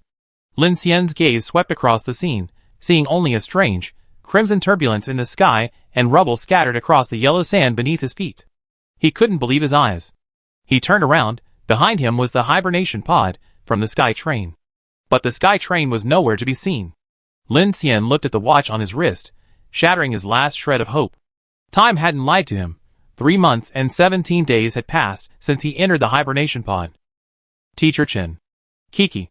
He pressed the communicator, trying to find the infinite's internal frequency, but only emptiness answered him. Lin Xian's heart pounded. His mind went completely blank. Teacher Chen, Kiki, Brother Hua, De Lu, Shu Qin, Sasha, Monica, Qian Deli, Ding Junyi. Everyone was gone. He felt as if the world had abandoned him. Looking at the crimson expanse filling his vision, a profound loneliness and sense of alienation surged through him. Huff, huff. Inside his oxygen mask, Lin Xian gasped for breath, trying to regain his composure. After regaining his senses, he suppressed his various questions and began to cautiously observe his surroundings. The mechanical heart hummed again, its scanning range instantly expanding to several kilometers. Soon, Lin Xian picked up several clues. Instead of activating flight, he quietly crept forward along the shadows of the sand dunes, quickly spotting the massive, broken starship. The mechanical scan detected its hull number. The Chang'e ship belongs to the Phoenix City Intercontinental Force's 3rd Intercontinental Division. Phoenix City is on standby in the safe airspace of Cordoba, South America. How did I end up on this fleet? Jackie? This is Costa Rica, the eastern coast of the Central Pacific? Faced with this situation, Lin Xian could only think of two possibilities. Either the Sky Train had successfully rendezvoused with the Phoenix Alliance, and for some reason, his teammates had sent him to Phoenix City, or this was an order from Yulan. The second possibility was that the Sky Train had been completely wiped out, and he had been rescued. Whether emotionally or rationally, Lin Xian naturally leaned towards the first interpretation. But regardless of the reason, the current situation seemed to indicate that the 3rd Intercontinental Force had suffered a fierce and devastating battle here, and the Jocko area was now completely shrouded in crimson, utterly silent. What on earth happened? Lin Xian calmed himself down. His power armor's life support system was operating under high pressure. Although the armor seemed to resist the crimson's corrosive effects, the intense radiation and darkness of the environment made this place a death trap. Even if the life support system could provide oxygen and maintain basic circulation, it didn't mean he could rest easy. Because he had no food or water, was surrounded by crimson, and had no idea what terrible threats lurked within. Lin Xian looked at the massive wreckage of the Chang'e starship ahead, and immediately had an idea. He could hide inside the starship and probably find some food and water, if it hadn't been contaminated by the crimson. Furthermore, he could find some logs on the starship, perhaps revealing what had happened in the past 3 months, and the current situation of the Phoenix Society and the world. Crack Lin Xian's boots, clad in battle armor, sank deep into the scorching sand. Each time he lifted them, a cloud of sand like dust filled with dark red aura billowed up. The nano-powered armor shielded him from the corrosive dark energy and deadly radiation. Through the viewing window, the crimson halo stained the entire world with an ominous blood-red hue. He kept a low profile, moving like a ghost through the shadows cast by the massive war wreckage. Chu Yin had told him that the concept of a dark marker had vanished within the crimson, and he could be attacked at any moment. Therefore, Lin Xian had to be extremely cautious in this crimson world where day and night were indistinguishable. If a chain reaction were triggered, he truly wouldn't know which way to run. Perhaps the entire world was already engulfed in crimson. The shadow ship, broken into 3 pieces, gradually magnified in his vision. The closer he got, the more shocking and suffocating the scene became. The bow wreckage jutted into the yellow sand, like a broken giant sword embedded in the earth. The massive bridge structure resembled a skull gnawed by a giant beast, the portholes were shattered, the exposed frames twisted and grotesque. Underfoot, twisted and deformed metal fragments, half-buried limbs of power armor, weathered bones, and charred vehicle wreckage formed a carpet of death in this desolate desert, constantly giving one a sense of oppressive annihilation. Approaching the lower part of the bow, he scanned the area with radar again, before cautiously focusing on a platform at the top. With a thought, he activated his energy jump, whoosh. Lin Xian's figure instantly appeared on a shattered platform. Before he could even steady himself, he immediately held his breath, scanning his surroundings. Unsure if activating his ability would cause any trouble, every movement Lin Xian made was a trial. Huff, huff. Lin Xian's heart pounded faster, with the muffled hum of his power armor. After a while, confirming that he hadn't caused any disturbance, he activated his scan, attempting to observe the shadow ship. The power armor's visual scan rapidly swept across the fractured surface, and Lin Xian quickly discovered a horrifying detail. The edges of the fractured surface of the shadow ship exhibited a terrifyingly large and complex serrated tearing structure. The alloy armor hadn't been blasted open, but rather torn apart by something unimaginable, possessing terrifying biting force. Bite off? S-Class? Lin Xian's first reaction was that something capable of biting off a distant starship in one bite must be at least an S-Class weapon of the previous Sky Touch level. Even with the Phoenix Society's strength, the previous Sky Touch and atmospheric mica might not be capable of taking down a main battleship in one go, in Lin Xian's opinion. Maybe it would require something like the Abyss Demon. Lin Xian recalled the image of the pale giant serpent in Star Abyss No. 5, and a chill ran down his spine. At the same time, he also discovered a large amount of corrupted dark energy fluctuations remaining here, a phenomenon that only occurs when humans mutate into humanoid monsters. The scanned internal damage confirmed this, indicating a fierce battle had taken place inside. There shouldn't be any survivors inside, and hopefully nothing else alive either. Just as Lin Xian was about to enter the ship's interior through a tear, he suddenly sensed something. His gaze, passing over the outline of the massive starship wreckage beneath his feet, instinctively drifted towards the distant Harco coastline. His vision was instantly filled. Lin Xian's expression was initially blank, then his pupils constricted sharply, a surge of intense shock washing over him. Beneath the crimson sky, at the end of the shattered coastline permeated with the aura of death, a colossal silhouette, beyond the limits of imagination, like an ancient, nightmarish mountain range, pierced through the blood-red mist and abruptly entered his field of vision. It was definitely not a naturally formed mountain. It was a creation of steel. A ship. A colossal vessel, as majestic as a mountain, stranded on the coastline. It was enormous. A concept flashed through Lin Xian's mind for comparison. Silent City. The massive, mobile city fortress that humanity had once looked up to, built on ruins. The size of this stranded ship, roughly estimated, was at least 3 times that of Silent City.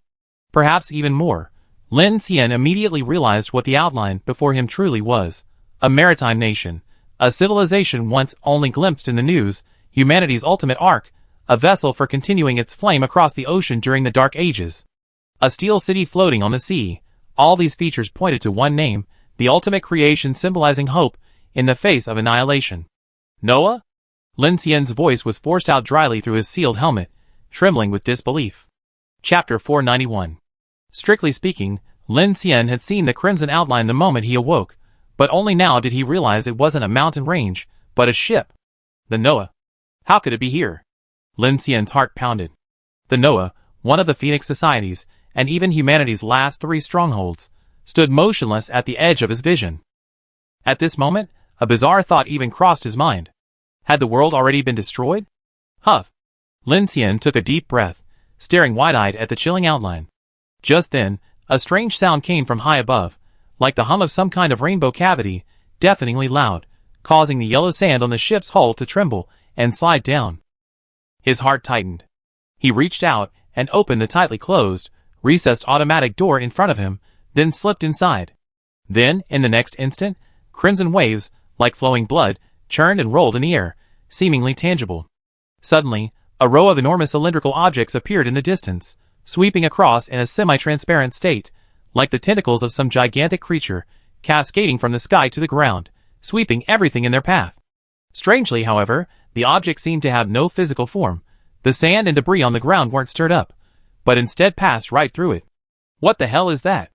Watching the crimson wall of flesh advance, Lin Xian frowned and instinctively activated his field to protect himself. He gritted his teeth, watching helplessly as the giant wall pierced through the wreckage of the Chang'ing ship and swept towards him with the force of a tsunami. The moment it reached him, Lin Xian felt his heart race, but the next second, the crimson wall had completely swept over him. Nothing happened, and his field shield remained unresponsive. Just as Lin Xian was wondering about this strange phenomenon, the power armor suddenly sounded an alarm. Major blood loss detected. Emergency activation of nano-cleaning spray. What? Thump. Lin Xian abruptly knelt down. The viewing window of his mask was now shrouded in blood. He looked at his hands. The internal ventilation system was continuously spewing out large amounts of blood mist. That was his blood. Lin Xian realized that he was bleeding profusely, as if all the capillaries in his body had burst simultaneously. He felt no pain, nor did the blood gush out. All the blood was being forcibly expelled by the power armor's air system as blood mist. That damn thing can extract blood plasma? Lin Xian felt his body go limp. His vision went black, and he almost fainted. He immediately and instinctively manipulated the power armor to inject adrenaline. Sizzle! The piercings behind both kidneys pierced through. Lin Xian's spirits lifted. He immediately closed the automatic door, took out 2 drones, one in front and one behind, to illuminate and explore, stumbling along the way towards the starship's internal passageways. Thump, thump, thump, footsteps echoed in the dark passage. Lin, panting heavily behind his mask, had recovered somewhat from his exhaustion after running for a while. He then retrieved a group of flying drones to quickly scan the internal structure, partly to find a relatively safe room, and partly to locate the deck or storage room for supplies. After searching, he checked the time. It was almost dark. Perhaps there was no longer a distinction between day and night here, but Chu Yin had said that hiding inside the building was always better than staying outside. He decided to avoid exposure first, and then make other plans. Every few steps in the dark passage, the ground was littered with various corpses and limbs, withered military uniforms, torn power armor, and the torsos of some strange monsters. The air was cold and foul, a stark contrast to the crimson sands outside. Lin Xian scanned the corpses and fighting scenes along the way, his brow furrowed. He analyzed, many corpses have been completely drained. These mutations are different from the human-like monsters we've seen before. He immediately thought of the zombies he witnessed being devoured and mutated after being enveloped in crimson light when he left Hawaii. That situation was vastly different from the previous cases of ability users transforming into human-like monsters. This is definitely not a good sign. If I encounter one, it will be even more difficult to deal with. His thoughts raced. Soon, Lin Xian followed the passage to a residential area. After scanning a relatively intact room, he didn't hesitate to force open the automatic door with his mechanical heart and crawl inside. He quickly created lights, activated drones for rapid scanning, and brought the air and drainage systems under his complete control. Unlike when he was in Jiangcheng, where creating a temporary shelter was a piece of cake, his only concern was the threat that buildings within the Crimson Light couldn't defend against, such as the crimson flesh walls that ignored the terrain.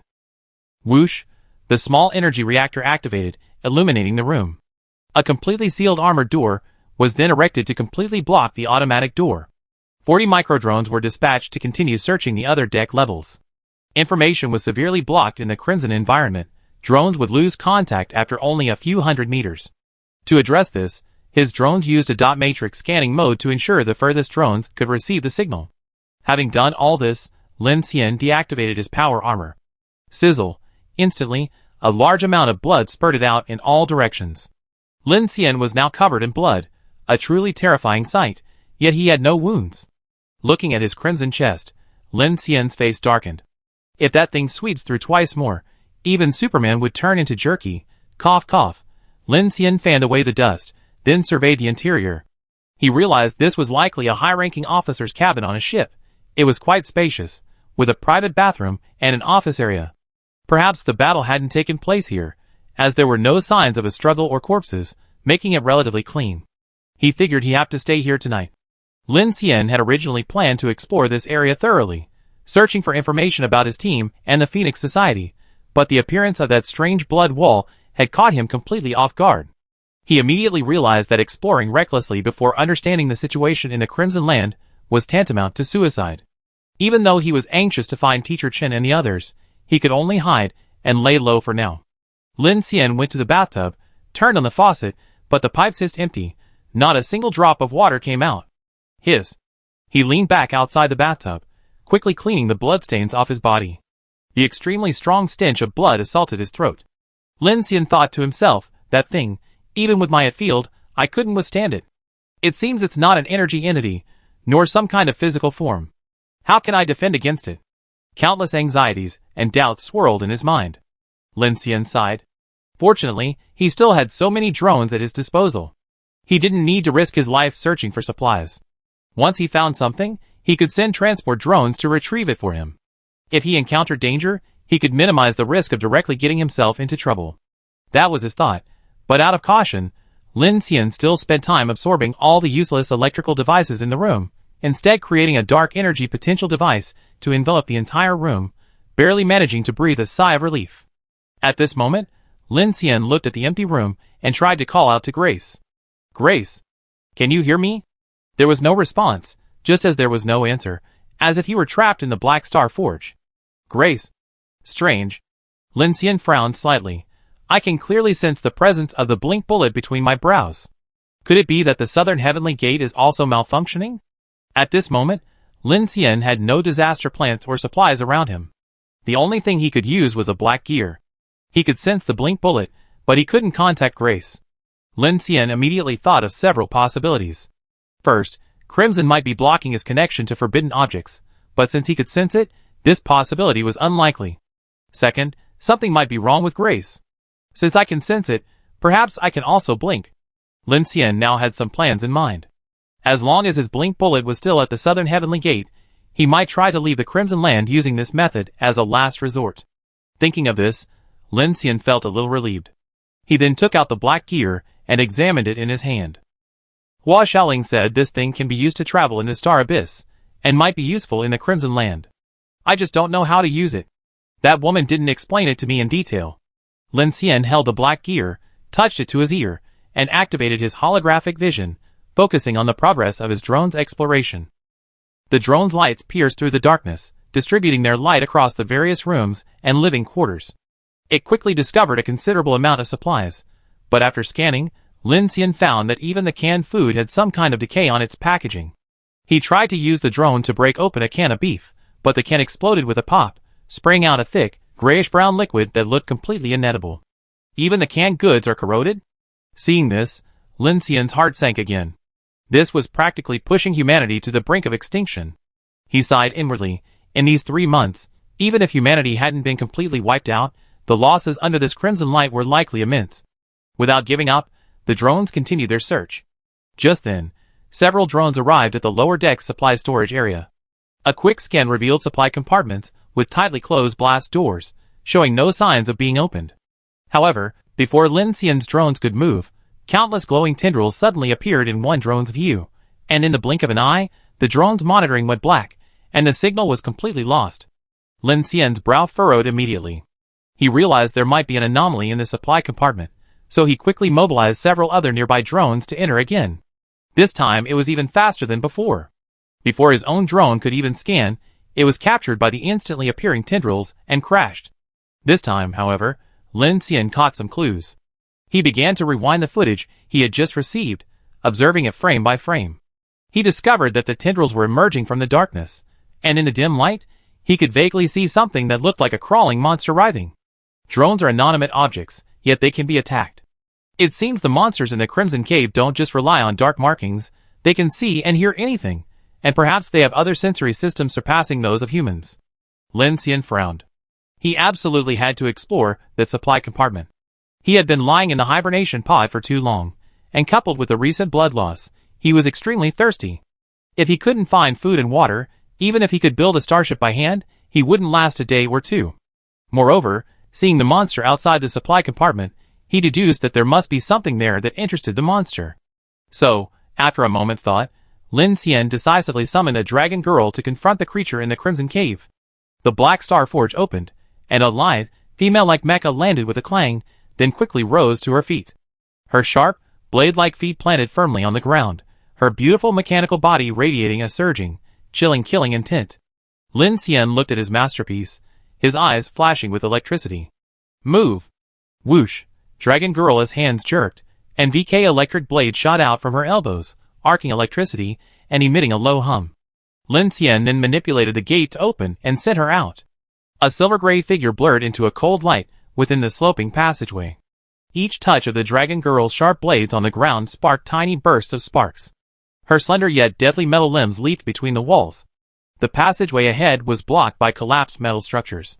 Without hesitation, she raised her left arm, a steel cable whistling through the air. The sharp anchor head wedged deeply into the upper beam, the cable taut instantly. Using the momentum, the mech traced a sharp arc through the air, clearing the obstacle, and then rapidly descended from the broken deck opening to the lower deck. At the moment of impact, the auxiliary thrusters on her feet and back emitted a brief burst of blue flame, cushioning the landing and kicking up a cloud of rusty dust. Slowed down ahead, full band scan, Lin Xian's command echoed through the data link. The Dragon Girl's scanning beam swept across the outline of the dark warehouse ahead. Her hydraulically driven limbs slowed their movements, and the hum of the VK electric blades diminished. Just as she was about to step into the warehouse area in front of the supply depot, the built-in dark energy sensor activated, and Lin Xian immediately detected an anomaly on the Dragon Girl's scanning radar. Something was lurking deep in the shadows of the mountain of containers, silently watching her. At this moment, Lin Xian, who was remotely controlling the device, also felt a little nervous. Firstly, he didn't know what the Dragon Girl was about to face, and secondly, he wasn't sure if making a sound would cause more trouble. Attention, life form present in the area. Activate combat stance. Lin Xian's gaze was fixed on the radar image transmitted by the Dragon Girl. The blurry dark energy fluctuations of the creature moved cunningly, seemingly playing hide-and-seek with the mech's scanning waves. Watching this, Lin Xian frowned slightly. The behavior of the strange entity was never like this. It would attack its prey directly. This thing could not only directly observe the dragon girl, who was an inanimate object, but also seemed to be observing her, preparing to strike at an opportunity. Can see? Good, fire flares. Lin Xian's command was issued without warning. Whoosh! A blazing white orb shot from the dragon girl's shoulder-mounted launcher, instantly tearing through the thick darkness. A torrent of pale light poured down, shattering the shadows in the corners. A bizarre, multi-legged spider, its flesh torn away, was revealed. Its head, with its sunken, black hollow organ, emitted countless filamentous tentacles, their tips shimmering with an eerie green phosphorescence, which danced wildly in the light. Found it. Chapter 492. Boom! The propulsion units on Dragon Girl instantly ignited, the powerful thrust leaving an afterimage in her wake. The VK electric blades whirring as they tore through the air suddenly sharpened, two intersecting streaks of azure lighting flashing by. The monster didn't even have time to hiss before a viscous, dark brown liquid gushed from the precisely severed section of its torso. Its grotesque head rolled to the ground, the glowing filaments in its compound eyes rapidly extinguishing. Seeing this, Lin Xian immediately breathed a sigh of relief. Could she kill him? Looks like I was overthinking it. However, before the blood on Dragon Girl's electric blade could drip, a faster, ghostly shadow silently swooped down from the ceiling in the thick darkness. Another one. The dark energy scanner hadn't even detected it. In an instant, dozens of glowing tendrils, like living venomous snakes, precisely wrapped around Dragon Girl's right arm joint, which had just finished its slash and hadn't yet retracted. A strong energy interference pulse surged in along the tendrils, and with a piercing short-circuit explosion, the hydraulic pipe at her right elbow suddenly burst open, releasing a cloud of oil mist. Sparks flew wildly, and her entire arm instantly went limp, the VK electric blade's light completely dimming. Disconnect. Sever the arm. The sudden turn of events caught Lin Xian off guard, but he immediately and decisively responded. The monster seemed capable of devouring energy integration. What appeared to be a physical force of material dissolution was far more terrifying than corrosion. Without the slightest hesitation, as soon as Lin Xian gave the order, Dragon Girl swung the VK electric blade on her left arm backhand, and the cold blue light precisely swept across her right shoulder joint. With a whoosh, sparks and broken cables flew out, and her heavy metal right arm, along with the glowing filaments wrapped around it, fell to the ground. Almost simultaneously with the severed arm hitting the ground, Dragon Girl's remaining left arm shot up with lightning speed. The armor on her palm slid open, revealing a nozzle that rapidly charged, emitting a blinding, sun-like incandescent light. The next second, 3 silver plasma beams shot out violently, instantly pinning the monster directly and precisely to the wall. There was no explosion, only a blinding white light and a teeth-grinding, scorching gassing sound. The monster silently burned away in the torrent of pure energy, leaving only charred marks and a pungent ozone smell. At this moment, Lin Xian immediately flew in all the dozen or so microdrones he had prepared beforehand. The lights blazed on, and they quickly checked the entire warehouse area. Only after confirming there were no other living creatures did he finally breathe a sigh of relief. Inside the sheltered room, Lin Xian looked through his holographic vision at the arm lying on the ground in front of Dragon Girl, now a pile of gray, metallic slag. Cold sweat beaded on his forehead. That was close. Luckily, Lin Xian had a robot to probe the area. Repairing an arm was a piece of cake for him. This monster wasn't particularly powerful, the Dragon Girl could take it down with a single strike. But the power of those tendrils was giving Lin Xian a real headache. It seemed that even an interstellar-level power armor wouldn't be able to withstand it once it touched him. Wouldn't that be fatal? Lin Xian's mind was in turmoil. While pondering this, he had the drone and the Dragon Girl conduct a comprehensive search of the warehouse. Just then, he noticed something in the footage. This supply compartment actually had a reserve energy system operating at low power consumption. In the footage, the drone found an open functional pipeline directly connected to a small, high-energy capacitor system in another compartment. It seemed that the two strange monsters had been devouring this, and it looked like the power had been out for several hours. Energy absorption. Humanity's electrical and dark energy are now interconnected? At this moment, the Dragon Girl mech remotely opened the supply bay door. As soon as it opened, a burst of white, chilling air mixed with a faint crimson aura shot out. Lin Xian, seeing this, was intrigued and immediately ordered all the drones to fly in. This time, he quickly discovered that while many of the supplies inside had begun to rot as before, the degree of decay was vastly different. Many were even relatively fresh, seemingly still edible. However, this only applied to canned goods and the seemingly unspoiled purified water. The other fresh or ordinary food in the refrigerators was completely moldy. This mold had nothing to do with the refrigerators themselves. The drones could even detect that the temperature inside the refrigerators wasn't too high, indicating that the power outage hadn't been long. Yet, the food had already molded in such a short time, which must be related to the crimson aura from before. At this moment, Lin Xian suddenly realized something. This supply compartment might possess a technology that could independently prevent food from spoiling, and it was only after the power was cut off that it was corrupted by the crimson. That's absolutely it. Lin Xian immediately stood up, his heart pounding. If he was right, it meant the Phoenix Society already had a way to preserve food and survive in the crimson, which also meant the Phoenix Society might still exist. Humanity hasn't perished. Lin Xian's voice trembled slightly. He donned his power armor and retraced his steps towards the supply compartment. While bringing back the supplies, he needed to find the storage equipment or device, scan it, and then manufacture it. Otherwise, these supplies might not be able to be stored tonight, and all his hopes would be for nothing. Lin Xian moved swiftly and decisively, quickly arriving at the compartment. He immediately dispatched dozens of transport drones to move the required supplies, and then launched a mechanical scan of the entire compartment. Based on his experience, Lin Xian quickly located a separate device with multiple pipelines within the mechanical structure of the storage compartment. This device had clearly been modified later, designed specifically for the storage compartment. Most importantly, Lin Xian found blood essence on this device. Sure enough, it looks like a dark energy generator, some kind of frequency. Isolation? While scanning the blueprints, Lin Xian began absorbing the contents of the supply warehouse for material conversion, facilitating later manufacturing. He was also surprised by the design. It seemed to be an upgrade of a dark energy potential device. Although he didn't yet understand the underlying principles, his understanding of mechanical structures quickly led him to realize that it was some kind of frequency generator created using dark energy conversion, seemingly capable of isolating the crimson essence in some way. Strange. Why isn't this device used on the entire starship? Why only for supplies? Or is it a backup plan? Never mind that for now. Thinking too much about it was pointless. He quickly scanned the blueprint, then took a level 3 blood essence from the device, intending to return to the shelter to create a makeshift version for later use.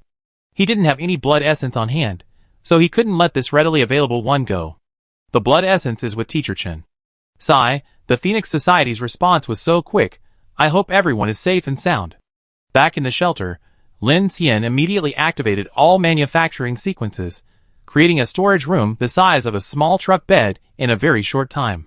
He dumped all the resources salvaged by the drones inside. After activating the level 3 blood essence and the energy capacitor, he was astonished to find that the crimson aura inside disappeared at an incredibly fast rate. Instant results. Having finished everything, Lin Xian plopped down on a stool, sweating profusely as he stared at the storage room before him. He hadn't dared to waste a single second of this operation, afraid of wasting the food and water he had painstakingly found. Otherwise, tonight would be a complete disaster. After catching his breath, Lin Xian got up and went into his small storage room to check the 2 cans. But as soon as he stepped inside, his vision suddenly went dark. It was pitch black. What happened? Lin Xian was stunned. He turned back to his brightly lit room, but the storage room door was clearly open, yet the inside was completely dark, as if he had entered another world. I understand. Lin Xian turned on the light, looking at the neatly arranged water and cans. Remembering the monster that emerged from the crimson during his escape on the ocean track, a strange thought crossed his mind. The world shrouded in crimson light is on another frequency, or rather, it's like another dimension. Although this conjecture was quite explosive, Lin Xian had no doubt about it, as it was the most plausible explanation. Thinking this, he immediately stepped out of the storage room, went to the edge of the room, and began scanning the area. He wasn't scanning the entire starship wreckage, but rather focusing the scan on a section of the outer armor, mainly to confirm his hypothesis. A few minutes later, Lin Xian opened his eyes, his expression greatly shocked. Sure enough, the entire starship has this frequency system used to isolate crimson light. They can definitely survive. He turned and waved his hand, sending countless materials flying through the air. This time, he quickly constructed the framework throughout the room, spreading the piping system throughout. Once everything was complete, Lin Xian went to the nearly broken porthole, repaired it using his mechanical abilities, and then, looking at the crimson dust outside, pressed a switch. Whoosh! The entire room abruptly changed, transforming from an oppressive crimson atmosphere to a clear, bright space, as if even the air had become fresher. Lin Xian deactivated his power armor, and in an instant, a familiar feeling surged through him. Although the crimson aura inside the shelter was minimal, isolated by the building, it was still incredibly uncomfortable, a feeling of his immune system crumbling, leaving him utterly weak. Now, with the device installed, the crimson aura had completely vanished, as if he had returned to a familiar night. Done. Looks like a lot has happened in these past 3 months. Lin Xian let out a long sigh of relief. He grabbed a bottle of water, opened the cap without a word, and gulped down a large mouthful. He didn't care how much the water had been corrupted by the crimson. After drinking it, he felt incredibly refreshed. Every cell in his body seemed to be cheering. Sizzle. After filling the tub, Lin Xian stood in the bathtub. 3 service drones sprayed water mist, washing away the blood and grime from his body. The bloody wastewater was collected by pipes for purification and storage. Although he had mastered the device to isolate the crimson, he didn't want to waste a single resource. He still needed to search for clues about the team and the Phoenix Society within the crimson, and these resources were undoubtedly crucial. Bang! Inside the room, the right-hand mechanical arm that Lin Xian had created was precisely fitted onto the dragon girl's right arm. The alloy right shoulder interface glowed with a ghostly blue light, and the maintenance robot silently slid open, completing the task Lin Xian had assigned. Retrieving her from the Black Star Forge wasn't difficult, but putting her back in was extremely exhausting, so Lin Xian didn't plan to retrieve her. Beep beep. At 1845, before Lin Xian entered the hibernation pod, the notification sound from the electronic watch that had accompanied him all the way rang again. He curled up in the metal chair by the porthole, his gaze piercing through the starship's window to look outside. Crimson wind swirled rust-colored sand, splashing a congealed sea of blood across the sky. There were no clouds, no light, only a crimson dome pressing down on the earth. He didn't know if darkness would follow, or if the night was any different from before. At this moment, he could only wait quietly. Outside, the world was a crimson expanse, red winds surging like waves in the air, the entire sky seeming to hang down, not a single cloud visible, as if a crimson barrier completely obscured the earth. Lin Xian looked out the porthole. Darkness had suddenly poured down. It was as if the colossal shadow of some planet had silently swept across the world, staining the crimson into a deeper, almost bruised, dark brown, making Lin Xian realize that night had fallen. Another kind of darkness. At that moment, Lin Xian's breathing tightened abruptly. Amidst the piled-up wreckage, strange phenomena arose. He seemed to see several twisted gray shadows emerge without warning from the churning red sand, like smoke dispersed by the wind, or like debris seeping from the depths of the gravel. They had humanoid outlines, but their limbs were folded and elongated with reverse joints, their movements unsteady, appearing and disappearing in the crimson mist. With a swirl of wind, they dissipated into mist, only to coalesce into new, grotesque forms the next moment. Strange entities? Lin Xian's face darkened. The crimson made these things seem ethereal and indistinct, yet simultaneously incredibly deadly. At that moment, his gaze sharpened. Further away, atop a sand dune torn apart by the shattered wings of a half-buried starship, stood a person. It was 4 or 5 meters tall, its torso withered like a dried tree trunk, yet its limbs were eerily long and even. Silently planted against the crimson sky, it resembled a decaying obelisk. It moved, it breathed no air, and it was impossible to tell whether it was facing him or with its back to him. It was merely a pure, pitch-black silhouette. It was a person completely like a human, head, shoulders, except for those eerily long limbs, like a solitary, towering figure from a horror story. Lin Xian narrowed his eyes, his pupils contracting, trying to pierce the dizzying darkness, but found he couldn't see anything clearly at all. However, in the blink of an eye, a gigantic face with a pitch-black hole appeared eerily outside the porthole. It was a face without features, with only a bottomless hole occupying its entire surface. Deep within the hole, a viscous, scarlet glow pulsed like a living thing, fixed firmly to the window, staring at him. Chapter 493. A bone-chilling cold. Silence. Lin Xian peered through the porthole at the enormous, hollow face outside, his expression one of utter shock. For a moment, even his breath seemed to freeze. The pitch-black opening stared at him like the abyss of hell. Lin Xian had already activated his field shield instantly. A bead of cold sweat trickled down his forehead. Lin Xian remained motionless, staring directly at the bizarre creature outside. His right hand braced itself, ready to unleash the supercritical diffraction sword, while simultaneously considering finding a space to use energy jump to evade danger.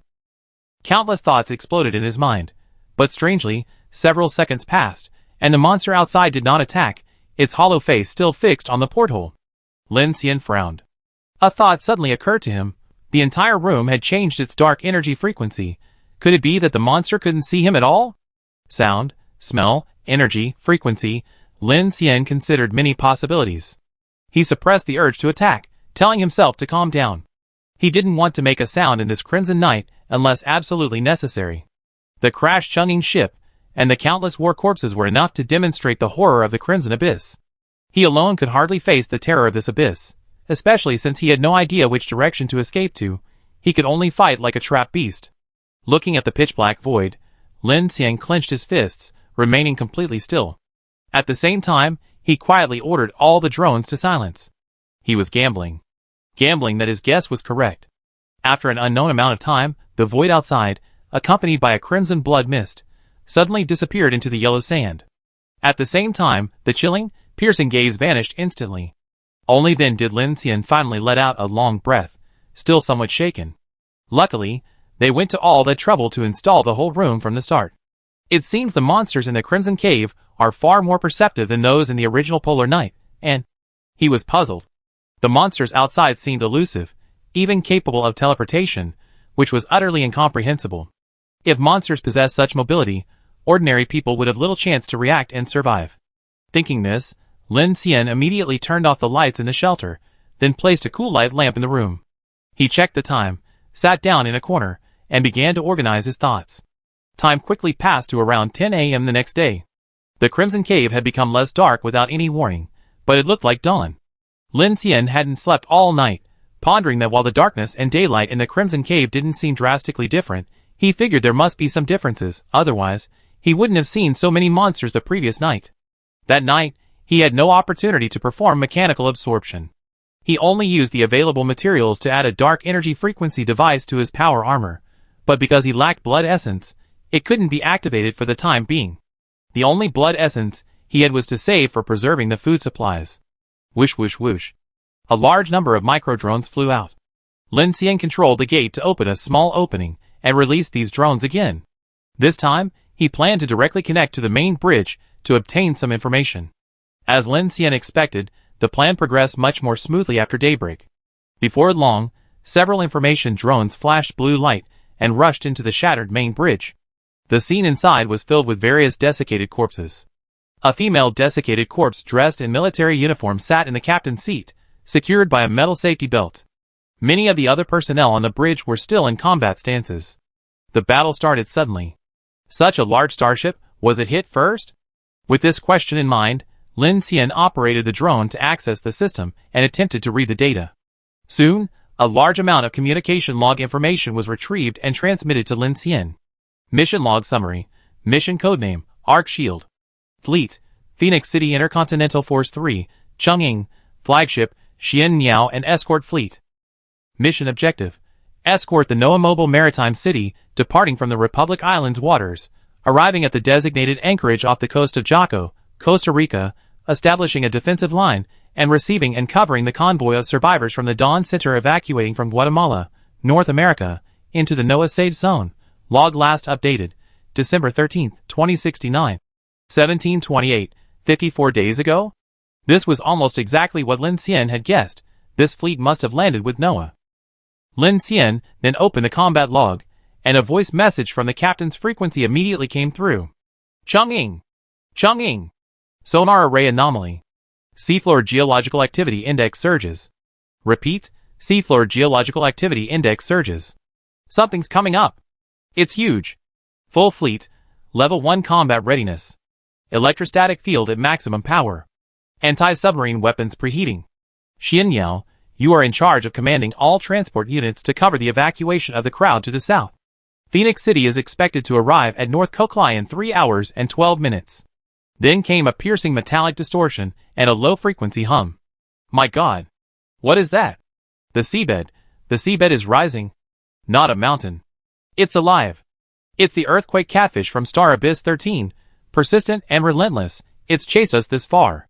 Captain, extremely high dark energy fluctuations detected in the airspace approximately 190 kilometers northeast. Intelligence estimates it to be an S-class crimson creature. Boom! A deafening roar shook the earth, Even through the log recording, the destructive tremor could be felt. Communication was then cut off, leaving only a piercing busy tone. Lin Xian's face darkened. He continued to open other documents and quickly found a Firebook intelligence report, sent by the Nightwalker postman via flight across the Crimson Zone. Upon reading the report, Lin Xian's expression immediately changed. The report stated that the Dawn Center's relocation in North America had encountered a major crisis. On the night of December 9th, the crimson spread in Star Abyss 12 and 9 in North America suddenly accelerated in the darkness. The Dawn Center encountered world-class disaster number 05, Chaos, in the Grand Canyon area of Colorado, North America. Over 1 million people have died, and all 219 railcar convoys across the land have lost contact. These convoys, besides survivor convoys, include the Phoenix Society's 13th and 22nd Iron Guard Brigades, 6 Special Forces units from the 2nd Intercontinental Force, 3 air fleets, and massive amounts of war resources and human survival supplies transported by rail, his Infinite Alliance convoy, the Silver Star, and the Dragon Mountain No. 1 convoys are also included, bringing the total number of railcar convoys to over 3 million. Buzz. In Lin Xian's holographic vision, a breathtaking dynamic map unfolds. The Scarlet Plague, like boiling pus, has completely engulfed the entire Asia-Pacific region. Its borders form a hellish dividing line with the Azure Ocean. At the dark rift between Star Abyss 12 and 9th on the North American continent, scarlet lava, like a bursting dam, is gushing forth at an unprecedented speed, spreading and devouring the remaining areas. A blinding red arrow, from the expanding Star Abyss, points directly to the Grand Canyon region in the heart of North America. The 13 Star Abyss polar nights and crimson zones have already covered nearly 70% of the planet's known surface, and this data is from 54 days ago. Based on previous growth data, he estimates that 90% of the area is now covered. Perhaps only a small portion of unexplored ocean areas and parts of the near-polar region of South America remain unswept, followed by the final polar ice caps, humanity's last line of defense. Lin Xian was dumbfounded. What a joke, the entire orbital convoy has lost all contact. He immediately frantically searched for any other information related to the Infinite, searching for a long time, finding only one piece of information, and that information was related to him. December 11, 2069, ordered to escort swordholder Lin Xian to Storm Coast before the 20th, to be received by Nightwalker headquarters. Upon seeing this information, Lin Xian's face turned solemn. Colorado Canyon, a world-class disaster. Dawn Center and Noah Center both severely damaged? He couldn't help but gasp, immediately becoming restless. In Lin Xian's plan, the railcar fleet possessed formidable firepower and a natural defensive advantage against the Crimson. How could they be completely cut off from communication? But currently, he couldn't obtain more information about the direction of Dawn Center from the Shadow Ship's messages. After all, this information was delivered at the risk of the mail carrier's lives, and it mainly concerned the transfer of Noah, and the date was 54 days ago. Lin Xian didn't know how many of the nearly 1.7 million survivors on Noah and these fleets had successfully escaped south to the Storm Strait. What to do? Lin Xian stood up and paced anxiously back and forth. Now, with this map, he could use his power armor and drones as ground anchor points, and with a magnetic field bearing determined, he could plan a route with low precision. Using cities as calibration points, he could basically solve the navigation problem and avoid getting lost in the Crimson. Rationally, Lin Xian's plan should have been to use map calibration to locate the inland orbital line 160 kilometers from here, then retrieve his Infinite, first address the issues of survival and shelter, then travel south along the orbital line through Panama and Colombia, cross the Amazon to the Storm Coast, and search for survivors and Phoenix Society members in the untouched Crimson Sea before making further plans. This was a plan Lin Xian had devised last night. He had even calculated how many devices to absorb from the wreckage and pre-installed the Infinite's dark energy frequency isolation device in the Black Star Forge. But the problem now was that the orbital convoy had lost contact in the Colorado Canyon region. Based on his understanding of Kiki, Chen Sichuan, and the others, barring any unforeseen circumstances, after landing, they would either wait in place or head to North America to rendezvous with the Infinite Alliance. Lin Xian had no idea whether the convoy had escaped safely. Calm down, calm down. Lin Xian's mind raced, and suddenly, something occurred to him. He immediately focused his consciousness into the Black Star Forge. He entered the Infinite Carriage, found Teacher Chen's logbook, which contained some notes he had made while trapped inside. He quickly found the information he was looking for. On that page was written, The AI's computing power has lost connection. Either Viola is dead, or I am dead. This was a record Lin Xian made after sensing his computing power disappearing. Now, it seemed that this would also happen after Viola, and he were out of signal coverage. He immediately deduced the time at that time. Sure enough, December 11th. Lin Xian's spirits lifted. The time he and Viola lost signal was the same day the Chungying received him, which strongly suggested that the Chungying hadn't found him through rescue, but rather the Tianqiong had actively sought him out. They changed course, heading towards the Republic Islands to seek help from the Phoenix Society's Noah Center. Realizing this, Lin Xian couldn't help but feel excited. He immediately left the Black Star Forge and used his drone again to search for the starship's stored information. This time, he wanted to find the visitor footage from December 11th. Finally, he saw a group of familiar faces again on the Chungying's deck platform. Kiki, Teacher Chun, Monica, Qian Deli, Wagu, Sasha, and others.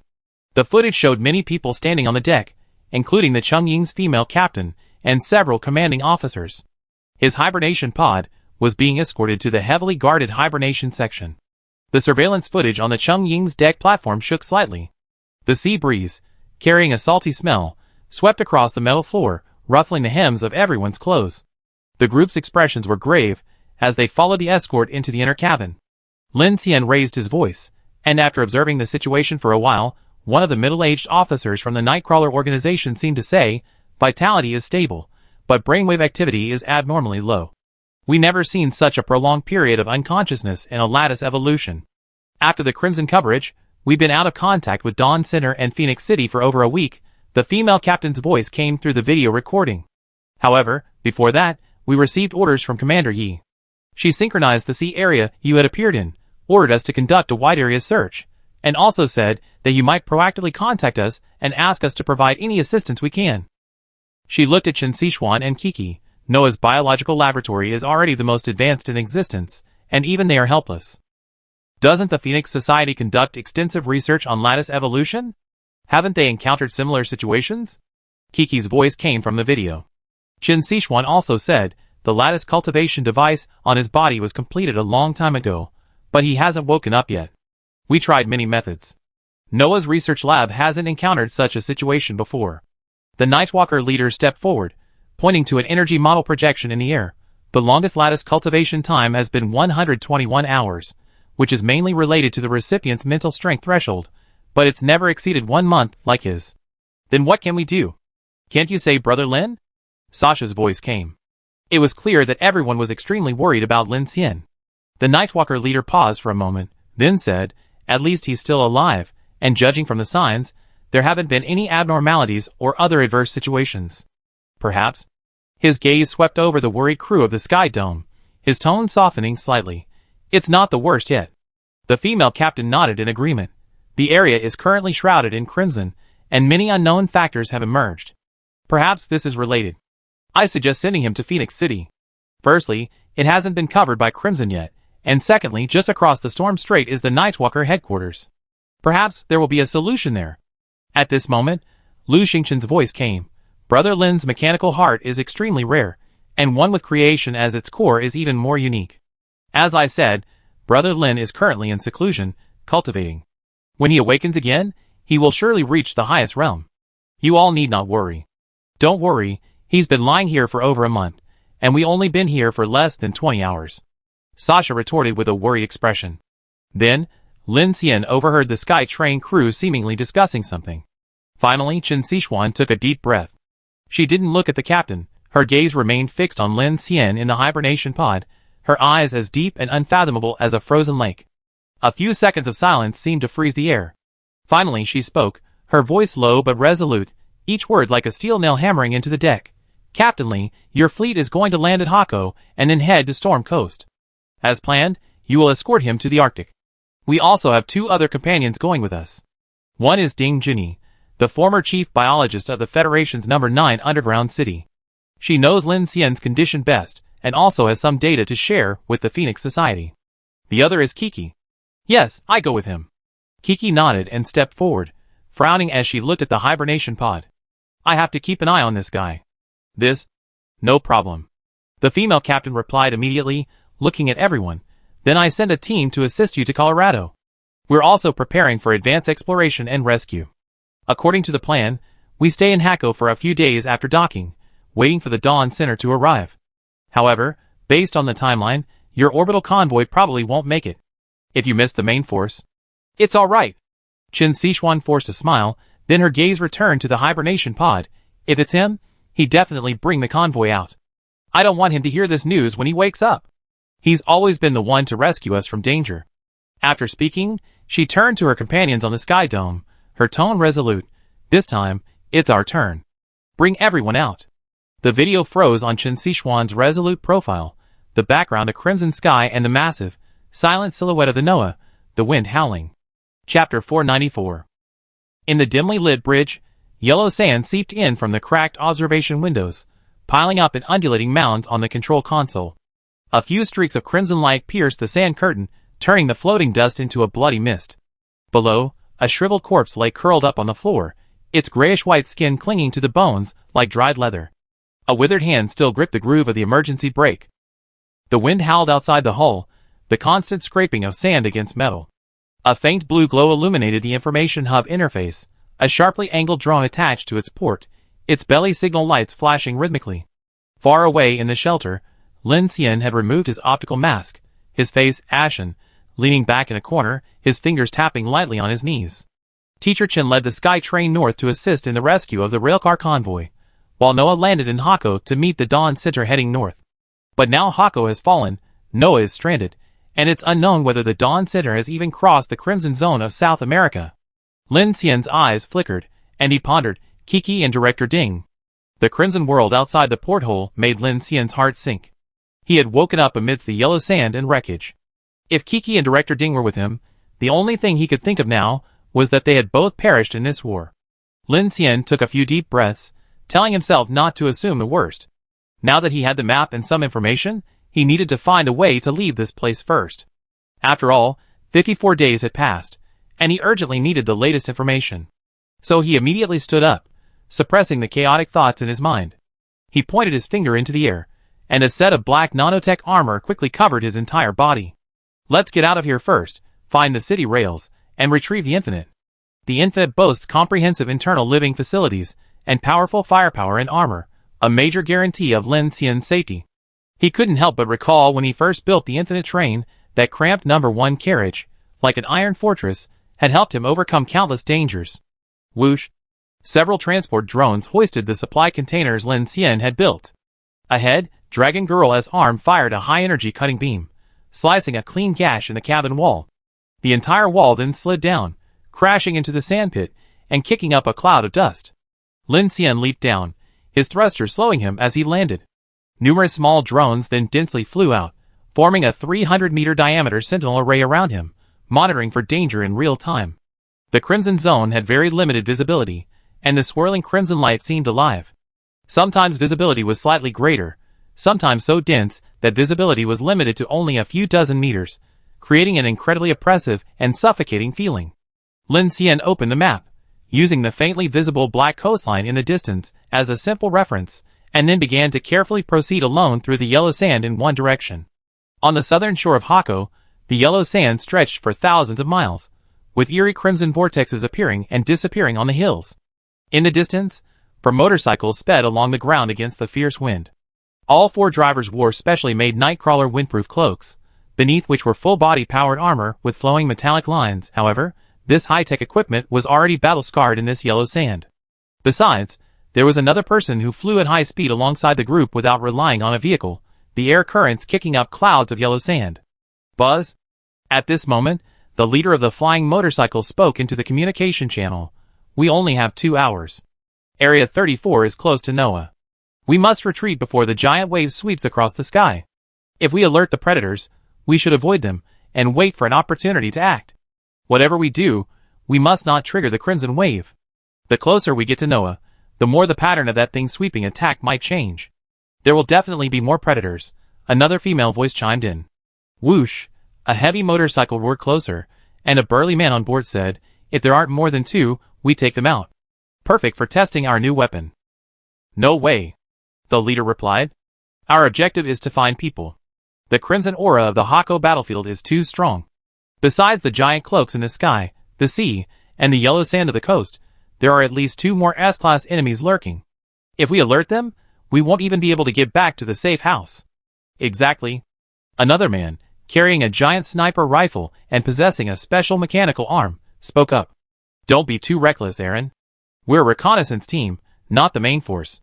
Be smart. Heh, I'm just curious about the new dark energy weapon. The man called Aaron replied. The leader turned to look at the person flying to the side and said, Kiki, your actions yesterday were too drastic. I understand you were eager to save people, but it's best not to tear open the storm clouds again. Although we're all quite curious about what kind of monster swarmed over from the sky that day, we only have one life, so caution is paramount. Okay. A faint voice responded in the frequency band, its tone somewhat low. The person flying close to the ground was Kiki. In her power armor's vision, her gaze followed the navigation light with focused attention and a hint of urgency. Area 34 was a section designated within the Hako battlefield. It was previously the position of the 27th Army Corps of the 3rd Intercontinental Force, where over 11 ships crashed, leaving wreckage everywhere. Empty. Magnetic pole lock complete, 10 o'clock, 7 meters depth. A ghostly blue arc of electricity flickered in Captain Raymond's armored palm, and the sand dunes, under his magnetic vibrations, revealed a distorted outline of a metallic ship. Albatross. A transport ship, belonging to the 3rd Logistics Fleet of the 27th Army Corps. Female scout Songwei knelt on one knee, her palm pressed against the scorching sand. An invisible resonance ripple spread from her. After a few seconds, her brow furrowed. A faint life force remains inside the ship, its form unidentifiable. Something just left recently, or it's still inside. The sniper, named Lister, carrying a heavy Gauss sniper rifle almost as tall as himself, spoke through his mask. Probability analysis shows a 99.7% chance of it being a non-human target, most likely a monster. Boss, what do you say? Raymond glanced at Kiki and immediately said, Standard Federation Starship hibernation pods have strong signal beacons. As long as they're still active, we can definitely detect them within range. His meaning was simple.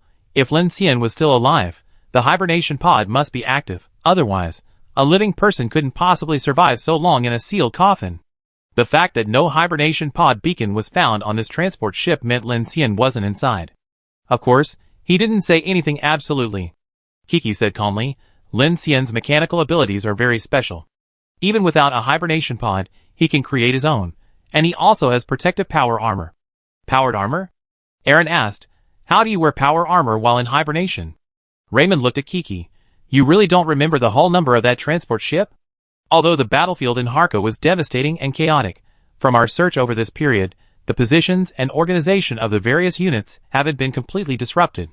If we can find the positions, the search area will be much smaller.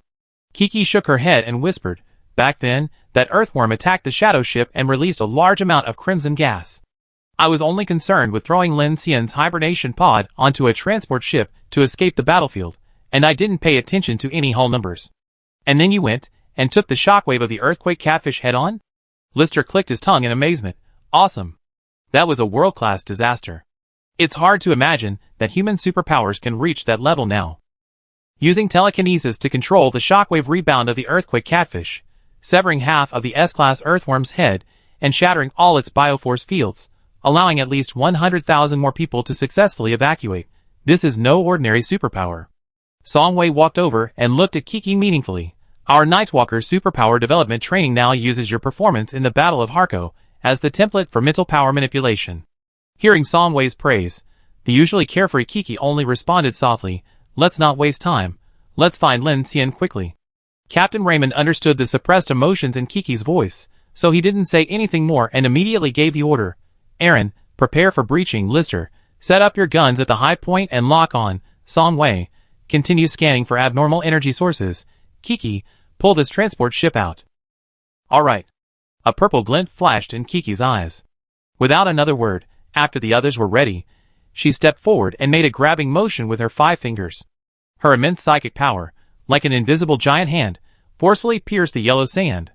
With a deafening roar, the entire wreckage of the hundreds of tons transport ship was lifted up, as if by a deep-sea monster, dragging a waterfall of sand as it was forcibly pulled from the ground. Amidst the grating, metallic groans, dried up, blackened remains, and shattered supply crates crashed to the ground. Just as the wreckage was lifted off the ground, a dark red shadow shot out from the fracture in the ship's hull, heading straight for the nearest, Aaron. The creature resembled a skinned spider, with glowing tendrils protruding from its dark, hollow head. "You're asking for death," Kiki coldly snorted. Her psychic power instantly condensed into an invisible giant hand, precisely grasping the scarlet worm.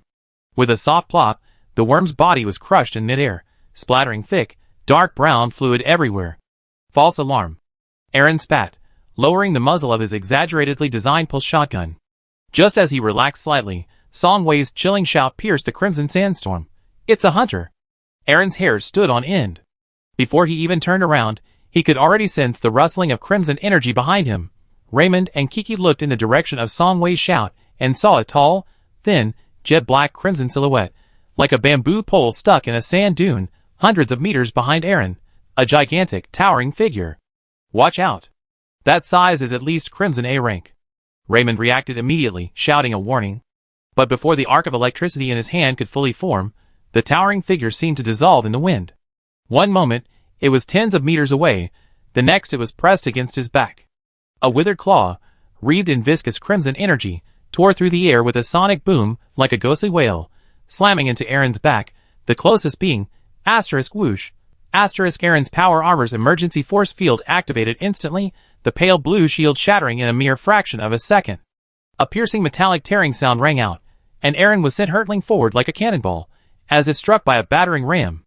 His right arm, the thick alloy mechanical arm along with the shoulder armor, was ripped off, sparks and hydraulic oil gushing from the severed end. Ha! Despite the excruciating pain, Aaron displayed astonishing combat instincts. While still in midair, his left-hand shotgun fired blindly behind him without looking. Boom! A burst of blazing white pulse energy exploded behind him, slightly hindering Gao Liren's relentless pursuit. "Cover!" Raymond roared, his fists clashing violently. Whoosh! A visible, azure magnetic storm shockwave expanded rapidly from his center. Wherever the shockwave passed, sand and gravel floated, the air distorted, slamming into Gao Liren's trajectory, causing its elusive form to freeze for the first time. Taking advantage of this opportunity, Raymond rushed to Aaron's side, the two forming a back-to-back cover formation. "Song Wei, focus." "Okay." Song Wei nimbly rolled to the flank, her entire body radiating energy, releasing a shockwave to lock onto the elusive crimson monster. "Lock on." High above, Lister's sniper scope's crosshairs were firmly locked onto the twisting target. Gao Liren's body seemed to exist between reality and illusion, flickering erratically within the crimson mist, extremely difficult to lock onto. However, Song Wei's life resonance, like clear ripples, parted the clouds in the crimson blood mist for everyone, allowing the team members to quickly detect a moving shockwave drifting like ripples in the air. At this moment, Lister took a deep breath, his finger on the trigger as steady as a rock, calculating the gaps in the eerie flickering. At this moment, Kiki moved as well.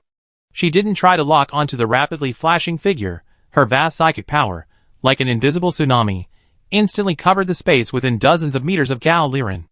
The air suddenly became viscous, forcibly slowing Gao Liren's ghostly speed. Just as it tried to flash again, Kiki clenched her fist, and a surge of dark energy, almost tangible, directly gripped the monster, its two eerie long arms exploding violently. Bang! Now, buzz! The air around Gao Liren's body was filled with psychic power, instantly compressed and solidified into a near-tangible cage. Though it lasted only a fleeting moment, it was enough for Lister. Bang! The heavy Gao sniper rifle emitted a muffled, thunderous roar. A blinding beam of bright blue light tore through the crimson, precisely piercing the center of Gao Liren's seemingly intangible head. Gao Liren's body convulsed violently, emitting a silent shriek. Dark red energy dissipated wildly from the pierced point, eventually transforming into a pool of viscous black water emitting bluish smoke, merging into the sand, and disappearing rapidly like living water. Before they could catch their breath, another unexpected event occurred. Just as the team had successfully dealt with an extremely troublesome Crimson Hunter through coordinated attacks, a piercing shriek suddenly came from the direction where the Noah was stranded.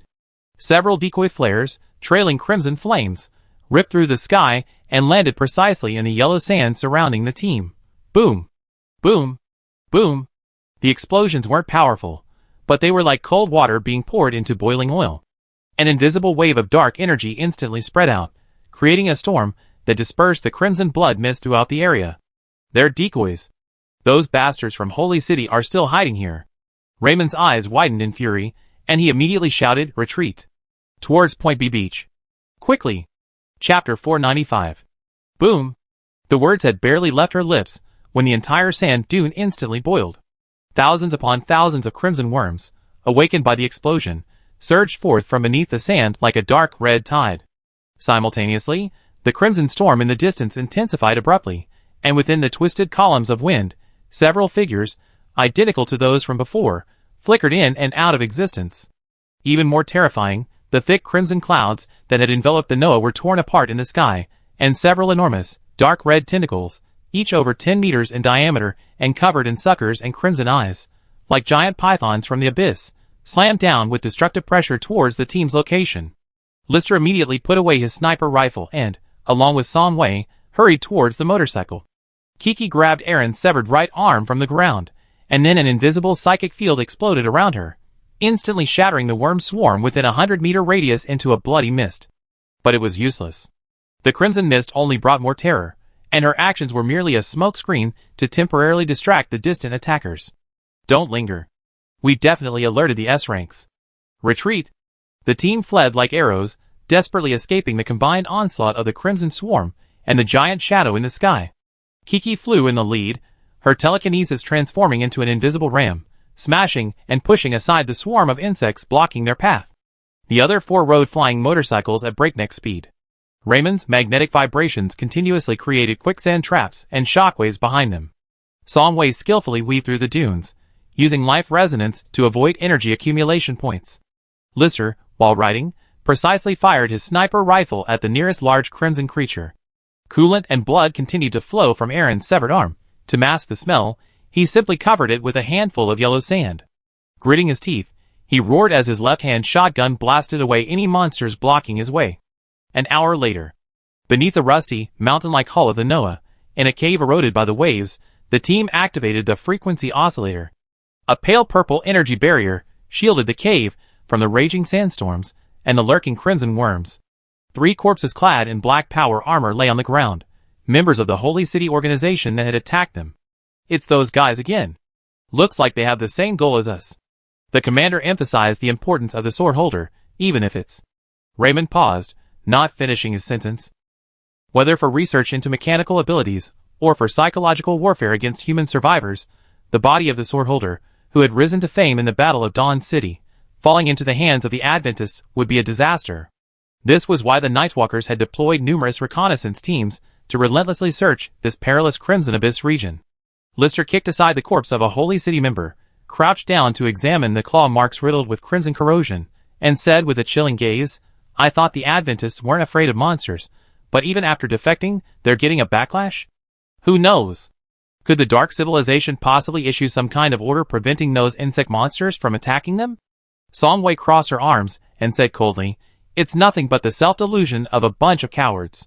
"All right." Raymond finished bandaging Aaron's right arm, then looked at Kiki and said, "This area has been alerted. We don't have much time left. Kiki, what do you think? Should we move to other areas to search, or should we retreat to the safe house for safety?" "No, this area isn't finished yet. We can't miss a single corner." Kiki stared anxiously at the still churning crimson outside the cave, her purple eyes burning with rage. "We have to find him quickly. Actually, before you woke up, our dozen or so teams had already searched many times," Raymond said calmly, his gaze thoughtful. "In this situation, if the Adventists had taken him away, it would be good news in a way, but these guys are still here." After he finished speaking, the group fell silent. Everyone understood Raymond's meaning.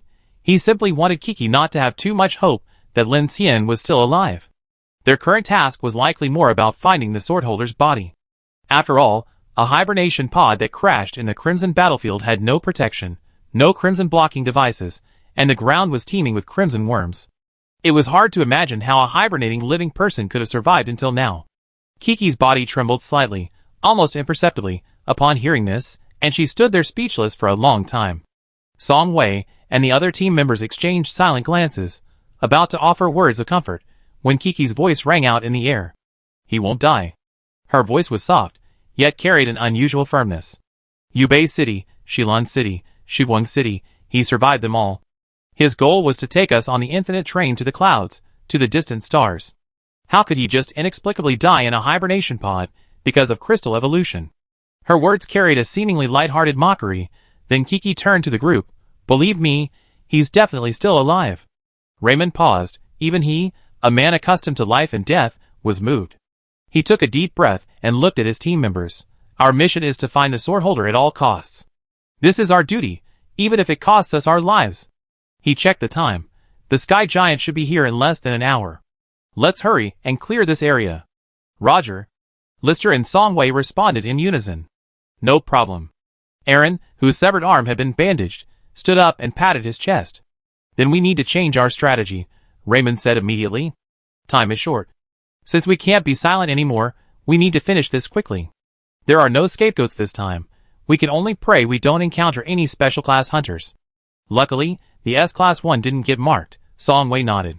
Kiki and I will search all the warships along the way. The three of you will provide cover. That will speed things up. Okay. Let's do it. Boom, boom, boom. A sea of crimson blood, like solidified blood, hung overhead. Yellow sand was propelled into the air by the psychic power and explosions, then fell back down mixed with thick, dark red dust. The entire southern coast of Hako was like a boiling cauldron. Fireballs exploded one after another, accompanied by the muffled roar of Gauss sniper rifles and the sharp hiss of pulse weapons. Raymond, Lister, and Aaron formed a triangular formation, constantly killing the monsters emerging from the yellow sand. Besides the scarlet worms, there were also bizarre creatures that spewed out shimmering silk threads. These creatures did not rely on the dark markers, but were attracted by the sounds and the scent of blood mist, and kept approaching. Without the large-scale dark energy fluctuations created by the Holy City before, the scale of the attack had not yet expanded, but the pressure was gradually increasing for the small team to deal with it. Hurry! Hurry! Hurry! Kiki hovered low in the air, her long purple hair whipping wildly in the crimson storm, her eyes gleaming with a dark purple light like a galaxy. Her telekinetic power materialized into an invisible giant hand, forcefully pulling another transport ship half buried in the yellow sand from the ground. The sound of twisting metal was deafening, and a sandstorm crashed down, revealing the rusted skeleton and scattered, desiccated remains inside. Songwei followed closely behind, her life resonance waves acting like precise probes, rapidly scanning through the smoke and wreckage. At the same time, her agile figure moved nimbly between the tilting decks and broken bulkheads, her power armor's detectors operating at full power, searching for targets alongside Kiki. Nothing. Next one. Songwei's voice carried a hint of anxiety over the communication channel. 3 o'clock, Red Ghost, watch out. Boss, this is bad, visibility is getting worse. Lister blasted a rapidly approaching, eerie spider to pieces with a single shot, the erupting blood mist turning the entire area even more crimson. Aaron's voice was icy. Watch out for the hunted bodies, those are the toughest. 7 o'clock. Flying fish-class wreckage, 15 meters deep. Captain Raymond's roar was drowned out by a violent explosion. He slammed his fists together, and a blue magnetic storm shockwave exploded outwards, blasting 3 attacking sand monsters with metal claws into a shower of flesh and dark red slurry.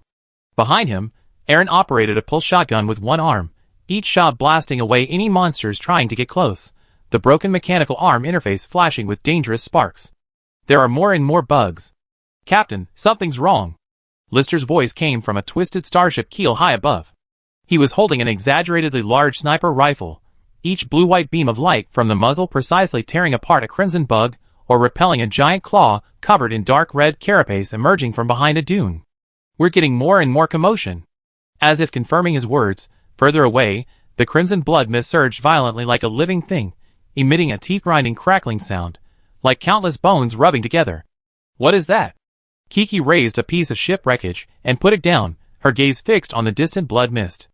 A twisted figure emerged from the mist, resembling a human, resembling a zombie, but more than that.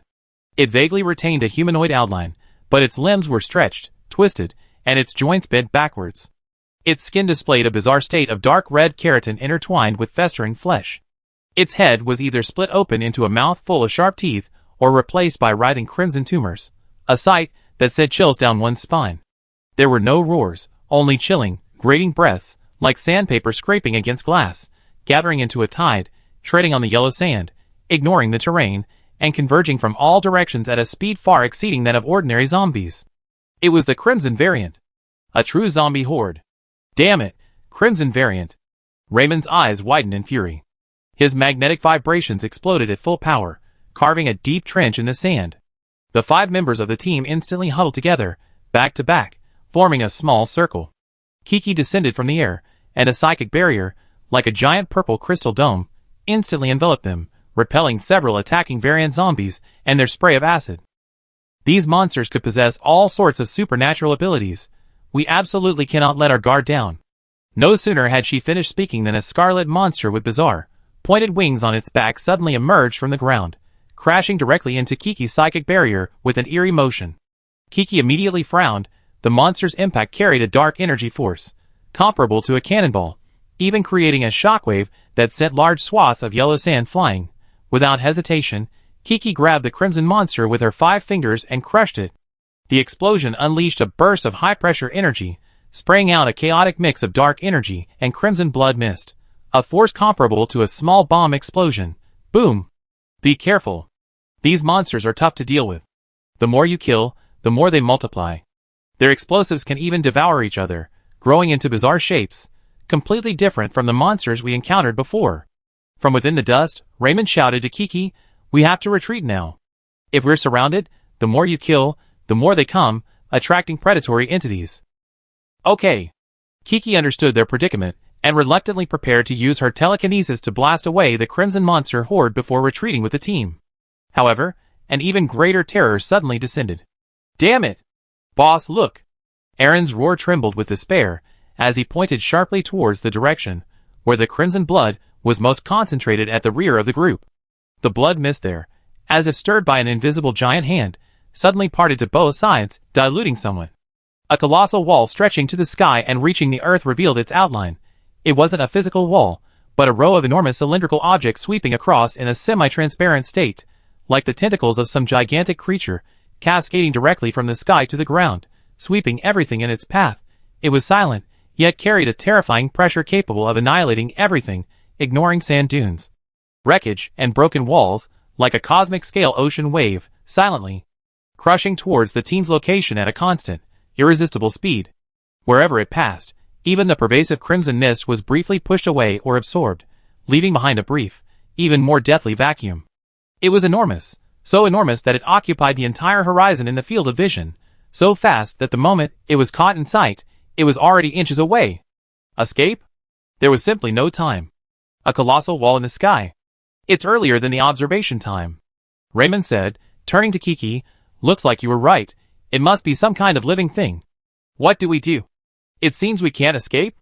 Songway's voice trembled violently. They might be able to escape the Crimson Horde, but this crimson wall swept in like a tsunami. At such close range, there was no way to escape. Once swept over, everyone would immediately lose most of their fighting power. Facing these mutants then would be tantamount to suicide. "Hold on. We have to hold on to this wave."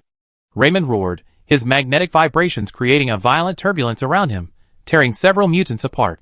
Songway's face was deathly pale. She unleashed her life resonance at full power, trying to stabilize Kiki's psychic barrier while providing Hawkeye with a more precise lock-on. Aaron gritted his teeth, his single-arm shotgun spitting out its last ounce of fury. Kiki's pupils blazed with a fiery purple light, like stars, and her psychic barrier shone brightly.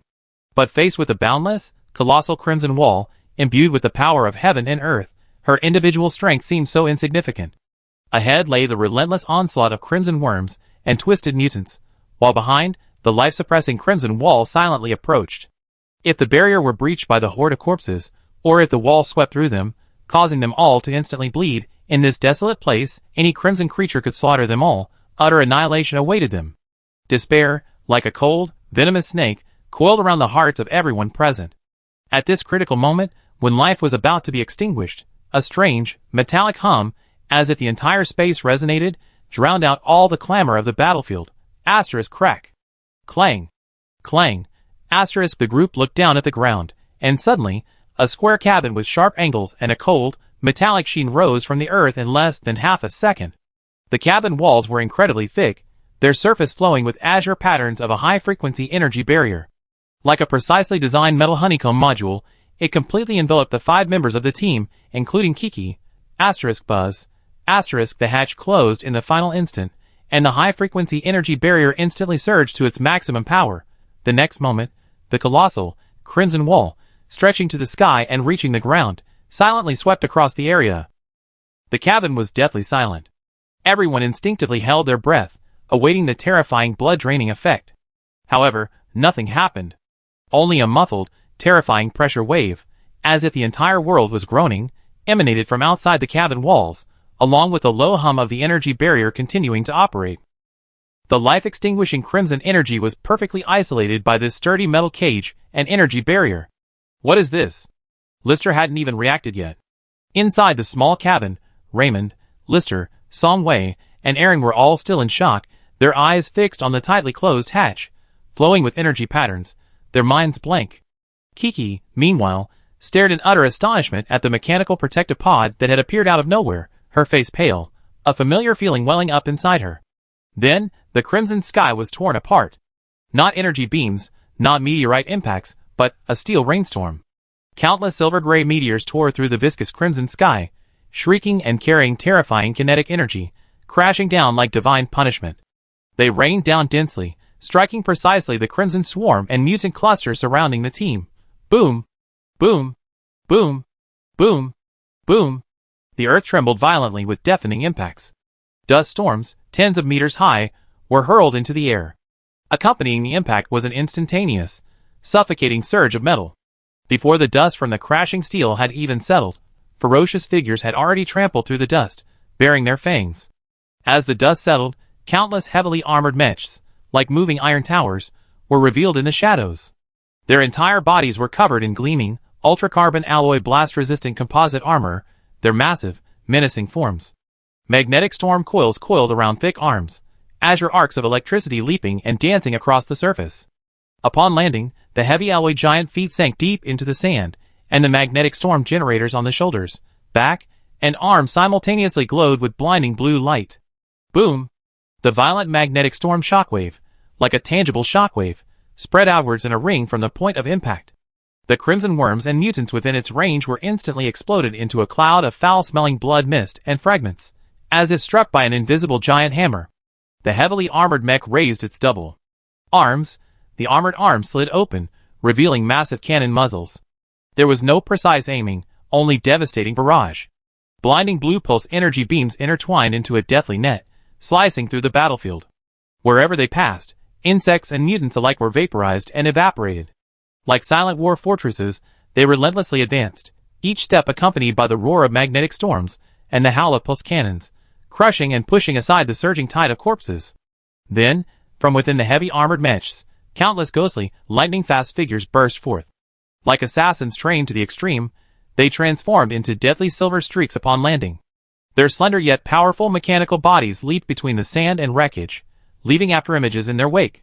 Their feet were no longer ballet shoes, but 2 VK alloy blades gleaming with deadly cold light. Each strike to the ground produced a sharp whistling sound as they cut through the air. The VK electric blades at their elbows silently popped out, their high-frequency vibrations emitting a low hum as they cut through the air. Like death dancers on the battlefield, their figures flashed and darted among the hordes of monsters, their VK twin blades tracing endless trails of azure lightning. Each flash was accompanied by a crisp tearing sound of metal, and a frenzied spray of dark red fluid. Whether it was the tough armor of the insects or the twisted, keratinous limbs of the mutants, they were as fragile as butter before the VK electric blades. They precisely sliced through the monster's joints, nerve nodes, and energy cores, swift, elegant, and deadly. The swarm of insects was dismembered, torn apart, and fell in droves before them, their dark red fluid splattering like a torrential rain, leaving large patches of filth on the yellow sand. A torrent of steel, composed of thousands of iron men and dragon women, swept across the entire battlefield like 2 giant combs. The crimson swarm and mutated zombie horde, which had just surged like a raging storm, were utterly crushed, flattened, and wiped out in the blink of an eye by this overwhelming numbers, firepower, and power disparity. As far as the eye could see, only scorched, smoking craters, shattered limbs torn apart by the magnetic storm, clean cuts from sharp blades, and a deathly silent battlefield remained. This devastating and overwhelming arrival left Raymond's team in a state of utter shock and stunned silence, forgetting even to breathe. Kiki, in particular, starkly widened her purple eyes, the light from her psychic barrier flickering slightly. Her body trembled violently as she rushed out of the protective enclosure, frantically searching the crimson battlefield, still shrouded in blood mist. Soon, she looked into the distance, where a blurry figure was walking unhurriedly towards the cabin, treading through the yellow sand. Above the figure's head, around him, and behind him, soft, steady points of white light silently illuminated, dozens, hundreds, like stars suddenly lighting up in the night sky, or like fireflies quietly gathering. The drones hovered steadily, arrayed, scattering a dazzling and mysterious starlight against the thick, oppressive crimson background, clearly outlining the path the figure was taking. The light was serene, yet possessed a penetrating power that tore through all darkness. The starlight flowed, like a galaxy spreading out in a crimson hell, leading to life. In the center of that artificial galaxy, the figure of the mechanical superhuman became clearer and clearer. Chapter 496. Lin Xian, who was originally planning to head north to explore the Harco orbital line, had his reconnaissance drone detect a violent explosion. Analysis clearly indicated it was caused by human weaponry. He immediately changed course to investigate and, sure enough, found Raymond's team engaged in combat. Upon discovering the presence of living people, Lin Xian's first reaction was to attempt contact to obtain necessary information. However, as his reconnaissance drone approached the battlefield, he immediately recognized the nightcrawler cloaks worn by Raymond's team. He had seen this type of cloak on Zhou Wu and Peng Peng before. Then, he detected Kiki's psychic energy fluctuations. Without hesitation, he acted. After shielding himself from Gao Liren's detection the previous night, he realized that this dark energy frequency might be able to withstand the Crimson Wall, so he used it directly on the group, also to avoid friendly fire. Rumble. Lin Xian, clad in Black Knight star power armor, strode across a battlefield shrouded in blood and smoke. 6,000 Iron Man and Dragon Girl combat mechs stood motionless in various corners of the battlefield, the ground littered with charred limbs or neatly severed by VK electric blades. The slain monsters released even more crimson blood mist, further reducing visibility. Deploying his mech army for the first time, Lin Xian had no time to assess the combat data. He quickly stepped across the scorched earth, heading towards the central protective window. Whoosh! Before he even got close, a streak of light tore through the crimson mist, hurtling towards Lin Xian with astonishing speed. The immense impact caused Lin Xian, encased in his power armor, to stagger back several steps. The figure, through his cold armor, embraced him tightly with all its might, a familiar voice trembling with excitement ringing in his ear. "I knew it was you. I knew you wouldn't die." Hearing that familiar voice, Lin Xian's heart skipped a beat. Without hesitation, he stretched out his arms and hugged her tightly through his power armor. They held each other tightly, and time seemed to stand still for a moment. The warmth of her embrace stirred complex emotions within Lin Xian. 1,000 words ultimately coalesced into a low, apologetic murmur. "I'm sorry." He didn't know how to explain, only an apology remained. His evolution from the lattice, his subsequent hibernation, and the sight of that eerie planetary head, his inexplicable capture by the Black Star, the 3 months spent completing celestial resonance, and the utterly transformed, crimson-tinged world he awoke to, everything felt like a distant memory, weighing heavily on his heart. Upon hearing the "I'm sorry," Kiki, nestled in his arms, instantly erupted in a torrent of suppressed emotions. She burst into tears, pounding her fists against Lin Xian's breastplate as she sobbed incoherently, "You damned bad person. I thought you never wake up. I thought you were dead." What? At this moment, Raymond and his team barely recovered from their shock, cautiously gathering around. The brief respite from the battlefield brought no peace. The surrounding crimson mist churned violently, and from its depths came a chilling rustling and growling far exceeding the previous sounds. Clearly, an even greater upheaval was brewing. Raymond suppressed the turmoil within him, forcing himself to calm down. His gaze sharpened as he looked at Lin Xian. Are you the sword holder Lin Xian?" "It is I." Lin Xian's voice came through his mask, steady and certain. Upon hearing the response, Lister and Song Wei, who were still in shock behind Raymond, all gasped. "Holy crap, you're really still alive?" Aaron couldn't help but exclaim in surprise. No wonder a safe house suddenly appeared out of nowhere underground. "Damn it, I thought we'd been captured by something," Lister added. Song Wei looked at Lin Xian, scrutinizing him, and said, "Just like the information from headquarters, they created a large-scale industrial weapon out of thin air. Mechanical superpowers are indeed impressive." Raymond took a deep breath, his expression complex, as he looked at Kiki's emotionally charged back. As the team leader, he immediately calmed down and said, "It seems the result is better than we expected, but now is not the time for reminiscing. The Crimson Tide might be about to erupt." Being targeted by too many hunters would be a huge problem. Our mission is to rescue you. We can't stay here any longer. Come back to the safe house with us. He spoke quickly, with an undeniable sense of urgency. Lin Xian immediately agreed, okay. He looked down to ask about Kiki in his arms, but found that the girl was completely unrefined, like a wrong child who had found someone to lean on. She hugged his waist, buried her face in his breastplate, and just kept sobbing, her shoulders heaving. Lin Xian's heart softened.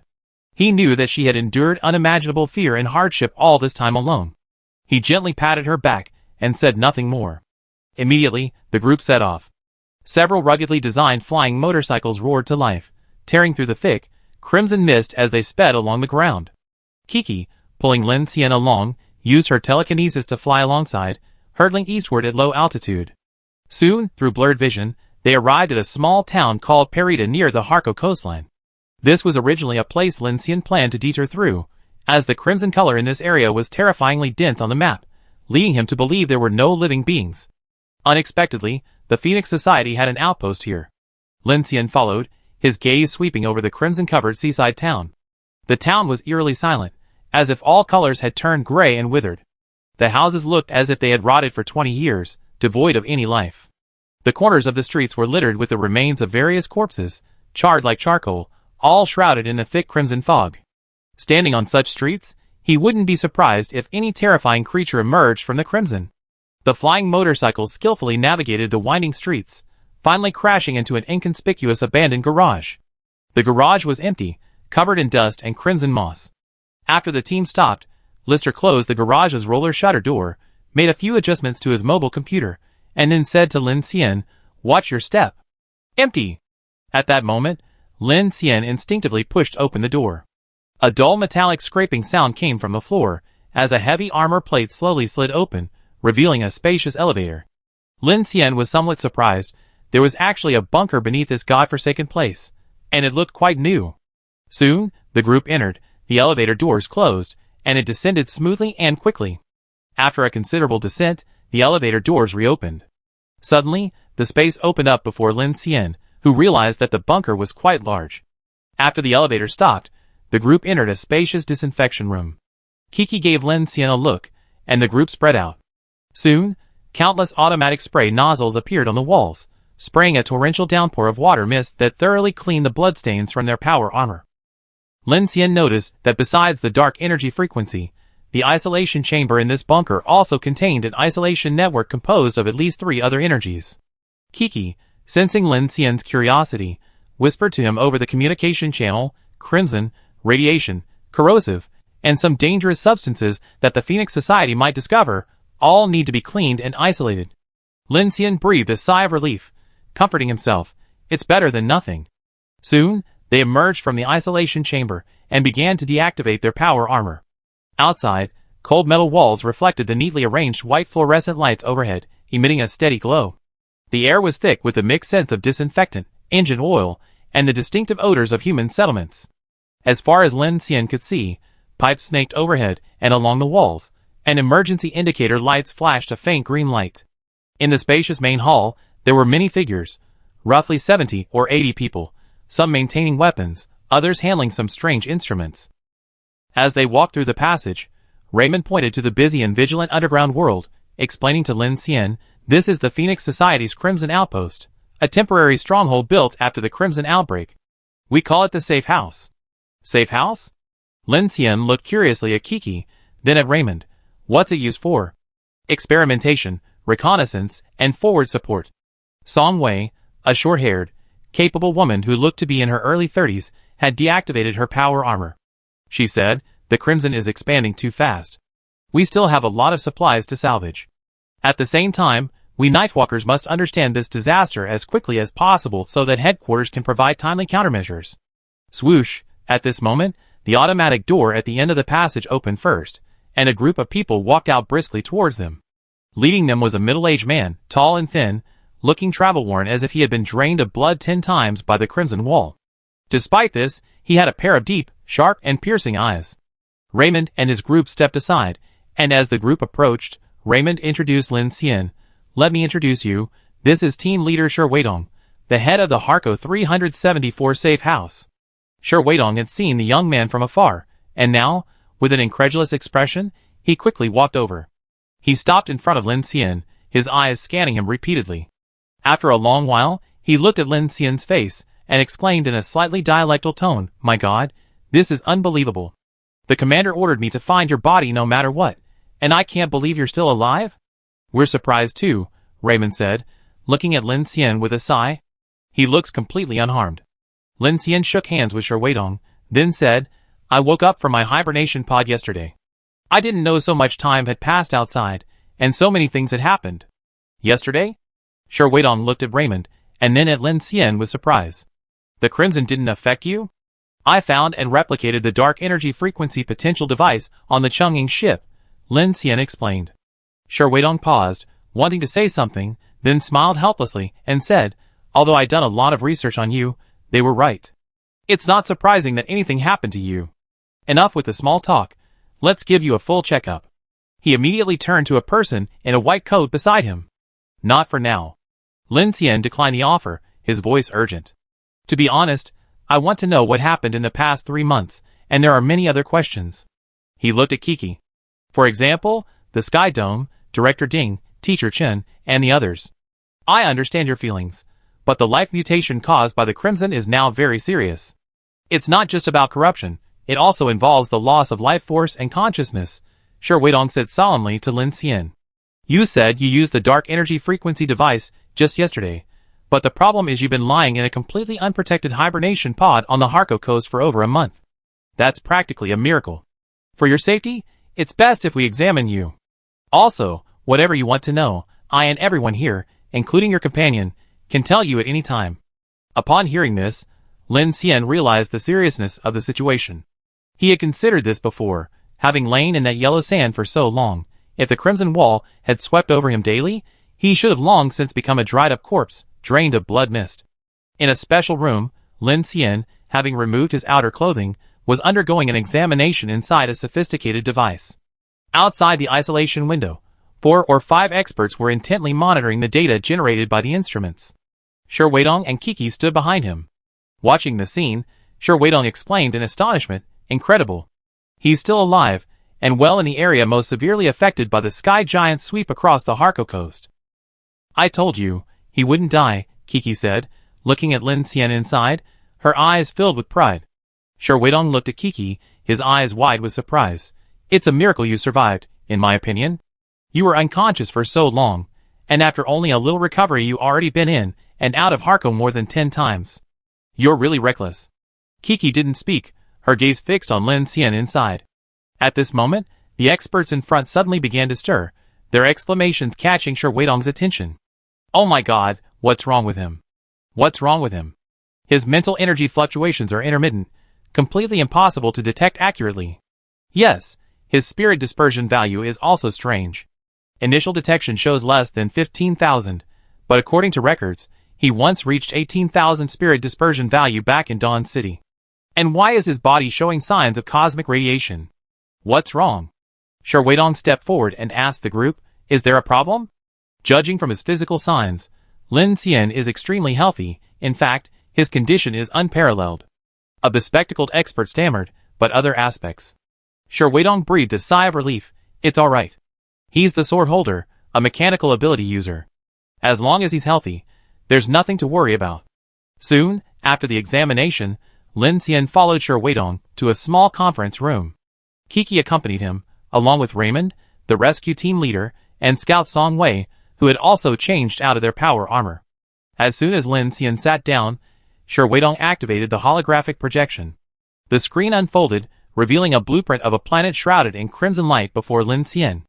On the hologram, Asia-Pacific, Oceania, North America, South America, Africa, Europe, the Arctic, the Eastern Continent, the Republic, and the Pacific, Black Ocean, Arctic Ocean, and Atlantic Ocean, a total of 9 continents and 4 oceans, were almost entirely covered in crimson.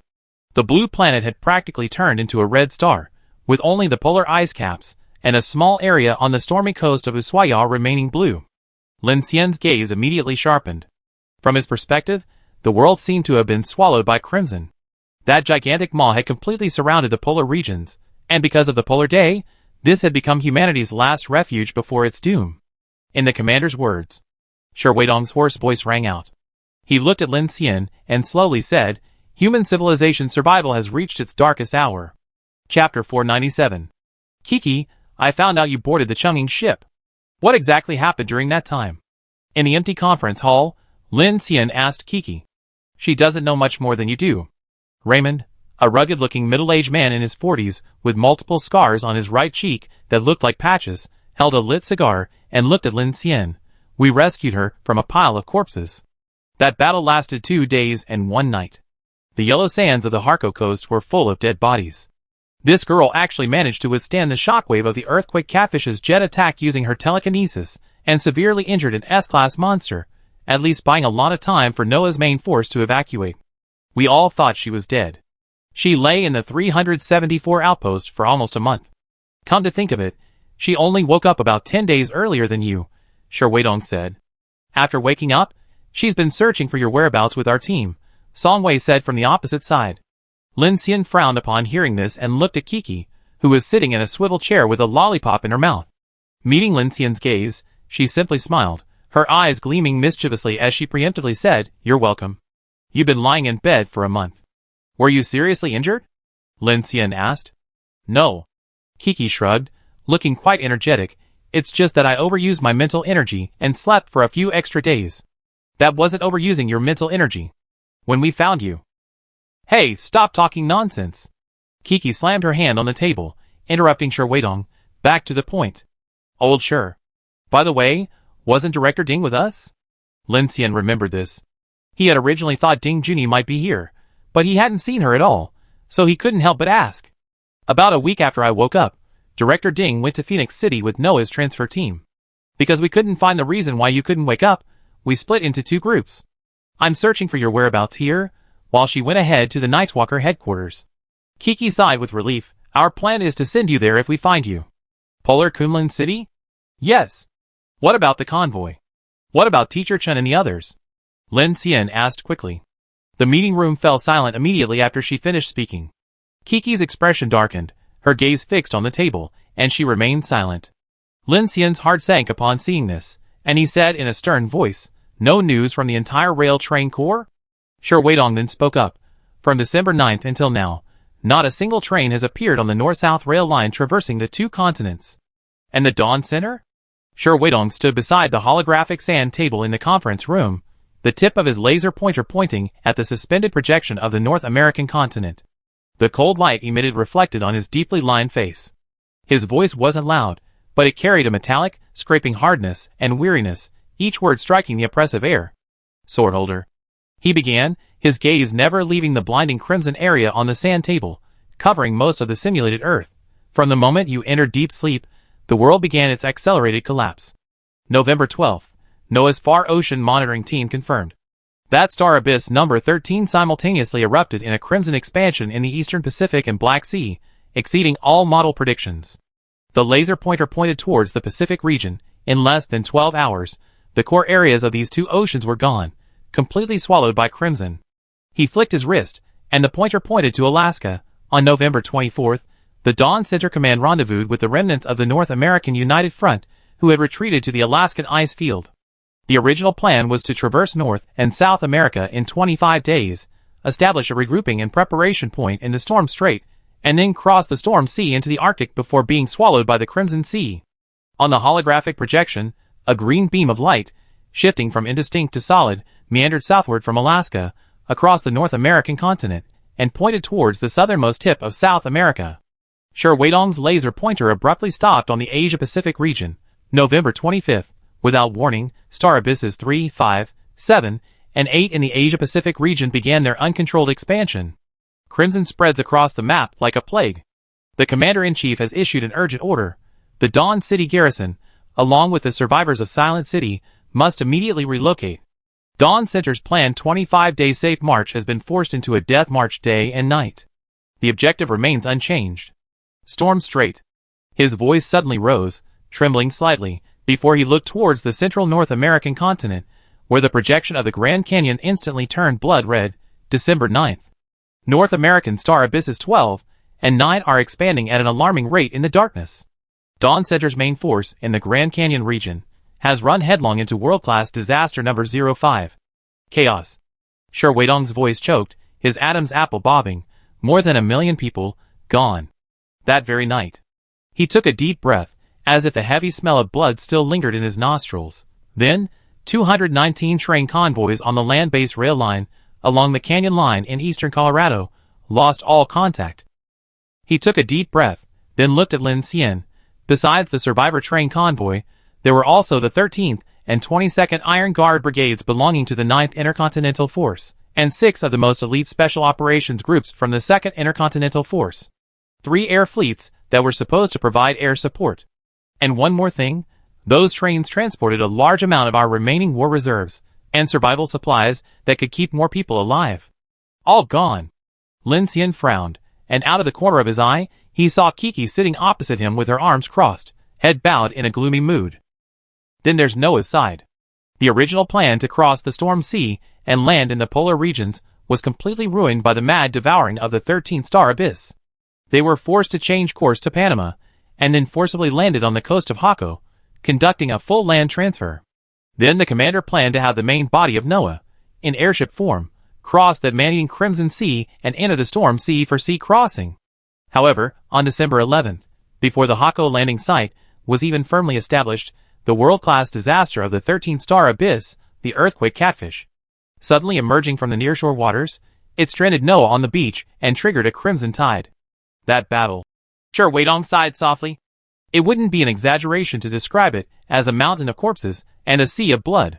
So many crystal evolved ability users in Nightwalker Parts 1 and 2 were almost completely wiped out. In the end, it was only thanks to the arrival of the main force of the Dawn Center from the north, along with support from Phoenix City in the south and the European Storm Alliance, that a breach was opened, allowing the Gentian ship and most of the survivors of Noah to be transferred. Otherwise, just staying here would probably have resulted in the loss of half of human civilization. He opened his eyes, his expression weary and almost numb with heaviness. The main force of the Dawn Center encountered chaos in the Grand Canyon of Colorado and was already at its last gasp. In order to search for the rescue train convoy, they fought several major battles in the shattered canyon. And then? Lin Xian asked. Useless.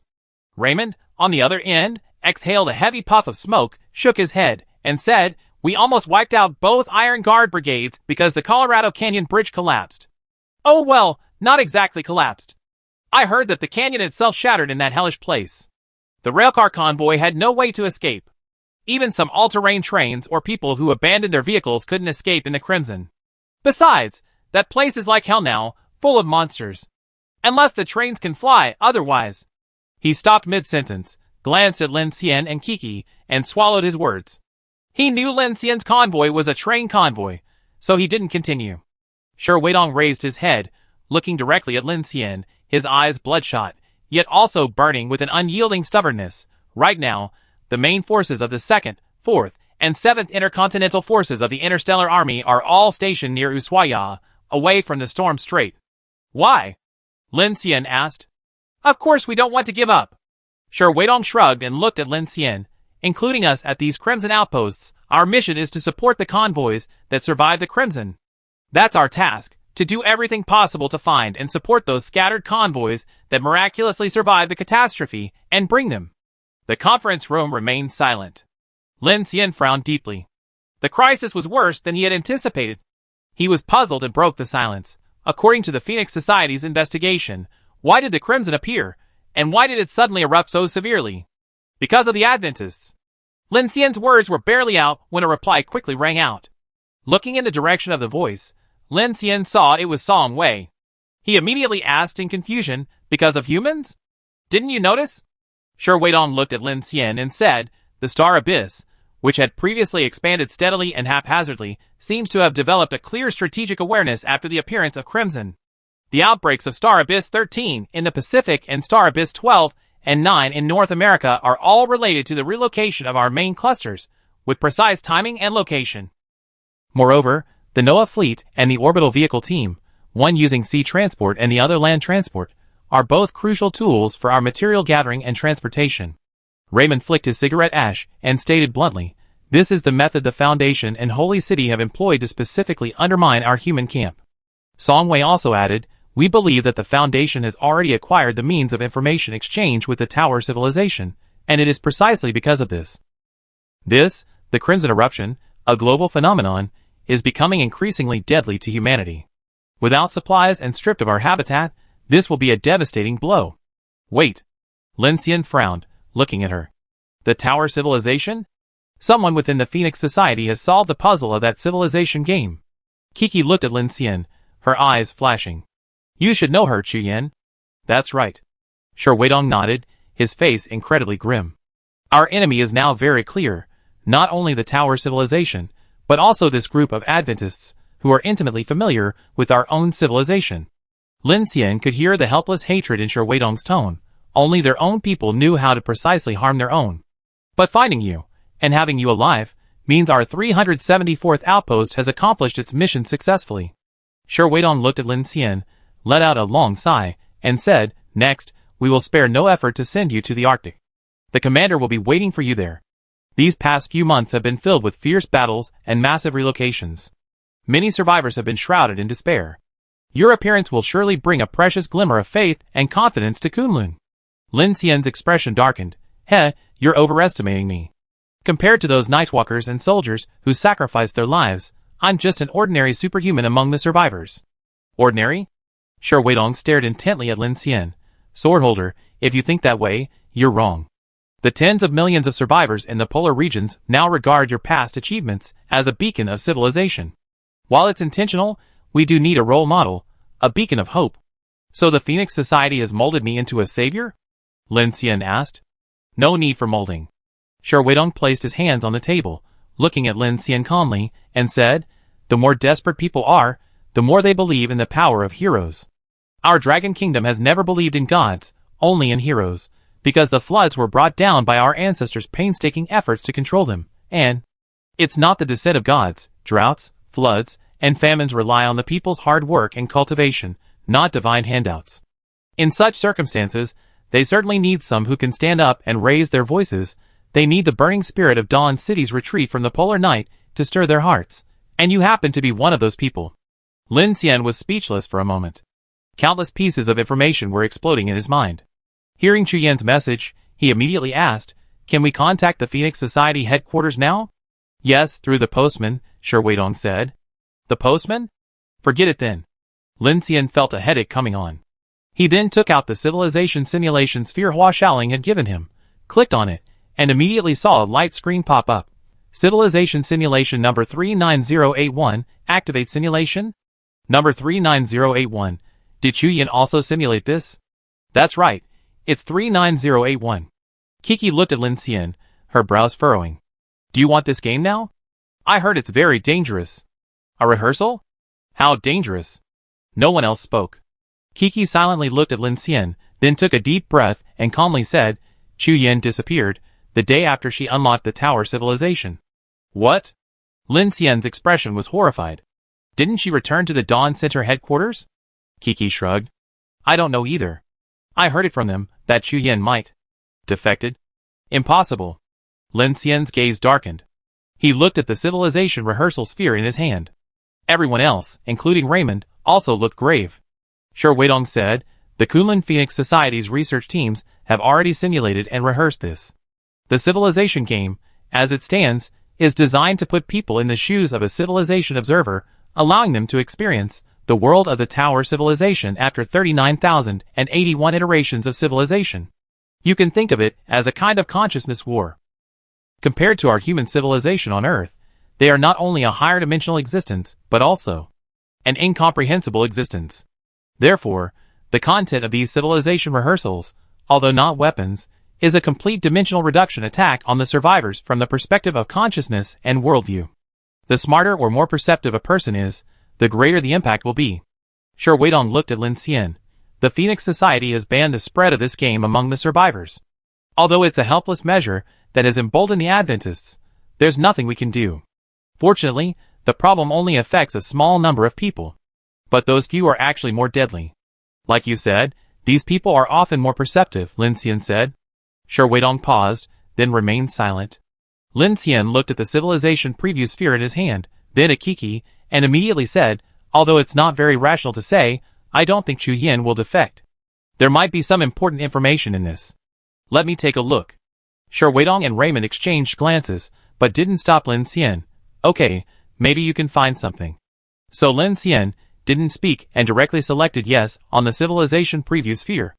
Activating Civilization Preview of Tower number 39081, the center of the projection device flashed blue light again. Then a holographic image began to gradually unfold and expand, instantly enveloping the entire conference room space. Lin Xian felt a flash of dazzling light before his eyes, and instinctively closed them. Lin Xian suddenly opened his eyes. The blinding light made him squint instantly. Beneath his feet lay soft vegetation, exuding a strange, fresh scent of grass and trees, stretching towards the distant, undulating verdant mountains. The murmuring of flowing water drifted from afar. A stream, clear as liquid crystal, shimmered in the sunlight, winding its way into a boundless, deep, pure blue ocean. The air was unbelievably fresh. Every breath carried the sweet scent of burgeoning life. This was a perfect, pristine land, as if from the very beginning of creation. However, when he instinctively looked up, a chill instantly shot up his spine to the top of his head. The sky was not the dome he knew. A vast, thin barrier, like flowing liquid metal or solidified glass, enveloped the entire world, isolating it from the vast depths of space. The barrier itself emitted a soft white light, illuminating the entire planet's interior like a giant, warm jade cup. But what truly chilled the soul was the scene beneath the protective barrier. A creature of indescribable magnificence swam slowly beneath it. Its colossal size obscured a significant portion of the sky. This creature resembled some kind of giant, its pure white skin radiating a holy, gentle aura, emanating a life energy so intense it was almost tangible. Even from afar, sensing it was enough to stir the soul, as if bathing in a fountain of life. But beneath this holy exterior lay a horrifying deformity. The creature stretched out dozens, even hundreds, of enormous, twisted crystalline wings, like clouds hanging from the sky, slowly fluttering. Each flutter brought down a gentle rain of light. And on its massive, mountain-like body, densely packed, faces grew. Hundreds of perfectly formed human faces, indistinguishable in gender, yet each one exquisitely beautiful, were sculpted like reliefs onto the crystalline body. Each face exuded an extreme, almost hollow, peace and serenity, eyes slightly closed, a perpetual, contented smile on their lips. Together, they formed part of this sacred, grotesque creature. As it moved, the faces shifted in the light, like living beings breathing. Lin Xian instinctively ducked, burying himself completely in the thick, carpet-like grass. His heart pounded. This sight was beyond comprehension, a terrifying fusion of the sacred and the grotesque. He held his breath, his gaze cautiously scanning the valley below through the gaps in the grass. What he saw sent a chill down his spine, a wave of nausea rising in his throat. In the valley, two similar pure white crystalline giants stood starkly, their limbs bizarre, much smaller than the one in the sky, yet still colossal. One of them was behaving in an extremely bizarre and cruel way. It was devouring the other. There was no roar, no struggle, no bloodshed. A part of the devoured giant's body had merged with the devourer's, like water and milk blending together. Countless tiny tentacles and pseudofeet, also composed of pure crystals, extended from the devourer's body, gently wrapping around the devoured giant, penetrating its body, and drawing its essence. The faces that had also grown on the devoured giant's torso now all displayed an expression of intoxication, ecstasy. Its limbs even wrapped around the devourer at a twisted angle, actively welcoming the fatal fusion, as if this was not death, but the ultimate sacrifice and pleasure. The colossal beast devouring its own kind was undergoing a visible transformation. Its light intensified, its crystalline body grew larger, its edges more perfect, and more and longer tentacles and nascent wings twisted and grew across its surface. The faces that had once graced its torso became clearer, more serene, and even faintly appeared as new, blurred facial outlines. This was not a battle, nor predation, it was more like an absurd, sacred, and nauseating, evil ritual where one life willingly allowed itself to be consumed by another in order to achieve the other's perfection. This is the advanced civilization that has evolved to number 39,081? Lin Xian's stomach churned, his throat went dry, and an indescribable absurdity and fear gripped him. This wasn't an advanced civilization, it was a civilization far more bizarre and unsettling than the survival of the fittest of primitive tribes. A civilization that devoured everything. Just as his mind was almost frozen by this horrifying sight, a calm, emotionless voice suddenly rang out behind him, piercing through the grass and his taut nerves. "I thought you were dead." The voice carried a barely perceptible, understanding, even a weary sigh. I knew I might see you here again. Lin Xian was struck dumb, turning around abruptly. A pale hand gently parted the grass, revealing a familiar figure standing there, completely naked. Her skin was fair and her face still beautiful, but her eyes were as deep as an ancient well, carrying a weary gaze that seemed to understand everything, and a complex emotion that Lin Xian couldn't decipher.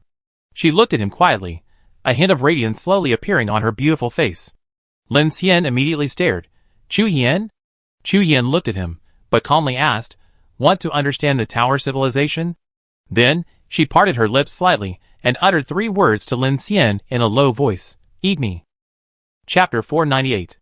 Lin Xian looked at the completely naked Chu Yan before him, a flood of complex emotions welling up inside him. He had many questions and worries. He and she had once been comrades in arms, partners of one mind. But now, the first thing Lin Xian heard upon seeing her again was a demand that he eat her. He subconsciously tried to interpret eat from other angles, but Lin Xian's personality quickly led him to the most bizarre and literal interpretation. Even so, he still asked, What did you say? Believe me, this is the fastest way. Chu Yan looked at Lin Xian meaningfully, then her gaze swept across the sea and mountains of this strange planet. If you don't want to waste more time, or be eaten like me, and completely lose some kind of sense. Lin Xian narrowed his eyes, looking down at the strange creatures devouring in the valley below and the indescribable absurd scene, then said to Chu Yan, I know this is a game, but I won't eat you. I don't know why you're in this game. But no matter the cost, I will rescue you. Chu Yan's expression darkened, her gaze averted from Lin Xian. After a long silence, she whispered, Why? Why else? Lin Xian smiled calmly, saying earnestly, Because of our revolutionary camaraderie, because our minds are united, because we are comrades in arms, and partners who fought side by side without even wearing pants. Chu Yan smiled suddenly at his words. She looked up and quietly gazed at Lin Xian for a moment. Looking into Chu Yan's eyes, Lin Xian had never seen this ace of the North American United Front reveal such feminine tenderness, and he was immediately somewhat surprised. Let's go! Suddenly, Chu Yan pulled Lin Xian along, and the two silently moved through the strange vegetation, traversing hillsides and jungles until they reached a mountainside on the coastline. They then hid behind several large, brightly colored flowers. Look, Chu Yan said, pulling Lin Xian's wrist. Her fingertips were cool yet carried an undeniable strength, guiding his gaze to the vast expanse of azure in the distance. Lin Xian looked as instructed and saw the surging ocean, its deep blue shimmering under the strange light, its waves crashing and churning, seemingly brimming with boundless vitality and mystery. However, the next moment, a breathtaking anomaly occurred without warning. As the indescribably enormous and majestic creature in the sky slowly descended, the instant its immense shadow touched the sea, the entire vast ocean abruptly distorted. The magnificent azure faded and dissolved at a visible speed, as if an invisible giant hand had instantly drained all color and liquid essence, replacing it with a chilling, boundless expanse of snow-white flesh. It was no longer the ocean, but a colossal, unimaginably vast human face stretching for thousands of miles. It silently appeared where the sea had once been, its skin smooth as jade, yet cold and lifeless, its facial contours blurred and abstract, carrying an inhuman indifference. At its edges, countless arms, tentacles, or twisted limbs, like pillars supporting the sky, burst forth from the face, piercing the heavens. They stirred the space, each swing causing the earth beneath their feet to tremble violently and rumble.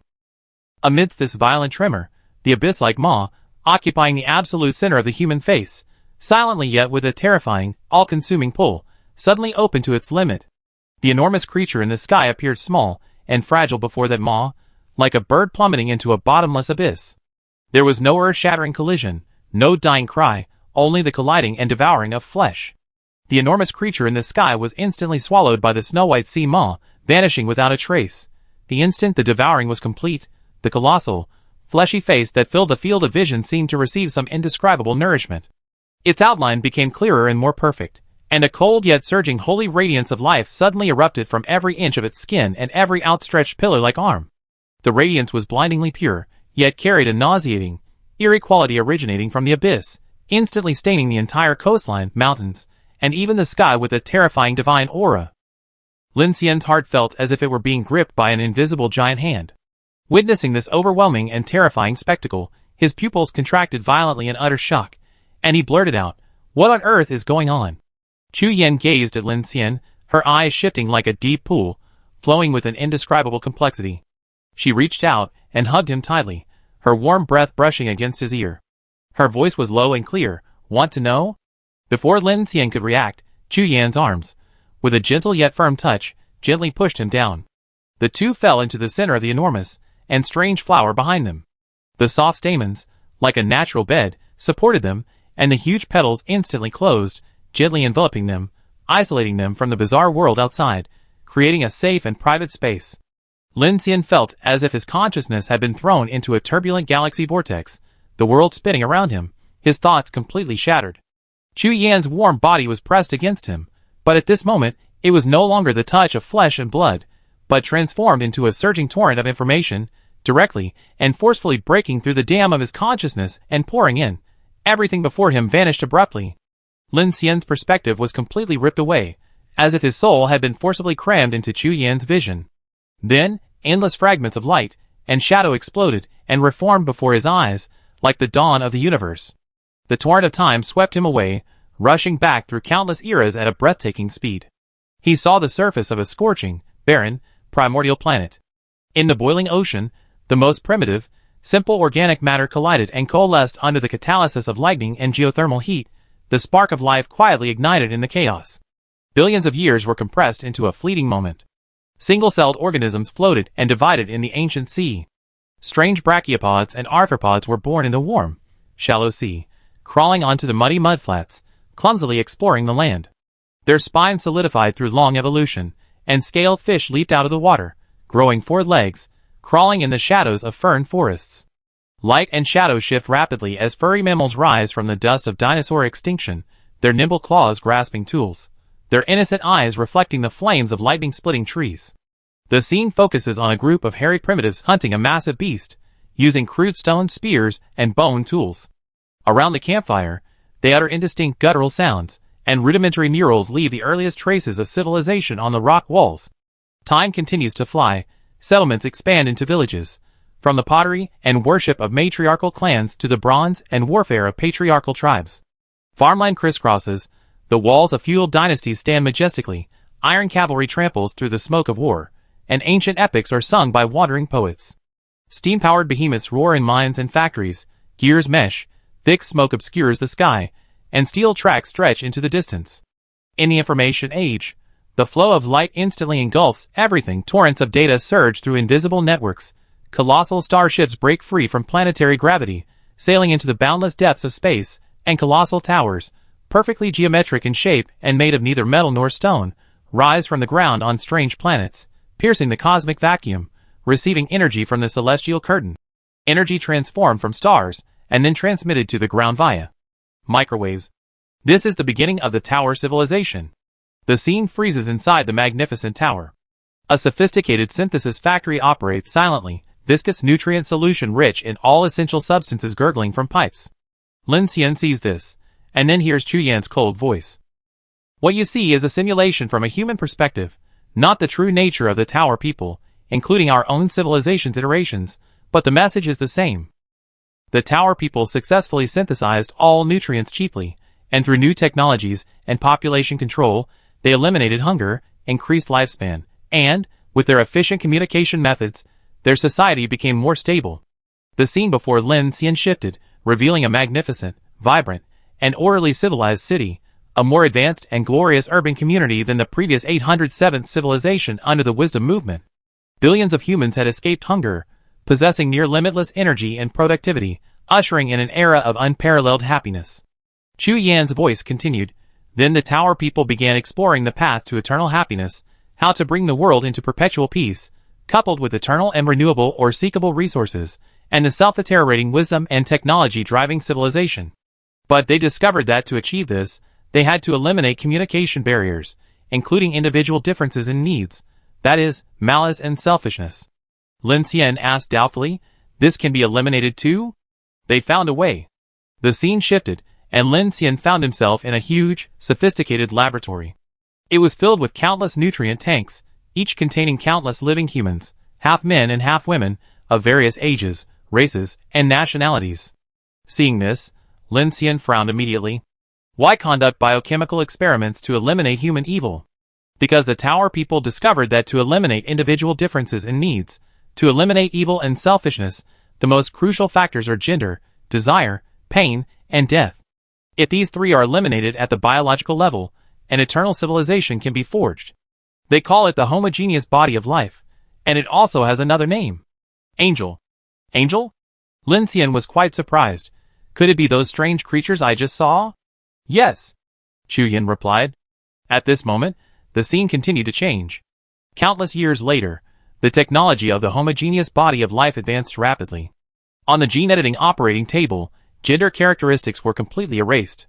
Neural blocking technology severed the neural pathways for perceiving pain and death. Human gender began to disappear, and bodies began to merge. When life lost the need to reproduce, those humans who ultimately survived in the world became the ultimate life. These lives began to merge continuously. Because they lost social needs and reproductive needs, angels no longer had aesthetics or forms. Everything changed in a disorderly way, so the form of angels began to become irregular. Angels are carefree and have no desires. They communicate through mutual predation and fusion. Because of this devouring and fusion, the knowledge, joy, and happiness between two individuals can be integrated together without any pain or sorrow. At the same time, the lifespan of angels is almost infinite. A new scene unfolded, depicting the life of these angels. There was no language, no conflict, only a slow, almost religious, approach to each other. When one angel gently embraced another, their bodies softened and merged. The eternally satisfied smile on the face of the embraced individual remained unchanged, as if feeling no pain. Its body melted like warm wax, slowly absorbed and devoured by the crystalline torso of the other angel. At the moment of fusion, the devourer's body shone even brighter, its form more perfect, and even new, blurry facial contours appeared on its torso. There was no sorrow, no screams, only an eerie tranquility, and a silent sense of satisfaction. This was their communication and shared happiness. Isn't such a civilization equivalent to reverting to the age of beasts? How can it develop? Lin Xian couldn't understand. He thought of the colossal beast in the sky earlier. Now, he realized it might be the fusion of billions of humans, while the even more terrifying human faces in the sea might be geometric shapes of billions of humans. At that moment, he suddenly remembered what Qin Yanxiu had told him at the submarine base. When all life merges into one, so that's what it meant. The Tower people naturally thought of this too. Chu Yan's voice rang out again. In the course of tens of thousands of years of evolution, the angels discovered that some of them began to harbor evil thoughts and selfish desires. This led to the formation of factions and territories within the angelic race, and consequently, war and destruction. Back to square one? Yes, after thousands of years of war, the surviving angels began to reflect on what their perfect civilization lacked. Finally, they discovered they were missing one enemy to eliminate. What? Intelligence. Chu Yan's voice continued. When living beings possess intelligence, they think. Intelligence extends the power of change and cognition, discovering gender, desire, and pain. This causes cracks in civilization. So they destroy civilization and knowledge, reintegrating into homogenized bodies, concentrating their intelligence into silicon-based intelligent entities. You can think of it as artificial intelligence, and iterating and upgrading their intelligence according to absolute doctrines, thereby assisting and serving this body of civilization. That works too?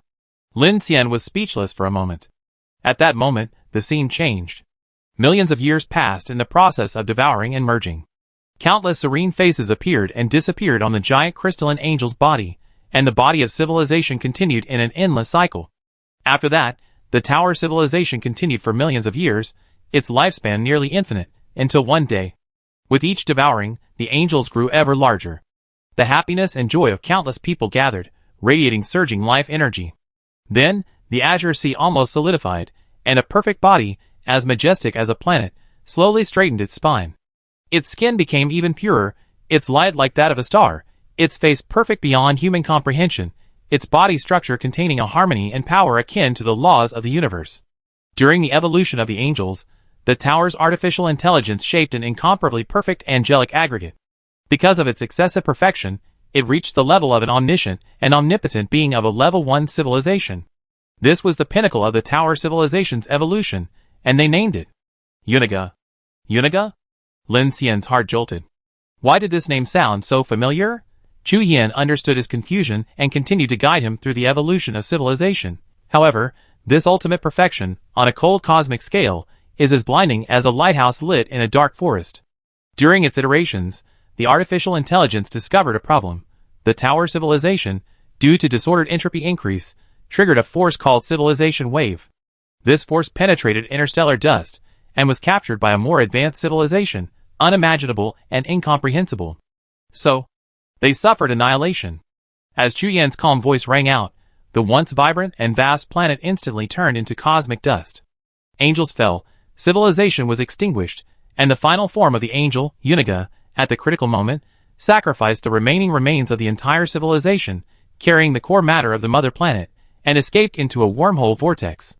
However, this advanced civilization capable of interstellar travel was utterly annihilated within the wormhole. In the scene, some high-dimensional weapon uses the gravity of the galaxy cluster itself as a cosmic mirror, unleashing an invisible force of destruction upon the fleeing tower people. That beam of light instantly altered the geometry of space itself, precisely striking the fleeing civilization. A silent dimensional annihilation explosion occurred within the wormhole. The massive body of the Uniga angel disintegrated inch by inch under the attack of a higher dimension, its dimensions reduced, and fragments of the entire civilization were ejected through the cosmic mirror. Then, the scene freezes in the perspective of Earth's orbit. The jet of debris, piercing from the depths of space, instantly tore 13 bottomless, enormous wounds into the Earth's surface. Then, a terrifying explosion erupted from the impact point, carrying with it the rampant and uncontrollable fear that the Uniga had developed in the face of this advanced civilization. The scene flashed by. On the bustling city streets, pedestrians twisted and mutated without warning, their skin turning ashen, their eyes bloodshot, lunging at their former kind. Infants screamed inhumanly in their cradles, birds rained down, their bodies undergoing bizarre deformations, plants grew wildly, contorting into indescribable shapes. City after city, lights went out, and global terror descended. This is Apocalypse Day, Star Abyss. Above the Blue Star City, Lin Xian, following Chu Yan's perspective, watched the devastating scene below, immediately feeling suffocated. The Dark Civilization. A destroyed civilization? Lin Xian exclaimed in surprise. They were shattered by an indescribable weapon, destroyed in the fast lane of a wormhole, and the 13 star abysses on Blue Star just happened to be 13 of those billions of fragments. Chu Yan's voice rang out. This is the origin of the Apocalypse Day. Lin Xian was speechless for a moment. So, the Tower Civilization didn't intentionally invade Blue Star, but we were just unlucky? No, I think their original goal was Blue Star, or perhaps Blue Star was one of their alternatives. There aren't that many coincidences among civilizations in the universe. They simply crashed from a high-speed orbit. The scene disappeared, and Lin Xian's consciousness returned. When he opened his eyes again, he was back in the flower's heart, with Chu Yan standing opposite him, calmly looking at him. This is the Apocalypse Day, and what the Tower Civilization wants us to see. Lin Xian frowned and thought. What's their purpose in showing it to us?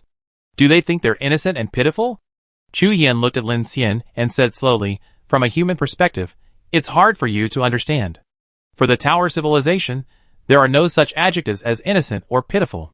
Then what is their purpose? Lin Xian asked. Without a doubt, to devour Blue Star, Chu Yan replied in a chilling voice. Combining our understanding of the Tower Civilization from the Civilization preview game, along with the information the Phoenix Society has been gathering from the Star Abyss, the conclusion is very clear.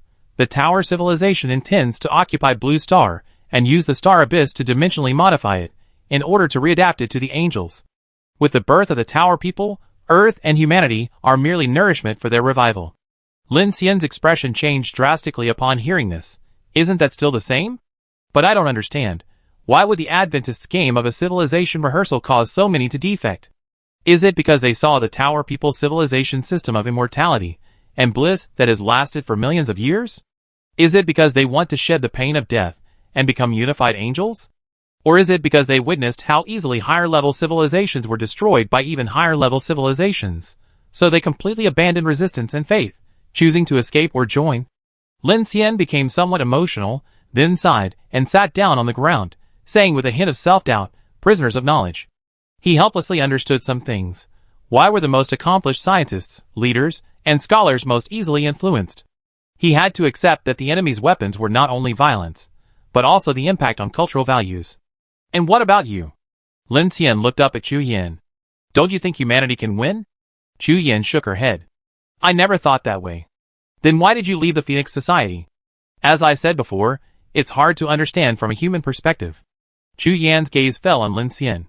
Her eyes seemed weary and reluctant. She raised her hands, lowered her head, and smiled as if admiring her fully human body before the prosthetics. Then she sighed, looked up at Lin Xian earnestly, and said, "But Lin Xian, I hope you will always stand from a human perspective." What? Lin Xian didn't understand. But the moment he looked up, the sky suddenly darkened, and a gigantic mouth with a sinister smile, like the eye of a storm, lunged at them, ready to devour them. Chapter 499.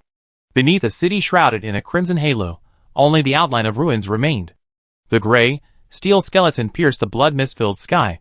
In the ruins of a street inscribed Avenue of Stars, a gray-skinned zombie dragged its severed leg aimlessly.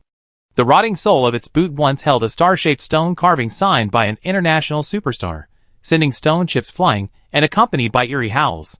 500 meters below the surface, a titanium alloy gate silently slid open.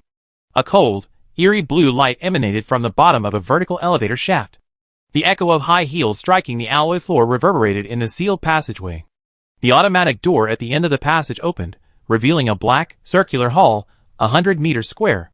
Hua Xiaoling sat in a curved command chair, her slender shoulders encased in black leather. Her legs were crossed, and 3 holographic projections pierced space and hovered before her.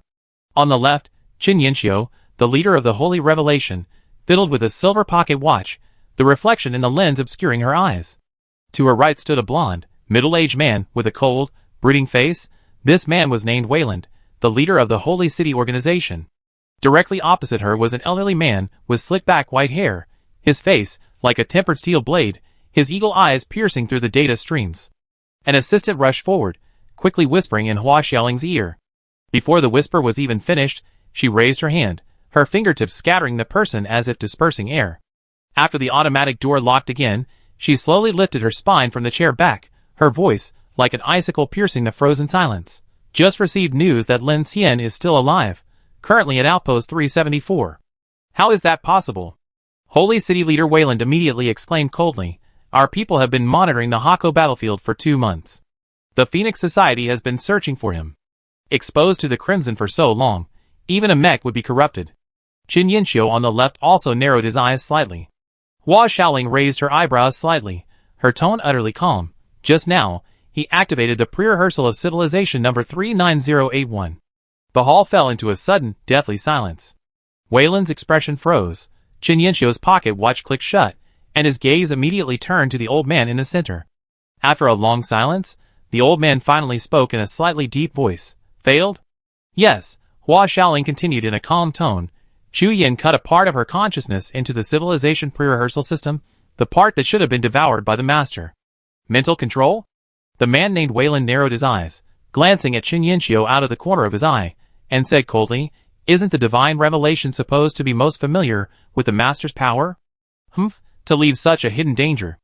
A flash of anger crossed Qin Yanxiu's eyes, but he quickly replied calmly, "My task is to investigate severing the mental link between Lin Xian and Chu Yan, preventing Lin Xian from maintaining communication with the Phoenix Society. Other issues are none of my concern." "Relevant? Unrelated?" Wayland sneered, then said to the old man in the middle, "Mr. Shi, judging from the Phoenix Society's actions, our guess is basically confirmed. Plus, the fact that this guy is still alive under these circumstances proves it." The old man, addressed as Mr. Shi, kept his gaze fixed on Hua Xiaoling and asked, "Xiaoling, the Lord's arrival is imminent. Yilan must have a plan. What do you plan to do?" "Mentor," Hua Xiaoling said calmly, "first of all, Lin Xian being alive is good news for us. Even if the plan to remove and replace his beliefs and consciousness through the Civilization pre-learning system fails, I don't think we need to worry too much." "Oh," Qin Yanxiu said with interest, "we can't kill this person now. Killing him would cause more trouble than keeping him alive. The consciousness attack failed, and who knows what Chu Yan revealed to him. He'd definitely be on guard now. Under these circumstances, do you still think we shouldn't worry? Will they send Lin Xian directly to the Arctic, or are they planning to continue searching for the train convoy?" Wayland asked at this moment. "It's hard to say. The Phoenix Society will definitely protect Lin, but Lin, judging from his previous actions, he probably won't abandon his convoy," Qin Yanxiu said. Hua Xiaoling's expression was cold as she directly replied, "First, Compared to our desired outcome, Yilan's ideas and plans pose absolutely no danger. Second, Lin Xian, in order to rescue Chu Yan in Dawn City, even went so far as to use flash bullets to traverse beyond the heavenly curtain, so given his personality, he will definitely activate the civilization pre-rehearsal sphere again. Third, he will definitely go to Colorado. Her eyes flickered slightly. Don't forget, we still have an ace up our sleeve. Whether it's dangerous or not isn't something we can assess. Qin Yanxiu's eyes narrowed, his tone aggressive. The Lord only has the concepts of existence and non-existence. You and I both know this relates to whether we can preserve our civilization's chances of survival, right? Alright, we still have a lot to do. Before the Lord descends, we must weaken the Storm Sea defense line and infiltrate Kunlun City as much as possible. The longer we resist, the more it will be a lose-lose situation for both the Lord and humanity. To find a glimmer of hope, the next period is crucial. Mr. Shi looked at Hua Xiaoling. Arrange it as soon as possible. From now on, all tasks related to Lin Xian will be the responsibility of your department. I understand, Hua Xiaoling replied. Immediately, the 3 holographic projections disappeared one after another, and the room returned to complete darkness and silence. Hua Xiaoling closed her eyes slightly, as if deep in thought. After a moment of silence, she suddenly spoke. Emotions and feelings are shackles on humanity. You understand that very clearly now, don't you? Pat pat, pat pat. Light footsteps sounded, and from the darkness in the corner, a tall, sharp figure slowly emerged. Chu Yan's face was indifferent, seemingly devoid of any emotion. She walked to Hua Xiaoling and stopped, calmly saying, Aren't you worried I ruined your plan? Hua Xiaoling smiled slightly, and said unhurriedly, What plan? Is it to protect Lin Xian's safety?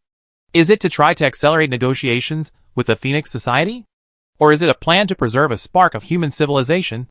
She slowly stood up, calmly walked to the side to pour herself a glass of water, and said without turning her head, The more foolish a person is, the more they need a stance, emotions, and class conflict. Throughout history, those who have caused dynasties to change. All shrewd leaders exploit this point, when our enemy is no longer humanity, no longer a force our civilization can contend with, emotions, stances, class, and religion are meaningless. Hua Xiaoling turned around, took a sip of water, and calmly looked at Chu Yan, saying, Only science. Seeing Chu Yan remain silent, she countered, You should be glad you lost the ability to feel pain. Although you still cause us trouble, you should now understand our direction more easily. Chu Yan sneered, Yes, seeking survival through submission is indeed a survival strategy. Hua Xiaoling, however, showed no emotion upon hearing this, responding calmly, Do you know cats? These animals share some traits with humans. They're sensitive, insecure, and think they're clever. In certain environments, cats are indeed excellent hunters. But strangely, the ones most often run over by cars on the road are precisely these agile, quick-reacting, and self-righteous cats. Conversely, dogs don't. They know to dodge when they see a large car because they know they can't defeat it, and the car is just passing by. Chu Yan looked up at her. It seems you're quite confident that the tower people will give us a break. Hua Xiaoling shook her head upon hearing this. You're wrong. Blue Star is merely a safe haven for the tower people to catch their breath and rise again. They don't care whether humanity is extinct or Blue Star is destroyed. She turned her head. Do you know why so many scientists have joined and recognized us? Because the civilization preview sphere separated them from their pain, and pain makes people lose their minds. Now, absolute rationality allows them to directly realize that resistance is meaningless. On the contrary, recognizing the Lord or the general trend, and viewing things from the perspective of scientific civilization, is the only way to preserve more human civilization. If you hadn't resisted so fiercely, the tragedies of Colorado and Harco wouldn't have happened. Regardless of whether humanity merges with angels through ideology or other means, it will be a huge leap for our civilization. The entire Blue Star is ascending in dimension, and only intelligent races can continue. Moreover, only intelligent races understand that we have no other choice. So what you need is for me to reconnect with Lin Xian, or to help you find him and remove his pain. Chu Yan asked sternly. Hua Xiaoling responded, You noticed? We won't harm him. All we want to do is make him more rational, and able to see more of the truth. Is that a bad thing? Or does Phoenix not want the survivors to see the truth? One last question. Chu Yan looked at her. Why Lin Xian? Chu Yan stared at Hua Xiaoling, seemingly trying to find a subtle clue in her eyes. Hua Xiaoling looked down, smiled thoughtfully for a moment, then said, I won't lie to you, nor am I obligated to reveal more details. After all, you're still a member of the Phoenix Society. However, I can tell you very clearly, the power within Lin Xian doesn't belong to the Tower civilization, nor to human civilization. It might be a game between higher civilizations, but whatever it is, never consider yourself a player, and certainly don't consider yourself a pawn. She raised her head, her expression turning cold. Therefore, Lin Xian's life or death is completely unimportant. What we need to stop. It's his wishful thinking. From a human perspective? In the empty conference room, Lin Xian muttered to himself. He didn't know how much time had passed, but Shi Weidong and the others were still standing guard beside him. Seeing him awake, their expressions sharpened. Is it over? Kiki looked at Lin Xian's blank and complicated expression and asked immediately. Lin Xian stared blankly at the rehearsal ball in his hand. How long have I been watching? Lin Xian asked. For hours, Song Wei said. You seem a little off. Perhaps you should rest. Lin Xian looked out of the conference room. Inside the bunker, the lights were on, and wounded soldiers were being brought in through the passageways. Meanwhile, affected by the crimson, the power system seemed unstable, the lights flickering intermittently, and an extremely oppressive atmosphere filled the air. The main objective of Outpost 374 is to investigate the Hako battlefield in Noah, and finding you is one of the missions, Shi Weidong said. If you want, I can arrange a team to escort you south at any time. Once you cross the Amazon rainforest and the Pampas Plateau, with our million-strong main force stationed in Ushuaia, you be safe. Are you confident you can escape from the Crimson? Lin Xian asked. Raymond cleared his throat and said seriously, we certainly can't be completely confident. There are all sorts of strange things in this Crimson realm. Not to mention the bizarre creatures, even the mutated Crimson zombies are far more lethal than the ones we encountered before. And then, there are those hunting creatures. Those things are like hunters in the Crimson realm, appearing and disappearing without a trace. Any ability user with less than 20,000 spirit points will basically die if they encounter them. It requires teamwork. But what's even more deadly is the scarcity of supplies. Lin Xian suddenly nodded. Without this dark frequency resonance device powered by blood essence, everything will rot. Even the water will be undrinkable. That's right, Shi Weidong nodded. Everyone is facing this problem right now. More and more survivors are heading to the polar regions for refuge. Water resources are okay in Kunlun City, but the polar regions are already lacking in food and supplies, and it's freezing cold. Our Phoenix Society's planting base also has to build greenhouses, but even with many greenhouses, we can't supply tens of millions of people. Lin Xian frowned slightly. The Adventists knew this too, so both the maritime Noah transport and the land transport train fleet were ambushed. Yes, even now, the Holy City Army is still interfering with our search for Noah's remaining resources. Raymond lit another cigarette, spitting out a mouthful of smoke. Those bastards, they can't even survive themselves, yet they try every means to cut off our lives. Healthy people helping aliens, damn it, Tui. Seeing his expression improve, Kiki tilted her head slightly, and got back to the point. Have you finished watching this game? Lin Xian nodded. The Tower civilization. So that floating giant corpse? It should be Angel, the dead one, Kiki said. Dead one? Kiki shrugged and said, Director Ding mentioned it to me before she left. She believes the strange entity was likely created by the Tower civilization using Angel as genes, and combining them with biological proteins from dead humans or animals. The hunting army, remember when we left Oxai? She collected a lot of strange tissues along the way, only to find they were all compressed human tissues? Then the giant ocean god we encountered at the sea rock is probably related to the remains of the Angel too. Lin Xian sighed. No wonder the Foundation named it Uniga 1. So, after reading this, have you been brainwashed by a higher civilization? Or are you even more desperate about our future? Kiki asked, looking at Lin Xian. Upon hearing this, everyone in the conference room turned their strange gazes to Lin Xian. Seeing their gazes, Lin Xian immediately asked, Not everyone has seen this game, right? Chapter 500. Of course, Shi Weidong replied. The Foundation hasn't released too many civilization prediction spheres. Lin Xian waved his hand. No, you just said that many researchers from the Phoenix Society have studied this game, but not through direct simulation. Am I right? Shi Weidong's eyes sharpened, understanding the implication in Lin Xian's words. He immediately revealed some data. The Nightwalkers did indeed secretly conduct this investigation. At least 95% of the high-ranking defectors had come into contact with this civilization prediction sphere. After further studying the simulation content, we discovered that experiencing the civilization prediction firsthand brings a more comprehensive mental impact, perhaps. 95%? Lin Xian immediately looked at Sherweidong with suspicion, placing the civilization prediction sphere on the table, and asked, "Aren't you worried that if I simulated this civilization prediction game in front of you, I might also defect?" Upon hearing this, the atmosphere in the room suddenly froze. Song Wei and the others looked somewhat complicated, while Sherweidong shrugged casually and said directly to Lin Xian, "The commander's order is to support all actions and stances of the sword holder." Strictly speaking. Raymond flicked his cigarette ash and looked at Lin Xian. "You decide what happens at Outpost 374. Hearing Yilan and the Phoenix Society's trust in him so much, Lin Xian paused for a few seconds, then his brow relaxed. He took a deep breath and briefly recounted what he had just witnessed. Detailed information about the 39081 Tower civilization had already spread within the Phoenix Society and among many survivors, but what Sherweidong and the others didn't know was that Lin Xian had actually met Chu Yin. How could this be? How could she be in there? Kiki frowned, unable to understand.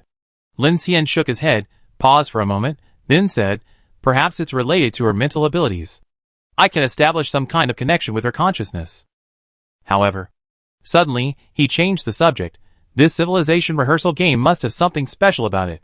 Chu Yin told me that some part of her consciousness was devoured, like the angelic devouring and fusion of the Tower civilization. So I'm wondering if those who participated in this game all experienced the same thing, which is why their personalities changed 180 degrees. Song Wei's eyes widened in surprise, exclaiming, "You mean, they were all forcibly brainwashed?" Lin Xian opened his mouth, trying to find a better description. "It's probably similar, but not quite that straightforward." "Gotcha," Raymond exclaimed, looking at the civilization preview sphere on the table. "Damn it, so this thing is a mind controller." Kiki then realized, so Chu Yan's consciousness was devoured, but because she possesses psychic abilities, she used that part of her consciousness to protect you, preventing you from being devoured, while also allowing you to understand the entire history of the Tower civilization? Sherweidong nodded in agreement, a very reasonable deduction.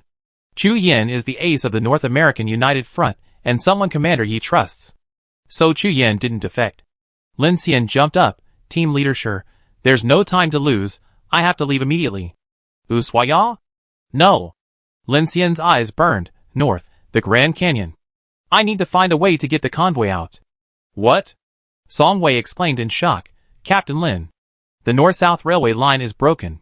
Dawn Center, in conjunction with Phoenix City and Noah's 3rd Intercontinental Force, sent a large air fleet to rescue them, but all attempts failed. The Nightwalkers have already lost countless men from Division 1 and Division 3, Raymond added. The Crimson Night is not like the Polar Night, the danger is completely unpredictable.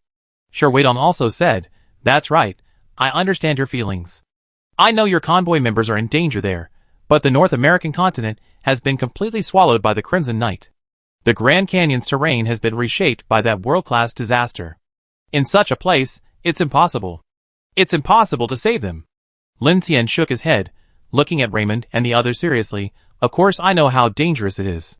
From the day of the apocalypse until now, I've never been as foolish and emotional as I am now, but I definitely have to go.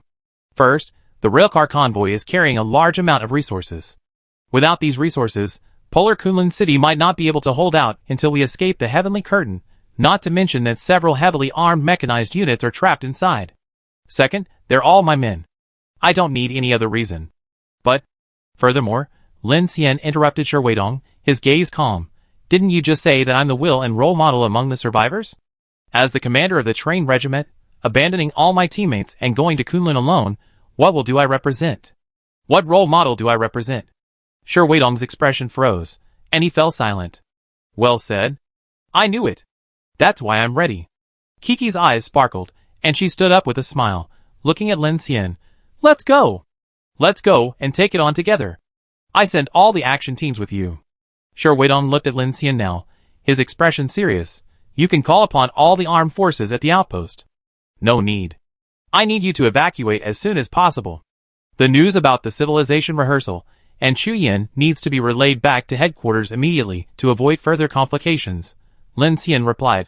Sherweidong was taken aback. "So how are you planning to get there?" Lin Xian's gaze swept across Kiki's face, then turned to Sherweidong and the others. "I forgot to tell you, I have a heavy armed train." Sherweidong, ?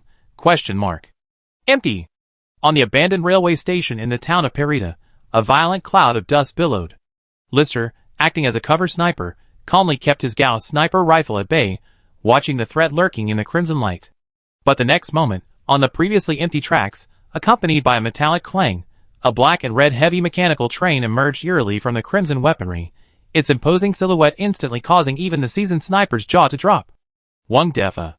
What's that? Where did he pull it out from? Song Wei, crouching guard with binoculars in hand, couldn't help but gasp at the sight. Now we know why the people of Holy City didn't even dare to leave his corpse alone. Shi Weidong personally led the defense team out. He was hiding in a building, using his power armor's communicator to contact Lin Xian on the train. I sent you all the information the Nightwalkers gathered about Crimson that you requested. However, be careful. We discovered that blood essence might attract creatures within Crimson. This cannot be blocked by the energy field, so please be extremely cautious. Thank you very much. Lin Xian was currently sitting in the armed driver's cab of the Infinite Eternal Class Tianqing 5C nuclear-powered carriage. Kiki was sitting beside him with a mobile computer, connecting to the original Sentry monitoring system on the train and restarting the electro-optical observation and laser radar systems. He thought for a moment, then pressed the button on his headset and said to Shi Weidong, I suggest you split into convoys. The people from Holy City are probably watching you. If you head south, they might think you're on a mission to escort me. Don't worry about that, Shi Weidong immediately replied. According to the schedule, we should begin our evacuation in 33 days, and the main force of the Interstellar Army in Ushuaia won't exceed 40 days. By then, the entire South American continent and the world's oceans will be covered, and the polar day will begin to give way to darkness. So, if you succeed, don't exceed this evacuation time. Okay, I understand.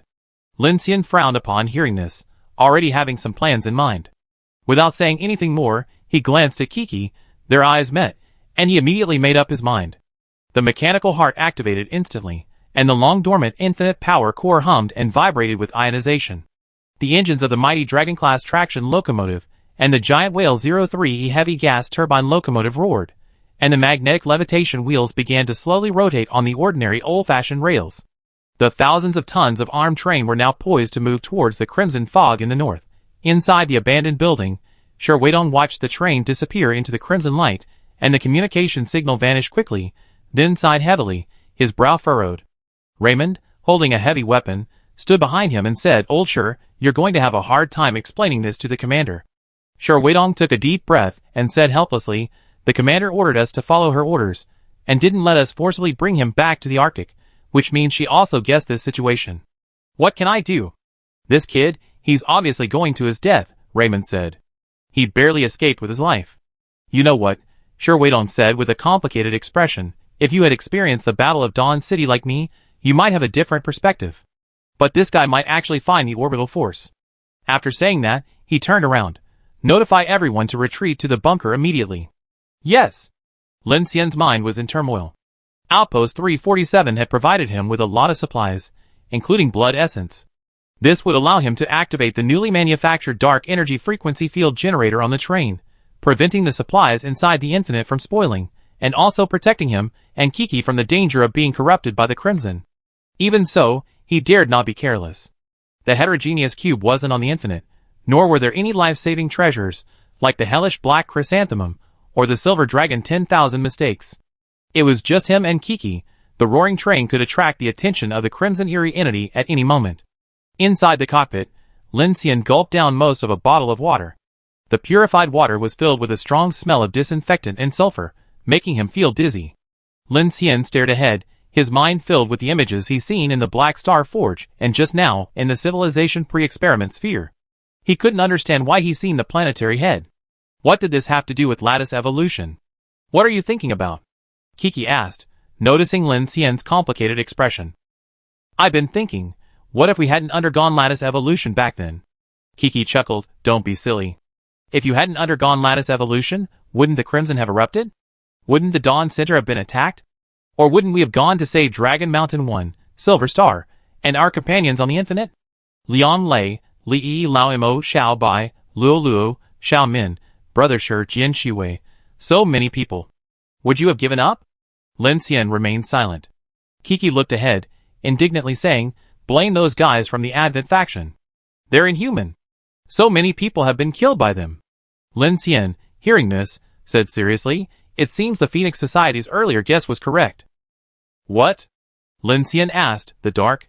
No, the Tower civilization truly doesn't understand humanity, which is why they use organizations like the Foundation to act as their informants within the human camp. But both biological experiments and useful intelligence point to one thing. The Tower civilization doesn't have absolute confidence in defeating humanity. Kiki nodded in agreement. There's another reason. They're very weak. Even so, when gods fight, mortals suffer. Now, with Star Abyss and Crimson, world-class disasters, humanity simply cannot defeat them. Even if we know the Tower civilization is just a civilization destroyed to the point of ruins that wants to rebuild using our blue star, what can we do? Lin Xian sighed with his eyes closed, thinking that those who defected probably already understood this. After speaking, his eyes flickered. Do you know what I saw during the lattice evolution? Kiki looked at him, and then Lin Xian, while cautiously monitoring the situation outside the train with his drone, recounted in detail the scene he had witnessed after losing consciousness.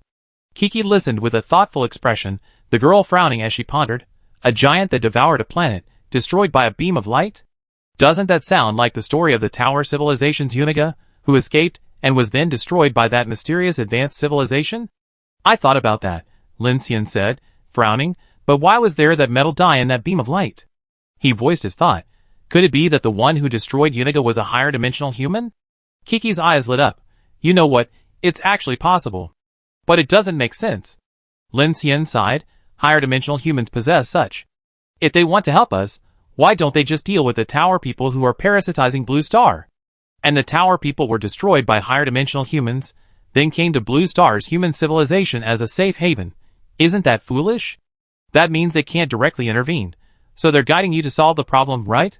Kiki's imagination ran wild. You possess a mechanical celestial body, a true threat to the Tower people. That explains why they're targeting you, and why Hua Xiaoling approached you, doesn't it? So, according to you, killing me wouldn't be the best option? Lin Xian retorted. That's not necessarily true. Kiki said seriously, as the saying goes, in war, one doesn't kill envoys. Perhaps they're worried that killing you would anger that higher civilization, which is why they're being so polite to you. Lin Xian, Kiki chuckled inexplicably at Lin Xian's speechless expression. Great, back on our infinity. Let's charge forward, taking down any monsters we can. She exclaimed, then turned to Lin Xian. Oh right, I almost forgot. Didn't you say that the metal die kept flipping 64? You have an idea? Lin Xian asked. Kiki shrugged. 6 and 4. Not time, not coordinates, not a countdown. What else could it be? 6 plus 4 equals 10, 10? 1 and 0. Hey, binary is also 1 and 0. Morse code would work too. Want to give it a try? Lin Xian was surprised by her idea. That works? Kiki smiled slightly, looking at the crimson mist ahead, a smile playing on her lips as she muttered to herself. Whatever, sometimes action leads to answers faster than guessing. Isn't that right? Chapter 501. Clang, clang. Under the crimson sky, the wheels of the infinite train rumbled along the north-south tracks. Lin Xian couldn't say how long it had been since he heard the sound of train wheels. While remaining vigilant for danger, a strange sense of nostalgia stirred within him. He turned, his gaze passing through the narrow passage of the locomotive to the carriages behind him. He recalled that when they had just left Jiang City, the train was empty, carrying only 3 people. Now, with Teacher Chen gone, only he and Kiki remained on this heavily armed train. In the instant Lin Xian was stunned, several mutated crimson monsters suddenly appeared from the blood mist ahead, charging at incredible speed. But before he could even notice their appearance, they were detected by the radar system at the front of the infinite train. The clothes and weapon system's plasma beam arrays silently activated, unleashing ultra-high temperature rays that swept rapidly across the area, instantly turning the charging crimson monsters into fragments in midair.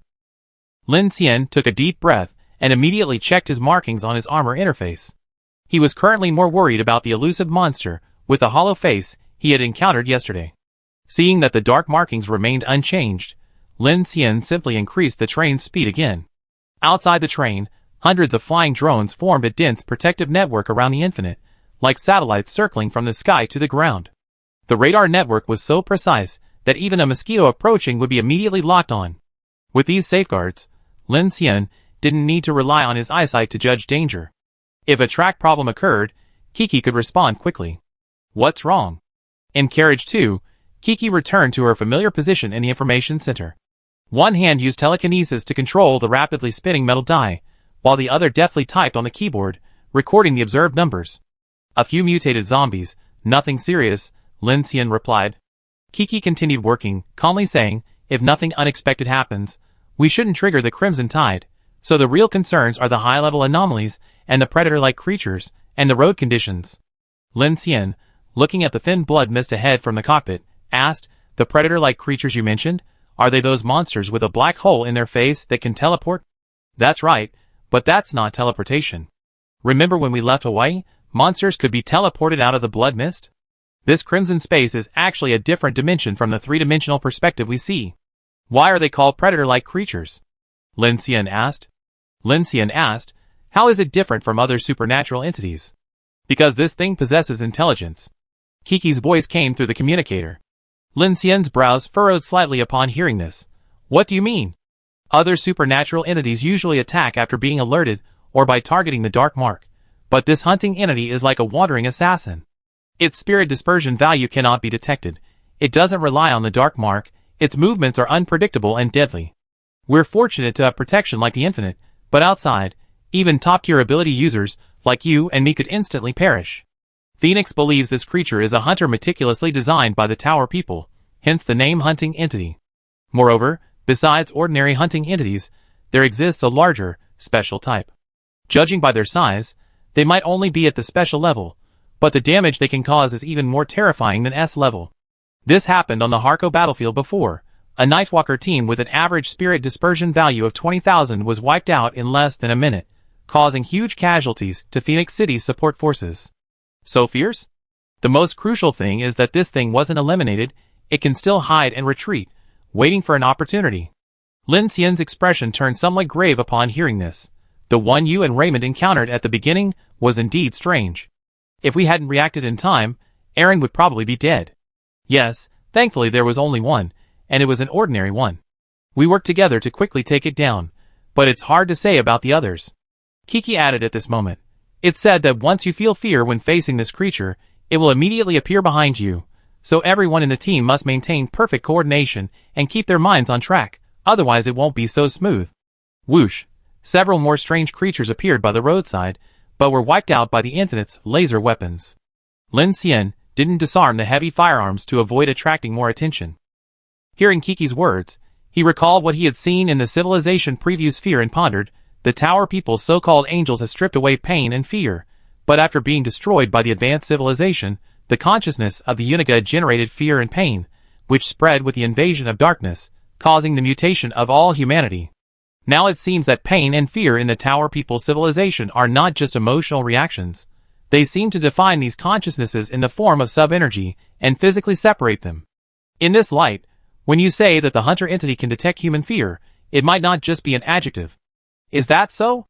Then according to you, isn't Chu Yan in trouble? Kiki responded, what a pity, actually I had a pretty good impression of her. Lin Xian remained silent. He realized that Chu Yan's consciousness within the civilization preceding sphere had indeed appeared to protect him. However, the scene of Chu Yan being devoured by the angel reminded him that a part of Chu Yan's consciousness, or even her true self, had been severed. Therefore, no one knew Chu Yan's true purpose in leading the Phoenix Society. After all, based on Lin Xian's speculation, she might already be a different, unfamiliar Chu Yan, or a Chu Yan stripped of her benevolent will. Thinking this, Lin Xian directly entered the Black Star Forge with his consciousness, trying to call out to Chu Yan, but there was still no response. So, for safety's sake, he decisively withdrew from the Black Star Forge. But just then, a long-lost voice suddenly rang in his ears. I'm here, Grace. Lin Xian never expected it to be Grace's voice. It's me, long time no see. Are you safe? Lin Xian hurriedly asked, what happened? Has Nanchaman gone out of control, or are you having some kind of problem? In Blue Star's geostationary orbit, the massive photovoltaic wings of the Nanchaman defense platform rotated silently like wings of light, countless servo motors precisely calibrating the angles, aligning every inch of the alloy panels with the blazing sun. Above the 12-kilometer diameter ring-shaped energy storage array, the main station platform glowed with a ghostly blue arc inside the transparent observation cabin. Grace stood proudly in a ballet-like posture. Her visual focusing system pierced through the giant celestial screen, reflecting a scarlet planet in the observation window. 90% of Blue Star's surface was covered by a viscous scarlet veil. The crimson dome, like a congealed sea of blood, swallowed continents and oceans. Sunlight was completely blocked. Blue Star in deep space resembled a dying planet shrouded in a cosmic red veil. Grace picked up the brain-computer interface device connected to the blinking bullet. The light at the interface flashed. I used the dark energy frequency data transmitted from the Starry Sky lab to attempt to refactor the blinking bullet's brain-computer information processing module. It seems I succeeded. Starry Sky lab? Lin Xian asked doubtfully. They can already transmit dense information data? Yes, using a wave rate between the crimson frequency synchronization device and the forbidden object. Wait, I asked about Chu Yin, not her communicating with you. Miss Chu Yin last contacted me 11 days and 21 hours ago. Due to the influence of Crimson, Starry Sky Lab and I synchronize information every 6 hours, and one of the feedback tasks includes attempting to contact you. Lin Xian leaned back. Although there was no news from Chu Yin, it seemed that contacting Grace meant he had directly contacted Starry Sky Lab, which was undoubtedly the best news he had heard in a while. Contact the Phoenix Society for me. Lin Xian pondered for a moment, then instructed Grace, inform the Phoenix Society that I'm safe and that Command is about to head to Colorado. Just informing them. Don't you need the Phoenix Society to provide support? Grace asked. Lin Xian shook his head. Don't arrange any other support, but... He thought for a moment, his eyes flickering slightly. If possible, it would be best to send an automated orbital maintenance vehicle to inspect the area from Ushuaia to the Amazon. Also, can the South Heavenly Gate be called upon? During the Colorado campaign, Commander Yi issued a firing order, releasing a total of 11 full-power particle strikes against the ground. After the campaign, Grace performed a hardware update, and has not received any further strike missions. In the Infinite's cockpit, Lin Xian's eyes narrowed slightly. Hearing Grace's report, he pondered for a moment, then said, Grace, are you able to monitor images of world-class or S-class creatures from orbit? Before the Crimson coverage, I accurately locked onto the main body of the Colorado Chaos using a high-resolution satellite lens.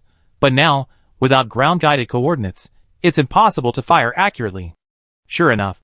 Lin Xian changed the subject. Then can you pinpoint where the Crimson concentration is higher? Grace immediately responded. If you mean filtering through visual analysis, I can categorize them into multiple levels based on color difference. No need. Lin Xian's gaze sharpened, and he immediately said sternly. As long as the Crimson concentration is high within the South Heavenly Gate orbital coverage area, combine the coordinates of all world-class creatures previously synchronized by the Phoenix Action Group with my real-time coordinates for cross-filtering. I need you to continuously fire randomly at these targets. Grace immediately responded. The highest frequency protocol? That's not necessary. Don't follow a pattern, and don't exceed the cooling limit of the South Heavenly Gate Candle Dragon lens. At the same time, use the star observation system to capture images. Those world-class creatures are incredibly large. Any unusual movement will definitely be detected, and then notify me, Lin Xian said. At this moment, Lin Xian had a guess in his mind.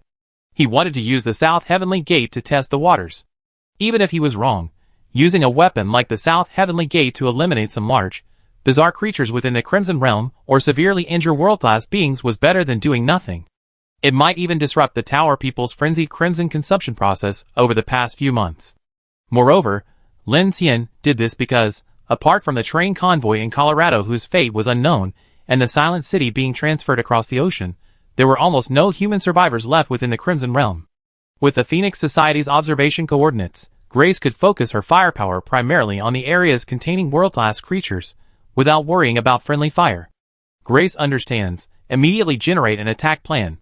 Hearing Grace's response, Lin Xian took a deep breath, his gaze turning slightly cold. The Crimson Tide was like a tidal wave. Humanity was steadily retreating towards the poles. He pondered what kind of reaction would be triggered if he attacked those world-class beings. If the ocean god was a fragmented body of the angel, including the floating giant corpse, then according to the Tower people's plan, these world-class beings might redevour and merge, thus completing the resurrection of Uniga. Lin Xian's actions were to test those world-class beings, attempting to capture their movements through space disturbance, or simply to disrupt and delay this process. After seeing that civilization rehearsal sphere, Lin Xian felt he had overlooked something, but couldn't quite put his finger on it. At that moment, high above uninhabited space, a 12-kilometer diameter ring-shaped energy storage array suddenly lit up with a blinding, eerie blue arc of light. 24-candle dragon-class confined particle beam arrays, like unfolded wings of judgment, silently turned their muzzles in the vacuum, redirecting the high-energy particle cannons, originally aimed at destroying asteroids in deep space, to a location deep within the Pacific Ocean. Deep space radars synchronized the coordinates with the aiming scope, and a blinding white light, like the birth of a star, erupted from within the particle acceleration ring. In an instant, the core of the Nansenman high-energy particle cannon erupted with a light powerful enough to tear a retina. A torrent of plasma, over 500 meters in diameter, converged in space into a divine spear of punishment piercing the heavens and earth. Upon contact, the atmosphere was ionized, creating a crimson vortex several kilometers in diameter. The clouds were not penetrated but directly vaporized, the crimson trail resembling cotton being torn apart by an invisible giant hand. Boom! Above a stretch of the South Pacific, a high-energy particle beam tore through the ionosphere, vaporizing hundreds of millions of tons of seawater upon contact with the surface. A mushroom cloud of steam, over a kilometer in diameter and crackling with crimson arcs of electricity, shot skyward. The shockwave ripped storm clouds within a radius of tens of nautical miles into fragments, and a colossal tsunami spread outwards in a raging ring. The viscous, crimson sky was forcibly ripped open by the explosion. For a brief moment, sunlight pierced the darkness, and from the depths of the ocean, a shadow larger than a mountain range burst forth from the seabed. The massive ocean god's torso crushed the continental shelf and rose into the air, its countless tentacles wreathed in crimson lightning churning the atmosphere. Thunderstorms raged across the Pacific, and the entire ocean trembled, conveying the fury of this world-destroying creature. In a geostationary orbit tens of thousands of kilometers high, the Southern Heavenly Gate observation system precisely captured the enormous shadow. Grace received the observation data, and the second command was triggered in milliseconds. Coordinates of biological 04 detected. Second round of particle strike cooling down inside the Phoenix Society's Starry Sky laboratory. Piercing alarms and data streams flooded all the screens. A researcher suddenly jolted up, his roar drowning out all the noise. This Nansenman has opened fire. Yongsu pushed through the crowd and rushed to the main control console. The Pacific coordinates on the holographic star map were flashing wildly. Where are the firing coordinates? Edge of the Pacific Abyss 13 depth. 6,200 meters. It's either Chu Yin or Lin Xian. Immediately send the docking information packet. Yes. Infinite, Carriage 2, Kiki's fingers flew across the keyboard. As the information on the screen changed, her pupils suddenly contracted, and she shouted directly into the communication band, Lin Xian. Come here quickly. The metal dice are really transmitting information to you.